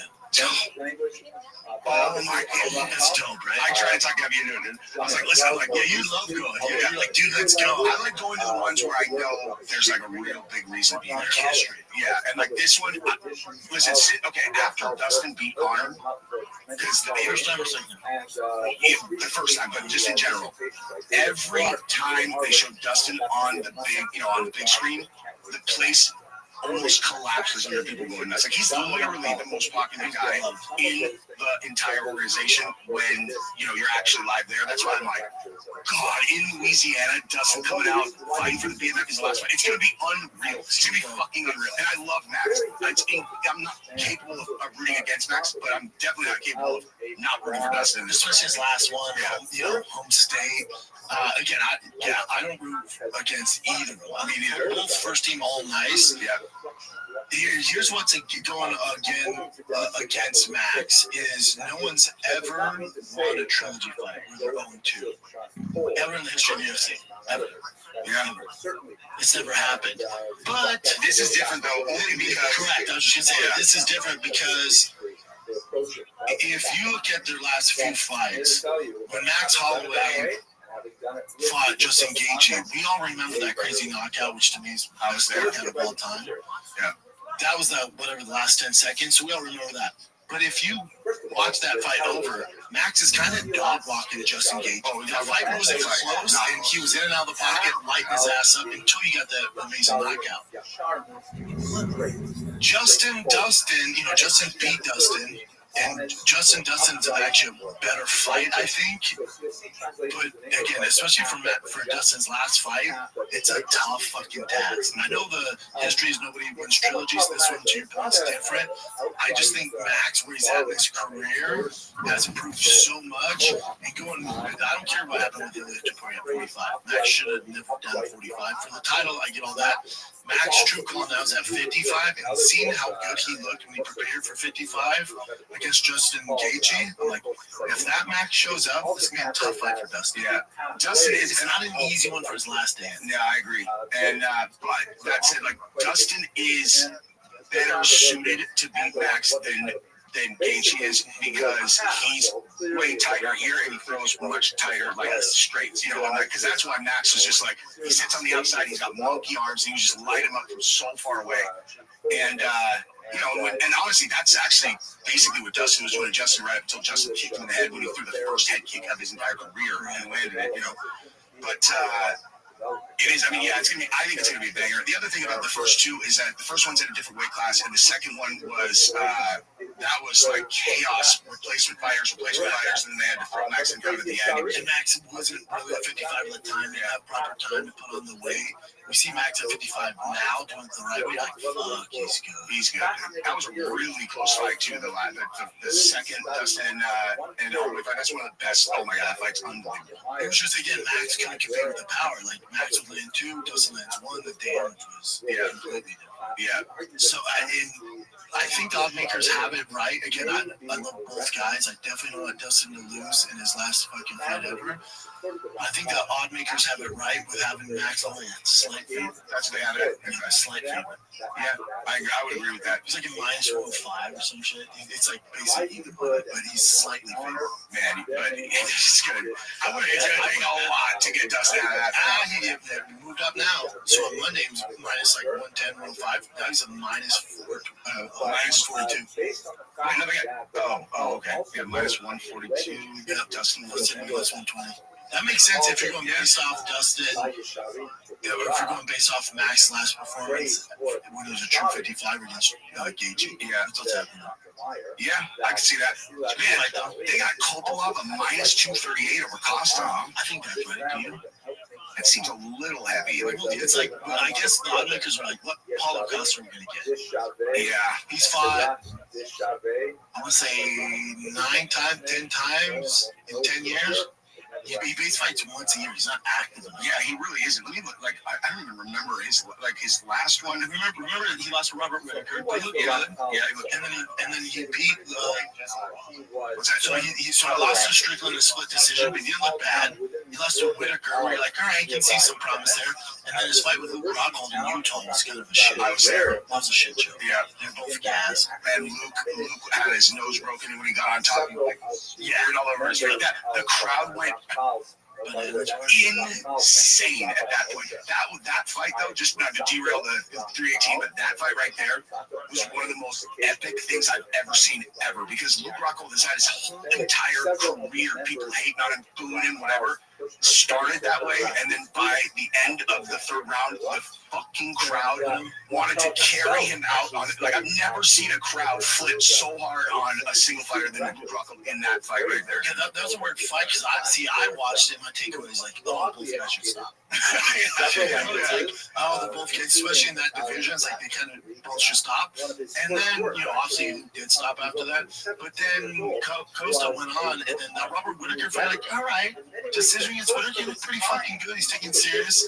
He only loses to the very fucking tops of the echelon guys. Like Izzy, he lost to a great championship fight. Lost to Vittori, he was perennial top 5 for a long time. Beat Rockhold, which is whatever there. And then Robert Whittaker, perennial top 3 of all time. Yeah. And then Sean Strickland was a champ. And you look at that too. It's like going into his Izzy fight, knockout. Then once he starts getting into decisions, he's losing. Like that guy's got to finish me. Yeah, he's got to finish him. He doesn't throw enough strikes. It's a tough fight for him. It's a tough fight. Very tough fight for him. Again, you just call him out. He's really going to keep a distance and touching you in half. Yeah, he's good. And his pressure. So, but again, Paulo Costa, he looks like, even though he's lost his last 2, or he's lost 4 out of his last 5, but especially his last 2. The Luke one, it was whatever. But the Robert Whittaker and Sean Strickland fight, you see glimpses of, okay, yeah, he's fucking good still, man. He's got, right, when he kicks someone in the body, you're like, man. That oddmakers have it right on there. Yeah, when Dana said check out this badass card, stylistically, the casuals are like, oh, I don't see the huge names on there. But stylistically, matchup-wise, it's pretty badass. Yeah, it's a math card, it's pretty fucking good. It's good. Kevin Holland, D-Rod's fantastic. And I think Kevin Holland's top 5 at welterweight. He's -500. Kevin Holland? Yeah, I'm pretty sure Ghost Boy's the odds in his. He's -500, big favorite. Wow. That's I agree that I think he is. I think he's been a tougher fight than -500. Yeah, -500 pump. Yeah, he's definitely not. But I think D-Rod is a slow starter. Kevin comes out like a fucking banshee, so I'm taking that into consideration. And then Dan Ige versus Patricia Pitbull. Fun one. Yeah, I like Dan Ige in that fight. Those guys, if you chop their head off, you think they're the same person, right? I guess actually, but Pitbull's a little bit like forced, like, yeah. But yeah, that'll be a fun fight for sure. Card overall's good though. Yeah. Let's hope Dustin wins. I mean, I can't even believe I'm saying that because I love Max so much. I refuse to root against. I refuse to root against Dustin. I think the odds because I would slightly favor Max. Yeah. Just based off his last performance at 55, we had time to prepare for it. He looks so fucking good. But yeah, good luck being Dustin Poirier in his home state, dude. His last hurrah. Daughters in the crowd, wife, good fucking luck. If Dustin wins, it'll be one of the most iconic moments in the history of the sport, too. And I guarantee, because Dana set this all up just for Dustin, his last hurrah. There's going to be a sick video package. Everybody's going to be crying. Yeah, it's going to be sick. Yeah, it's going to be amazing. And Max Holler didn't give a fuck. Look what he did in Korean Zombie. It's like, this your last one? Say less. Yeah. In the shower. Yeah. I saw, that's like Korean Zombie. I saw him fight against Volkanovski live in Jacksonville, and Jesus, that was a merciless beating. That was fucked up. Yeah. That's my hero. That's his guy. Yeah. He's a tough bastard, though. There's who's that new Korean guy is a savage, dude. Light heavyweight? Or no, he's Chinese. No, not the one that beat Anthony. Not the Iron Turtle. I don't know. He comes up under Korean Zombie, like trains him or whatever. I know what you're talking about. He's a lighter weight guy, but I forgot his name. Me too. Oh yeah, and he says he's doing it for Korean. Yeah, he's a fucking beat. Yeah, he's awesome. Yeah, he's a sav. Wait, who do you guys have for Vittori versus Leon? I'm super excited for that. Vittori versus Outman. Gosh. That beef, remember? And that's what made him more exciting. Vittori, like he's been out for a hot second. He's been out for a hot second, and he's coming off of a huge tragedy in his life too.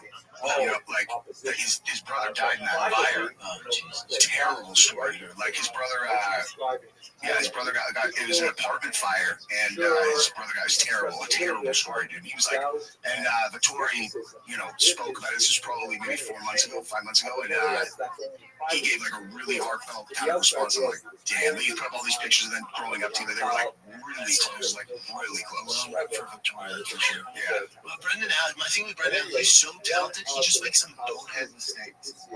He just makes certain mistakes. Cyril Gane does the same thing too. We're watching like, what the fuck are you doing? I like this matchup though because both of them are coming off a couple losses and both of them are really good. So it's like one way or the other. So one of these two guys is coming out with a victory. It's a good. It's hard not to root for. Yeah, you got to root for Vittori. Yeah, it's a solid card, man. Yeah. I fly back early Saturday, so I don't miss a freaking thing. I can't wait. You're watching your house. Oh yeah, I miss so much. Yeah. Next. Buffalo Wild Wings. No, I'll let you go. Right. Yeah. Some people like Buffalo. Jim watches at Buffalo Wild Wings. Oh, dude. Whenever we're gonna do, I got a big name that wants to do a Viking game with us. I'll tell you. Oh yeah. Yeah. All right, let's figure it out, brother. Yeah. Dude, we did it again. War Report 2. We're in the books, dude. Enjoy UFC 318 this freaking Saturday. Appreciate it, brother. Yeah, it was fun. Next time, like at some point, we're just gonna switch the name on it, and it's gonna be like the Gay Report. Yeah, just go the exact Dick Report. Yeah. Sorry, Conor McGregor. All right, guys, that's it. Love you. What's up, guys? I'm giving away the Ultimate Ram TRX. $15,000 upgrade. This is one. You won't find another TRX on the way, or a truck for that matter, like this truck that I will. That's over $15,000 in upgrades. And this truck can easily be yours. All you have to do is go to TriPass.com, pick up some merch, and automatically enter to win. That's because they had sold all of their belongings in anticipation of the Mexican era, and there was a huge debacle for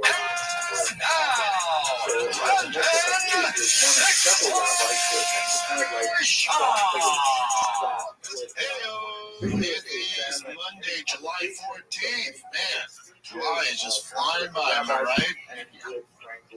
Chin hands, what the hell are you, dude? Hell yeah, dude. What's going on, fam? It is a glorious summer day here in Austin. Still waiting for this insane heat. Still waiting. I think I figured out why before I moved to Texas, when we talked to Texans, everyone goes, just wait for that heat, man. Just wait. Because it's the only thing to complain about. It's don't get me wrong, it's hot. It's hot. No doubt it's hot.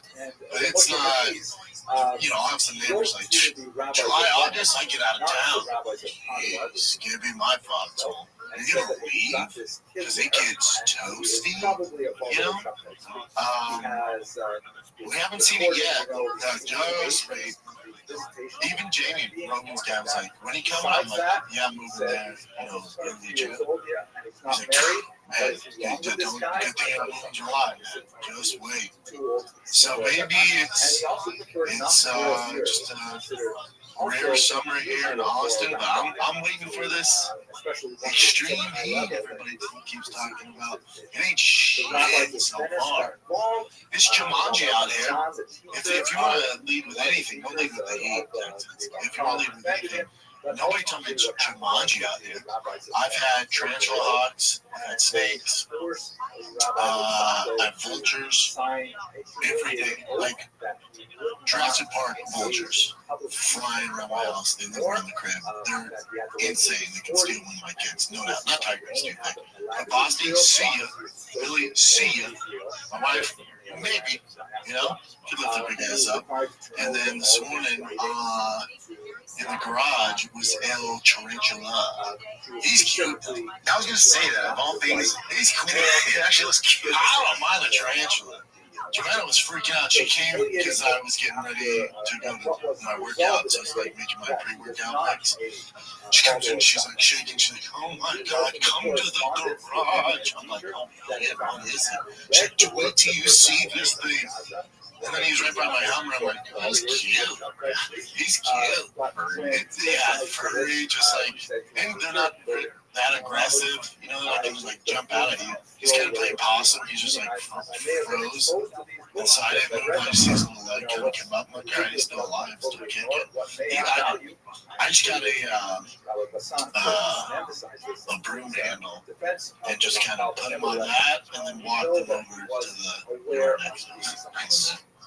John's like, kill him. I'm like, no, don't kill that thing. He's cool, man. He's not doing nothing. It's like the cutest tarantula I've ever seen. Like, cute as shit. Furry dude, big butt. Snuggled up that big butt. Yeah, he's like, please don't hurt me. I told you, I'm like, we're going to step on him? Think of them, oh my God. Think of them massive. And also, he's like, oh, not today. You know?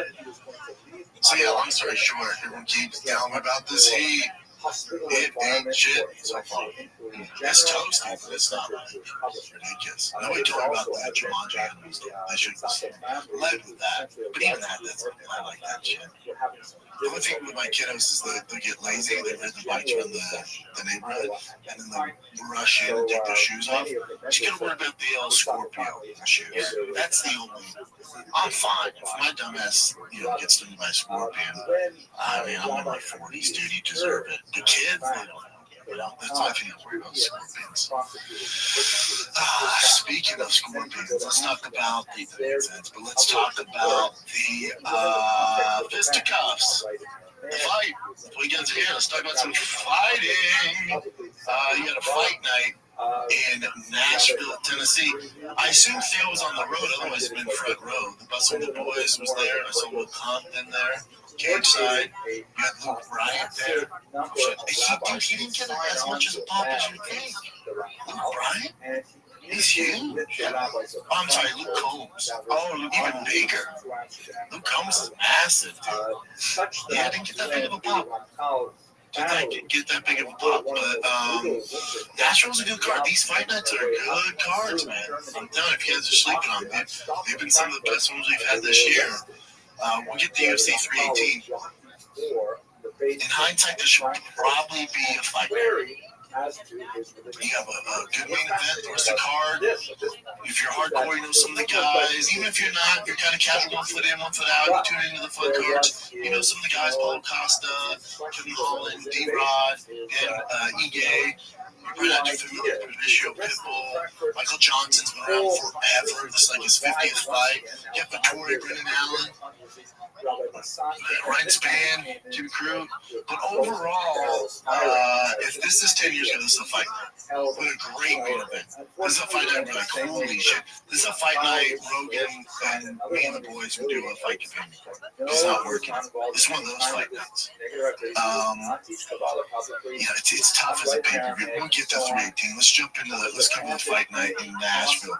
Great card, ton of finishes. the Walker versus Kennedy, the heavyweight fight. So he's Johnny Walker's brother. He's freaking heel hooking everybody and their mother. And he was an underdog in this fight. This was kind of his first step up. And I texted Nick during the fight because I know he bets on it. And as Walker's walking out, I go, dude, I love Walker as a dog here. I'm taking my submission all day. And then Nick didn't respond, and then right after 54 seconds, God dang it. I'm like, I'm telling you, dude. I'm telling you, man. These people who make the odds here and set the lines, they don't really know what they're doing, you know? Walker's a savage, dude. He's a savage, aggressive, man. He just, and especially at heavyweight, where jiu-jitsu is not really the forte. Listen, yeah, I can't do that to Tom Aspinall. But outside that, you know, I can do that to John Jones.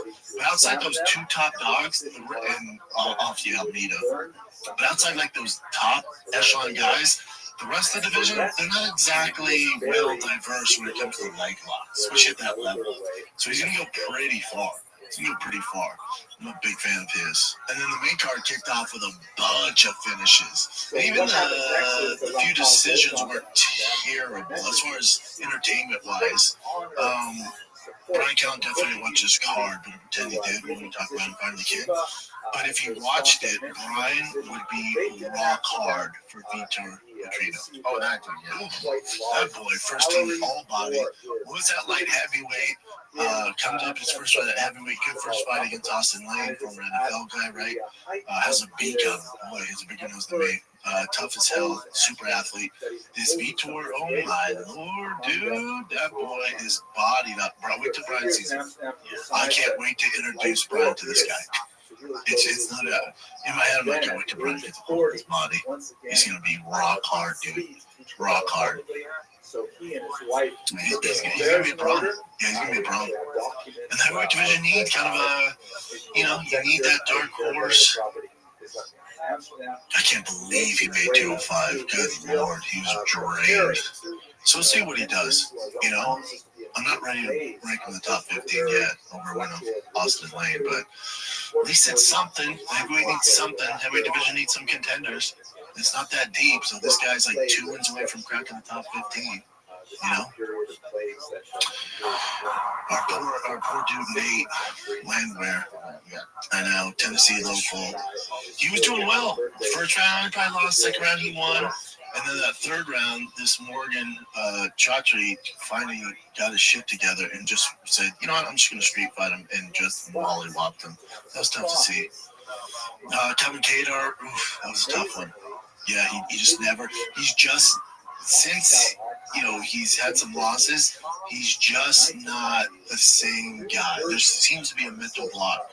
He went to Faraz up at TriStar, obviously to help him with that. He's just not putting any output. And the Steve Garcia, he's not going to win any bodybuilding awards, but, Greg Jackson train, he's a problem. He's damn good. Kevin Cameron just outworked for 3 rounds, just got outworked. It's tough to see. I mean, it happens to everybody. It just sucks. Kevin Cameron, there's some rounds he had like 6 punches. You're like, dude, come on, dude, let's get going. And Steve Garcia's a pressure fighter. Great with the jab. His jab actually destroyed and set everything up. And then, obviously, I'm biased, but Wonder Boy Thompson, I thought won that fight.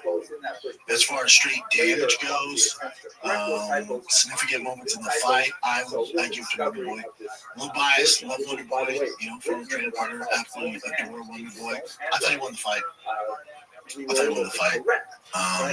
His shit looked pretty gnarly, but as far as the closest to finishing the fight, not even close. The only time he got knocked down, it was a slip, off the leg kick. So I thought Wonder Boy won that fight, man. I really did. Have you seen? I wonder if you can play that here. I can send it to you. My boy Ryan Holmes, True Classic. And we'll talk about him finally, I'm sure, because Brian was the mastermind behind the commercial. Brian wrote this commercial. Have you seen the True Classic commercial? Give it up to our boy Brian. That's Callan. Callan's very talented, man. Super talented. But when, dude, this commercial, I'm sure we can play it. Dude, it's so good. That's so much, and I knew this was Brian's influence. When Bisbee goes, you got to rescue it, and they go, dude, you have one eye and a messed up neck. He goes, no doubt, it's all depressing. That's Cal. When I saw like that, Brian for sure wrote that line. Bisbee stole the show. He's an actual, he's a legit actor, but he's great in this. Just wait and see if we can play it, but yeah, look good. I'll tell Ryan too. He's kind of like fresh. Not exactly, but he's kind of like well-rounded. He's interested in the sciences. Has a broad appreciation of culture. Cejudo's great. And he wonders to himself. Sometimes when I see pictures of Anderson Silva, it makes me sad. That's so great. There was this one time I won the belt, but I didn't actually win.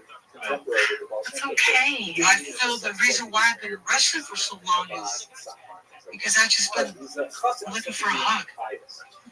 Yes, I've been called Wonder Boy my entire life. I'll be honest with you guys, I'm in my 40s, and I just want to be called Wonder Man. Or even just See, thank you so much for sharing, Wonder Man.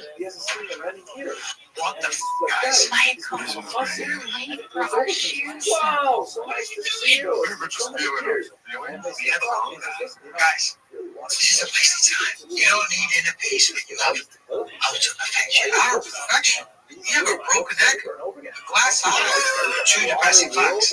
Absolutely true. However, 2 depressing facts. Absolutely true. This is a true classic Rain McCutcheon shirt. It's like a cloud hat. Mr. Bisbee, can we all wear true classic? Why, yes. That's one of the most important gifts. I'm feeling It's so breezy. It's like wonderful.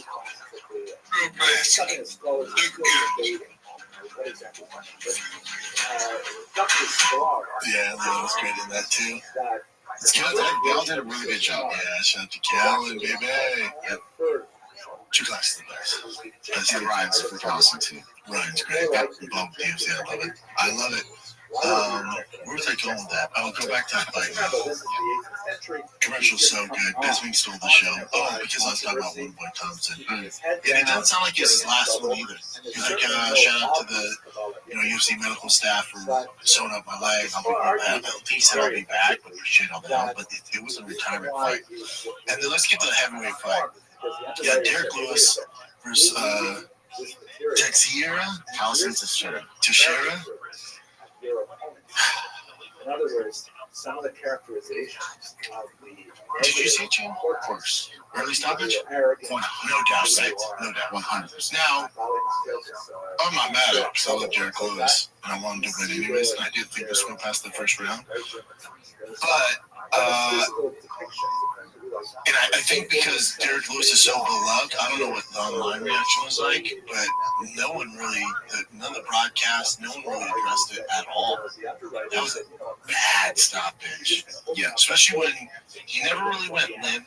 There was a bunch of unanswered shots, but he got up to defend himself, clearly conscious. It's just such a bad stop. I mean, also as fans, like, we want to see like an actual finish. Yeah, I think Derek would have still got the finish. Yeah, hopefully, it's heavyweight. It's heavyweight. Derek got clipped in the eye early on. There's just not a big enough uproar, really. I haven't seen any. I don't know if online's pissed about it. People love Derek so much, which we all do. But I was just like, yeah, man, that sucked. And people are upset. Are they? Yep. Yeah. What's right is right. I was just like, yeah, that sucked. Even though I want Derek to win, I'm like, yeah, you don't want to win like that. Because after the antics was hilarious. Because he did so many different things. Yeah, so many things. He really boomed the crowd. Yep. He's so we have that too. Told his wife, like, what's next? He's like, my wife? Dude, and they made Guru post this thing where it's basically how Derek Lewis is like, my wife's next, and it shows John Jones, like, mine too. Like, oh my God. Yeah, dude. That is so funny. Yeah, Derek Lewis looked great, man. He looked good. He was like, I knew it was going to be one of these fights. Teixeira hasn't fought anybody. He's been fighting cans. And they're like, why'd you go so hard on, after the win celebrations. He was like, cause I don't know what they're saying Portuguese, but I bet they're talking shit. But all right, man. He was great. Yeah. He was on the cell phone the whole time while they're announcing his win with Trump. With Trump, yeah. That's so crazy. Dude, so many things happen with them. Yeah, Derek Lewis is awesome. And here's the thing. I'm not mad just about the Tom Aspinall kind of mythical champion figure is I'm more excited about Derek Lewis than I'm a Cyril Gahn fight. Now, according to Tom Aspinall, he has a fight lined up in a date. But I wouldn't mind Derek Lewis jumping in the queue. You know, they've done it before.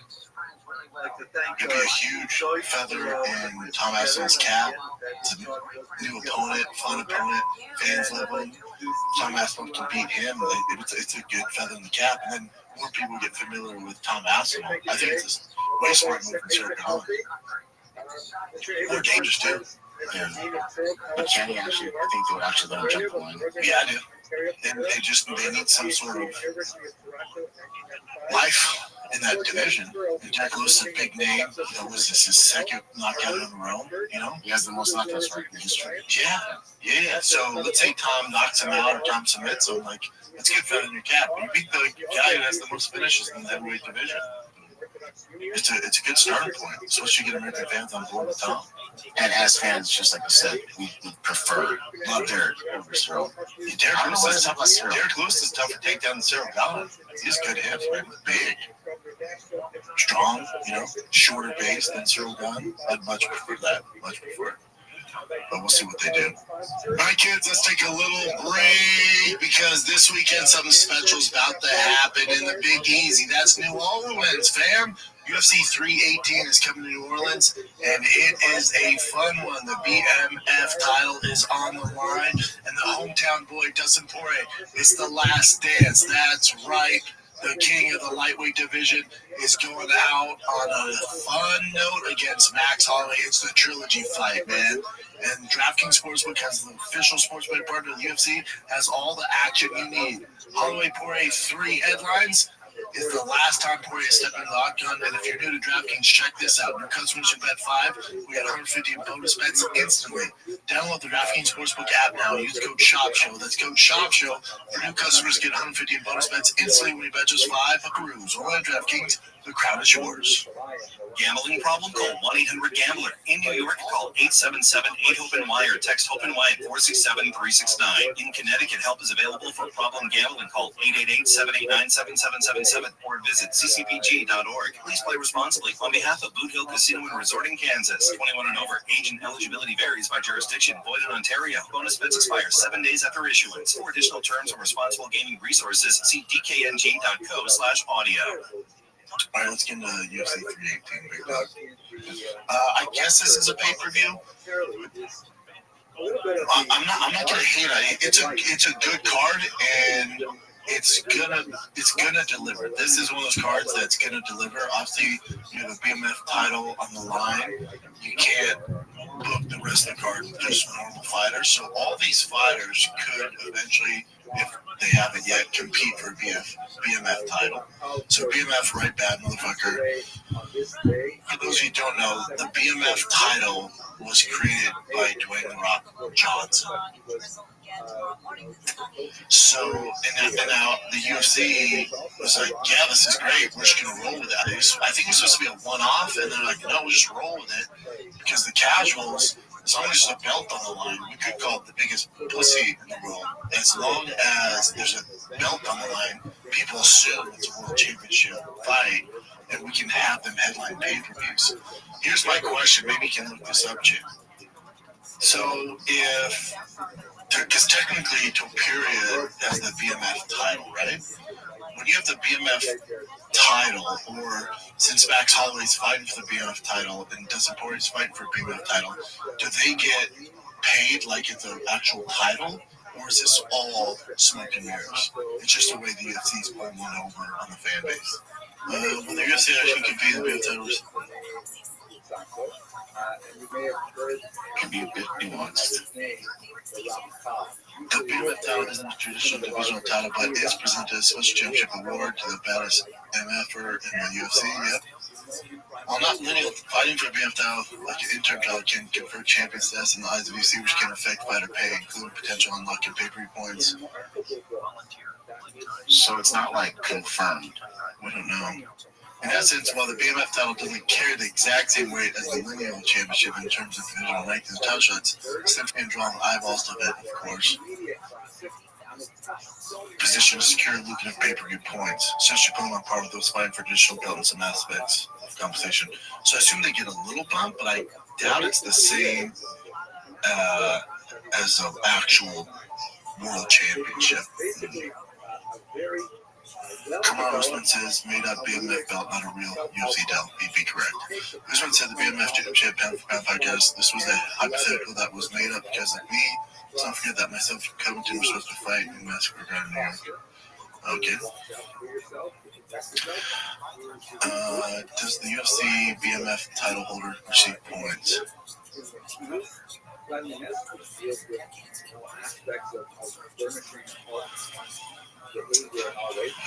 So it's not clear.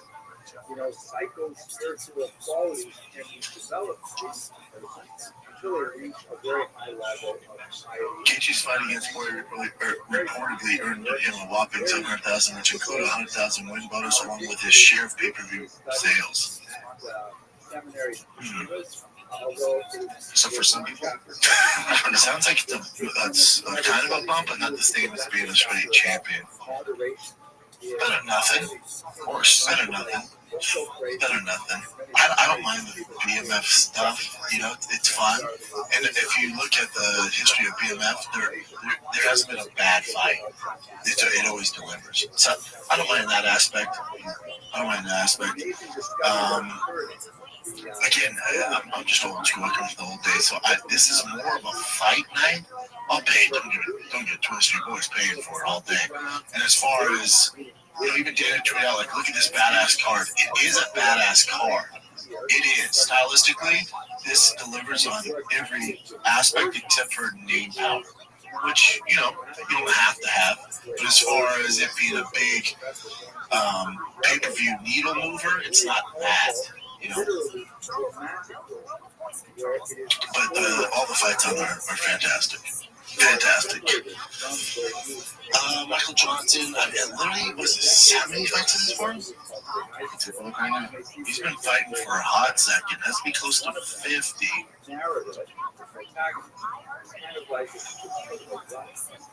So he was when he got to the UFC, he was 8-5. Go all the way up now.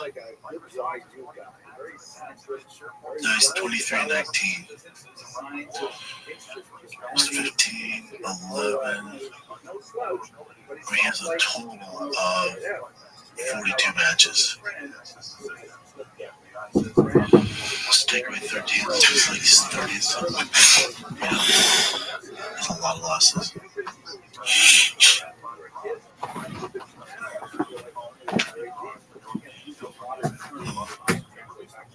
But again, he's fun. Yeah, he's fun. He's fun. He's been fun for fucking ever, dude. Yeah, 15. And sometimes I thought he completely lost it, and then he comes back. I know. He's 39. Get back to the rest. Yeah, it's a fun fight. Danny Gay, Patricio Pitbull. Listen, man. With Patricio Pitbull, when he fought Yair Rodriguez, he did not look world class. He had no business being in there. Again, you're going to hear a lot of other people who do what I do keep telling you that these other leagues are just as good. These guys can compete, and it's not the truth. It's not. It's fun to hate on the UFC because, they're the big show in town, and, it's fun to cheer for these other leagues. I get all that. I'm with you. And are there some talented dudes who can compete? Yes. Will they be world champion in the UFC? No. I want you just to look at strength of schedule of Patricio Pitbull before you get to the UFC compared with a guy named Dustin Poirier. This is the difference. Strength of schedule is everything. Who are you fighting? Yeah, you're champion over here, but who are you fighting night in, night out? And And if we go through some of these names, he's also lost 3 of his last 4. But if we go through some of these names, you tell me if these guys would be dominant in the UFC. AJ McKee, maybe. He's one. I'll give you that. He lost to him, and they beat him in decision. Adam Borgs, you know. And then also, as I name some of these. And his book was praised by people like Moses Mendelssohn, who was the father of the Haskalah.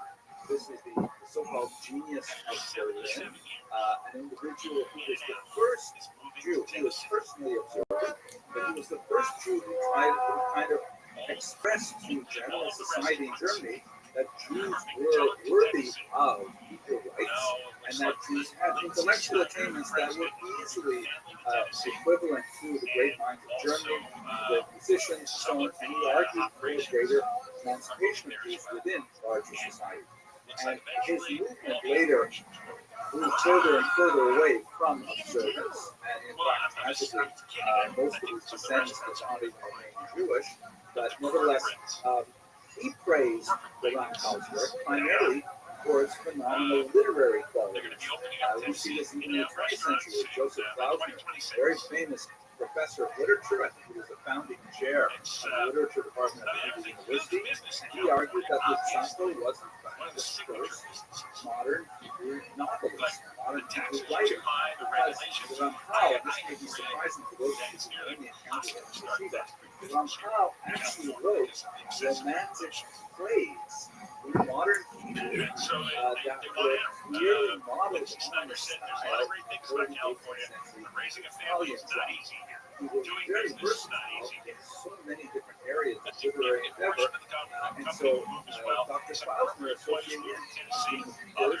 the first. Yes, sir. It is Monday morning, July 21st. About 9:30 a.m. here in beautiful Austin, Texas. Weather still ain't shit. Everyone's like, this is so uncommon for Austin, Texas. Whatever, dude. This weather ain't shit. Bring it. Bring it, weather gods. Bring it. How's everyone doing? How's your summer going, man? Yeah? Kids in multiple freaking camps, so they're not driving me crazy at the house. I get it. I get it. Your boy's fresh off the plane from SoCal, Orange County. I wasn't in LA. I wish I was in LA so I could see a bunch of my old friends, but I was in Newport, California, out there for business, and then I was in Downey for a lot of the time working on my truck, my H1, which was tossing in a ridiculous motor, 1,000 horsepower, not a big deal. So we'll see when that gets done. But one of the main reasons I was there is I was flown out with Jackson's and Bear, my boy Bear at Jackson's, doing the podcast and all that. But then also to get an inside look at Hamzat Shemaev's training camp. Yeah, it was cool. It was cool because Hamzat's like this boogeyman that, especially in America, we don't see a lot of. Kind of flies under the radar. You know, he's not one of those guys that are on TikTok doing the dances and shit looking for attention. He just does his thing to try and become a world champion. And so I get to the gym, and so he's been doing his whole camp out of Newport, California, and also Armin Sarukian's there as well, who also does his camps out of there. A bunch of guys do. Khalil Roundtree, Mackenzie Duran, Luke Rockhold's there. They got TJ Dillashaw, who's a coach and is on the Jackson podcast. So they have a whole thing going down there. The environment, basically the campus, they have like 4 different buildings, and then they have their weight room, they have the recovery area. It's insane what they're doing there. The strength and condition is there. Long story short, Hamzat's there with about 10 or 15 of his team, and some of them are like, up and coming or well established Dagestani and Chechen fighters. And then some are world class wrestlers, and they're all big dudes because he's fighting DDP, so they're big dudes. it's different than the camps I was in, or different than the camps I've been around, whether it's John Jones or GSP or Machida or insert whoever, Jill Sonnen, all these big time dudes, because it was just so intense. Like, there's no joking around. It's just business. And, you know, obviously what happens in a fight camp stays in a fight camp. But if you know the stories of, like, shoot to box, where they would spar and dudes would, like, and it was a fight and guys would get, like, starched, that's what these boys are doing. And it ain't happening to Hamza. Yeah, I was blown away. That dude is everything that you think in your head, all the folklore and the hype. This dude is scary, the real deal. Yeah, scary. That might take, if you had to sum up my take, like an inside look at his camp, it would be scary. And part of me is like, well, I've been out of the game for a while. And so maybe this is just the level the guys are at now. Or Hamza's just this freak. And I wish I could see DDP's camp, because I'm a huge fan of him. Dracus, you know? And I do think it's going to be a great fight. But yeah, Hamza, it's the real deal. Scary. The things I saw him do to world-class competitors. And he could do it at any given moment, in any aspect, whether it was striking, grappling, wrestling. He had world-class guys from each genre. And it was like he was just playing with his food. And then when the coach was like, dude, let's get going, he's like, okay. And then would just dog walk these dudes. And people that, if you're in the game, you know, I'm like, what the fuck?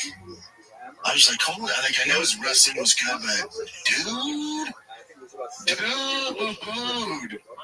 yeah, it's just, I was blown away. They're so serious though, you know? Yeah. Which, don't get me wrong, like, the Americans are serious too, but we also try to break the ice a little bit, and, you know, we're doing, you know, you're fighting another grown man in the steel cage and underwear, so, you know, it's serious matters, but you're also, you know, joking around a little before training camp, or even before sparring, like, what's up, man, catch up. There's none of that. It's just all work, super disciplined, inside and outside the cage, and it's just one goal, is to beat DDP. And dude, if it's not about that, shut your yapper. You know? It's just, yeah, at the highest level, man. Just a fucking monster. That's good to hear. Yeah, just a monster. Were you able to do anything with him though? No, I wanted to grapple with him. But what they were doing was sparring with MMA gloves on. And I put this, and I saw what he did to a gentleman, which where I come from, you would be like, whoa, let's shut this thing down. Is that guy okay? And they were just like, get him out, get somebody else in. I was like, I haven't fought at this level in a long time. It's probably not the smartest. If you just want to grapple, I'm in. I'm down. You want to wrestle, you want to, you know, just start in certain positions. If I can help you out, I'm down. But it's the head I'm not going to do. No, not now. Especially he's 3 weeks out, and dude, when I say there is no games being played, buddy. Yeah, it was cool to see. It was cool to see. I really want to see DDP's camp. I'd love to get it. Because, again, DDP, he's not like this mysterious character in the stage, right? Like, we all know DDP now. And he's so goddamn good and big and strong. He has cardio for days, and he's champ for a reason. And boy, has he walked through the fire to get there. You look at his resume. And so when I look at, you know, obviously there's going to be reasons to be biased, because I saw, you know, what Hamzat's doing, who he's doing it to. I'm like, oh, who's going to beat this guy? But then we step back, like, DDP is no punk either, man. You know, I'd love to get inside, look at his camp. You know, I'm straight up, you know, I'm a fan of DDP, you know? So it was interesting to see, man. I was ready to get back to Austin, though. I was ready. Just for just a few days. Yeah, by the second day I tried changing my flight because I flew out Saturday morning at 6 a.m. I tried flying out Friday night, but there's no directs to Austin from Orange County, so I was forced to stay another night. Yeah, the weather was nice though. Yeah, the best. Yeah. But here's the thing, I missed the humidity. When I landed in Austin, I walked out like, yes, give it to me, baby. Yeah, I loved it. I love it, man. I just love it. I love everything about here right now. Yeah, you don't realize till you leave LA. Like when I was flying in, you're looking down, you're like, oh, it's straight up. Like New York's the concrete jungle, but LA, the difference is, especially in Newport, Orange County, like every house is like, whether it's $10 million house, they're all right next to each other. You come in Austin, it's like it's the exact opposite. There's land. You know, I was taking a piss. I was staying at my buddy's house. I was taking a piss. I literally could look into the neighbor's house while I'm pissing hard, you know? But you just don't deal with that out here. And then traffic, there was, I had to go to Downey where Sig Motorsports, where I do all my truck stuff at. Went to drive down there, and it was 10 o'clock and just, dead stop traffic. Traffic sucks. Yeah. And then when you get hit, like when I used to live in LA, I used to land in LA from where I was touring, do whatever. I had business doing, I used to fly back in. I would land, as soon as I'd land, I'd go to my maps and I'd go ETA to home. And sometimes, depending when you land, it's 2 hours, around 45, sometimes 55 minutes, so it's a fucking trek. Here, it doesn't matter when you land. I'm always 30 minutes from there. Any given, it doesn't matter. Rush hour, it doesn't matter. And it's such a relief, man. I love that about this. Yeah, it's great. It's great, man. Let's get to the fights. And dude, here's the thing. UFC 318, they try to tell them this is a great card, whatever. We'll get to that. This Saturday's fight night with RDR and Robert Whitaker is a better free card than that pay-per-view from top to bottom. I will guarantee you get more finishes, that's not saying much, but guarantee you get more finishes on that card. Yeah, I'm more intrigued with Whitaker and RDR than anybody on 318. Granted, it was Dustin Poirier's last hurrah, it's the last dance, so that gave a little more attention to the card, but as far as stylistically and like guys, going for a world title, like this is, to me, so exciting. Peter Yan, Marcus McGee is great. Bryce Mitchell, they gave another tough one. A very tough fucking fight for Bryce.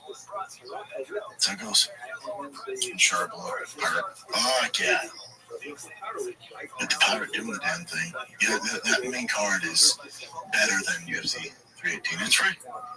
It's free if you pay for a cable service, stuff like that. But free meaning it's not pay-per-view. But let's get into UFC 318. If you watch from the early prelims that were on Fight Pass and ESPN Plus, really Fight Pass, that's where I saw that. You're like, here we go, man. Here we go. New Orleans is popping. Like, we've kicked off. You had, 5 fights. You had 5 finishes. It's like, let's go. This is going to be the theme of the night. And then the prelim started, not the early prelim, but the prelim started, and you get another TKO in a minute 10. You're like, buddy, this is going to be all finishes. And the fight gods went, did you enjoy that? Did you like that? Here, for the next 8-9 fights, are going to be all decisions level. So then you got that. Brendan Allen, Marvin Vettori was a fun fight. Fight of the night, dude, that's so disrespectful they gave them the fight of the night. Dude, and I have my thoughts on why they give it to Brendan Allen, Marvin Vettori. I bet Dan was like, dude, we got to spread this wealth around somewhat. Like I would imagine the prize, that cash prize, Max Holloway, and especially Dustin Poirier in his last fight. Dan's like, you guys are good. You don't need fight of the night. I bet you hear Max Holloway talking about it with Dustin in the back. He's like, dude, you believe they gave to fucking Brendan Allen and Vettori? Because for them, with the accolades and getting performance bonuses, like, it's a big deal for their legacy. So, and don't get me wrong, 100 grams is great, but those boys are going to be fine. It goes a longer way for Brendan Allen, Marvin Vettori. And I was rooting for it. I love Brendan Allen. He's a beast. But I think for was rooting for Victoria that week because he lost his brother in a fire. I know, that's what made me also want it. Yeah, like, God, he needs this, man. He really needs this. All right, kids, let's take a little break here from the shop show. When we were young, we used to dream of being anything: an astronaut, president, prince, princess. But as you get older, your dreams change. Focus on less on running the world and more on how you can take your skills and ideas, turn them into something that's real, like a business. Instead of dreaming of going to space or owning your own castle, maybe start dreaming of owning your own freaking business. You'll need a website, payment system, a logo, a way to advertise to new customers. It can all be so overwhelming and confusing, especially for your boy here. But thankfully, that is where today's sponsor, Shopify, comes in. Cha-ching! Shopify is the commerce platform behind millions of businesses around the world, and 10% of all e-commerce in the U.S., from household names like Mattel, Gymshark, to DryFast, all gas brands just get started like us. What if I can't design a website? Shopify got you, man, from the get-go with beautiful, ready-to-go templates to match your brand's style. What if I need a hand? Say less. Get help with everyday tasks like enhancing product images, writing product descriptions, generating discount codes with Shopify's AI-created for commerce tools. All right? And what if you get stuck? Shopify is always around to share advice with their award-winning 24/7 customer support. Turn those dreams into cha-chings and give them the best shot at success with Shopify. Sign up for your $1 per month trial and start selling today at shopify.com/shop, all lowercase. That's go to shopify.com/shop, all lowercase, SHAB, shopify.com/shop, all lowercase. Cha-ching! That aloe vera and Kyler Phillips, I love DC, I love, who else was it? John Anik and Paul Felder, they're great. Dude, the amount of hype they were doing with aloe vera, saying that this kid's over there, like he could do no wrong. Technical wise, he looked horrendous. I didn't watch that fight and went, oh man, this dude's going to be a real threat in the bantamweight division. You look at him like, hold up, and Kyler Phillips is a beast. But he just got a little overwhelmed with the pressure of Oliveira. But at the tip of the spear, like the top 10 guys are going to eat him alive, dude. Just walking forward with your hands down the entire time, and then just launching into these loopy right and left hooks and leaving his feet. And every time you throw right hand, his body mechanics is just all off. How no one brought that to the attention of the audience? And now maybe they just want to focus on the positive. I get it. But my takeaway was super talented kid, super athletic, explosive. Technical wise, he has so far to go before he reaches the top 10. Now, Kyler Phillips, I think it was 15 or 12 or whatever he is, so maybe they put him in the top 10. Good luck, Bubba, with that fighting style. Now, maybe he was just doing that because he didn't really respect Kyler Phillips' power. Maybe it could be that. And the kid's a banshee, and his pressure is insane. But, he called out, says he wants to fight Sugar Sean. He's like, but Sugar shouldn't take that. I'm like, buddy, you know what Sugar Sean would do to you if you fought like that? That's light work, man. For all those boys in the top of that division, they're looking at like, I'm not worried about him right now. Now, maybe, again, it could be a product of Oliveira not respecting Kyler Phillips' power, just like this dude getting on me. Maybe if I fought, a different bantamweight that had power, I would fight with my hands up and not leave my feet when I throw punches, and wouldn't stay on the center line when I'm throwing combinations, and wouldn't walk forward and get in striking range with my hands up. All of this is terrible. And so maybe he's just like, I don't give a fuck. This guy can't hurt me. Maybe it's that. And maybe I'm wrong. The next fight, his hands are up and he's off the center line and he's moving his feet and doing proper technique. But watch that. I was like, that young man has a long ways to go. And no one on the broadcast ever brought it up. They're just like, oh, so explosive. Like, it doesn't matter. Who gives a fuck? If every time you throw your right hand, you're leaving your back foot off the ground and leaping forward, and your head's over your knees. It was bad fighting. That's what that was. There was a lot of bad fighting.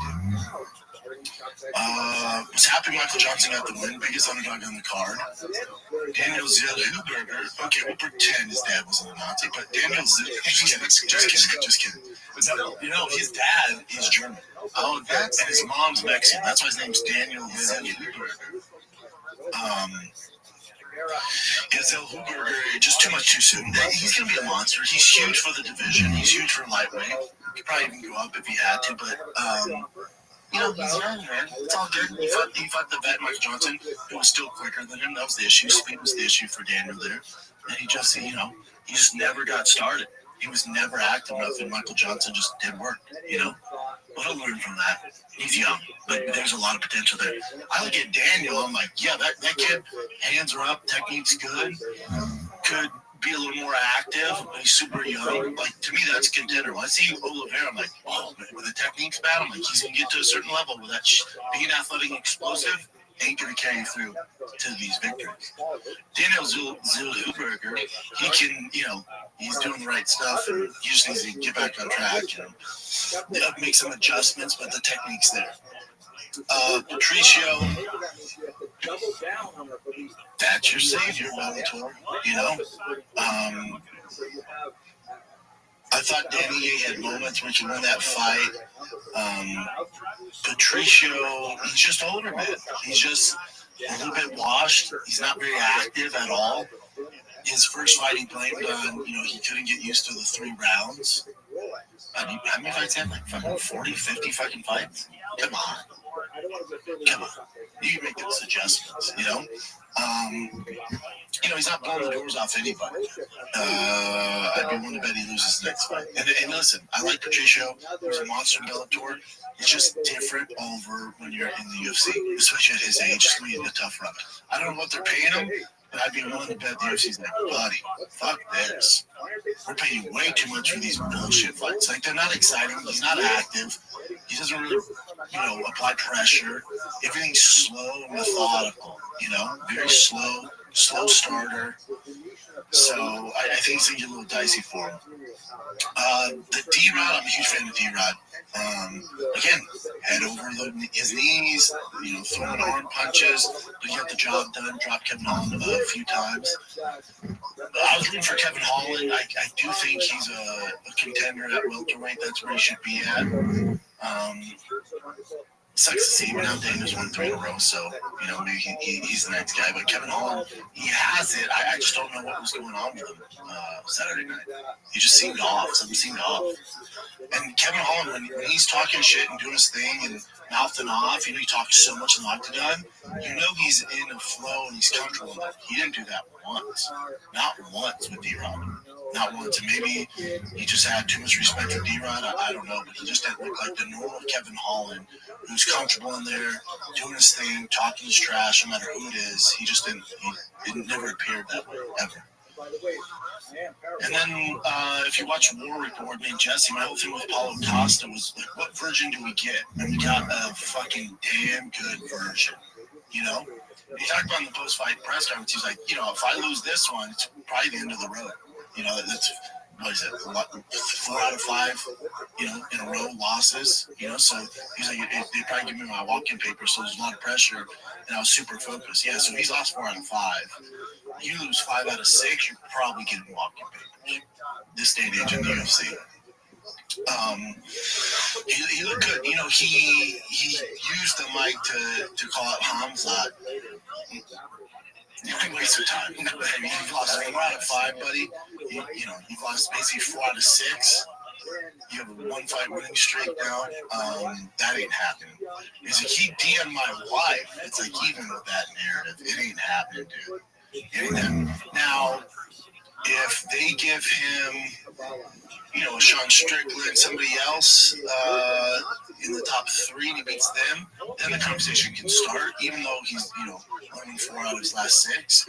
But you get a big win, and you're right back in there. You're right back in there. But you're not beating Roman by decision and then getting a shot at Hamza. It's not happening. He's like, I'd love for UFC to fly me out to Chicago. It's not there right now. He looked damn good. He looked damn good. Yeah, that's what we need. Because he's kind of been inactive, fights maybe once a year, maybe once every 2 years. He's funny on social media, but that ain't shit, dude. Like, yeah, you're staying relevant because you're fighting on social media, you gotta fight, dude. You gotta beat names. And then with the main event, Max Holloway, Dustin Poirier. Again, even though these were decisions, for the most part, they were entertaining. You know, so some of those decisions can get pretty brutal, but these weren't bad fights. It sucks over here in Texas because you're up to like midnight or 12:30, you know, so that part kind of sucks. So I don't know, because I'm tired, I'm like, God damn, someone just finished somebody, I get really unbearable. But Max Holloway, Dustin Poirier, you know, I don't like making predictions, especially when it's two of my favorites. But I text everybody said Max Holloway by decision. I didn't think anybody was going to get finished. That second round was a little dicey on both ends. I had it 3-1 going into the fifth. Some guys, especially Dustin Poirier's coach, had it 2-2 going into the fifth. He was like, we need this round, it's 2-2. I'm like, I don't see that. Depending how you scored it, you could give Dustin 2. Someone just gave him 3. I could see 2 and 4, I guess. If you want to give him 2 rounds, I had it 4-1. But if you want to argue 3-2, that's fine. At the end of the day, it doesn't really fucking matter. Either way, he lost. I don't think anybody's arguing that Dustin Poirier won that fight. I think when you watch that fight, though, like, I'm proud of Dustin for stopping. Because when you watch that fight, you know, he's not the Dustin Poirier of old. You know, he's not even the Dustin Poirier that knocked out Conor McGregor. He is a notch down. After watching that fight, you're like, yep, this is a perfect time to stop. Can he compete with the top 10 guys? Yes. Can he beat the top, 3 guys? No. Those days are over. But he could stick around and maybe win one, lose one, and get in the top 10 and do his thing if he needed the money. But it's such a relief to see that he's done. And then I think that if you're watching this, you got to realize that somebody at the UFC who can get in Dana's ear, that the fans you do have power. You can make a certain change if you shout from the rooftop enough times and get the UFC's attention. Because not only my issue, but a lot of people's issues were with guys like Chris Weidman, Tony Ferguson, Frankie Edgar, a lot of guys, BJ Penn, a lot of guys. Our issues were like, hold on, we kind of know this is the last fight. They've done something, even Nate Diaz. They've done so much for the UFC. You owe it to them to give them a good send-off. And there's a lot of backlash. So somebody at the UFC is listening to that, and Dana trusts him enough where he's like, okay. Because I think if it was Dana and the Brad's way, they'd be like, nope, we paid them. This is what it is. Then they retire and go do your thing. You know? And I think because of the outrage from the fan base, so often for these greats, UFC finally listened. They started doing Korean Zombie, right? They did with Anthony Smith. He had a crazy send off for the career he had. And then they did it the right way with Dustin Poirier. And they owe it to a lot of guys that have retired. It's too late now, but I think they learned from the wrongs, and the Dustin Poirier was perfect. Now it sets that precedent where it's like, okay, if they're worthy of a send off, now you got to do it. And now I don't know how many guys. Again, it takes a special dude like it Dustin Poirier who's had his career to say, all right, it's my last fight. I want in my hometown. But now they've set that bar. So you get some of these legends who are like, this is my last one. I want in my hometown. And now the UFC kind of has to bend the knee there and do it because they've set this standard. And it's the right thing to do. It's the right thing to do. It's the best. And it also, by doing that, it kind of puts a stamp on you not coming back. Like, Dustin Poirier can't come back. Like, you don't get a 20-minute send-off, highlight video, family, friends, everybody's in the cage, telling people thank you, printed merch that says The Last Dance, and then in 3 months, announce you're back in the USADA testing pool. No. So when you do get the send-off, it actually does the fighters a service and the UFC be like, this is over, dude. It's like killing, it's like the Avengers Endgame. It's over. We don't need more. You fucking stamped it. Don't fucking come back and give us more bullshit. because we just know it's gonna be a watered down version. So I think for Poirier, if he was like, you know, I'd come back, you're like, dude, we just did a 30-minute tribute in your own fucking town. Like, no, it's over, dude. So I think this forces him, puts a little pressure on him, like, you can't come back.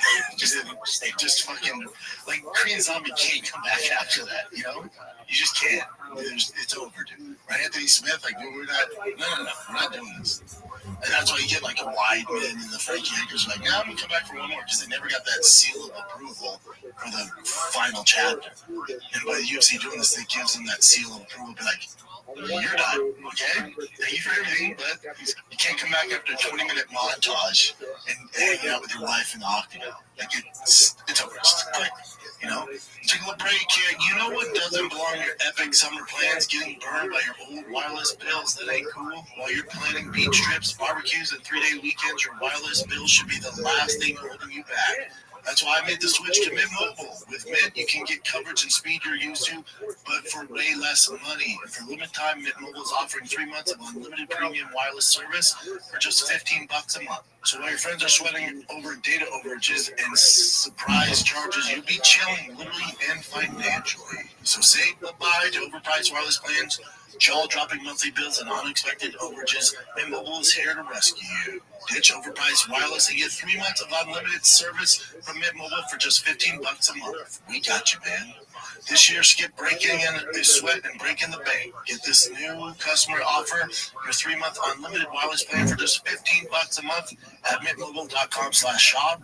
That's mintmobile.com/shop. Upfront payments of $45 required, equivalent to $15 a month. Limited time new customers offer for 3 months only. Speeds may slow above 35 GB on unlimited plan. Taxes and fees extra. See Mint Mobile for details. Mint Mobile. What'd you think of the DP highlight tribute video? I was telling you that I didn't feel like it hit me that emotionally for some reason. It didn't hit me in the heart. Yeah. It hit the heartstrings. Now, did you see the one that they did before where he's sitting down in a room and there's a whole screen? Yeah, that hit me emotionally. That one got me. He's reading. Yeah, that one teared me up. I was watching my son, you know? That one got me. Yeah, something was missing with that, but it's still a great job. But just something. It was all right. Yeah. Anthony Smith's was better. Korean Zombies was the best, I think. Korean Zombies is great. Yeah. Deep, with Dustin Poirier, it was like a highlight video they'd see on YouTube. And there was like this intense rap. I was like, what is this? It was kind of cringy. Now, I'm glad they do it at all. They could play fucking Dave Matthews, man. I'd freak the fuck out. But the song, it was like so intense. You know, it was like you're almost selling us on another Dustin Poirier fight. Like, it was a highlight reel of his knockouts and stuff.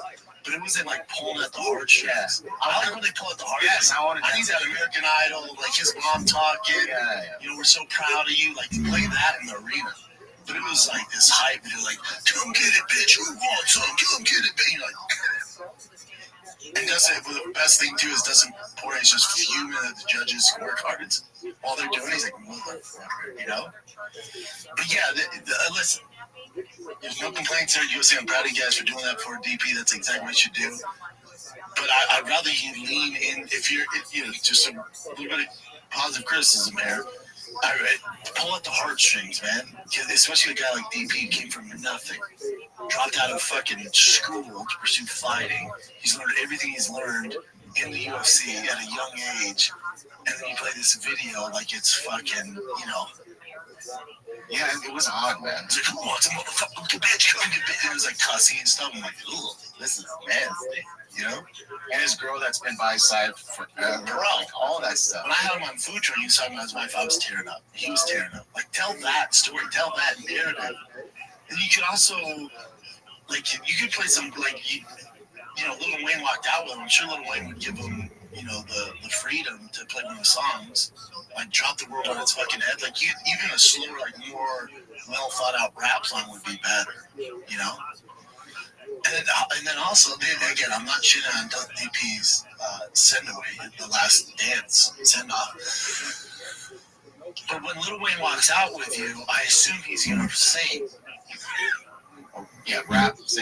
Even if it's just your lip singing over your song, which is what they should do because the audio is awful when people trying to go live. So could you do that, Lil Wayne? And he's just in the back there, and DP's like, here we go. You see him walking out with him, and then he gives DP the strap, you know? Hey, man. Max. Yeah, you give Max the strap, yeah. But hey, man, sing. And I told you, I didn't see him in the back. He's tiny. Yeah, I couldn't see him. Well, right when he was walking through the tunnel, he's there. And then when he hits the crowd, the security guards and his coaches came in front, so he's all around.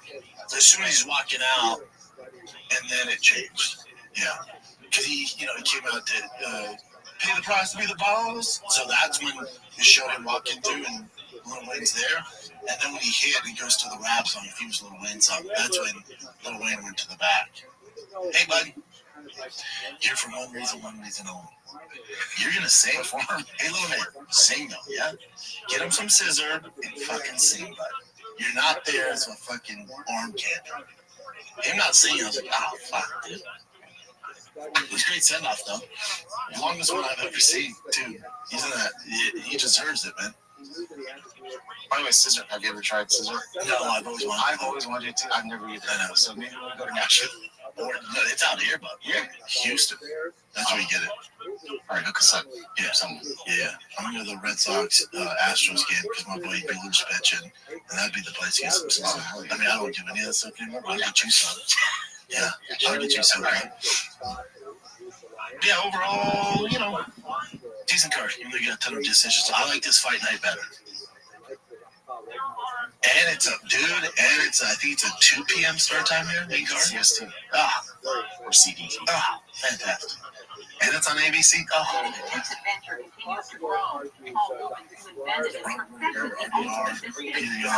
McGee, Bryce Mitchell, Sid Nagumara.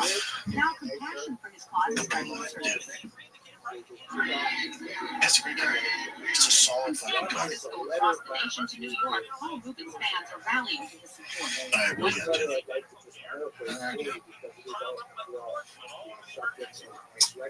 So there were other fights this weekend. One was the Manny Pacquiao versus Mario Barrios, which Manny is he's 46 years old. And if he would have won this fight, he would have been the oldest welterweight to win this title, but it was a majority draw, which is still crazy. Yeah, but the majority of pundits, people that know boxing, they're saying that Manny won. That's wild. Yeah. At 46, fucking wild. Yeah, that happened. Alexander Usyk, and here's a clip from DAZN. This is a social media clip, so we should be able to use this. But this is him knocking out Dubois. Oof! Bam! 9th round. Well, he's just a British killer. Look at all the Brits that he's beat the shit out of. He's just amazing, dude. Yeah, he's the best. Yeah. And then to piss people off, which is exactly the point of it, he brings in Jake Paul to square off at the end of it. That's another thing the Jake Paul and Anthony Joshua. Yeah. Apparently that's signed, sealed, delivered. According to Jake Paul's side. But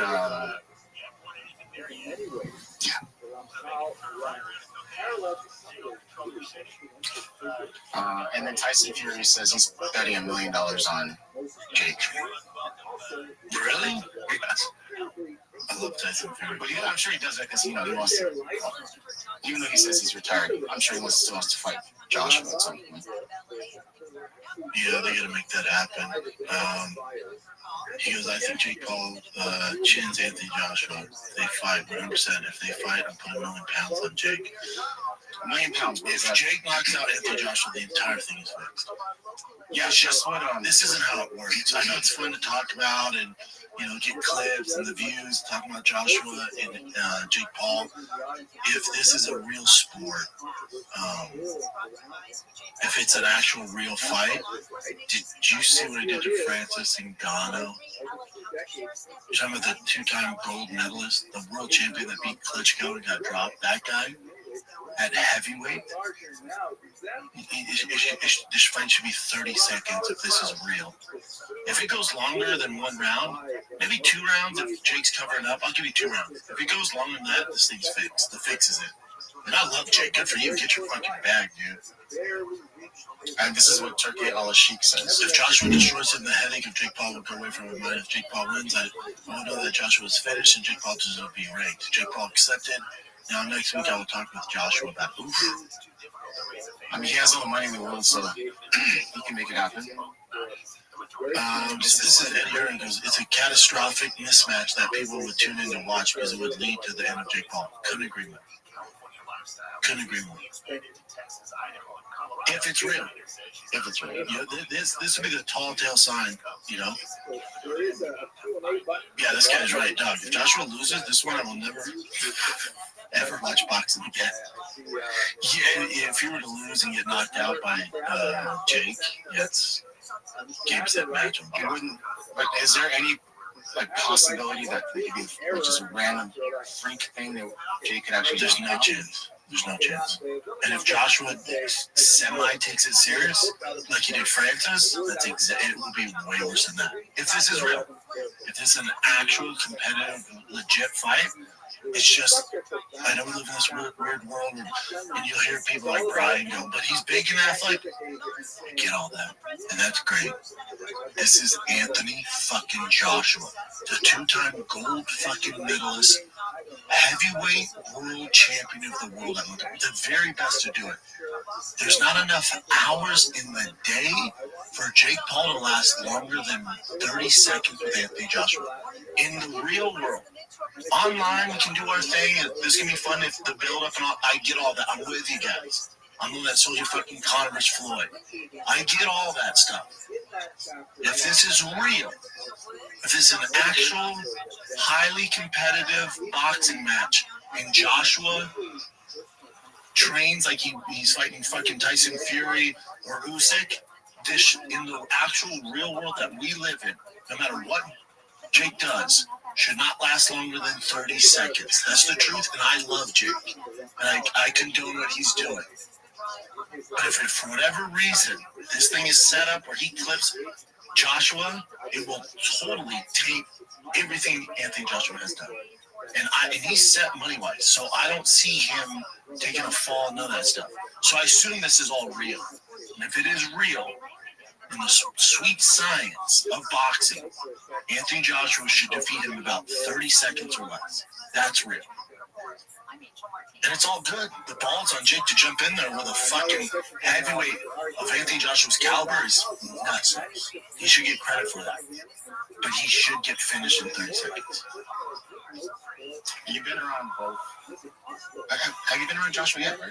Never. Oh, shit. I thought you did. Tyson Fury. Yeah. But I'm wondering how big of a size difference is, because Jake's getting a lot bigger, but Joshua seems huge. Joshua's so big. Yeah. He's fucking massive, dude.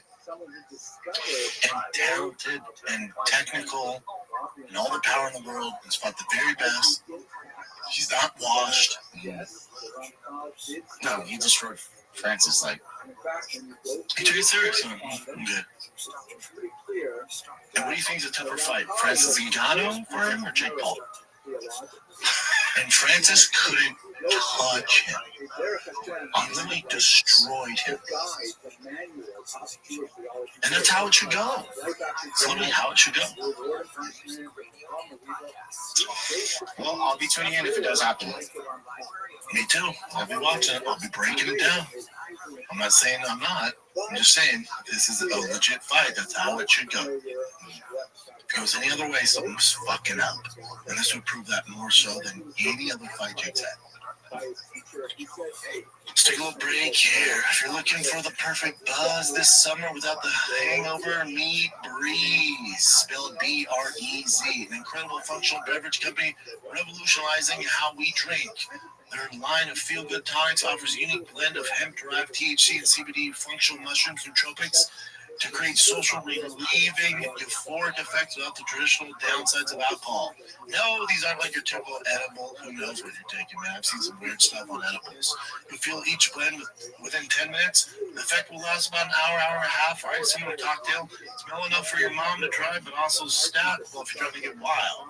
So whether you're looking to turn up, tune in, or tap out, Breeze has a beverage to help you feel the way you want to feel. So if you're ready to experience the future of drinking, head on over to try.drinkbreeze.com/shop. Use the code SHOP for $5 credit and free shipping on your first order. Consult with a physician before use. If you're pregnant, nursing, have any known or suspected allergies, medical conditions, or taking any medication, FDA has not evaluated these products for safety or efficacy. Products are intended for 21 plus. Breeze. Okay. So John Jones is back in the news.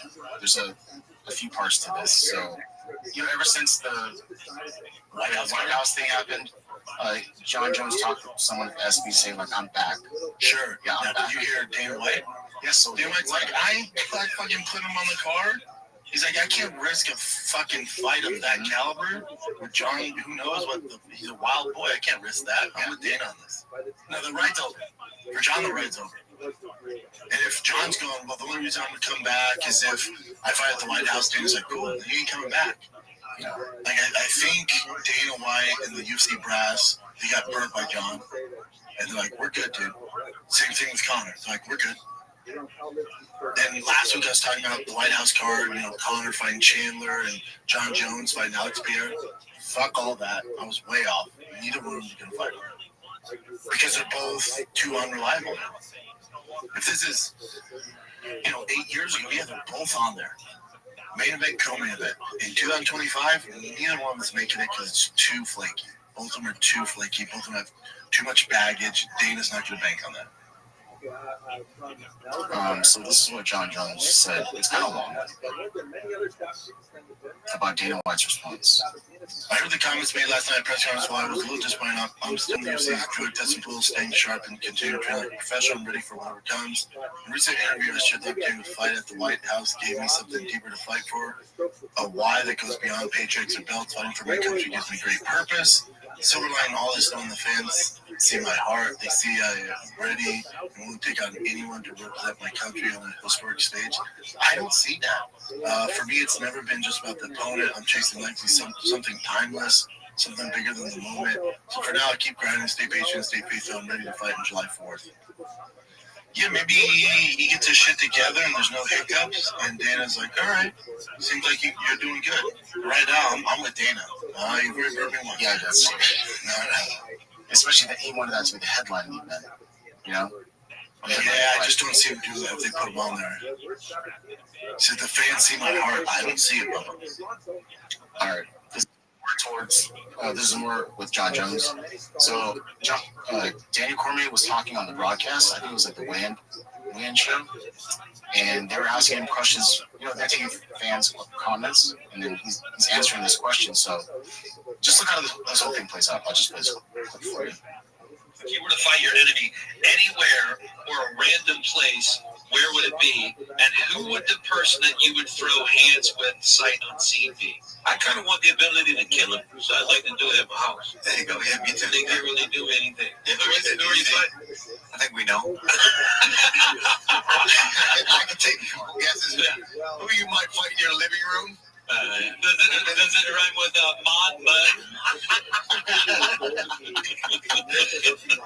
If you were to fight. So that's pretty much it. All that happened. But then John Jones took it as a dig on him. Yeah, so. I heard the comments made last night. Okay, just leave it up on the full. That was for the other one. This one. DC said he wants to kill me at his house. I already buried him twice in the octagon. Third time I'm bringing a shovel.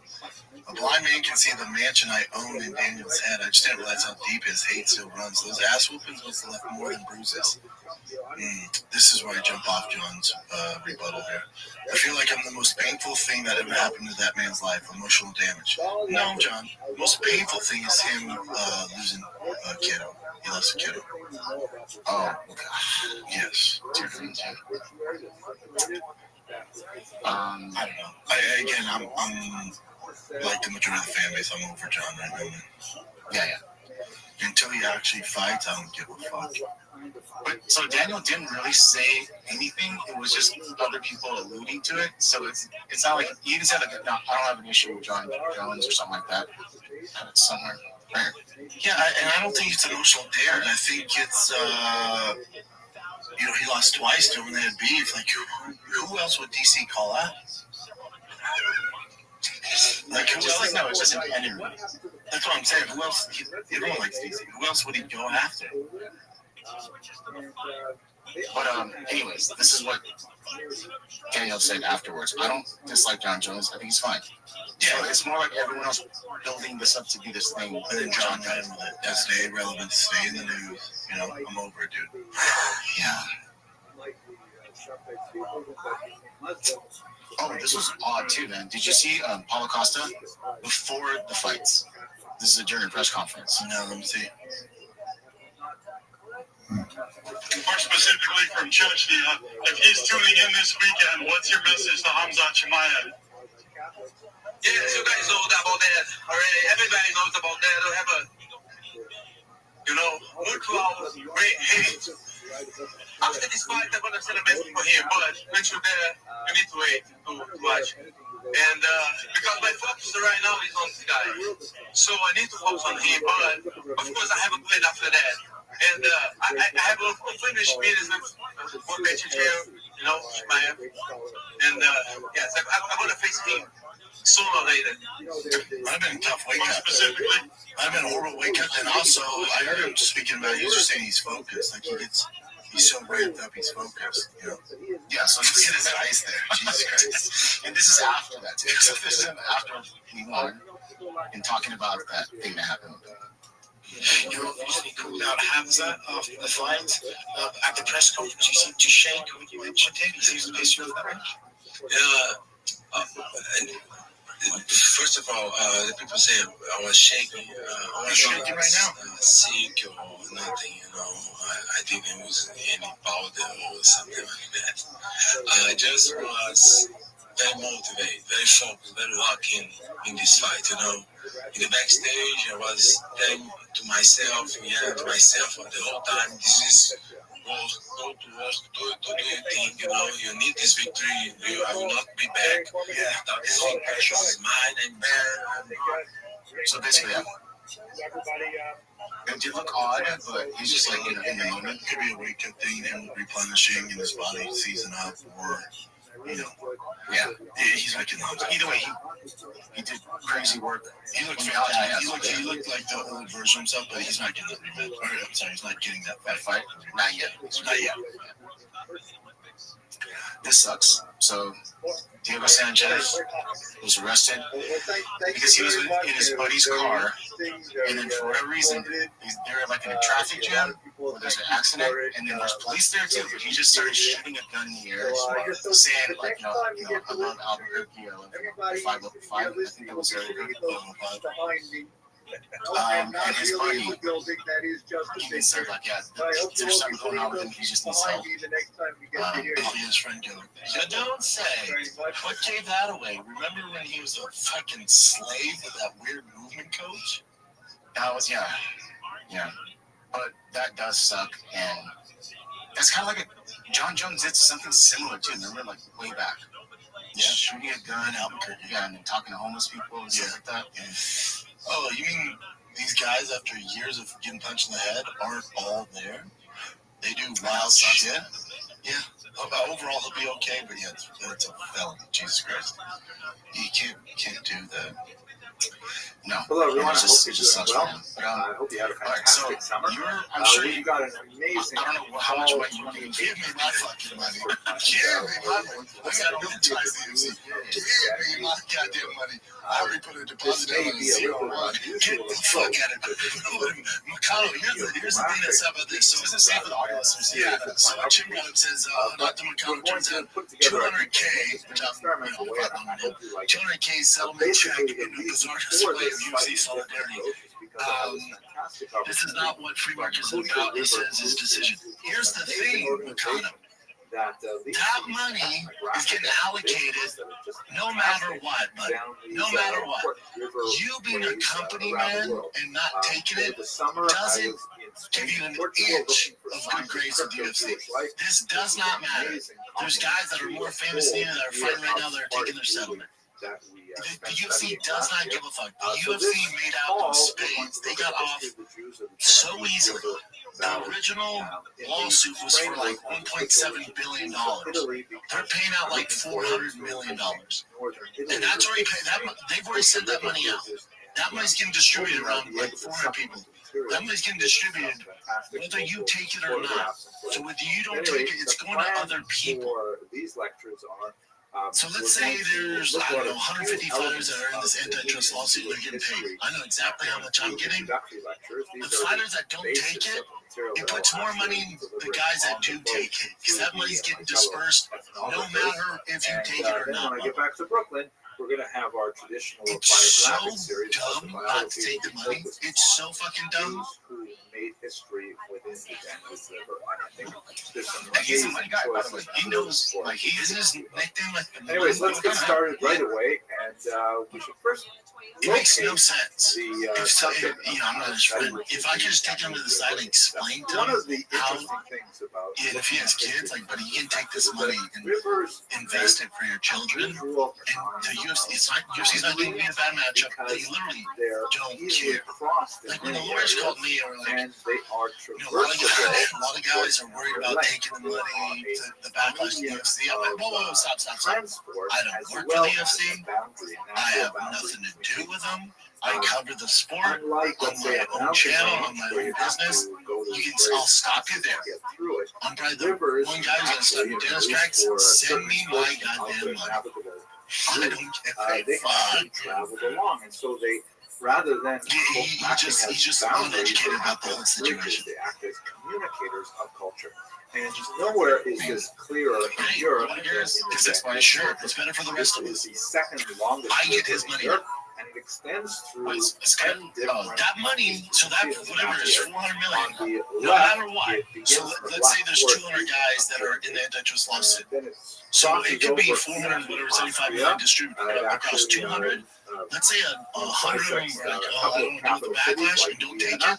And later, by the court of law, that 400 million still has to get distributed to those fighters on that list. So I know the minimum I'm getting, it's a good chunk. That only can go up. It can't go down. That can only go up. So if 100 don't take it, that money has to get distributed by a court of law to the fighters.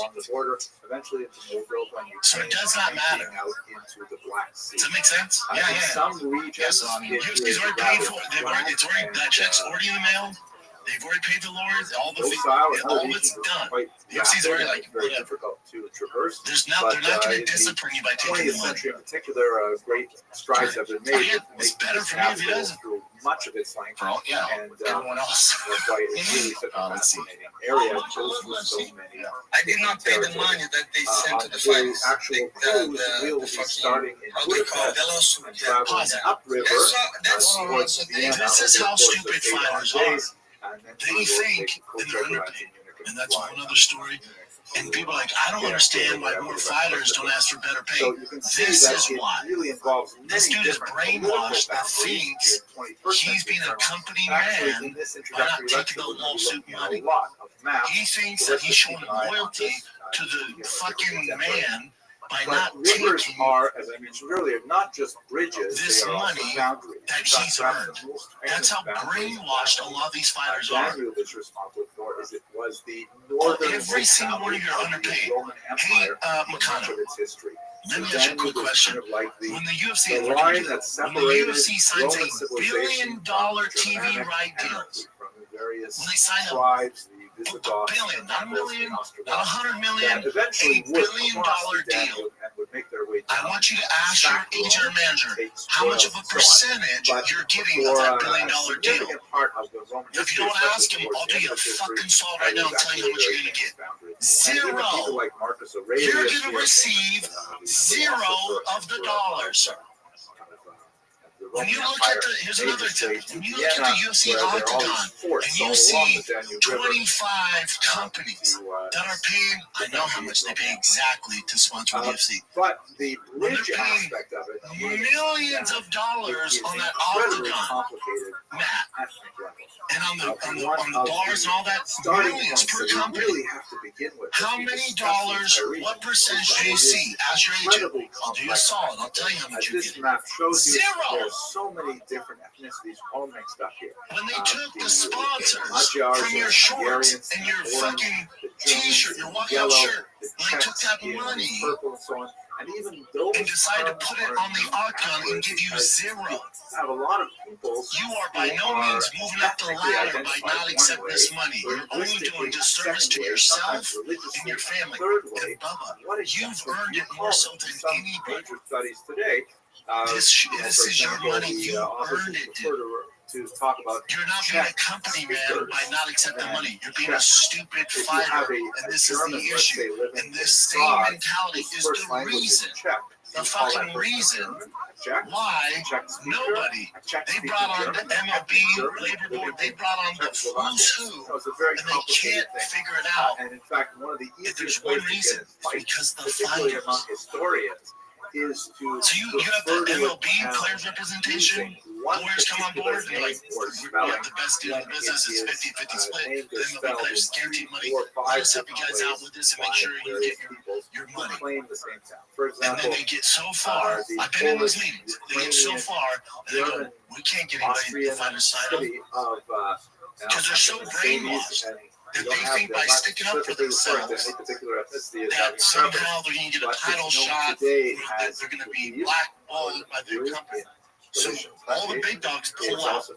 They're just stuck with old retired fighters trying to move the needle. They can't do it. All kinds of this is the best example. Histories. And as a result, it's very difficult to speak it's a cult.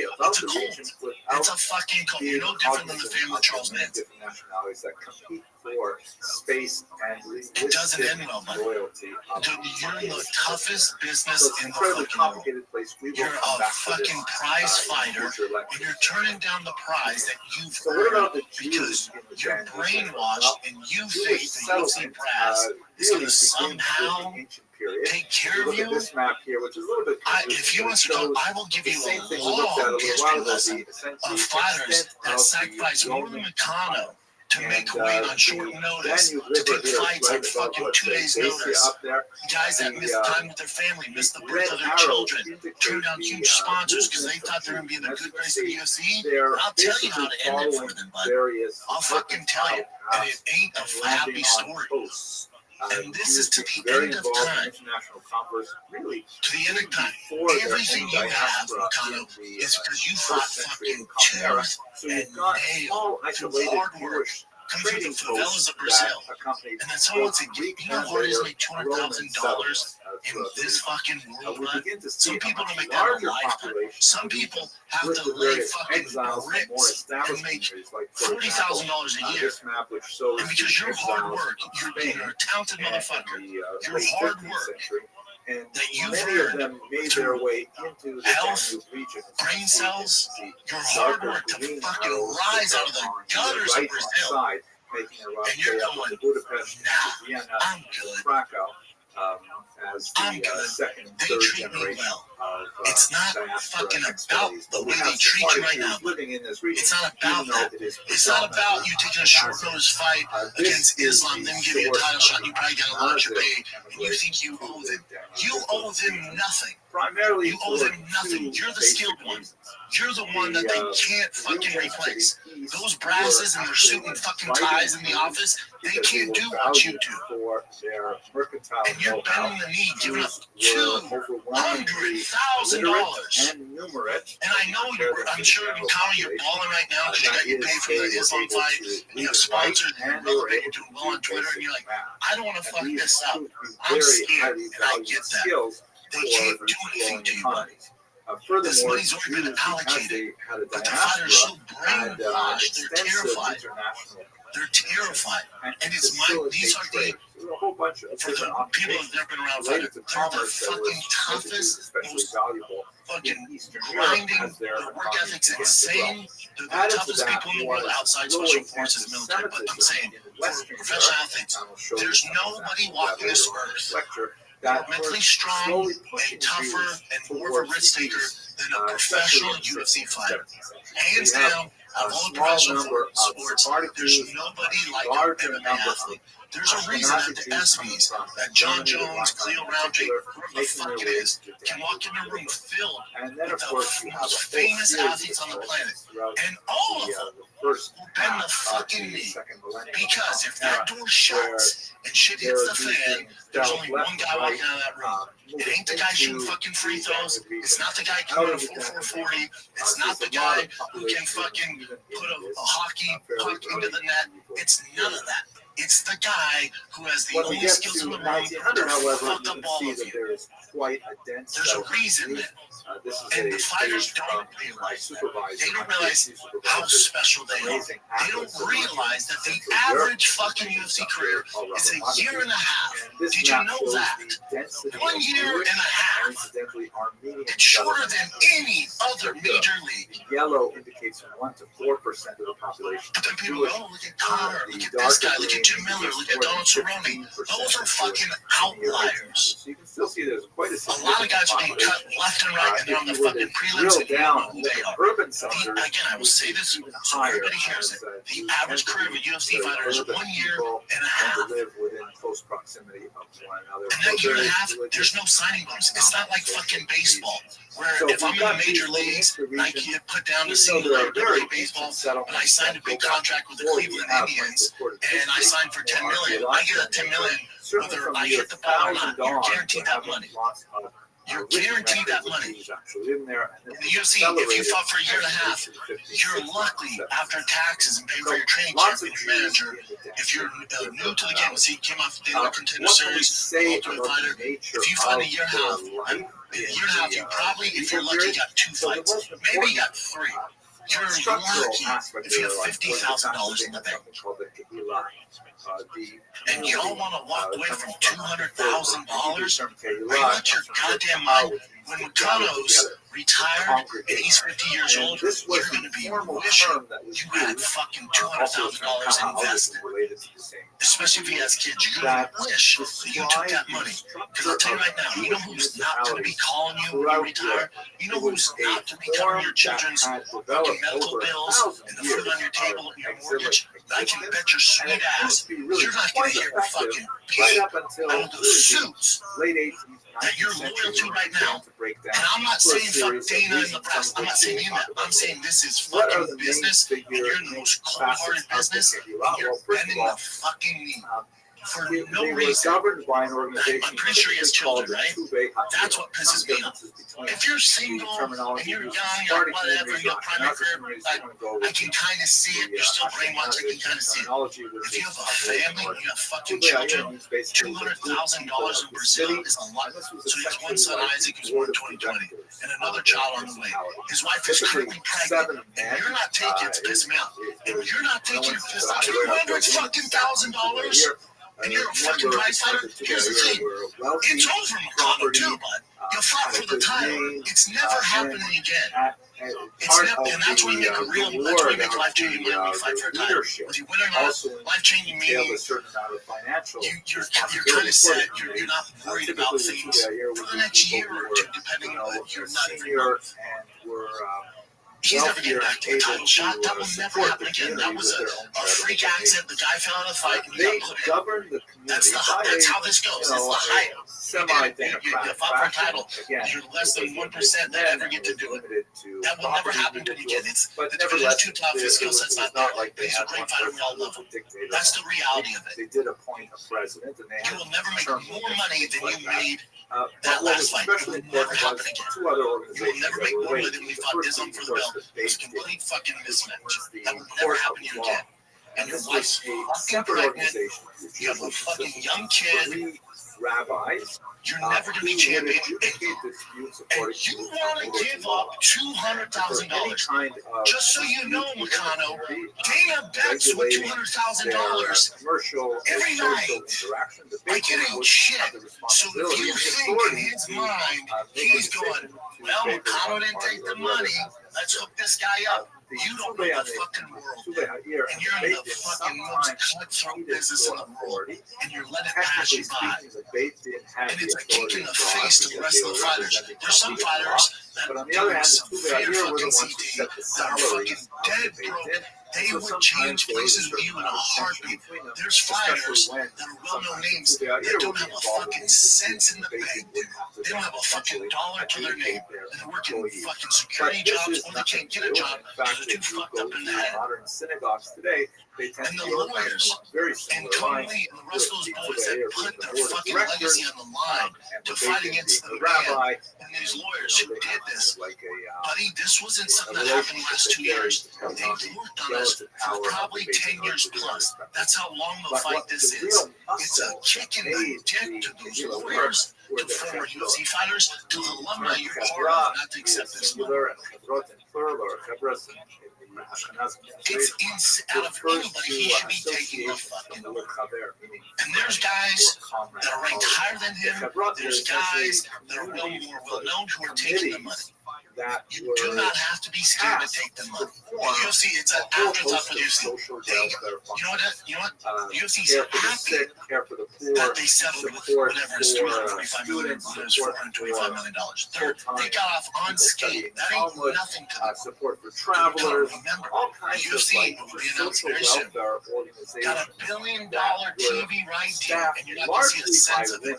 So 400 million ain't shit to them. It's not shit, dude. It's actually quite a sophisticated organization that was able to really scale up to large cities as well, tiny little villages.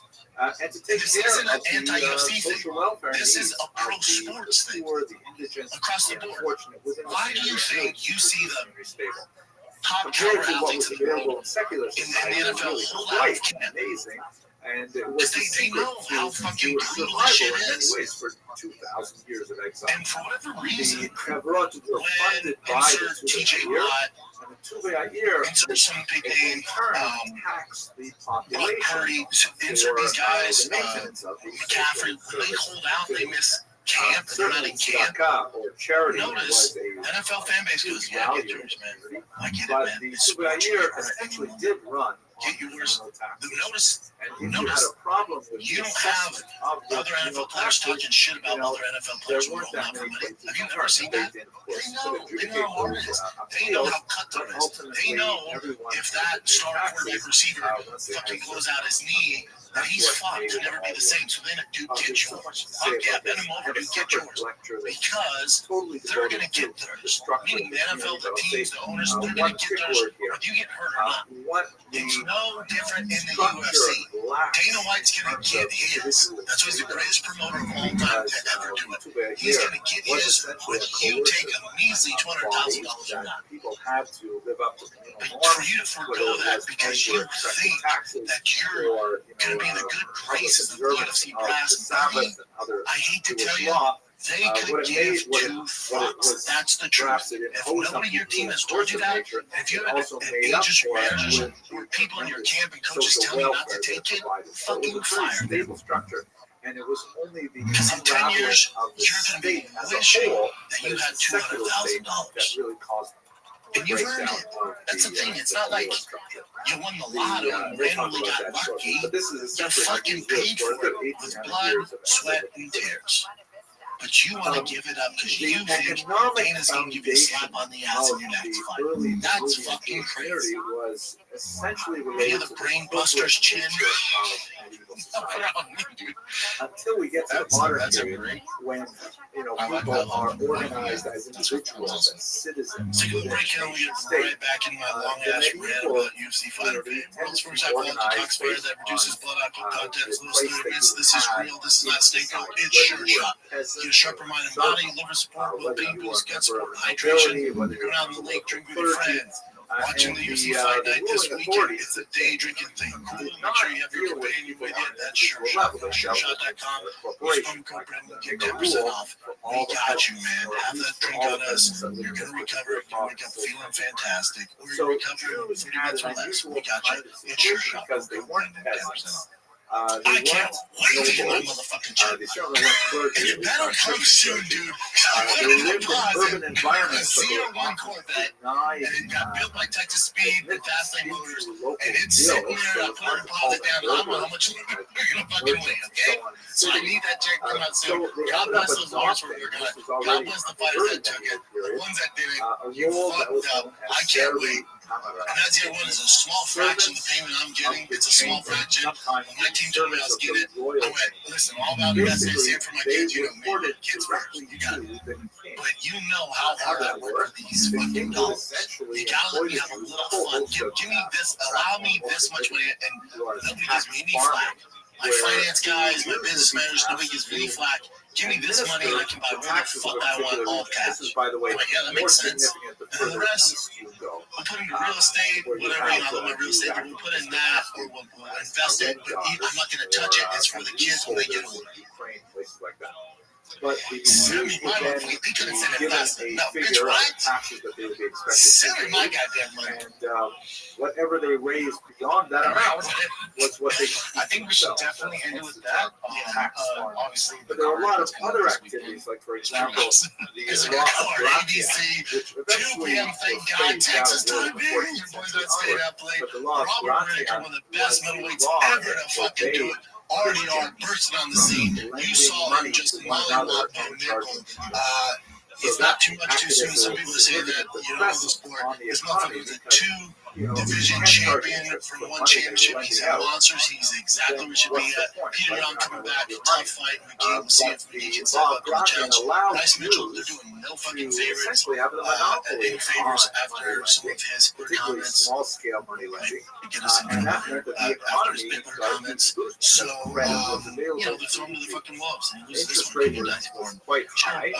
Magomedov, the fucking pirate, is back and take my money. This is a fun card. I can guarantee you more finishes than you saw like paid for UFC 318. That's it.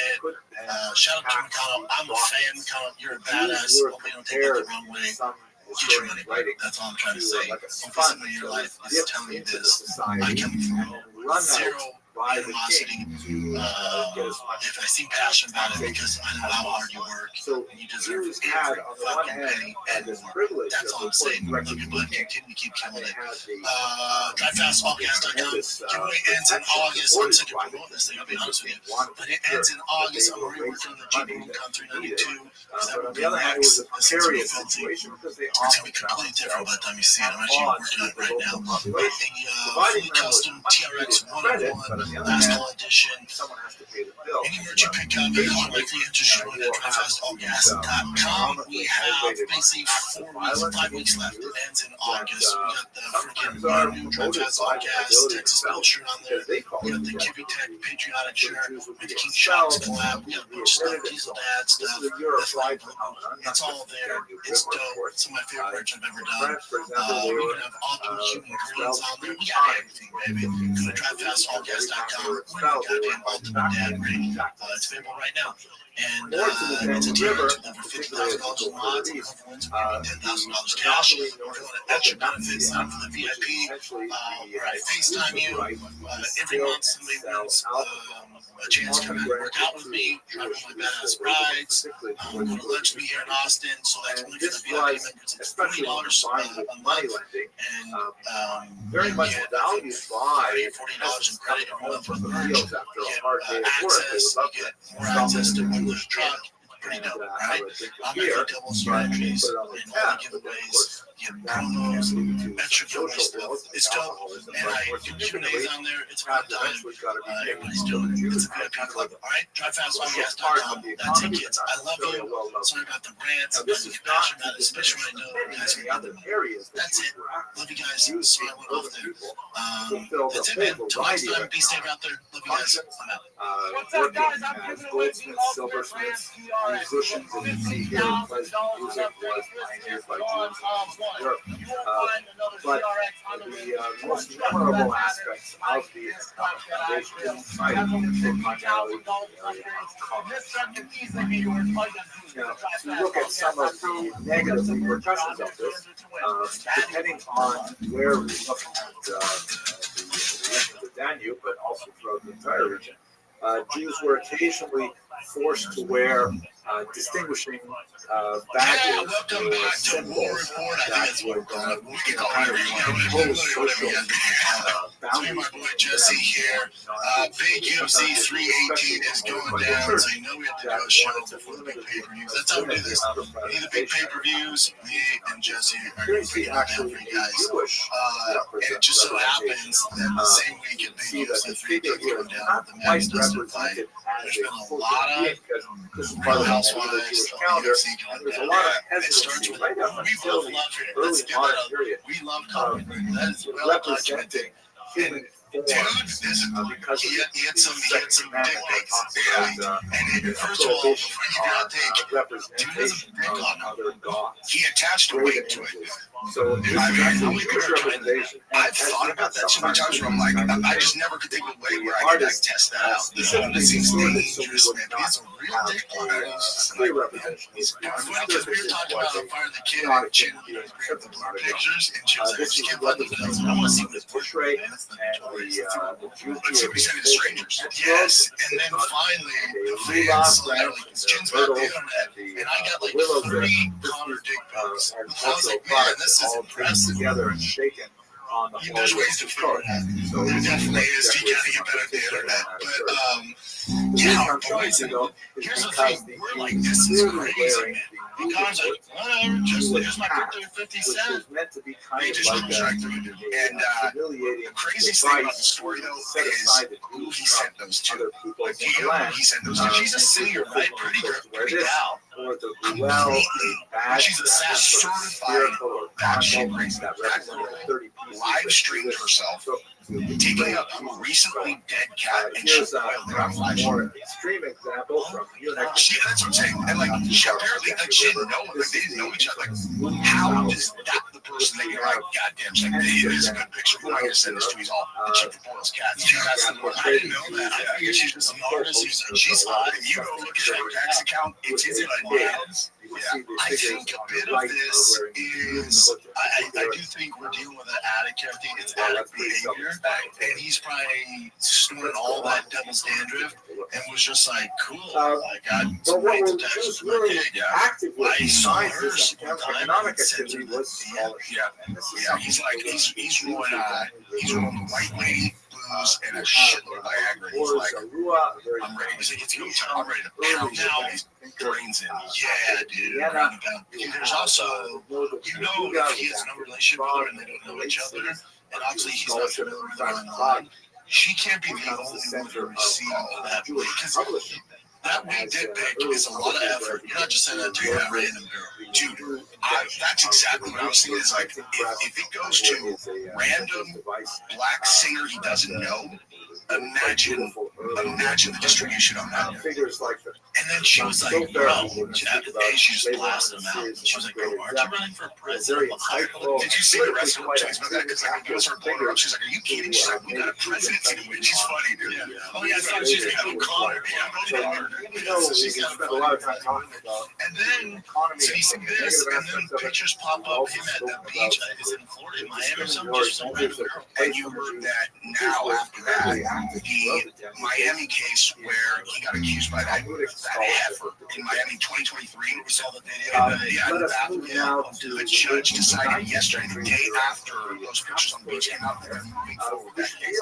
If I'm being wrong, if I'm looking at this just objectively, and it's kind of funny, it's like the judge looks at that, he's like, oh Jesus, he's like, I didn't think there was any credibility in this case. I didn't walk into that bathroom, that 300-pound chick. But now that I see this shit on the beach, I have to entertain that he might have actually done this. I know, dude, he just can't get out of his own way. It sucks to see. As a counterfeiter, come on, dude, just tighten up a little bit. And just a tad. He said, that's 20 seconds from Miami. That's your in Miami, and you're Conor McGregor. There's a 10. If you throw a quarter in any direction, it's Miami. But also, dude, Conor's not a dumb dude. I think he's being irrational. He's an addict. But even, let's say he's on this crazy freaking she's holding on to the tablets of the law, indicating He knows that Napoleon's people in the 80s granting and equal rights to the Jews, which so of he knows course being on the occurred beach with this in the random context of side the chick establishment that of people are gonna see you. I'm So curious more about this. I have no idea about his personal relationship with Dee, but I kind of think she's like, yeah, that's her. I think when he's on the road, she doesn't care. Like she's just like, whatever, you're on the road. And you know, some fighters have that. I know a lot of athletes that do. But Basra, you know that. Yeah, he's like, my girl knew, like, I was doing my thing. She was like, just fall in love. And they have to get back home. They were able to work. I mean, honestly, certain restrictions. Me and a girl who actually understands the male experience and is married to a dude in that position, that's the smart money right now. I mean, if you want to avoid problems, like I guess the girl is wired to like not get jealous of that thing, and they understand it's like this is an easy way to just avoid inevitable conflict with if you're married to Conor McGregor. Yeah, and then also remember they've been together since what? Something like that since high school, like forever. Yeah, they grew up together. So, and who knows? Maybe she's doing declaration. Maybe they have an agreement like, right, we have great family, kids, we built all this. We've been together since we were 15. Yeah, like let's expand a little bit. But not fall in love. Maybe I that's all here. So, yeah, I have no idea. It's like, I mean, some people are wired for jealousy, some people are, you know, like and as soon as the story hit, she put on, she shared this long story on Instagram, just pictures of her and Cole together, just like, this is my man, this is my man, this is my man, just instant support. And she has back, like, through the Nikita Hand thing, I mean, she not only supported him the whole way through, was there every single day, but she actually, she went hard to pay, she went hard to pay than defending him. You know, and also, I mean, if that's not an indicator that they have an agreement, it's like, you know, she's like, this was, yeah, because I thought that came out, like, in court, she's probably like, well, he's just, I mean, Conor's story is, yeah, I smashed that. I was doing blow and I smashed it. So, you know, the only thing that was, you know, up for debate was whether he beat her out there and took it or not. Yeah, I'd like to see that CCTV too. There's massive change going on. It's just, yet again, that's fine. What he wants to do is personalize him and Dee's issue. They begin to explore you can just kind of like there's a lot of guys that have this agreement and they're not shoving it in everybody's face and they're not wild shit. Like there's ways to do this where you're not just shoving it in everybody's face. It's true. Especially when you have kids. Especially if you're Conor McGregor and you're in a public place, especially in like clubs, you just are talking to the world, telling, you know, you do it quiet and not, you know, you're just like, so you want to get out of here later? And then you don't, but yeah, he does not. He just does whatever he wants to do at all times, wherever he is, no matter what. And what it looks like, including like, I just feel like I don't want to punch someone in the face. I'm just going to punch this dude in the face. Like, no, it's not good. It's out of hand. It's not going to be together. And then apparently at BKFC, he whispered to Mike Perry, was like, I'm back in the desert. Advocated, for example, the study of vernacular language. Nice. Is that true that he's in the desert? Because I heard someone I saw someone said that John Jones said he's in the testing pool and they checked and he's not in the testing pool. So I don't know. Can you check if he's in but then also that fight was happening. By the time you get to 1940, so and you have 6 months. So they could be like, I'm jumping back in, and they're just waiting. Who knows what's in their system till they get out, and then 6 months before, so they're eligible, they can jump back in. We're used to monarchy of Austria, because they just those show up, right? They just show up anytime. Massive vacation. Once again, let's remember, it's not at all monolithic. Like they'll just guys on vacation in Hawaii, in there. You know, there's a reason why these guys are Mediterranean, or guys are in Thailand, or, you know, all kinds of different people that are populated in Austria. They're not necessarily living with each other, particularly if they don't get their political rights. This, nice. Yeah, because that's what I heard. And then ultimately, they can say they're doing it, and then they know they have a certain window to do it. Go to the 20th century right now. Yeah, but it's weird. It's not weird. I understand. If I was even remotely younger, I would jump back in the desert a little, fight at the White House. So I get what these guys are doing it. But John Jones, I don't have a reason. Now the reason to jump back and actually want to fight is not basketball is not the reason. Now, a lot of you might be like, well, that's because he's Dutch. This picture, this is what I think is going to happen at the White House with Carter. Dana was on record with our boy Rabbi from Barstool. He goes, this is going to be the biggest, baddest contest. Okay, he's like, it's fair, it's going to be limited. So I'm like, what fights can they make? Well, I guarantee you there's going to be a BMF title on the line. So if Connor's fighting, he's not going to fight just some dude for no belt. That's going to be BMF. So which makes it 5 rounds. Which is good shot. But so if Connor and John say, and the chance of both of them doing it, the odds are high. We're going to get one of them.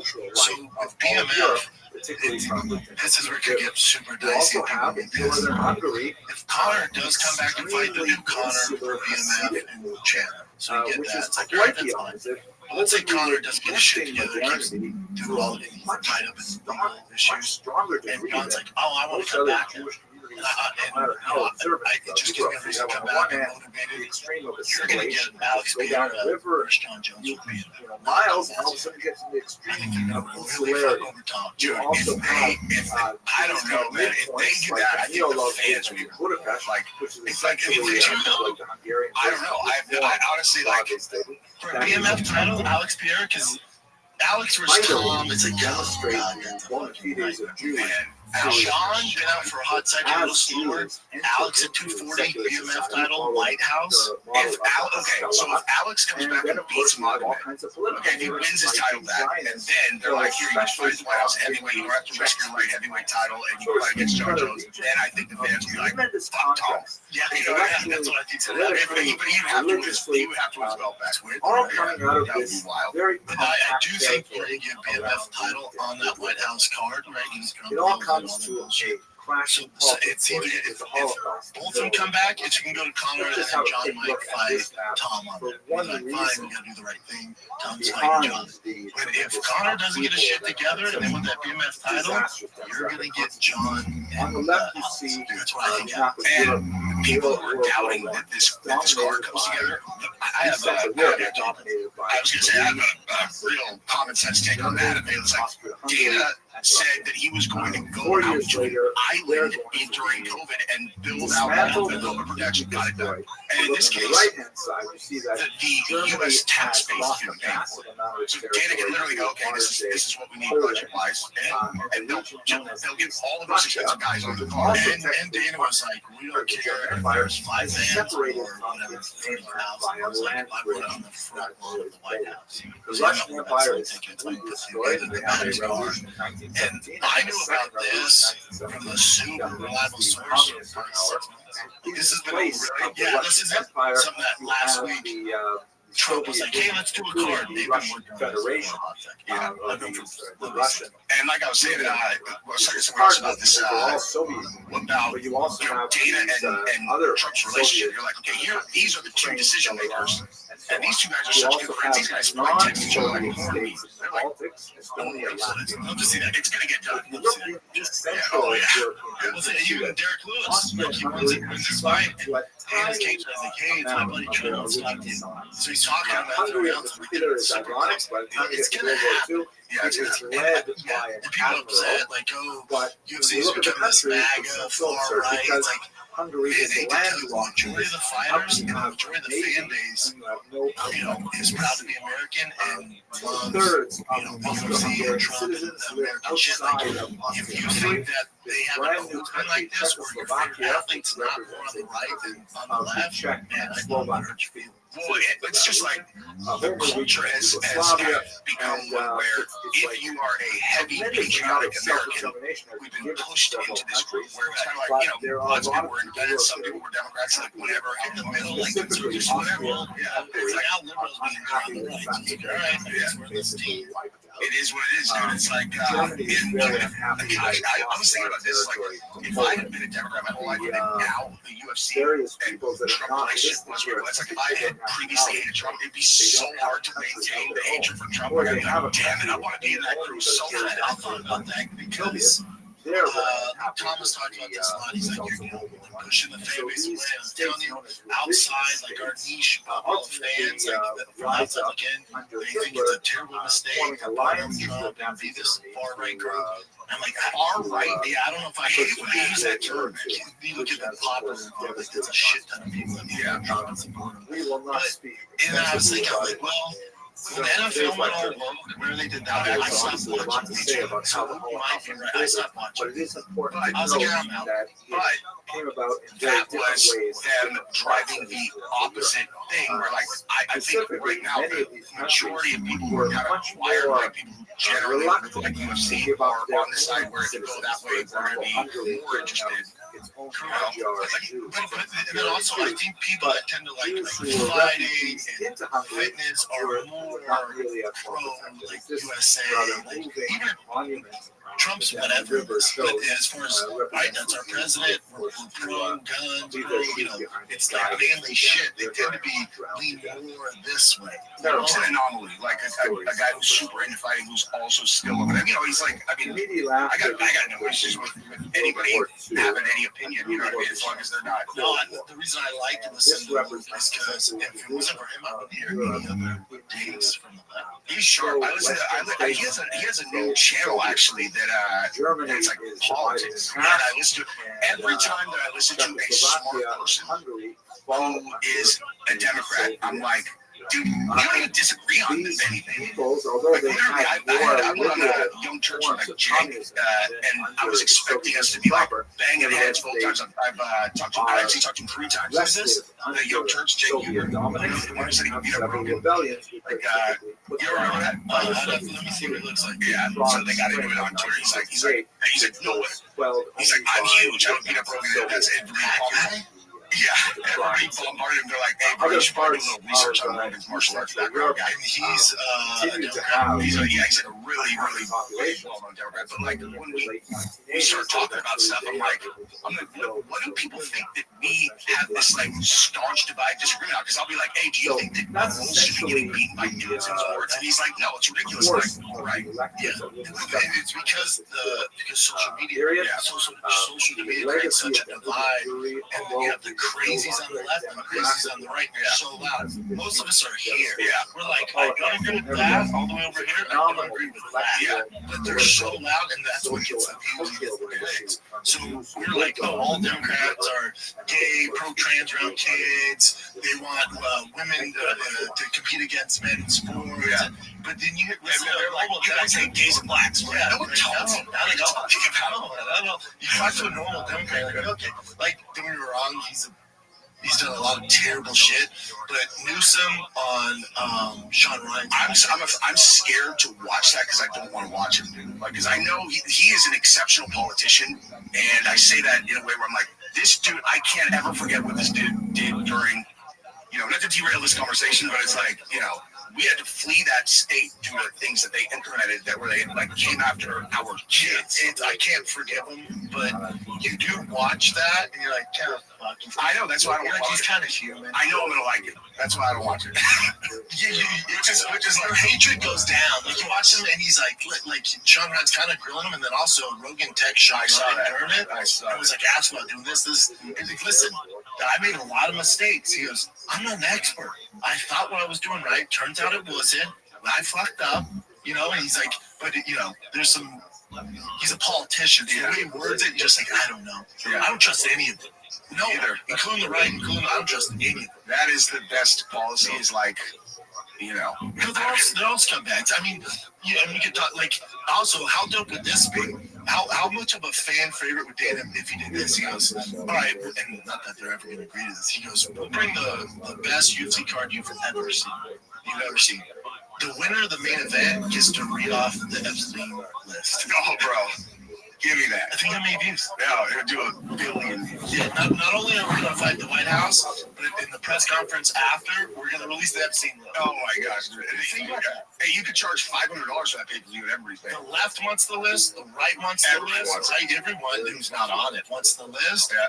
And the left are like, dude, I'm gonna watch UFC at the White House because after the fights or whatever, after they're gonna announce the fucking list. Yeah. And the only people, there's a tiny group of people who don't want it that just happen to be the most powerful people in the world, which is why, we're still not seeing it. And it's like the people who are on it and then the people who have the leverage. Because that's the thing, the second that you announce the names, all the leverage that you've accumulated, by blackmail and all these creeps is gone. Yeah, but it's part of their fault, part of the Trump's cabinet's fault, because how long have we been told there's a list? Of course. From them. So if from the very jump, if Trump and his team was like, hey, there's no fucking list. Like, trust me, if there was, we'd release it. But that's not what they said. As soon as we get into power, we're going to release the list, release in the JFK files, and then Pam Bondi was like, I have the list on my desk. Yeah. JD Vance is on Theo going, I'd love to see the list. Yeah. So everyone's talking about this list. And then all of a sudden, Trump goes, you guys still talking about that? There's nothing there. It's like, no.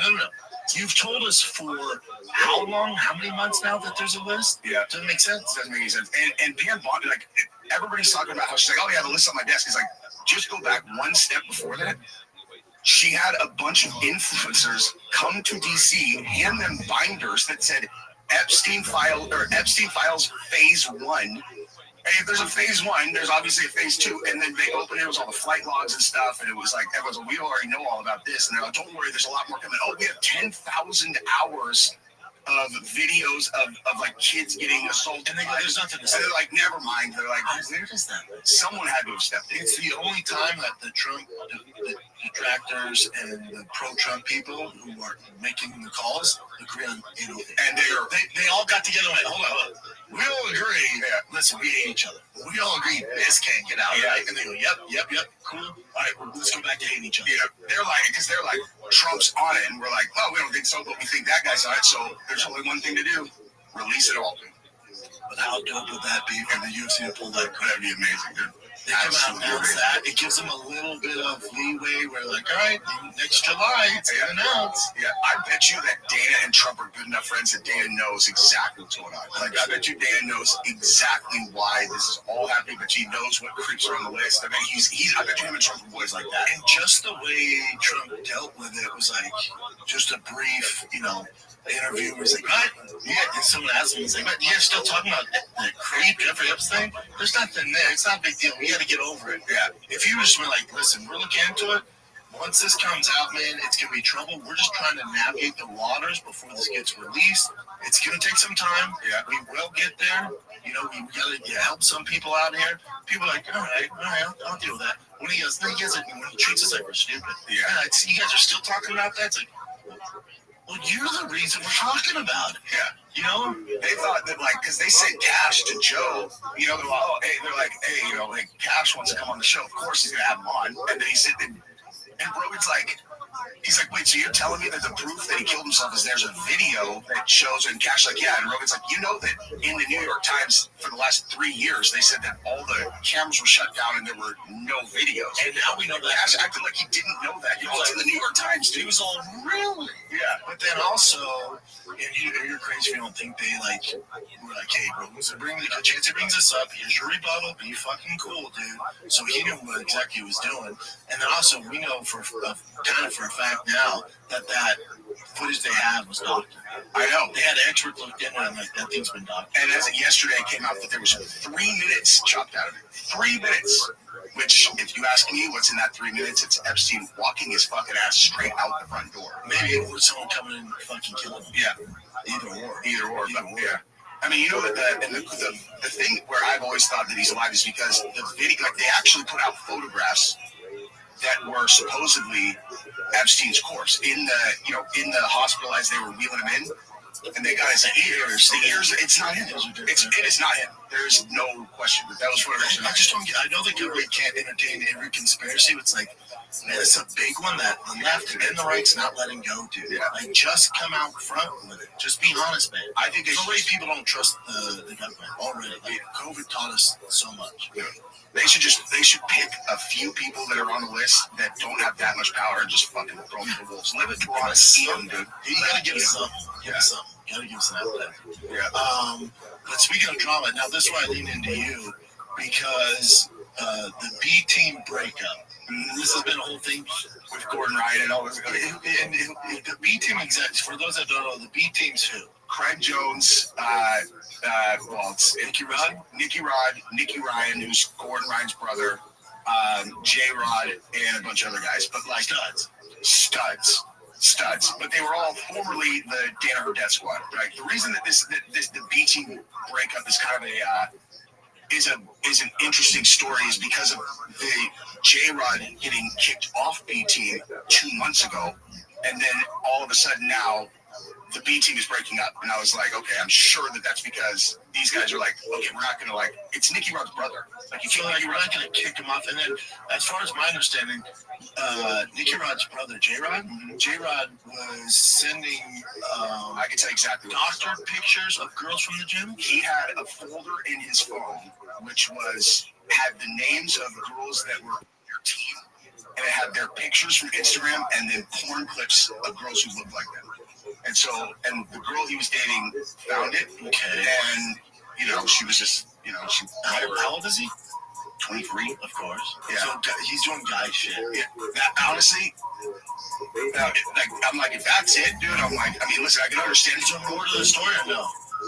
Do you think, or is that you think that? I heard that there was more to the story, but I don't know what it is. Mm-hmm. And let's say that was all that there is, which not great. At the end of the day, you're gonna kick him off the team. So I would assume that created a fracture in the team where they're like, hey, there's too much drama, we gotta get rid of him.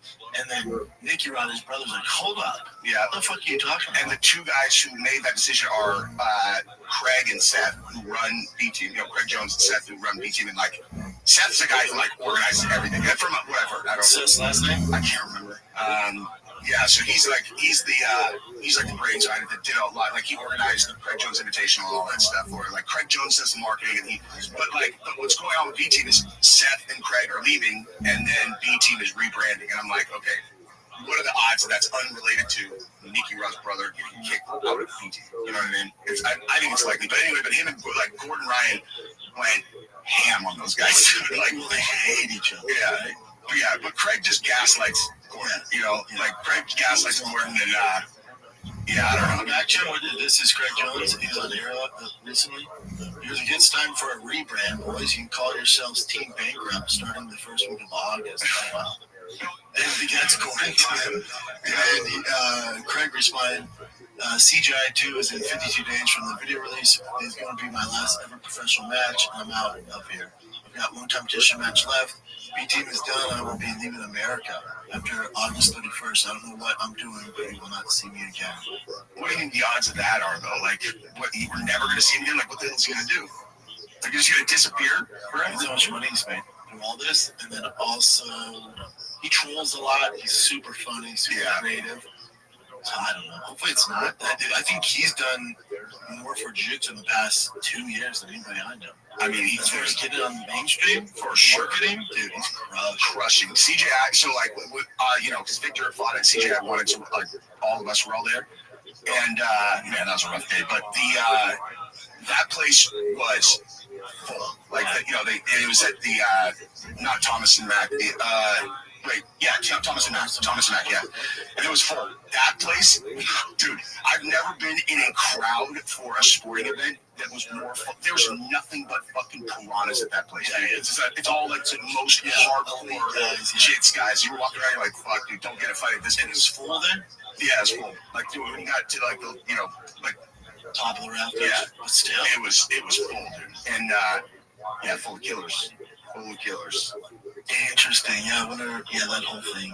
Yeah. I hung out with Jake Shields a bunch there. He's one of our next topics too. I know Jake. Jake's great. I love Jake. Yeah, there's some crazy shit, but Jake's great. Yeah, because moving on to the next topic. So, now is this again? I'm gonna lean on you for this. So Jake awarded this gentleman a black belt, Money Bird, yeah. Is it just Jake? Because Jake's, I mean, so to get a black belt from Jake's a big deal. 100%. Just Jake, like I saw pictures of him and like 5 other black belts. Is it just Jake's thing? So how it all kind of, the sequence of events was like this. Like Moneyberg has, he takes a picture with Jake, Teixeira, Frank, and I feel like I'm forgetting someone else. Oh, there you go. Cheetah, Frank, and Glover. Yeah, he's like, so all black belts from different guys though. So that's what I was saying. So he's holding his black belt. He's like, I achieved my black belt in 3.5 years. And yeah, and like obviously the whole entire community just descended on it. And they were like 3.5 years, like, has this guy competed? And because here's the thing, if you know jiu-jitsu, you look at this picture and you're like, these are all guys from different academies, and they're all wearing his shirt. Different lineage, different. When I saw this, when someone brought it up, they go, he has black belt in 3.5 years. I go, wow, if I was in New Japan, I said, did he win Worlds? Did he win CGI? No. Hasn't competed? No, I go, oh, it's a fake black belt. Yeah. Like there's black belts and then there's black belts. Yeah. So I assume, and I'm not mad at Jake. Of course, I don't give a fuck if he's giving this guy black belt, whatever, how much he was paying.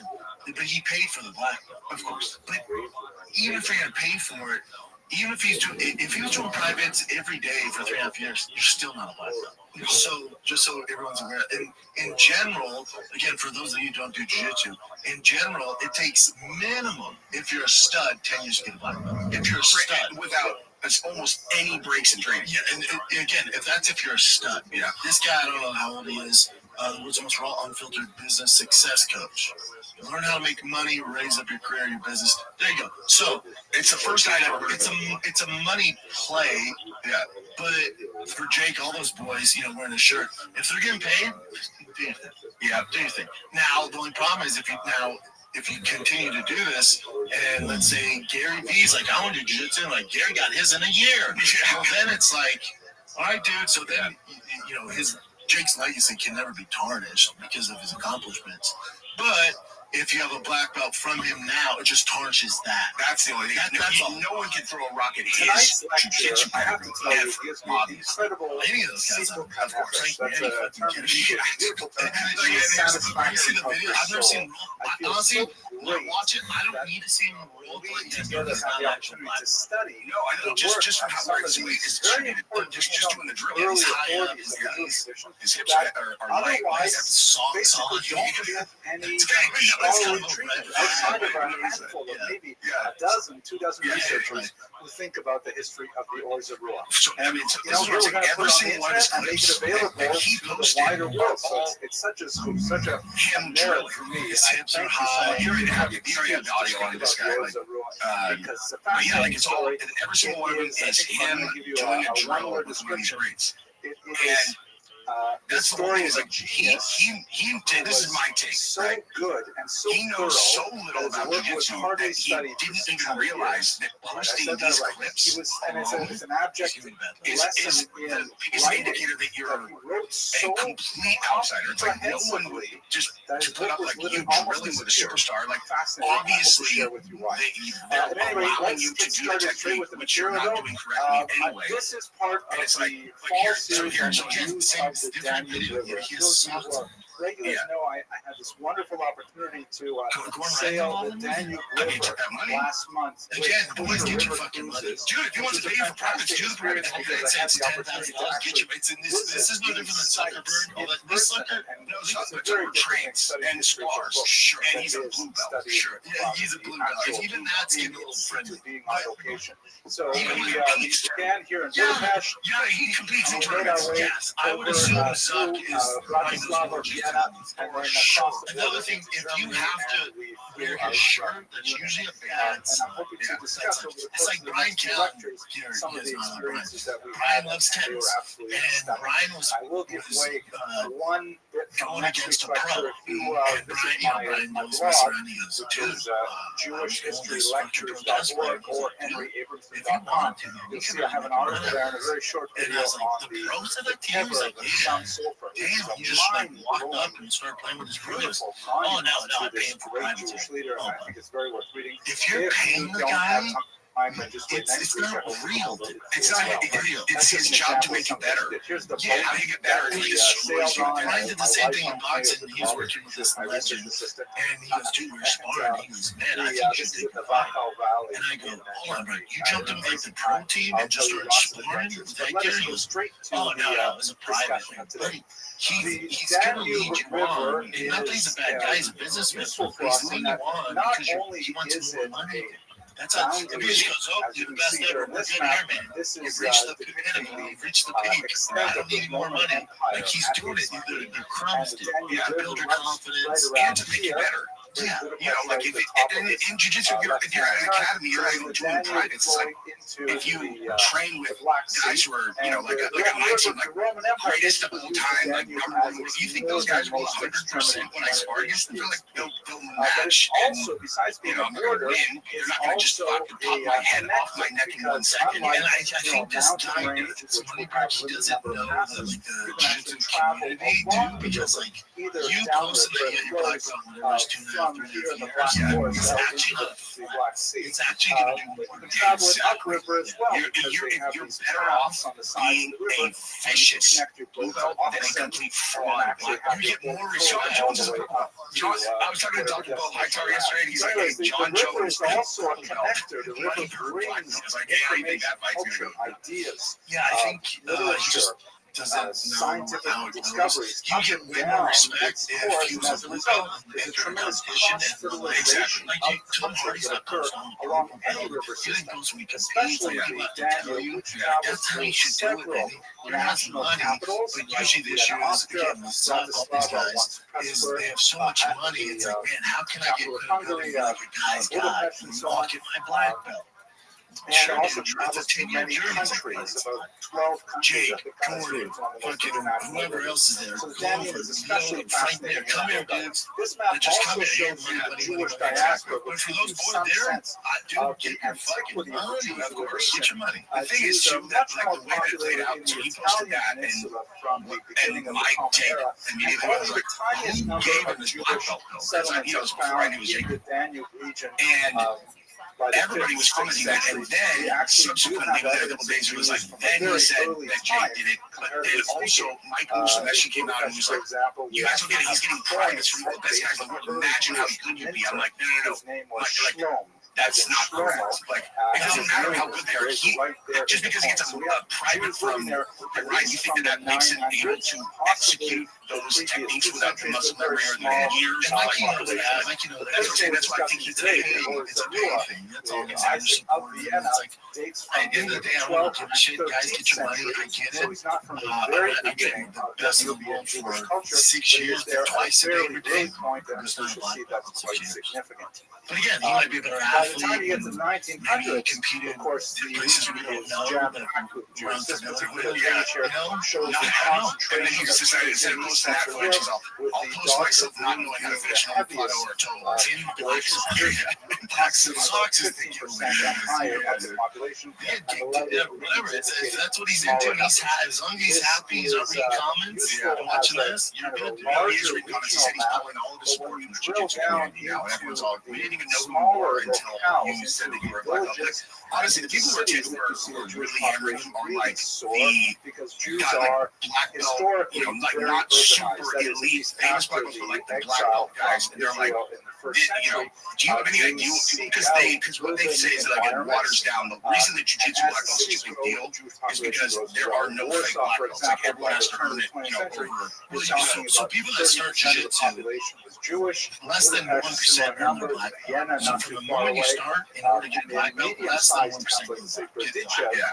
And I think even Brown's like 10%, 5%. I think it's like 10% of all people who start jiu-jitsu. You will get this impression as you move 10% of through all East Central the Europe that that these highly Jewish islands in a sea of non-Jews. Again, you know, I can jump on there and which can give me a contribute as well to comment some of the social if you're tensions happy, that would just boil put it over on in pig, a more violent 20th but century. you know what this Quick career note of thing thank you to our sponsors. Mikey, Mr. Christopher and Anne-Marie Bray Jake, have if you're long one been black belt's sponsors out of the because scholarships that we well, generate with these that's not lectures. gonna mean much. And we also have a I few don't, smaller one scholarships time, very much appreciated.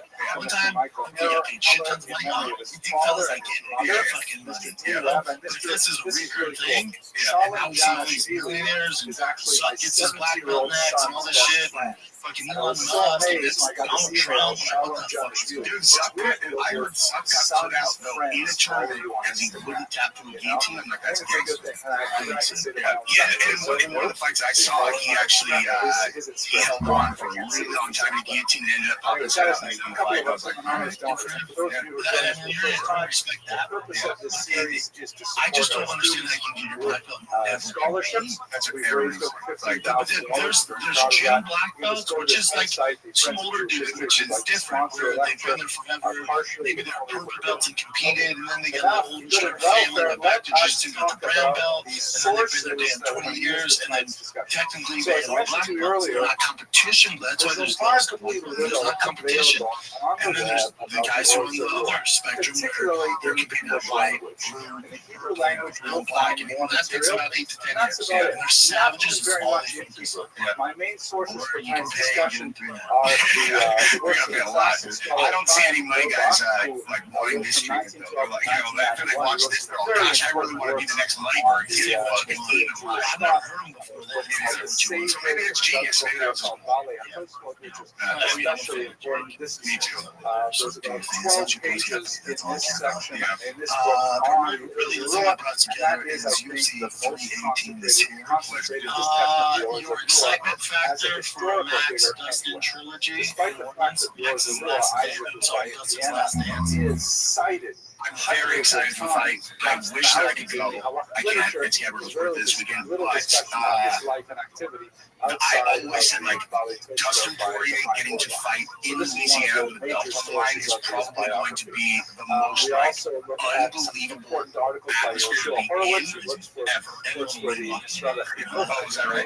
State of Israel and none of the filmmakers at the University of I tried to talk out of you. I was like, listen, I'm like, yeah, you love going. Finally, Like, dude, let's go. I like going to the ones where I know there's like a real big reason to be there. History. Yeah, and like this one, listen, okay, after Dustin beat Honor, didn't have much time to the request it, so I just fired off the first time, but just in general, every time they show Dustin on the big, on the big screen, the place almost collapses under people doing that. Like, he's literally the most popular guy in the entire organization when you're actually live there. That's why I'm like, God, in Louisiana, Dustin coming out fighting for the BMX last fight. It's gonna be unreal. It's gonna be fucking unreal. And I love Max.